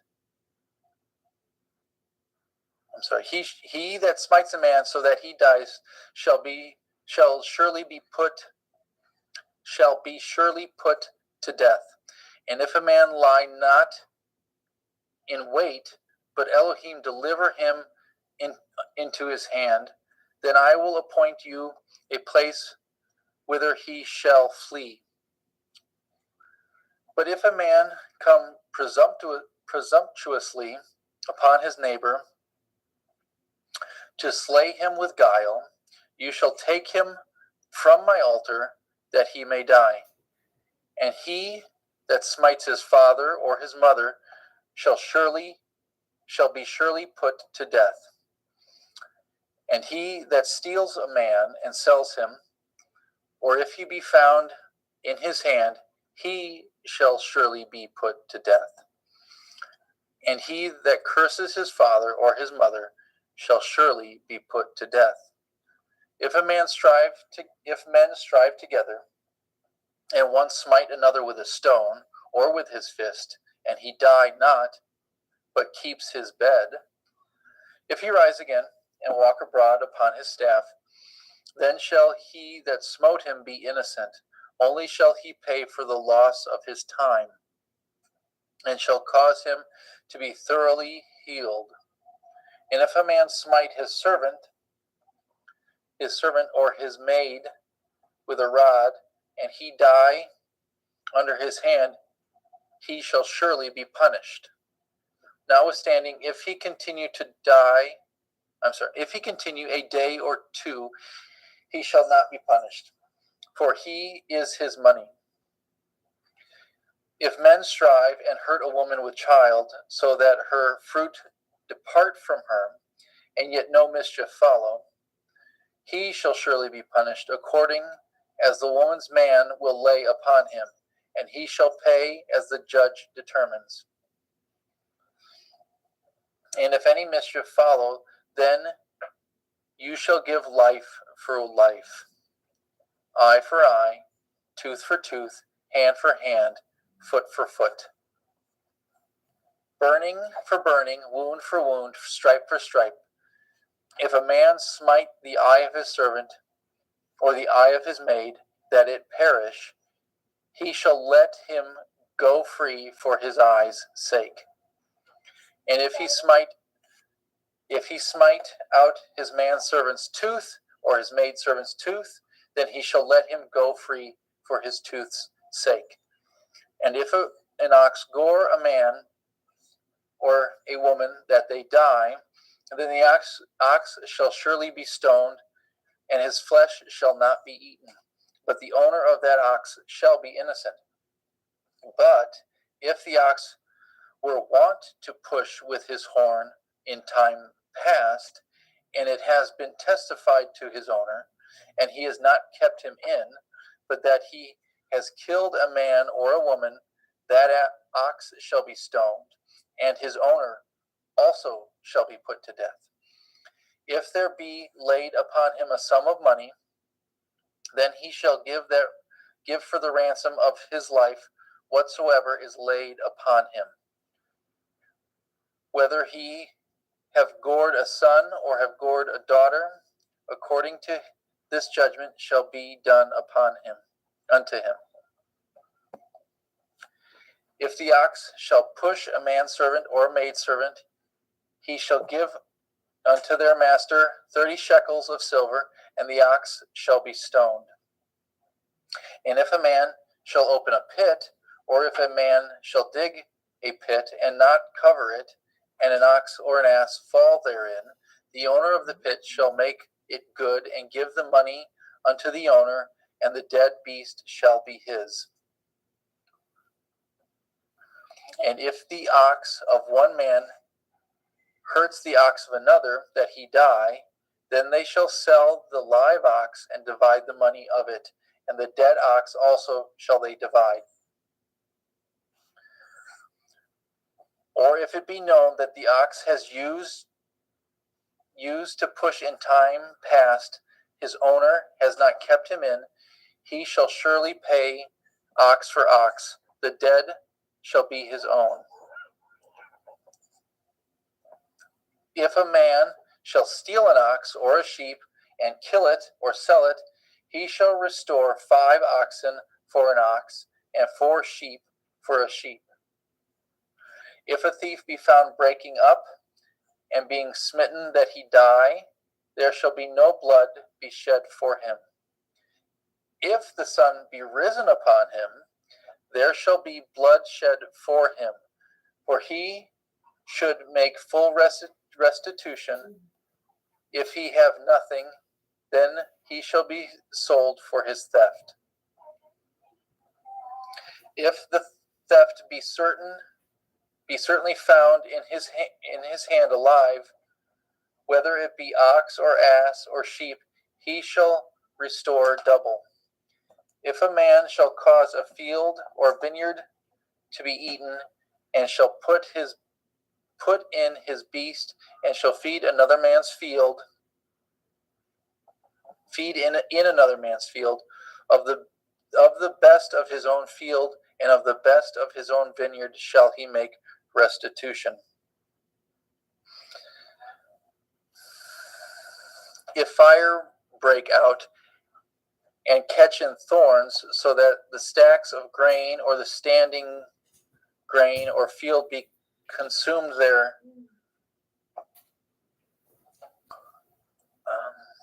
therein, he that kindled the fire shall surely make restitution. If a man shall deliver unto his neighbor money or stuff to guard, and it be stolen out of the man's house, if the thief be found, let him pay double. If the thief not be found, then the master of the house shall be brought unto the judges to see whether he have put his hand unto his neighbor's goods. For all manner of transgressions, whether it be for ox, for ass, for sheep, for raiment, or for any manner of lost thing, that which another challenges to be his, the cause of both parties shall come before the judges, and whom the judge shall condemn, he shall pay double unto his neighbor. If a man unto his neighbor if a man deliver unto his neighbor an ass or an ox or a sheep or a beast to guard, and it die or be hurt or driven away, no man seeing it, then shall an oath of Yahweh be between them both, that he not his hand unto his neighbor's goods, and the owner shall accept thereof, and he shall make it good.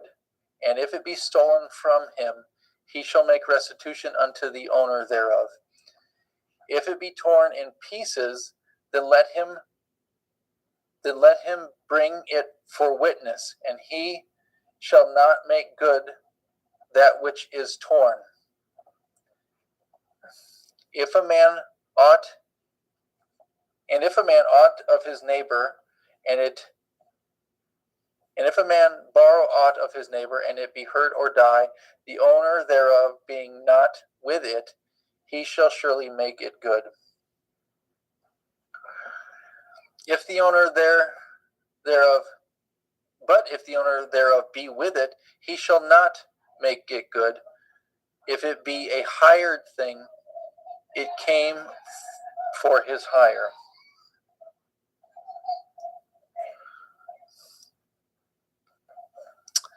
If a man entice a maid that is not betrothed, and lie with her, he shall surely endow her to be his woman.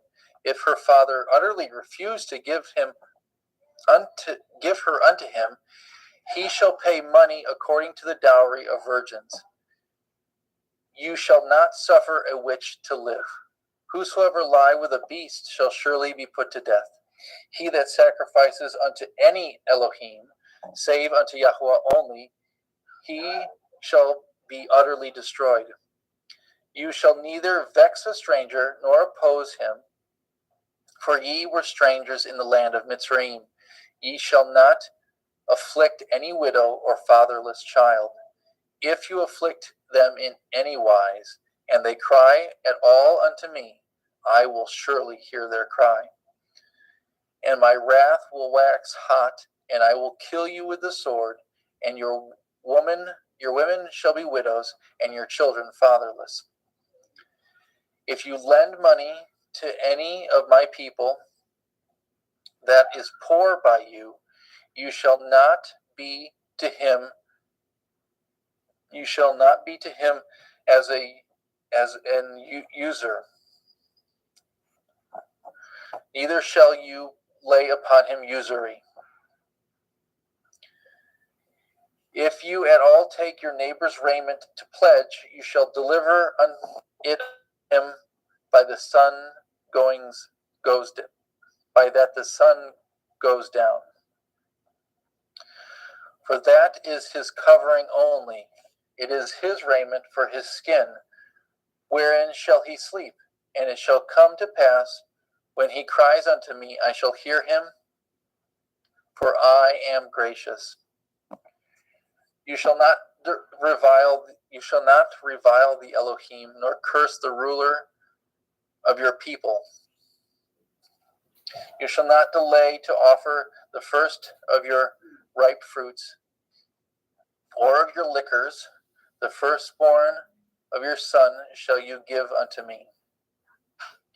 Likewise shall you do with your oxen and with your sheep. 7 days it shall be with his dam.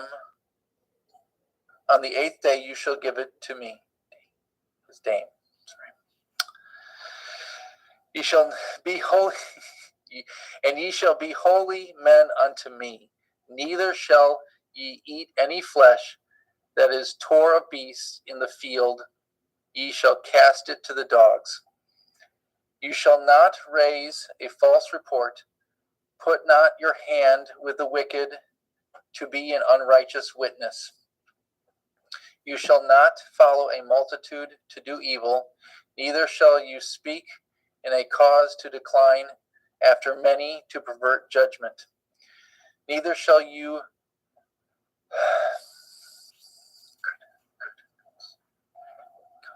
neither shall you countenance a poor man in his cause. If you meet your enemy's ox or his ass going astray, you shall surely bring it. Oh dear, what just happened? I'm sorry.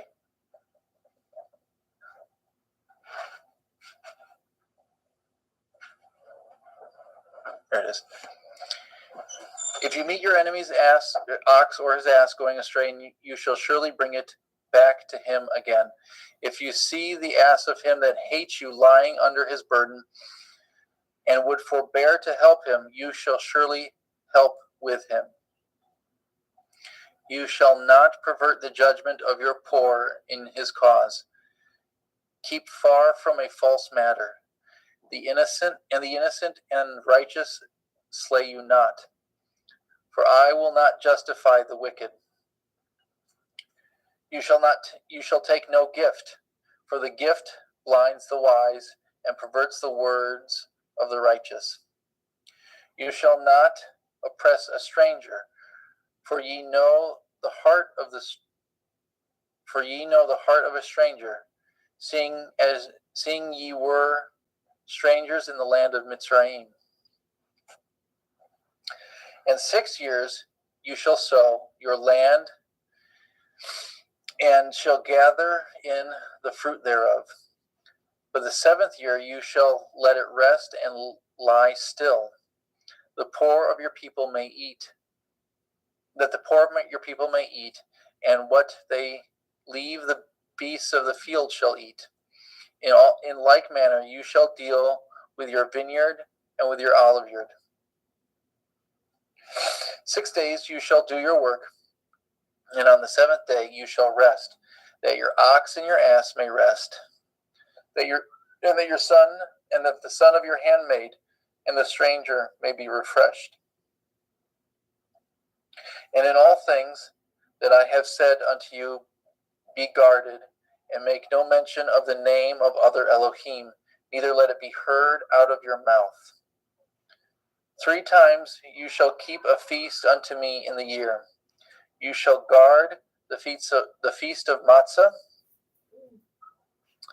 unleavened bread. You shall eat matzah 7 days, as I command you, in the time appointed in the month of Aviv. For in it you came out of Mitzrayim, and none shall appear before me empty. And the feast of Katsir, the first fruit of your labors, which you have sown in the field, and the feast of Akfi in gathering, which is in the end of the year, when you have gathered in the labors out of your field.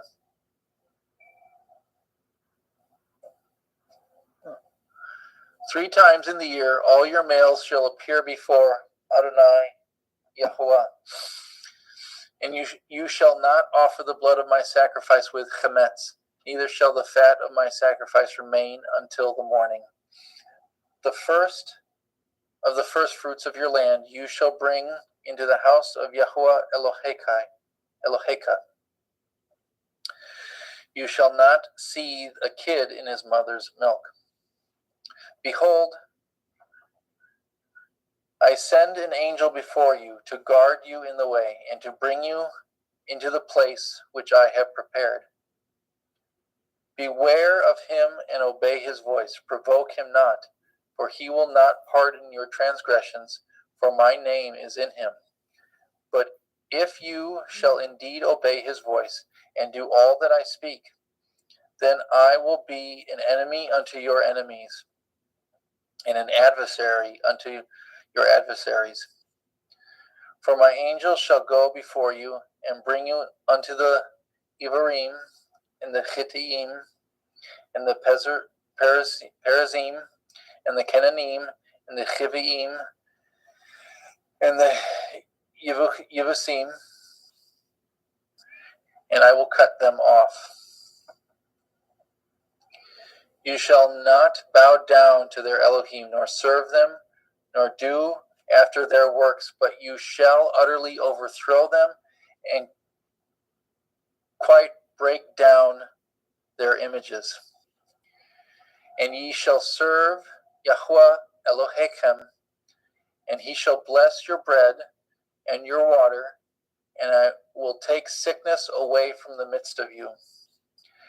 There shall nothing cast their young,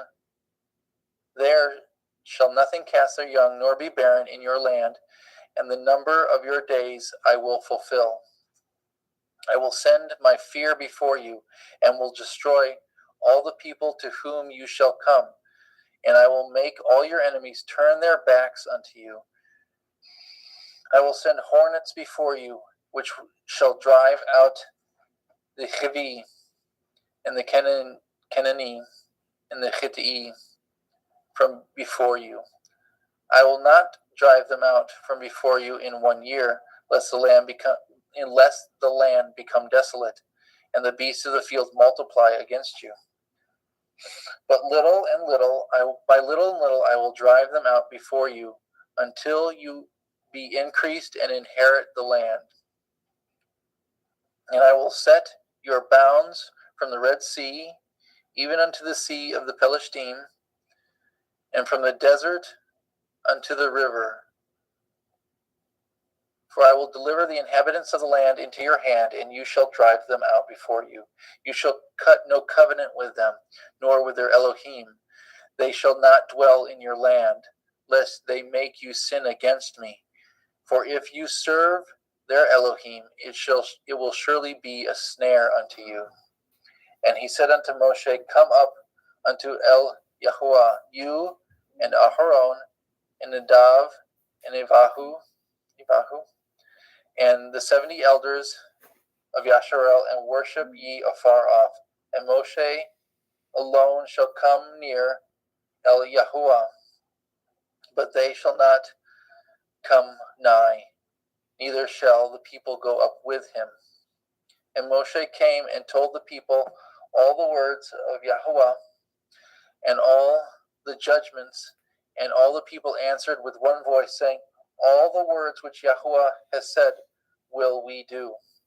And Moshe wrote all the words of Yahuwah, and rose early in the morning, and built an altar under the hill, and 12 pillars according to the 12 tribes of Yasharel. And he sent young men of the children of Yasharel, which offered burnt offerings and sacrificed peace offerings of oxen unto Yahuwah. And Moshe took half of the blood and put it in a basin, and half of the blood he sprinkled on the altar. And he took the Sefer of the covenant and read it in the audience of the people, and they said, All that Yahuwah has said we will do, and be obedient. Moshe took the blood and sprinkled it on the people, and said, Behold, the blood of the covenant, which Yahuwah has cut with you concerning these words. Then went up Moshe and Aharon and Nadav and Avihu, and 70 of the elders of Yasharel, and they saw the Elohai of Yasharel, and there was under his feet, as it were, a paved work of sapphire stone, and as it were the body of heaven in his clearness. And upon the nobles of the children of Yasharel he laid not his hand. Also they saw Elohim, and did eat and drink. And Yahuwah said unto Moshe, Come up to me into the mount, and be there, and I will give you sapphire stones, and a Torah, and commandments which I have written, that you may teach them. And Moshe rose up, and his minister Yahusha, and Moshe went up into the mount of Elohim. And he said unto the elders, Tarry ye here for us, until we come again unto you. And behold, Aharon and Hori are with you. If any man have any matters to do, let him come unto them. Moshe went up into the mount, and a cloud covered the mount, and the glory of Yahweh abode upon Mount Sinai. And the cloud covered it 6 days, and the seventh day he called unto Moshe out of the midst of the cloud. And in the sight of the glory of Yahweh, and the sight of the glory of Yahweh was like devouring fire on the top of the mount in the eyes of the children of Yasharel. And Moshe went into the midst of the cloud and got him up into the mount, and Moshe was in the mount 40 days and 40 nights.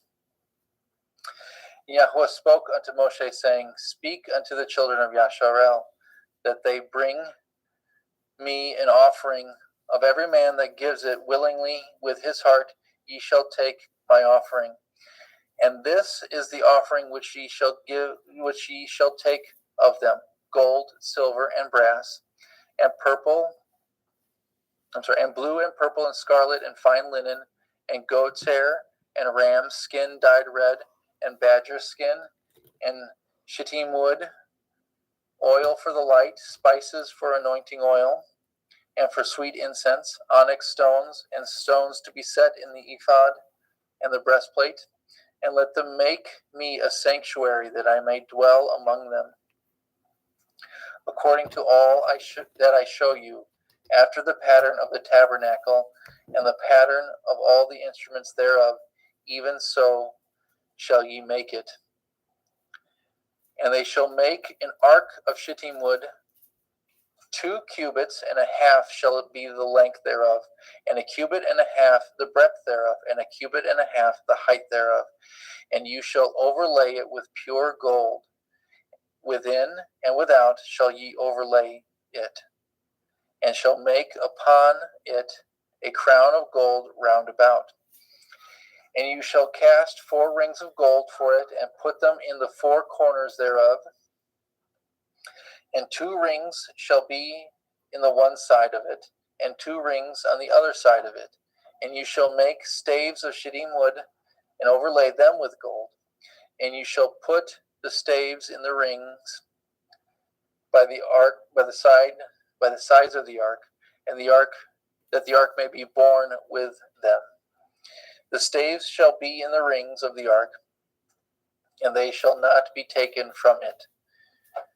You shall put into the ark the testimony which I shall give you. And you shall make a mercy seat of pure gold. 2 cubits and a half shall be the length thereof, a cubit and a half the breadth thereof. And you shall make 2 cherubim of gold of beaten work shall you make them in the 2 ends of the mercy seat. And make 1 cherubim on the one end, and the other cherub on the other end. Even of the mercy seat shall ye make the cherubim on the 2 ends thereof. And the cherubim shall stretch forth their wings on high, covering the mercy seat with their wings, and their faces shall look one to another. Toward the mercy seat shall the faces of the cherubim be. And you shall put the mercy seat above the ark, and in the ark you shall put the testimony that I shall give you. And there I will meet with you, and I will commune with you from above the mercy seat, from between the 2 cherubim which are upon the ark of the testimony, and of all the things which I will give you in commandment unto the children of Yasharel. You shall also make a table of shittim wood. 2 cubits shall be the length thereof, a cubit the breadth thereof, and a cubit and a half the height thereof. And you shall overlay it with pure gold, and make thereto a crown of gold round about. And you shall make unto it a border of a handbreadth round about, and you shall make a gold crown to the border thereof round about. And you shall make for it 4 rings of gold, and put the 4 rings on the 4 corners that are on the 4 feet thereof. Over against the border shall the rings be for the places for the staves to bear the table. And you shall make the staves of shittim wood and overlay them with gold, that the table be borne with them. And you shall make the dishes thereof, and the spoons thereof, and the covers thereof, and the bowls thereof, to cover withal of pure gold shall you make them. And you shall set upon the table showbread before me always. And you shall make a menorah, 7 branch. You shall make a menorah of pure gold, of beaten work shall the menorah be made. His shaft and his branches and his bowls and his knops and his flowers shall be of the same. And 6 branches shall come out of the sides of it, 3 branches of the menorah out of the one side, and 3 branches of the menorah out of the other side. 3 bowls made like unto almonds, with a knop and a flower in one branch, and 3 bowls made like almonds in the other branch, with a knop and a flower, so that the 6 branches that come out of the menorah, so that in the 6 branches that are come out of the menorah, and in the menorah shall be 4 bowls made like unto almonds, with their knops and their flowers, and there shall be a knop under 2 branches of the same, and a knop under 2 branches of the same, and a knop under 2 branches of the same, according to the 6 branches that proceed out of the menorah. Their knops and their branches shall be of the same, all of it shall be one beaten work of pure gold. And you shall make the 7 lamps thereof, that they shall light the lamps, and they shall light the lamps thereof, that they may give light over against it. And the tongs thereof, and the snuff dishes thereof, shall be of pure gold. Of a talent of pure gold shall he make it, with all the vessels. And look that you make them after their pattern, which was shown you in the mount. Adam, Thank you, want brother. you want me to stop? Yeah, we're gonna have Justin take over here. Thank you, brother.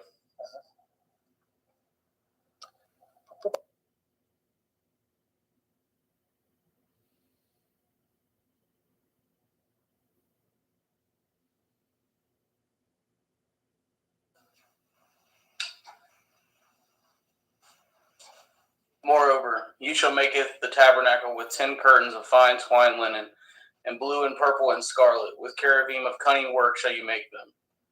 And the length of one curtain shall be 8 and 20 cubits, and the breadth of one curtain 4 cubits, and every one of the curtains shall have one measure.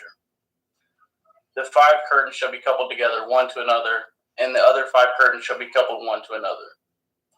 You shall make the loops of blue upon the edge of one of the curtain from the selvage in the coupling, and likewise shall you make it in the uttermost edge of another curtain in the coupling of the second. 50 loops shall you make in the one curtain, and 50 loops shall you make in the edge of the curtain that is in the coupling of the second, that the loops may take hold one of another. And you shall make 50 taches of gold, and couple up the curtains together with the taches, and shall be one tabernacle. And you shall make curtains of gold of goat's hair to be a covering upon the tabernacle. 11 curtains shall you make it.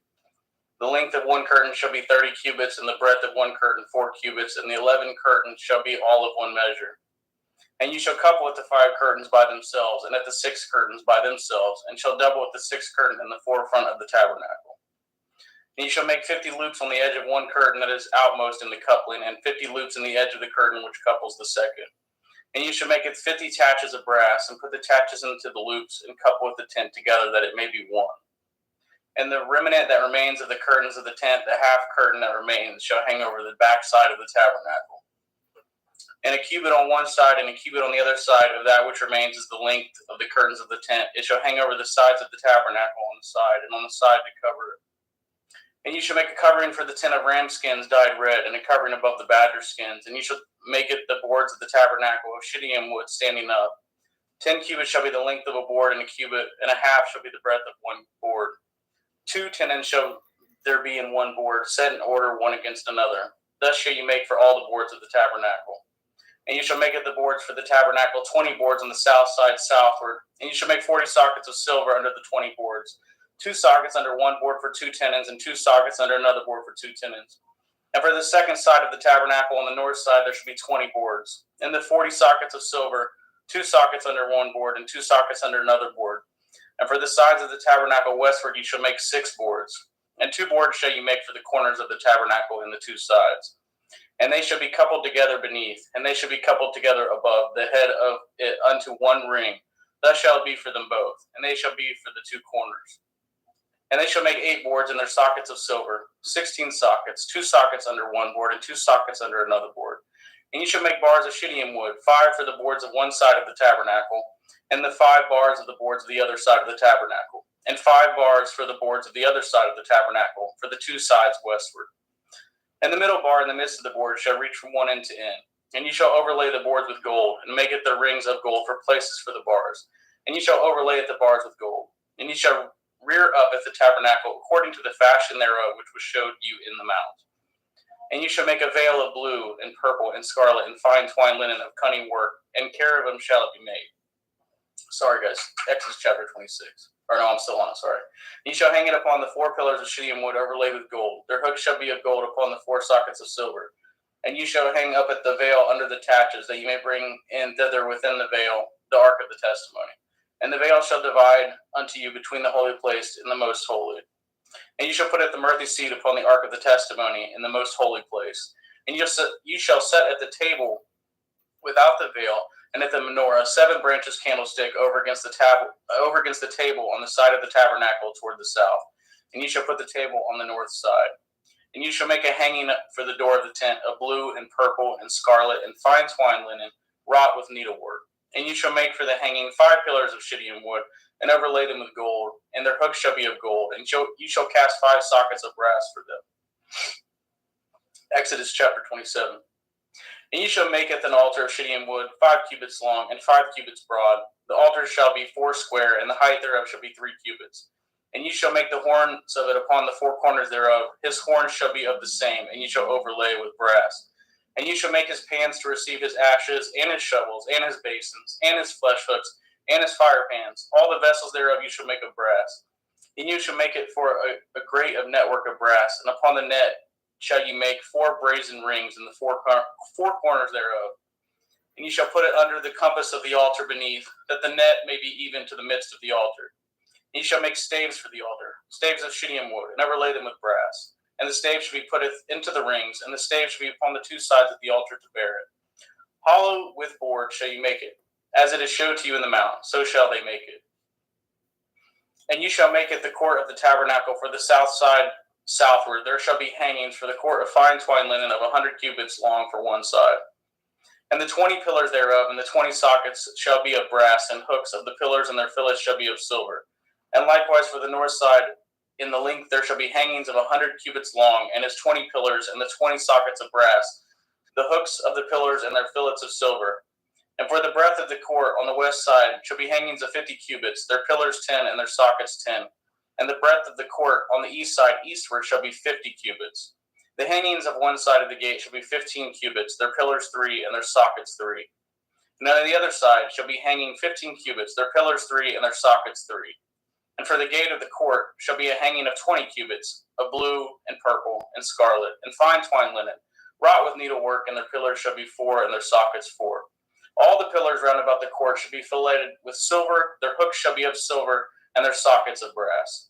The length of the court shall be 100 cubits, and the breadth 50 everywhere, and the height 5 cubits of fine twined linen, and their sockets of brass. All the vessels of the tabernacle, and all the service thereof, and all the pins thereof, and all the pins of the court shall be of brass. And you shall command at the children of Yashrael that they bring you pure olive oil, beaten for the light, to cause the lamp to burn always. In their tabernacle of the assembly without the veil, which is before the testimony, Aaron and his sons shall order it from evening to morning before Yahweh. It shall be a statute forever unto their generations on the behalf of the children of Yashrael. Exodus 28. And take unto you Aaron your brother, and his sons with him, from among the children of Yashriel, that he may minister unto me in the priest's office, even Aaron, Nadab, Abiyahu, Eleazar, Ithamar, Aaron's sons. And you shall make holy garments for Aaron your brother, for glory and for beauty. And you shall speak unto all that are wise-hearted, whom I have filled with the Ruach Chokmah, that they may maketh Aaron's garments to consecrate him, that he may minister unto me in the priest's office. And these are the garments which they shall make: a breastplate, an ephod, and a robe, and a broidered coat, a turban, and a belt. And they shall make holy garments for Aaron your brother and his sons, that he may minister unto me in the priest's office. And they shall take it gold, and it blue, and it purple, and it scarlet, and it fine linen. And they shall make it an ephod of gold, of blue, and of purple, of scarlet, and fine twined linen, with cunning work.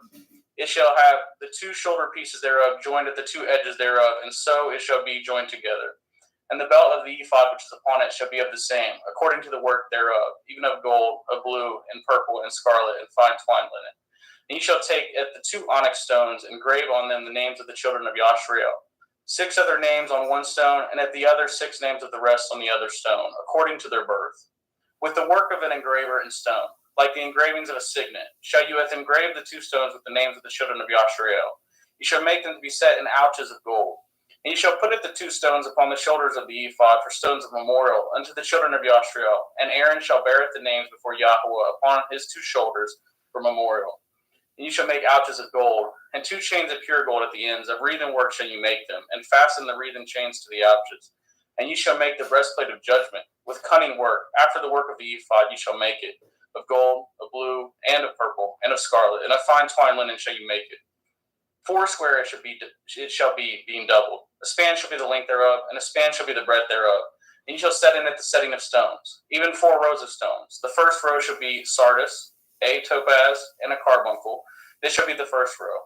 And the second row shall be an emerald, a sapphire, and a diamond. And the third row a ligure, an agate, and an amethyst. And the fourth row a beryl, an onyx, and a jasper. They shall be set in gold in their enclosings. And the stones shall be with the names of the children of Yashriel, 12 according to their names, like the engravings of a signet. Everyone with his name shall they be according to their 12 tribes. You shall make upon them the breastplate chains of the ends of wreathen work of pure gold. And you shall make upon the breastplate 2 rings of gold. And you shall put the 2 rings on the 2 ends of the breastplate. And you shall put the 2 wreathen chains of gold in the 2 rings which are on the ends of the breastplate. And at the other 2 ends of the 2 wreathen chains you shall fasten in the 2 ouches, and put on the shoulder pieces of the ephod before it. And you shall make 2 rings of gold, and you shall put them upon the 2 ends of the breastplate and the border thereof, which is in the side of the ephod inward. And 2 other rings of gold you shall make, and shall put them on the 2 sides of the ephod underneath, toward the forepart thereof, over against the other coupling thereof, above the belt of the ephod. And they shall bind at the breastplate by the rings thereof unto the rings of the ephod, which is a lace of blue, that it may be above the belt of the ephod, and that the breastplate be not loosed from the ephod. And Aaron shall beareth the names of the children of Yashriel in the breastplate of judgment upon his heart, when he goes in unto the holy place for memorial before Yahweh continually. And you shall put in the breastplate of judgment at the Urim and at the Tumiim, and they shall be upon Aaron's heart, when he goes in before Yahweh. And Aaron shall bear at the judgment of the children of Yashriel upon his heart before Yahweh continually. And you shall make it the robe of the ephod of all blue, and there shall be a hole in the top of it. In the midst thereof, it shall have a binding of woven work round about the whole of it, as it were the whole of a harbergen, that it be not rent. And beneath upon the hem of it ye shall make pomegranate, 8s of blue, and of purple, and of scarlet, round about the hem thereof, and bells of gold between them round about. A golden bell and a pomegranate, a golden bell and a pomegranate upon them of the robe round about. And it shall be upon Aaron to minister, and his sound shall be heard when he goes out into the holy place before Yahweh, and when he comes out, that he die not. And you shall make a plate of pure gold, engrave upon it like the engravings of a signet, Kodesh Yahweh, holiness unto Yahweh. And you shall put it on a blue lace, that it may be upon the turban. Upon the forefront of the turban it shall be. And it shall be upon Aaron's forehead, that Aaron may beareth the iniquity of the holy things, which the children of Yashriel shall hallow in all their holy gifts, and shall be always upon the forehead, that they may be accepted before Yahweh. And you shall embroider the coat of fine linen, and you shall make the turban of fine linen, and you shall make the belt of needlework. And for Aaron's son you shall make coats, and you shall make for them belts, and bonnets you shall make for them, for glory and for beauty. And you shall put them upon Aaron your brother, and his sons with him, and shall anoint them, and consecrate them, and sanctify them, that they may minister unto me in the priest office. And you shall make them linen breeches to cover their nakedness from the loins, even unto the thighs they shall reach. And they shall be upon Aaron and upon his sons, when they come in unto me, and unto the tabernacle of the assembly, or when they come near unto the altar to minister in the holy place, that they bear not iniquity, and die. It shall be a statute forever unto him and his seed after him. Exodus 29. And this is the thing that ye shall do unto them that hallow them, to minister unto me in the priest office. Take 1 young bullock, and 2 rams without blemish, and matzah cakes tempered with oil, and matzah wafers anointed with oil, of wheaten flour shall you make them. Ye shall put them into 1 basket, and bring them in the basket, with the bullock and the 2 rams. And if Aaron and his sons you shall bring unto the door of the tabernacle of the assembly, and you shall wash them with water. And you shall take at the garments, and put upon it Aaron the coat, and at the robe of the ephod, and at the ephod, and at the breastplate, and gird him with the belt of the ephod. And you shall put the turban upon his head, and putteth the holy crown upon the turban. Then shall you take the anointing oil, and pour it upon his head, and anoint him. And you shall bring his sons, and put coats upon them, and you shall gird them with belts, Aaron and his sons, and put the bonnets on them. And the priest's office shall be theirs for a perpetual statute, and you shall consecrate Aaron and his sons. And you shall cause the bullock to be brought before the tabernacle of the assembly, and Aaron and his sons shall put their hands upon the head of the bullock. And you shall kill the bullock before Yahweh, by the door of the tabernacle of the assembly. And you shall take of the blood of the bullock, and put it upon the horns of the altar with your finger, and poureth the blood beside the bottom of the altar. And you shall take at the fat that covers the inwards, and at the caul that is above the liver, and at the 2 kidneys, and the fat that is upon them, and burn them upon the altar. But at the flesh of the bullock, and at his skins, and at his dung, you shall burn with fire without the camp. It is an offering. It is a sin offering. You shall also take 1 ram, and Aaron and his sons shall put their hands upon the head of the ram, and you shall slay the ram, and you shall take his blood, and sprinkle round about the altar. And you shall cut the ram in pieces, and wash inwards of him, and his legs, and put them in unto his pieces, and unto his head. And you shall burn it the whole ram upon the altar. It is a burnt offering unto Yahweh. It is a sweet savor, an offering made by fire unto Yahweh. And you shall take the other ram, and Aaron and his sons, and shall put their hands upon the head of the ram. Then shall you kill the ram, and take of his blood, and put it upon the tip of the right ear of Aaron, and upon the tip of the right ear of his sons, and upon the thumb of their right hand, and upon the great toe of their right foot, and sprinkle with the blood upon the altar round about. And you shall take of the blood that is upon the altar, and of the anointing oil,